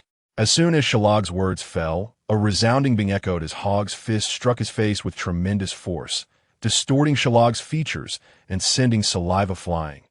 "Well done." The crowd erupted in cheers as they witnessed Hogg countering Sherlag's relentless assault, a clear indication that Hogg's combat prowess far surpassed Sherlag's. "How is this possible?" Sherlag exclaimed, recovering from the impact and gazing at Hogg in disbelief. "Are you truly a Saiyan?" he questioned, now sensing the threat posed by this Saiyan and wishing to retreat, only to find that Hogg still held his fist firmly, preventing any escape. "You were right to have that premonition from the start. It would have been wise not to oppose a Saiyan with boundless potential." "Alas, you have no more chances," Hogg replied with an indifferent demeanor, completely dismissing Sherlag. With one possessing a combat power of merely 500,000 and the other nearing 3 million, the disparity was stark. How could they possibly compare? Suddenly, Hogg tightened his grip on Sherlag's hand and then seized his arm, spinning him around like a whirlwind. Sherlag was helplessly twirled by Hogg, yet he could see Hogg's cold, mocking smile as his surroundings were reduced to rubble. "Elder, get away!"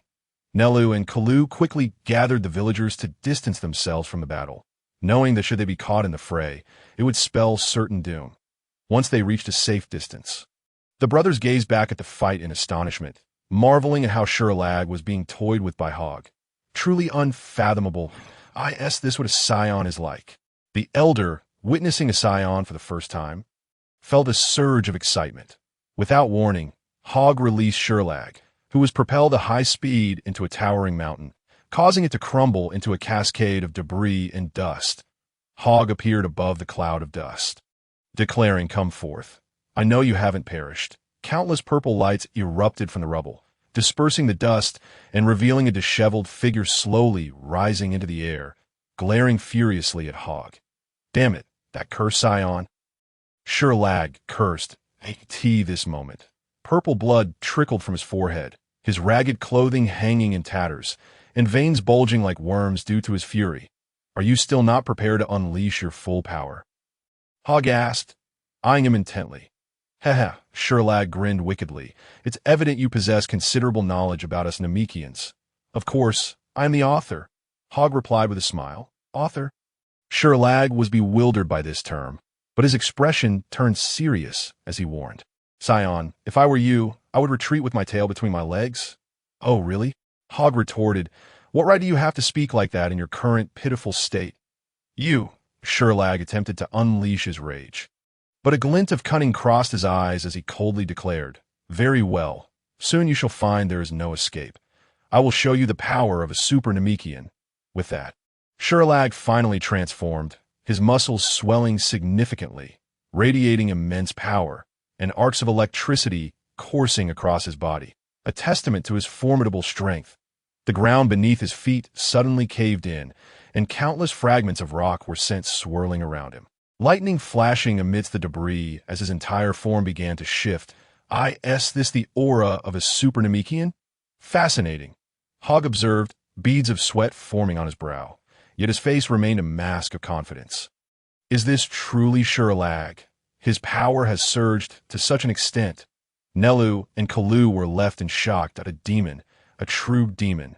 The elder's somber expression revealed his tumultuous emotions that a purple light, infused with malevolent energy, caused the very earth to tremble violently. Unknowing observers might mistake it for the apocalypse. With a thunderous roar, Sherlag unleashed a torrent of purple energy, piercing through the clouds above. Gradually, the commotion subsided, revealing a towering figure standing 4 meters high before the onlookers, exuding an aura of darkness even more potent than Hogg's. Hogg inhaled deeply, his gaze sharp and blood surging with fervor as he beheld the giant before him. Uttering a single phrase, the Super Namekian has finally made his appearance. Chapter 67. I shall burst your eyes. A 4-meter-tall giant stood before Hogg and his companions, not only possessing immense combat strength, but also an array of extraordinary abilities. Was this the legendary Super Namekian? Nelu's eyes widened in astonishment. Brother, is this Saiyan going to be all right? Kalu inquired anxiously. Nelu shook his head, replying, I cannot say. Sherlag, having completed his transformation, towered over Hogg at 4 meters, his muscles bulging and striking terror into all who beheld him. With veins pulsating ominously, it was evident how formidable his strength had become. System, spend 10 ability points to assess the opponent's combat power. Hogg commanded. Ding, querying identity. Sherlag, place of birth. Namek, combat power, 7 million. 7 million. Hogg was momentarily taken aback by the figure, realizing that the Sherlag he had encountered previously, with a combat power of just 50,000, had transformed into a Super Namekian with a staggering 7 million combat power. Having trained amidst malevolent energy and in his homeland, Sherlag was able to unleash his full potential. Furthermore, given that it was over 20 years ago, he had not wished for his youth to be restored, thus maintaining his combat prowess. Hogg understood that both Sherlag and Old Piccolo had regained their strength upon restoring their youth, but were still acclimating to their full capabilities. In contrast, Sherlag had remained in this state, and upon transforming into a Super Namekian, he could fully harness his combat power, hence the staggering 7 million figure. Excellent, a worthy challenge. Clearly, I am not his equal at present, but he shall undoubtedly serve as a stepping stone for my own transformation into a Super Saiyan. Hogger exuded an air of confidence. Just then, Shrag sprang into action, his formidable combat power of 7 million allowing him to move with such speed that even Hogger struggled to catch a glimpse of his figure. With a resounding bang, Hogger felt a kick land on his back, propelling him through the as he flew. Hogger concentrated all his energy, swiftly turning around to unleash a powerful punch, knowing that Shrag would pursue him. Indeed, as he struck out, he found Shrag already before him. Shrag, taken aback by Hogger's ability to partially turn and retaliate, let out a cold chuckle and countered with a punch of his own. The ground trembled as their fists collided, and Hogger was sent sprawling, spitting out a mouthful of blood, while Shrag staggered back several meters. Yet he quickly regained his composure, reappearing above Hogger in an instant. Die! Shrag bellowed as he brought his fist down with ferocity that moment. Hogger suddenly opened his eyes, uttering the 4 words, Ultimate Flash. An immense surge of energy coalesced in his hands, colliding with Shrag's fists, resulting in another massive explosion that enveloped both combatants in dust and smoke. The recoil of his own energy sent Hogger crashing to the ground. Though he was in agony, he closed his eyes. Striving to elevate his own ki, I must transform into a Super Saiyan. My battle power is already 3 million. I must succeed. Hogg roared internally, knowing that becoming a Super Saiyan was his only path to victory. However, at that moment, a pair of enormous hands seized him, constricting his entire body, accompanied by Shrag's mocking laughter. I thought you had some prowess. Turns out you are so weak. With a brutal grip, Shrag tightened his hold, causing Hogg to emit a horrific scream. Die, die. Shrag pressed down harder. Yet, Hogg abruptly ceased his cries, opening his eyes wide to glare at Shrag, forcing out the words, "Do not underestimate the Saiyans." Hogg understood that in such dire moments, he could summon the strength to transform into a Super Saiyan. What? This is impossible, Shrag exclaimed, realizing that he was losing his grip on Hogg, who, after his fierce shout, had suddenly grown immensely stronger, almost breaking free. I won't let you escape. Shrag intensified his hold, but in that instant, Hogg struck out with one hand, shooting a beam of light directly into Shrag's eyes, causing him to howl in pained eyes. Shrag instinctively covered his face, releasing Hogg. Hogg swiftly distanced himself from Shrag, once again inflating his ki. Yet no matter how desperately he tried to amplify his strength, there were no signs of transforming into a Super Saiyan. Why? How could this happen? Hogg felt bewildered, pondering whether he lacked the potential to become a Super Saiyan. Damn it! Damn it! Shrag, shielding his eyes with one hand, extended the other, unleashing a colossal energy blast towards Hogg. Caught off guard, Hogg could only brace himself with his arms crossed over his forehead. The explosion reverberated again, and smoke filled the air, but it dissipated quickly. That attack was truly formidable. I barely managed to withstand it. Hogg managed a strained smile, noticing his torn clothing and numerous wounds. Here he comes again. Hogg was taken aback as he spotted Shrag charging at him like a rampaging gorilla, heedless of anything in his path. Swiftly, Hogg evaded and positioned himself 100 meters away. Shrag, you must understand, I'm the true gorilla. You are merely a Namekian. Hogg roared at Shrag. What did you say? Shrag, hearing the words, finally calmed slightly, though blood still dripped from his right eye. Hogg had attempted to transform into a Super Saiyan, but had failed. He could no longer place his hopes on that form. Fortunately, his tail remained intact, given that Shrag, as a Super Namekian, had an enhanced battle power of tenfold. Hogg reasoned that he, too, could amplify his strength tenfold through his great ape transformation, with a baseline power of around 3 million. Even in his injured state, a 5-fold increase would yield a staggering 15 million in battle power. Could such might not rival Shrag's 7 million? Though he was uncertain whether he would lose his rationality in the transformation, he had no choice. This was the only method to contend with a Super Namekian. Hogg was acutely aware of this. Extending his hand, a resonant hum echoed as an energy sphere manifested in his palm. Creating an artificial moon with his 3 million battle power would not deplete much ki.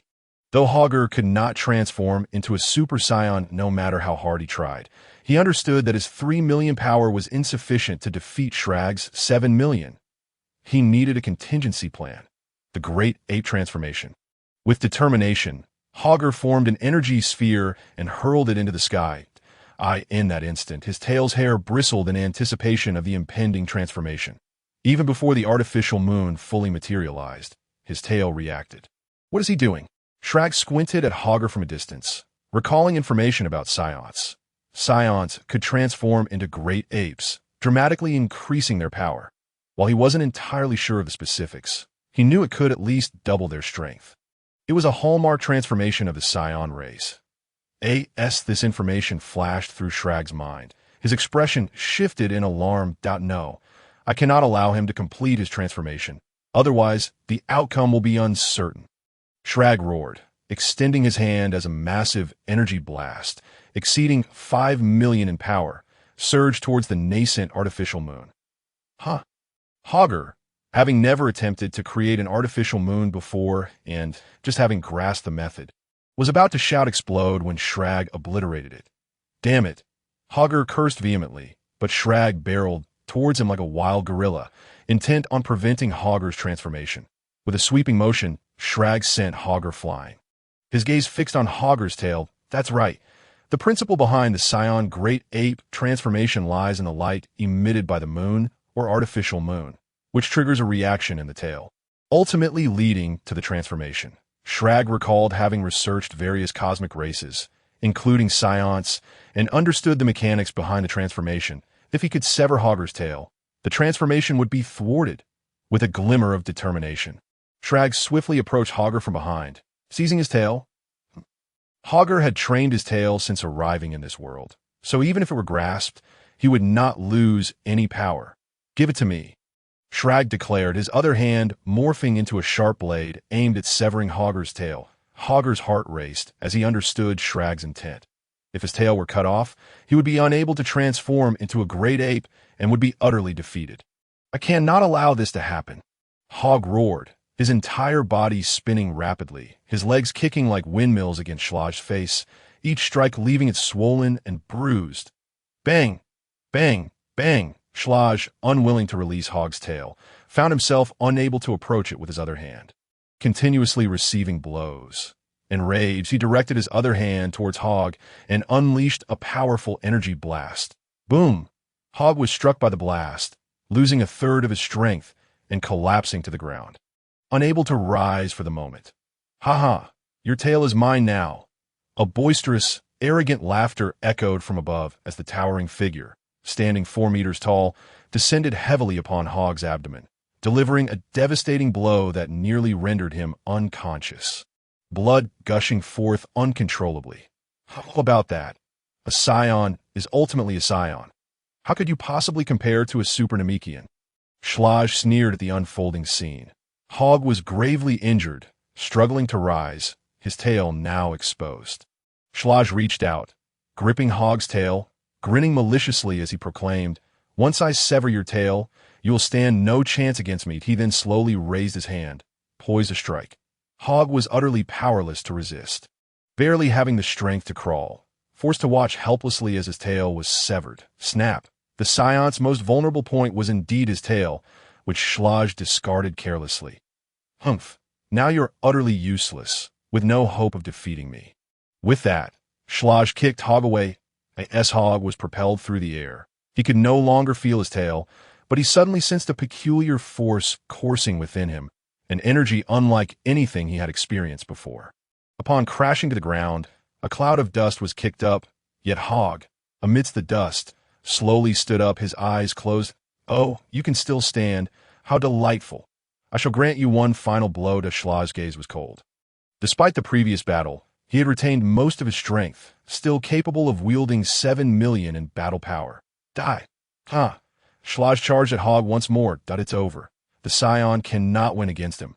Karu gulped nervously. Neru dared not look any further, as hope for victory was extinguished. The momentum with which Shlaj approached was overwhelming, resembling a destructive machine. The ground within a 4 to 5 meter radius was upheaved, creating a cloud of dust. This was the power of 7 million AS. He threw a punch, wielding the same 7 million battle power. The ground around Hogg was reduced to ruins, indicating that if this punch landed, it would leave nothing but remnants. Bang! The sound of a light catch echoed, as though an immense force had entirely subdued the one before it, causing no destruction whatsoever. When Neru opened his eyes, he was astounded by the sight before him.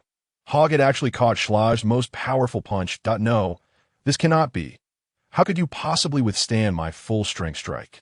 Shlaj stumbled back in disbelief, looking at Hogg as if he were a monster.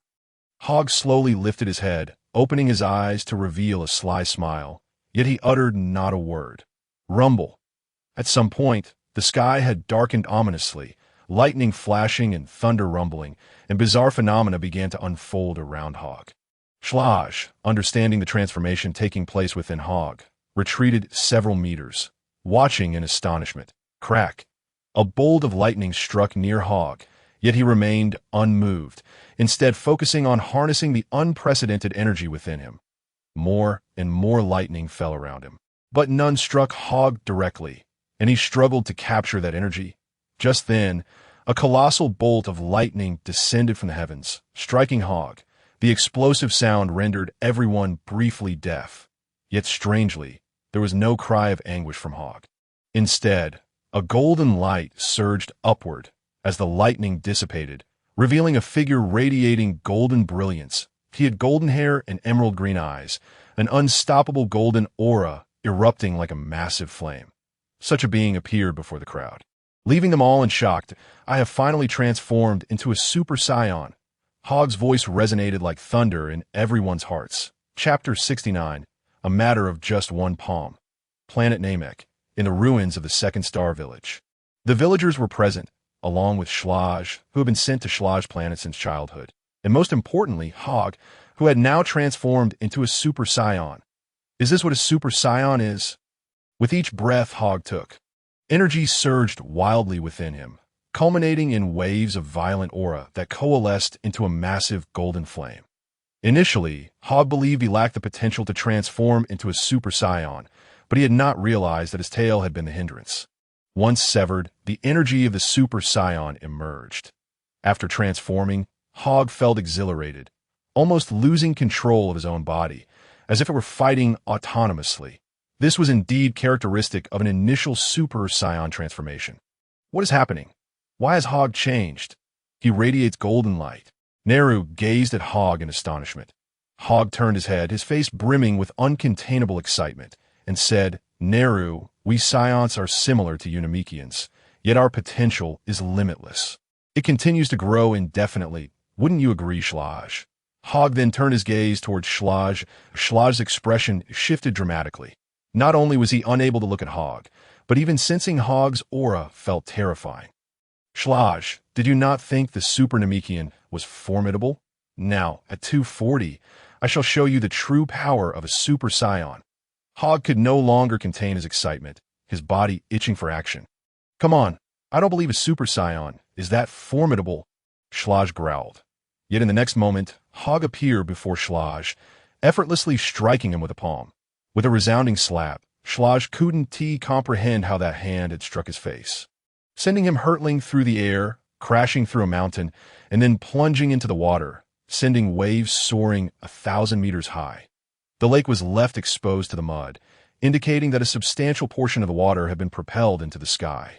At that instant, Hogg reappeared behind Shlaj, grasping his shoulder and lifting him up. The immense golden flame also prevented the falling water from descending, completely isolating it. "Pathetic with just a single palm, you have lost consciousness." Hogg shook his head, his face etched with profound disappointment. With a flick of his wrist, he unceremoniously tossed the unconscious Slag back onto the ground. This was to be expected. A combat power of 3 million transformed into a Super Saiyan effectively multiplied by 50, resulting in a staggering 150 million. Poor Slag, with his meager 700,000, would still fall woefully short, even should he somehow increase his power tenfold. The disparity in strength was insurmountable. And coupled with Hogg's exhilarated state, the previous strike had already been delivered with considerable force, yet it seemed insignificant compared to the overwhelming might of a Super Saiyan. This was the essence of a Super Saiyan. Even the full power of Frisia would struggle to prevail against such a being. As Hogg descended to the ground, he began to temper his excitement. The golden aura surrounding him diminished slightly. This golden energy was entirely dictated by his emotions. When elated during battle, it surged fiercely, while in a calmer state, it receded. Coughing, Slag finally regained consciousness and looked up at Hogg, a wave of terror washing over him. The mere flick of Hogg's hand had rendered him unconscious. Had he exerted more force, Slag would surely have met his demise. "Ding! Congratulations, host! You have acquired 700,000 fear points. Huh? What a delightful windfall." Hogg laughed heartily, then extended a hand, preparing to unleash a devastating explosion to finish off Slag. At that moment, the second elder stepped forward, eager to speak, but Hogg interrupted him. "Second elder, I understand your regret. I know you lament sending him to the planet Slag, but he is no longer the innocent Namekian he once was." The second elder fell silent, for both he and the Grand Elder had allowed their prejudices from childhood to dictate Slag's fate. Much like Broly's, such extraordinary talent could ironically lead to one's doom. Slag, born on planet Namek, was of a simple and pure lineage. Even the malevolent Slag Biba, was merely dispatched to the planet bearing his name. Broly's fate, however, was far less fortunate. He faced death from the moment of his birth. Their destinies were starkly different. One destined for survival on another world, the other condemned to die. The explosive attack engulfed Slag, leaving nothing but ashes in its wake. After Slag's demise, Hogg exhaled a breath of relief. His golden hair reverted to black, and his muscular form shrank slightly, the only notable change being the absence of his tail. What's lost is lost. I have no need for the great ape transformation. Transforming directly into a Super Saiyan suffices, Hogg mused without regret. System, I wish to upgrade my powers. Hogg commanded the system. Ding, upgrading powers. Powers upgraded at the cost of 1 million fear points. Level, Tier 3, the system automatically displayed his information. Host information, Saiyan Hogg birthplace. Planet Vegeta, destroyed combat power. 3.05 million fear points. 63 million other powers. Tier 3, Super Saiyan Level 1. Hogg glanced at the information, noting his 600,000 fear points, having spent 1 million to elevate his powers to Tier 3. System. Please rectify all my physical vulnerabilities. Understood. The host has already repaired 2, leaving 8 remaining, each costing 100,000, totaling 800,000. Ding. Congratulations, host. All 8 vulnerabilities have been repaired, enhancing combat power by 520,000. Excellent. This brings my combat power to over 350,000. Hogg exclaimed, knowing that even a mere increase of 10,000 in combat power translated to an additional 50,000 when transforming into a Super Saiyan. Furthermore, following the restoration of his vulnerabilities, he felt his stamina and strength surge, his combat skills sharpened, and his body felt purged of impurities as if newly renewed. I will save the remaining 480,000 fear point for now, and aim to accumulate 1 million to see what additional skills I can acquire. With a plan in mind, Hogg exited the system interface. Turning to Neru, he stated, Neru, I have dealt with Slag. It is now time for you to fulfill our agreement. Rest assured, we Namekians pride ourselves on our integrity. Neru nodded, then turned to the Second Elder. Second Elder, the Grand Elder has already promised to grant him access to our Dragon Balls. I am aware. The Grand Elder has informed me. The Second Elder replied, smiling as he pointed, causing the 2-star ball to rise from the rubble, revealing itself to all. Chapter 70. 2 wishes as the 2-star ball floated before Hogg. The Second Elder sighed, saying, originally, had you failed, I would have taken this secret to my grave, ensuring Slag could not find it. However, since you have aided us, this Dragon Ball is rightfully yours. The Second Elder acknowledged Hogg's efforts. Having witnessed his dedication, Hogg nodded in satisfaction. This journey to planet Namek not only allowed him to become a Super Saiyan, but also to acquire a Dragon Ball. Though everyone recognizes your worth, I must remind you that only 2 wishes can be granted. Neru stated, 2 wishes it is. Hogg agreed. After all, this was another Dragon Ball, and lacking knowledge of the Namekian language, 2 wishes were certainly better than none. Moreover, the capabilities of the Namekian dragon were limited, and Hogg held little interest in overextending his desires. Very well. Let us gather the remaining 4 Dragon Balls, Neru suggested. Agreed. Hogg gestured, causing 3 Dragon Balls to rise effortlessly.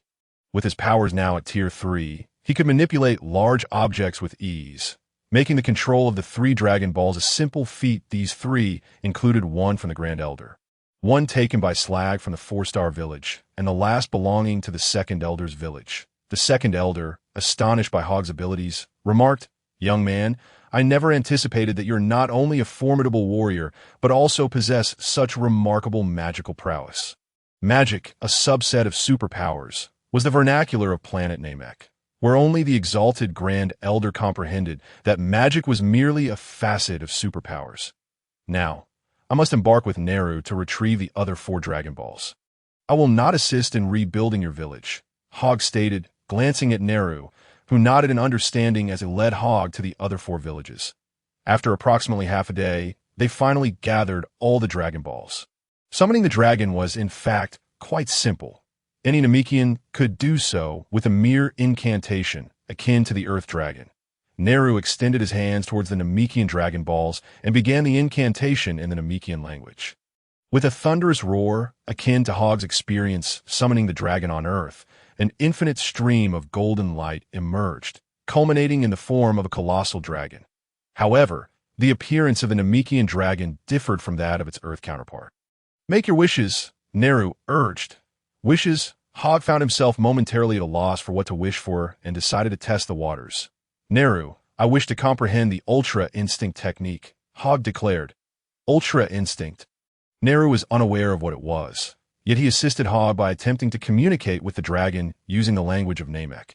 However, judging by the expressions of Neru and Barunga, it appeared to be a failure. Neru turned to Hogg and said it was futile. Barunga indicated that such a technique was one that required profound understanding and could only be wielded by deities. He lacked the capability. Indeed, Hogg had already realized that this wish was fundamentally unattainable, particularly upon the mention of the term deity.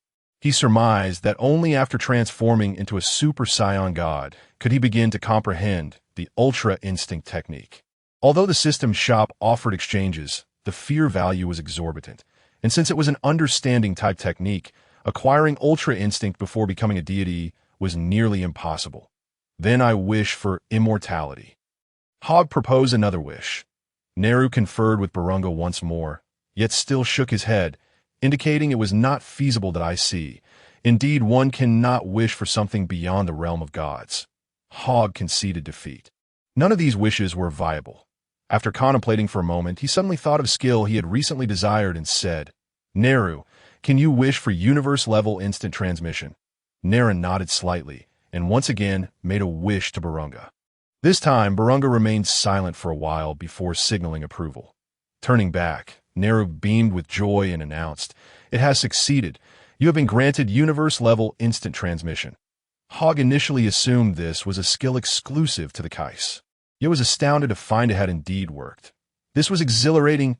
I should give it a try. As Hogg entertained this thought, a vivid image surfaced in his mind. Bulma sitting there with an unhappy expression. In a flash, Hogg instantaneously transported himself to Earth, appearing before Bulma.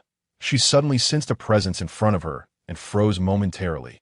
Upon looking up, her face broke into a radiant smile as she excitedly exclaimed, "Big brother!" Overwhelmed with joy, Bulma hurriedly attempted to stand, only to accidentally bump her knee, the pain momentarily blurring her vision. When she looked up again, she found the space before her completely empty. Where did Big Brother go? Was it just an illusion? Bulma felt disheartened, recalling her sister Ties had once told her that missing someone might lead to dreams of them. She must have fallen asleep just then. Fortunately, her return was swift. Otherwise, she might have truly been trapped. Hogg sighed with relief upon returning to Neru's side. Neru inquired, "Where did you go?" "Nowhere. It's a secret," Hogg chuckled, deciding he would visit Bulma again when time permitted, but only after acquiring the fear value from Frisia and elevating his super abilities to level 5 to prepare for the movement of the Super Dragon Balls. Neru regarded Hogg with a puzzled expression but refrained from asking further questions, directly addressing the matter at hand. "What about your second wish?" "For the second wish, I initially intended it for Park. But giving it to him seemed wasteful that I wish for eternal life."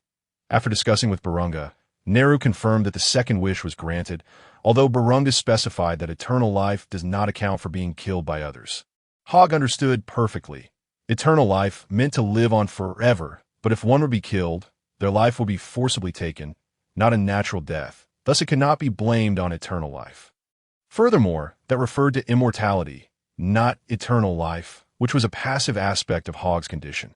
"All right, both wishes have been fulfilled." Neru instructed Barunga to depart. "This is splendid, although universe-level instant transmission is not entirely complete. At least my range won't be too short, and most crucially, I can teleport without sensing energy." Hogg nodded slightly, as he felt quite satisfied with these two wishes. Chapter 71. The spaceship of the Frost Demons having granted 2 wishes on Namek. Hogg felt quite content, especially since he could now transform into a Super Saiyan, with a base combat power exceeding 3.5 million, and after transforming into a Super Saiyan, he would possess at least 180 million. "All right, Neru, my wishes have been granted. I shall return to your planet for leisure in the future." Hogg resolved to take his leave. "Hogg, wait a moment," Neru suddenly called out. "What is it?" Hogg inquired. After a moment of hesitation, Neru said, I must apologize. I was wrong to regard you as an evil person. Hmm? Hogg remained silent, listening intently. The elder had informed him that the Saiyan race was a warrior race, one that thrived amidst battle. Their hands stained with blood, unlike us Namekians, who cherish peace and possess a simple nature. Neru held this perception of his own race. Yet on this day, he too had engaged in bloodshed, realizing that his own aura carried a hint of a bloody scent, which left him somewhat unsettled. But the elder had advised him not to judge a person by their aura or analyze them by their appearance. Upon hearing these words, Neru understood that Hogg's aura was inherent and unchangeable, molded by years of combat. That I must say this, you Saiyans are a warrior race, and conflict is inevitable. Thus I misjudged you and sincerely apologize, Neru expressed with a face full of regret. Hogg, expecting something weighty, shook his head and replied, It's fine. I don't mind such matters. I understand a principle. When some individuals cannot be reasoned with, one should simply confront them head-on. This sentiment echoed the words of Android 16 when advising Gohan. Some people cannot be reasoned with. Do not suppress your inner fury. Let it explode, Gohan. You know I adore the gentle creatures of nature. It is upon you to protect them. Thank you, Hogg. Neru expressed his heartfelt gratitude. It's nothing. If I need to use the Dragon Balls in the future, will you allow me to do so? Hogg asked. As long as it is for a just cause, you may freely utilize the Dragon Balls of Namek, Neru assured. Hogg nodded slightly and said, Very well. I shall take my leave. I hope to return again someday. Just as Hogg was about to bid farewell to Neru, Park suddenly transmitted, Master, I have detected a spaceship entering Namek. Oh, upon hearing this, Hogg inquired, Tell me the details. From my time within Frisia's forces, it should not be Frisia's ship, nor is it Shrag's ship, but it is a vessel belonging to Frisia's clan, Park responded. Park's words were somewhat cryptic. It was neither Frisia's nor Shrag's, yet akin to Frisia's clan, which indicated that this was a ship of the Frost Demons. Within the universe, only 3 active Frost Demons existed: Frisia, Cooler, and Gula. Hogg's first thought was of Gula, for Cooler would not be foolish enough to create strife with his own son, and Frisia maintained a respectful demeanor towards Cooler. Moreover, Cooler had no need to invade, as he could comfortably thrive with his 2 sons. What is happening? Neru anxiously inquired from the side. Oh, it's nothing, Neru. Take this. Hogg handed the detector to Neru. What is this? Neru expressed his confusion. This is my communicator. Hogg explained, and this communicator only has one line, the one leading to Parker. What I must do now is, of course, to obliterate that invading spaceship. However, such an act would inevitably attract the attention of their master. As of now, Hogg was uncertain whether their master was Gula, but Parker was certain that it was not a ship of the Frisia Legion. Once discovered, their master would seek revenge. Neru would notify himself through the communicator, and then instantly teleport here to deal with them, that he did not wish to return when the time came for the Dragon Balls of Namek, only to find that the Namekians had been extinguished. Thus, he must safeguard them. After conveying everything, Hogg soared towards the spaceship, hurling an energy sphere. With a resounding boom, the spaceship was engulfed in flames as it plummeted to the ground. A black box. Hogg teleported below, retrieved the black box, and crushed it in his grasp.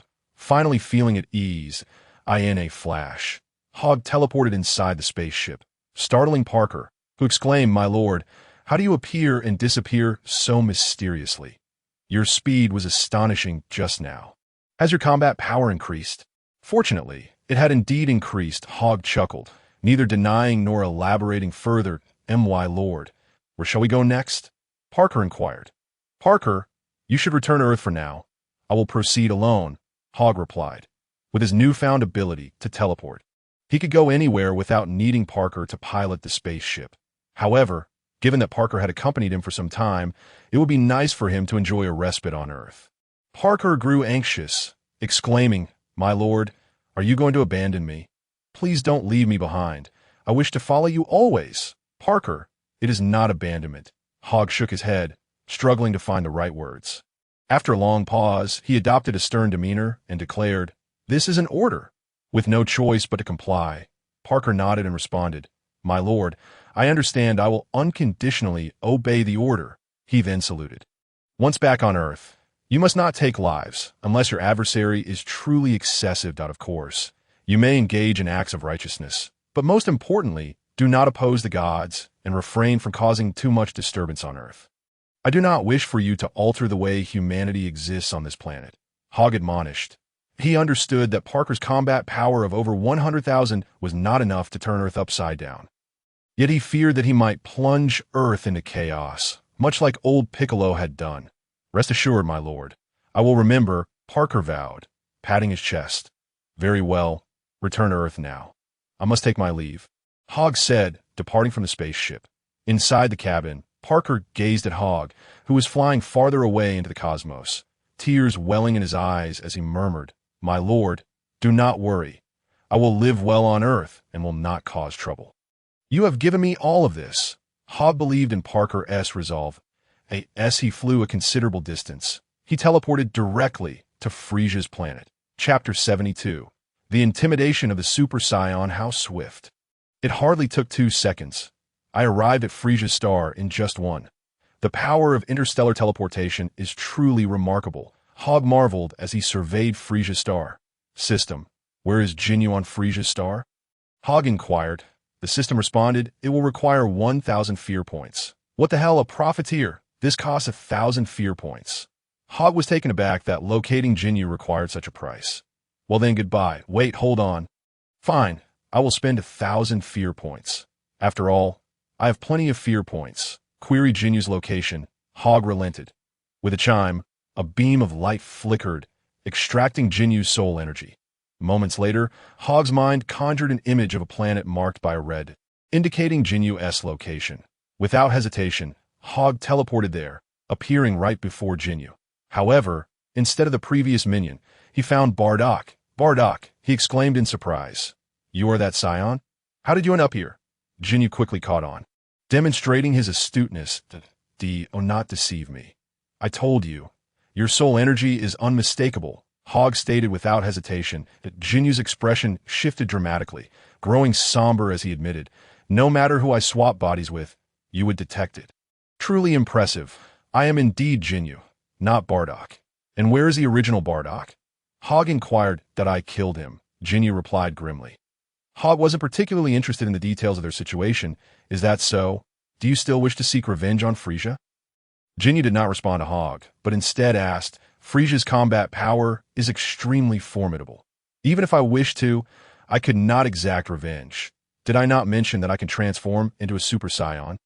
Hogg retorted, the issue is this. How can I trust that you're not deceiving me? You must transform before I will believe you, Jinyu countered. Very well. Hogg gathered his energy, recalling the exhilarating sensation from Namek. With a resonating hum, his hair transformed into a golden hue, radiating a golden light, while his eyes shifted to emerald green. The golden aura surrounding him flickered in accordance with his breath and emotions. Is this what Super Saiyan looks like? Jinyu was awestruck, sensing that Hogg need not even lift a finger. The golden aura alone could crush him. Stop, stop! I can't take it! Jinyu shouted. Hogg retracted his power, reverting to his ordinary state with black hair and eyes. So, do you believe me now? Hogg asked. I believe you. Excellent. Let us seek revenge on Frisia together. You will incapacitate him, and then I will exchange bodies with him, Jinyu declared. The two temporarily reached an agreement and set off towards Frisia's empire. Had it not been for the reward of 100 million fear points, Hogg would have had no reason to ally with this insignificant creature. At that moment, Frisia was suspended in midair, asleep. Suddenly, he opened his eyes wide, sensing a powerful energy surge from afar before it vanished. What is happening? Frisia furrowed his brow, landing on the ground as he called out. Who goes there? Lord Frisia, a minion knelt. There's an intense energy fluctuation in the west. I will investigate. Yes, go at once, Frisia commanded. Just as the minion flew off, a key blast obliterated him in an instant. The explosion so loud that it left Frisia momentarily stunned. Frisia turned to look, shouting, Who is it? Show yourself! Ah, Frisia, it has been a while. Hogg emerged slowly from the smoke. A Saiyan. No, a filthy monkey upon seeing Hogg. Frisia clenched his fists tightly. This very Saiyan had destroyed his first, third, and seven-star regions, along with his residential areas and empire. How could he not harbor hatred? I never expected you to come here, seeking death. Frisia seethed. Oh? It seems you have maintained your final form, fearing that if I were to launch a sudden attack, you might not even realize how you met your demise, correct? Hogg chuckled, yet his smile was laced with mockery. Frisia, aware of the derision aimed at him, felt a surge of anger, but then suddenly laughed, proclaiming, "Thanks to you, I can now harness 50% of my combat power to express my gratitude. Prepare to meet your end."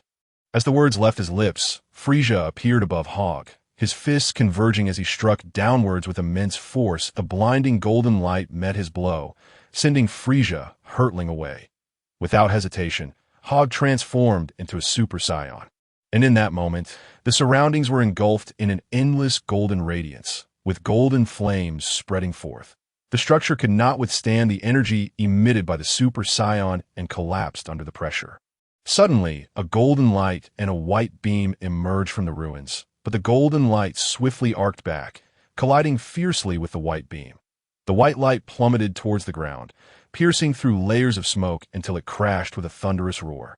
Burying itself amidst the debris once more, Hogg observed the chaos below with indifference. Initially, he had intended to engage Frisia at his base power of 3.5 million for a while, but upon realizing Frisia had indeed tapped into 50% of his combat strength, equating to 60 million, he understood that his own 3.5 million power would be insufficient and thus transformed into a Super Saiyan. "Frisia, come forth. That last strike was merely a tickle for you," Hogg shouted downwards as a plethora of white beams erupted from the wreckage. Increasing in number, with a resounding crash, countless stones were propelled in all directions. Although some were directed toward Hogg, any that made contact with the golden flames were reduced to dust. Last, the white beam ascended. Hovering not far from Hogg, its form disheveled and battered. "You wretched monkey, how dare you harm me?" Frisia seethed, his fists clenched so tightly that his nails pierced his flesh, drawing forth purple blood. Yet, oblivious to his own state, he continued to challenge Hogg. "What is that? Why do you radiate golden light? You weren't like this before. Have you mutated, you scoundrel?" "Mutated? Ha!" Hogg scoffed. "Frisia, are you still playing the fool? The legend of the Saiyans is not a mere fabrication. It is a reality.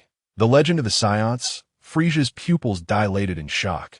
"Are you saying you're the fabled Super Saiyan?"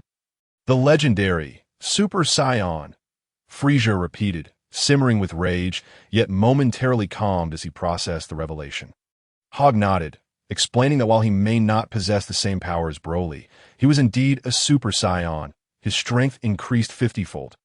"How what?" Hogg suspected he had misheard, and upon glancing at Frisia, he saw him chuckling softly, which soon escalated into a booming laughter. "Saiyans are indeed Saiyans, clinging to this trivial legend. Your body has merely undergone a slight transformation. Do you truly believe you can defeat me?" Hogg frowned momentarily before relaxing into a smile. "Frisia, you are truly a foolish fool. What did you say?" Frisia grasped the initial insult, but was infuriated by the latter part, unable to comprehend it fully. "You wretched monkey, you dare insult me? Die!"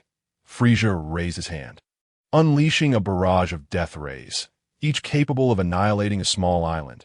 Yet Hogg effortlessly deflected them with a single hand. Frisia was taken aback, exclaiming, "How is this possible? You deflected all my death rays with just one hand." "Too weak, Frisia, I told you. Enter your full state and battle me, that I can wait here," Hogg declared after swatting away the death rays. "Dealing with a monkey like you does not require my full power." Frisia sneered coldly. "I imagine you Saiyans cannot wield psychic abilities, can you?" "Oh!" Hogg narrowed his eyes, curious about Frisia's intentions. Frisia extended his hands, causing the ground to tremble violently. Nearby, a circular landmass spanning a kilometer began to levitate, hovering above Frisia's head. Hogg paused, recalling that Frisia also possessed psychic abilities, likely ranking somewhere between level 3 and just shy of level 4, the latter being capable of moving land masses. What did a continent signify? It was akin to the tectonic plates of Asia or America, Achieving level 5 would allow one to move a planet. Therefore, if Hogg's psychic abilities reach level 5, he could manipulate the Super Dragon Balls. Indeed, Frisia, your psychic powers are impressive, Hogg acknowledged. Flattery will get you nowhere. Frisia thought he should astonish Hogg with his ability to lift a kilometer-wide landmass, but Hogg's calm demeanor left him perplexed. Enough, monkey, if you have the guts. Brace yourself for my next move. Frisia thrust his hands forward, sending the landmass hurtling toward Hogg. Hogg shook his head, saying, Frisia, we Scions have obliterated planets. Do you really think we fear something so trivial? With that, Hogg suddenly looked up, extending a hand as a powerful energy blast surged forth, striking the kilometer-wide landmass. With a thunderous explosion, the landmass shattered into countless fragments, sending debris flying in all directions, enveloping the area in dust and stone rain.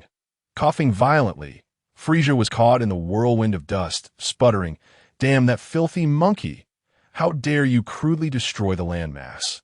Not wishing to linger in such a perilous location, he ascended into the sky, only to be met by a figure above him, whose voice resonated like thunder in his mind. It's your foolishness. Do not blame me. Filthy monkey! Frisia attempted to look up, but the moment he did, he was struck with tremendous force, plummeting to the ground like a meteor. The impact created a massive crater, deep and unfathomable, obscuring Frisia's form, but a cloud of dust ascended into the air, merging with the previous haze, rendering Hogg's silhouette barely visible, akin to a specter. From within the deep pit, countless stones cracked open, and a white beam shot skyward, reappearing near Hogg. This time, Frisia did not unleash a torrent of curses. Instead, he bit his lip in frustration. Are you truly the legendary Super Saiyan? What do you think? Hogg replied, recalling how he had mercilessly dominated Frisia moments ago, feeling a surge of exhilaration. The golden aura intensified with his excitement. Frisia, reflecting on the earlier events, concluded that only a Super Saiyan could defeat him, muttering, Damn it, you really are a Super Saiyan. Thus, I require you to unleash your full power and fight me, Hogg asserted calmly. Are you certain? Frisia's gaze flickered with uncertainty. He realized that there was no escape before Hogg at this moment. I assure you, do not waste my time any longer, Hogg declared, delivering a swift slap into the void. With a resounding whoosh, Frisia's face was met with a heavy blow, prompting him to roar in response. Hurry up. You should be aware of the nature of us Scions. 5 vivid red handprints appeared on Frisia's face, and although he felt an intense humiliation, he refrained from launching a direct attack. Very well. Let it be as you wish, he proclaimed, puffing out his chest and clenching his fist tightly as he let out a fierce roar. Lightning crackled around him, and a halo of white and purple light enveloped his form. In the next instant, his diminutive frame expanded significantly, yet his power continued to surge unabated. Excellent, Frisia. Unleash your full potential, Hogg remarked, waiting patiently. Once I reduce you to a state of utter helplessness and allow Jinyu to exchange bodies with you, I shall instill terror in Jinyu, and in doing so, I will accumulate a staggering 20 million points of fear. With a target of 120 million points of fear in mind, Hogg envisioned enhancing his powers to level 5, enabling him to manipulate objects the size of planets. He would then seek out the whereabouts of the Super Dragon Balls and inquire of the Earth-S Dragon for the language of the gods. Perhaps even consulting the hesitant King Kai, whose fear was no match for his own might point 100% power. Frisia bellowed, a radiant aura erupting from his being, each beam of light striking the ground with explosive ferocity, causing the very clouds of the planet to shift with his breath. The overwhelming presence of his full power even stirred Hogg's emotions, though he recognized that it merely meant he had found a worthy opponent in this Super Saiyan. Not that this opponent could defeat him. Apologies for the delay, but behold my full power. Frisia managed a strained smile while mustering the entirety of his energy. Chapter 74. The pathetic Frisia in his ultimate form. Frisia finally revealed his full power. Observing Frisia's muscular physique, Hogg couldn't help but smile. Frisia, at last, you have ceased to be foolish and have unveiled your full potential.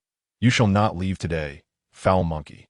My planet shall serve as your tomb, Frisia declared, though he struggled to maintain control over his 100% state. Nevertheless, this full power amounted to a combat strength of 100 million, which, while falling short of Hogg's by 50 million, still placed him among the elite of the universe. That's so. I believe it is more fitting for me to be your grave, Hogg responded, his golden aura surging even higher. The energies radiating from both fighters clashed against one another. Yet it was evident that Hogg's golden flame surpassed Frisia's white aura in strength. The force of their auras lifted nearby stones into the air until one could no longer withstand the pressure. Producing a loud crack, just as the sound echoed, both warriors vanished in an instant, leaving only the intertwining golden and white auras and the sounds of their battle in the air. Foul monkey. Perish! Frisia screamed frantically, launching a barrage of punches and kicks at Hogg. Hogg, however, remained unhurried, his expression impassive as he deftly countered Frisia's assaults, though he found himself retreating, leading Frisia to mistakenly believe he had gained the upper hand. What nonsense is this Super Saiyan? I am far superior, Frisia shouted amidst his attacks. Hogg suddenly narrowed his eyes, spotting an opening, and with a swift punch, he struck Frisia squarely on the jaw. Frisia's head jerked back, causing him to spit forth a spray of purple blood, saliva erupting from his mouth. Curse you! Frisia gritted his teeth, attempting to ensnare Hogg with his tail, but it was easily brushed aside, followed by a resounding slap that left 5 crimson imprints on his face. How infuriating! Frisia had no time to shield his stinging visage as another of Hogg's punches came crashing towards him. Instinctively, he raised his arms to block, yet Hogg followed up with a swift kick. Forcing Frisia to curl his body to evade, he sought to retaliate. Yet another attack from Hogg came forth, leaving Frisia with no choice but to continue his retreat. In a flurry of blows, Hogg launched relentless attacks, leaving Frisia struggling to evade while he was driven back. After retreating 100 meters, Frisia finally displayed a moment of vulnerability, which Hogg promptly seized, with a gleam in his eye. Hogg's golden aura intensified as he exploited the opening, driving his elbow into Frisia's face. Ugh! Frisia felt his nose nearly cave in from the impact, the sensitivity of the area causing him to feel lightheaded. How detestable! Although disoriented, Frisia's strength remained, and in his fury he lashed out blindly like a petulant child. However, such attacks proved utterly ineffective against Hogg. Despite Frisia catching sight of Hogg's form, his strikes lacked efficacy. For Hogg's combat strength now reached nearly 180 million, giving him a significant advantage in the realm of Dragon Ball. Being 30% stronger than one's opponent often translates to an overwhelming defeat. Thus, Hogg was fully capable of annihilating Frisia. Yet he refrained from doing so, for he sought to extract Frisia's fear points first, intending to incapacitate him before allowing Jinyu to exchange bodies. After deftly avoiding Frisia's erratic strikes, Hogg landed a heavy punch to Frisia's abdomen. Ugh! Frisia coughed up a mouthful of blood, feeling as though his very body were on the verge of collapse. After a moment of struggle, Frisia managed to slowly lift his head to face Hogg, laboriously uttering, "Why is your power so formidable?"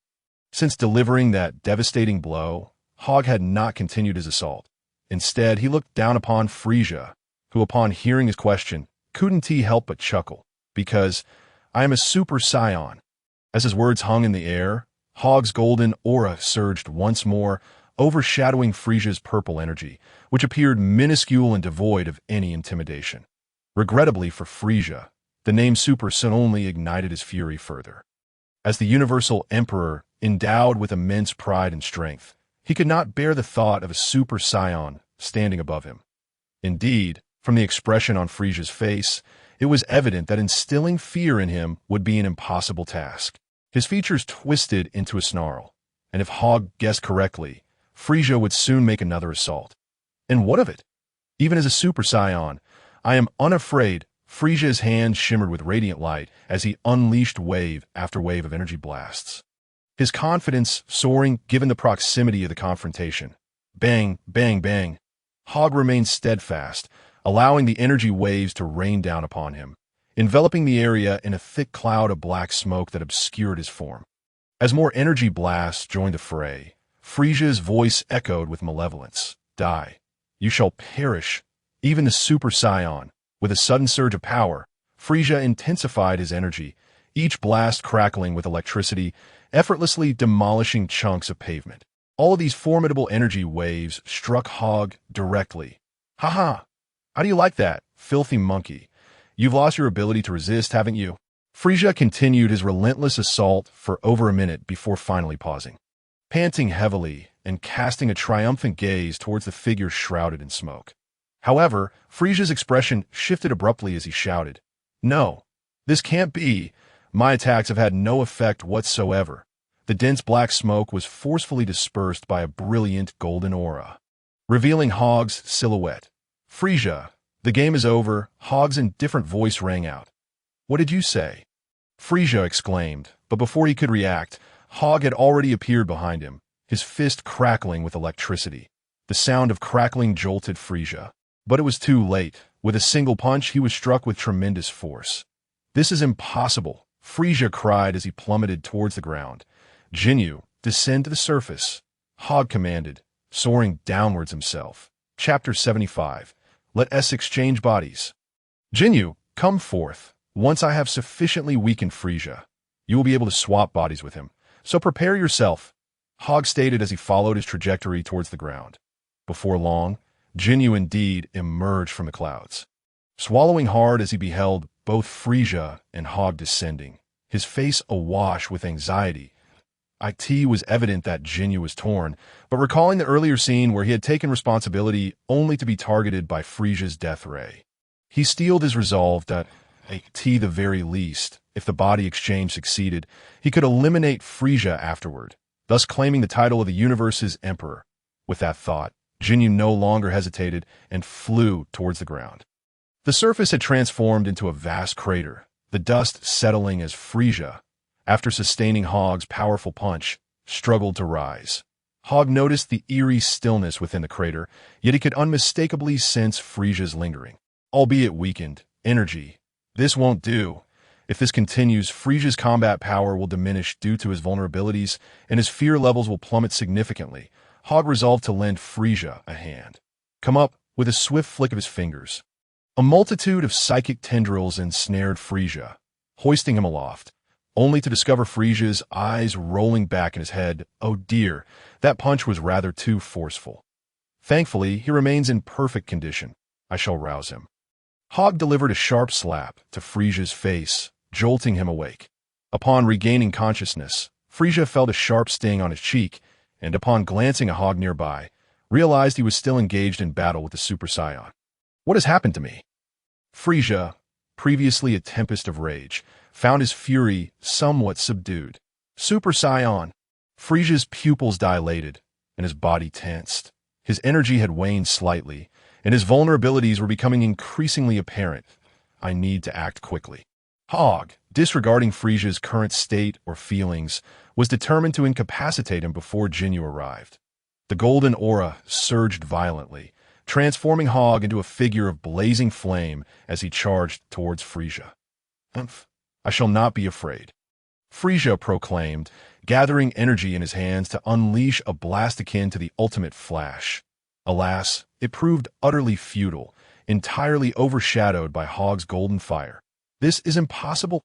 Frisia's eyes widened in disbelief as he could not evade Hogg's strike, which landed with a deafening impact, eliciting a piercing scream. Bang, bang, bang. Hogg unleashed a barrage of punches upon Frisia, each blow landing with relentless force. In times past, Frisia could have dodged such strikes, as they were often too powerful and slow to connect. However, with his energy diminished, Frisia's speed had also drastically decreased, rendering him vulnerable to Hogg's onslaught. Each punch, enhanced by the Super Saiyan's exhilaration, grew increasingly potent and rapid. Frisia was battered like a mere punching bag, with countless blows raining down upon him until, with one final, unifying punch, he was sent hurtling through the air, crashing to the ground. Upon landing, Frisia was utterly incapacitated, unable to rise again. Hogg, however, lent him a hand, grasping his throat and slowly lowering him to the ground. "You damned filthy monkey! I will not let you get away with this, you bastard!" Even in the face of such grievous injury, Frisia struggled to curse them. Thus, his fear levels were beyond recovery. Sighing, Hogg called out, Jinyu, come forth, Jinyu. Frisia froze at the sound of the name. A figure materialized before them, and upon seeing the individual, Frisia instinctively shouted, Buddha! Nay, esteemed Frisia, I am not Buddha. I am Jinyu, the one you killed not long ago. Jinyu bowed slightly, feigning utmost respect. Nanny, have you exchanged bodies with Buddha? Where is Buddha? Frisia inquired, knowing Jinyu possessed the ability to swap bodies. Buddha. Jinyu sneered. I took advantage of his moment of inattention to exchange bodies. Damn it, Jinyu, are you betraying me? Frisia demanded. Betrayal? Jinyu scoffed. Nay, esteemed Frisia, do you not recall how you treated me back then? Wait, how did you two conspire together? Frisia suddenly recalled that Jinyu appeared to have been intentionally surrendered by Hogg. To seek vengeance against you, Jinyu replied. Indeed, Frisia, I too desire retribution. It is precisely because you annihilated the Saiyans and sought to kill Jinyu that he and I share this common purpose. Revenge. Hogg chimed in from behind, a cold smirk adorning his face. Then why not kill me directly with your Super Saiyan strength? Slaying me would be trivial. Why could it be? Frisia's eyes widened as he grasped Hogg's intentions. Hogg erupted into laughter. Ha ha ha! Frisia, your body holds significant value. Since you are destined to perish, why not offer it to Jinyu? At the very least, your body could continue to fight on your behalf. Jinyu echoed Hogg's sentiments with a series of cold laughs. Hogg speaks the truth, Frisia. Your body is as good as mine. You have always been so cautious, preventing me from swapping bodies. But now, I have finally found my opportunity. This cannot be. Jinyu, you filthy monkey, I will not forgive you. Even if I descend into hell, I shall return for vengeance. Frisia growled in defiance. Yet he found himself ensnared like a cornered beast, utterly unable to extricate himself from Hogg's grasp. Frisia, accept your fate. Soon, Jinyu shall exchange your body. Hogg mused, exhilaration coursing through him at the thought of his impending success. With a staggering 120 million units of fear soon within his grasp, a golden aura enveloped Frisia, and as his hands tightened, his strength surged unexpectedly, rendering him incapable of breaking free despite his desperate struggles. Jinyu, why do you hesitate? This is the body you have long desired. Hogg called out to Jinyu. Understand, Frisia. I shall gladly accept your body, and once the exchange is complete, your demise shall follow. Jinyu cackled, his body trembling with anticipation as he opened his mouth wide, a streak of light hurtling towards the two. Frisia, upon witnessing this luminous projectile housing Jinyu's soul, cried out in fury, no. Though his voice thundered across the expanse, it bore no weight. He could only watch helplessly as his body was to be exchanged. Will Jinyu succeed in swapping bodies with Frisia? Chapter 76. The Death of Frisia, oh no. Frisia's anguished cry reverberated through the atmosphere, for he could scarcely fathom that Jinyu would conspire with the Saiyans against him. Even wishing to usurp his form, Jinyu spread his arms wide, expelling his soul, an ethereal beam, towards Hogg and Frisia, his maniacal laughter echoing within the light. Frisia, despite his desire to evade, was held fast by Hogg's unyielding grip, immobilized and left to witness the impending exchange of bodies. Yet at that moment Hogg paused, a peculiar discomfort washing over him, akin to being targeted. Though the sensation was faint, he sensed that a mere surge of energy would suffice to break free. Yet it felt eerily as if he were the one destined to undergo the exchange, rather than Frisia. Nanny. Hogg's eyes widened in realization as he observed that Jinyu's soul was not hurtling towards Frisia's mouth, but rather veering slightly upwards, aimed directly at him. Goodness, Jinyu seeks to exchange bodies not with Frisia, but with me. Hogg's epiphany struck him like lightning. Yet in such close proximity, even a fractional increase in energy would take a mere moment. Enough time for Jinyu's soul to reach him, thought I, in its ethereal state. Jinyu was elated.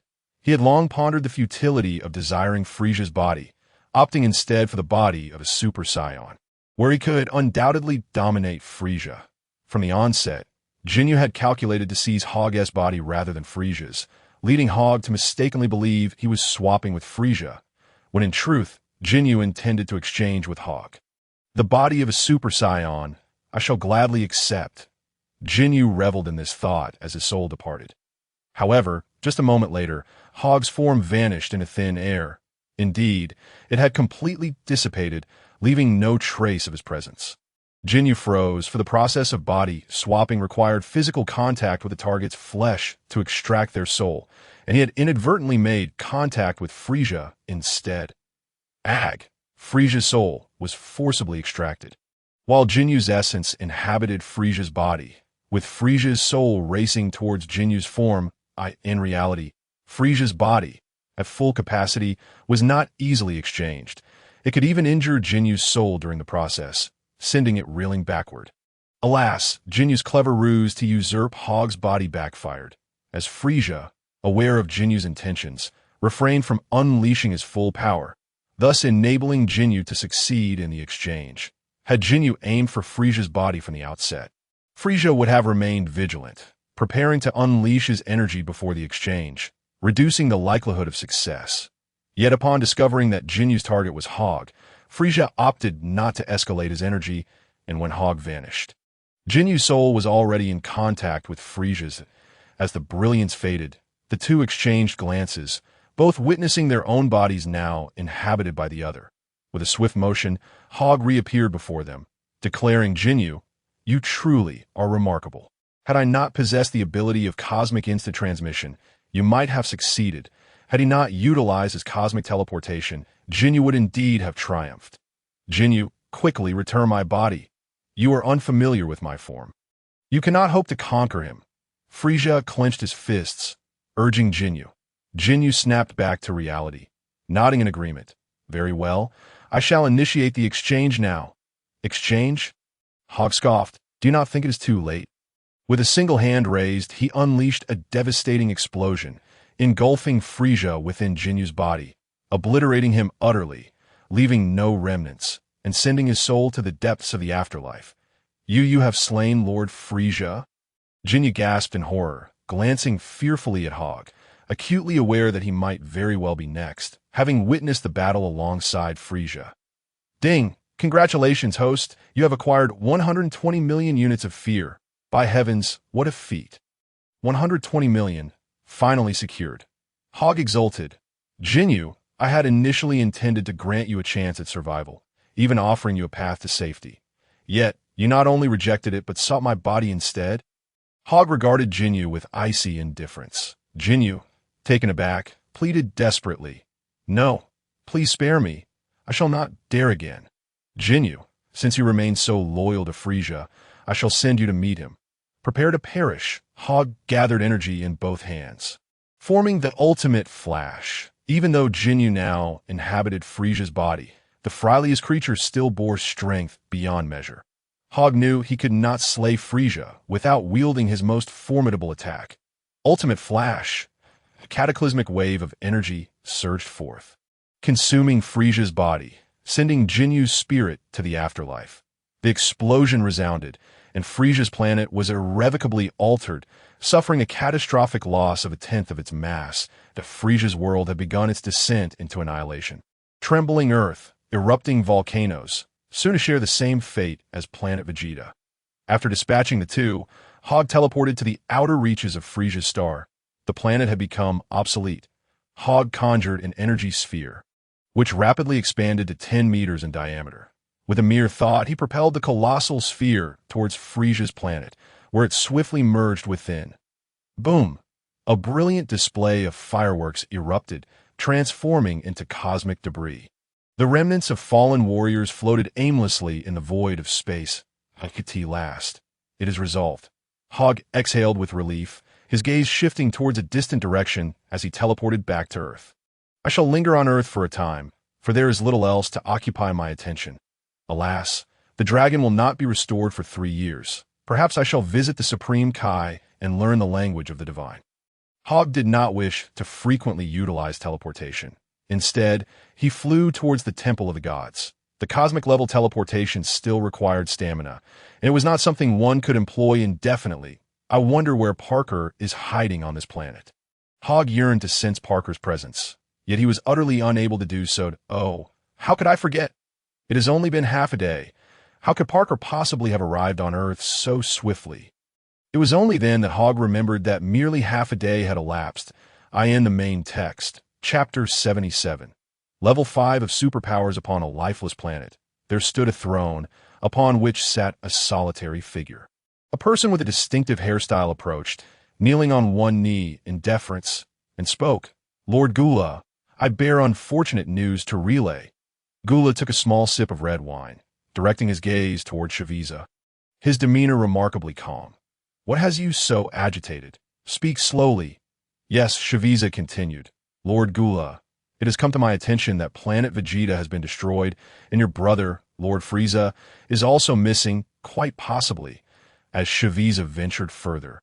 He hesitated, his eyes cautiously flicking to gauge Gula's reaction. Upon hearing this, Gula furrowed his brow, urging, speak quickly. Lord Frieza is likely deceased, Shaviza concluded, trembling as he stood to the side. Nanny. Gula's anger erupted. He struck the armrest with such force that it shattered into fragments. The shockwave rippling through the ground, causing it to fissure in multiple places. Despite the strained relationship he shared with Frieza, they were still brothers, and upon learning of his sibling's demise, Gula's desire for vengeance surged forth. Do you know who destroyed Planet Vegeta? Gula's inquiry came swiftly, as he believed it premature to draw conclusions. After all, Frieza was the leader of the Frieza Force, having lived for over 1,000 years. Given his formidable power, who could possibly have slain him?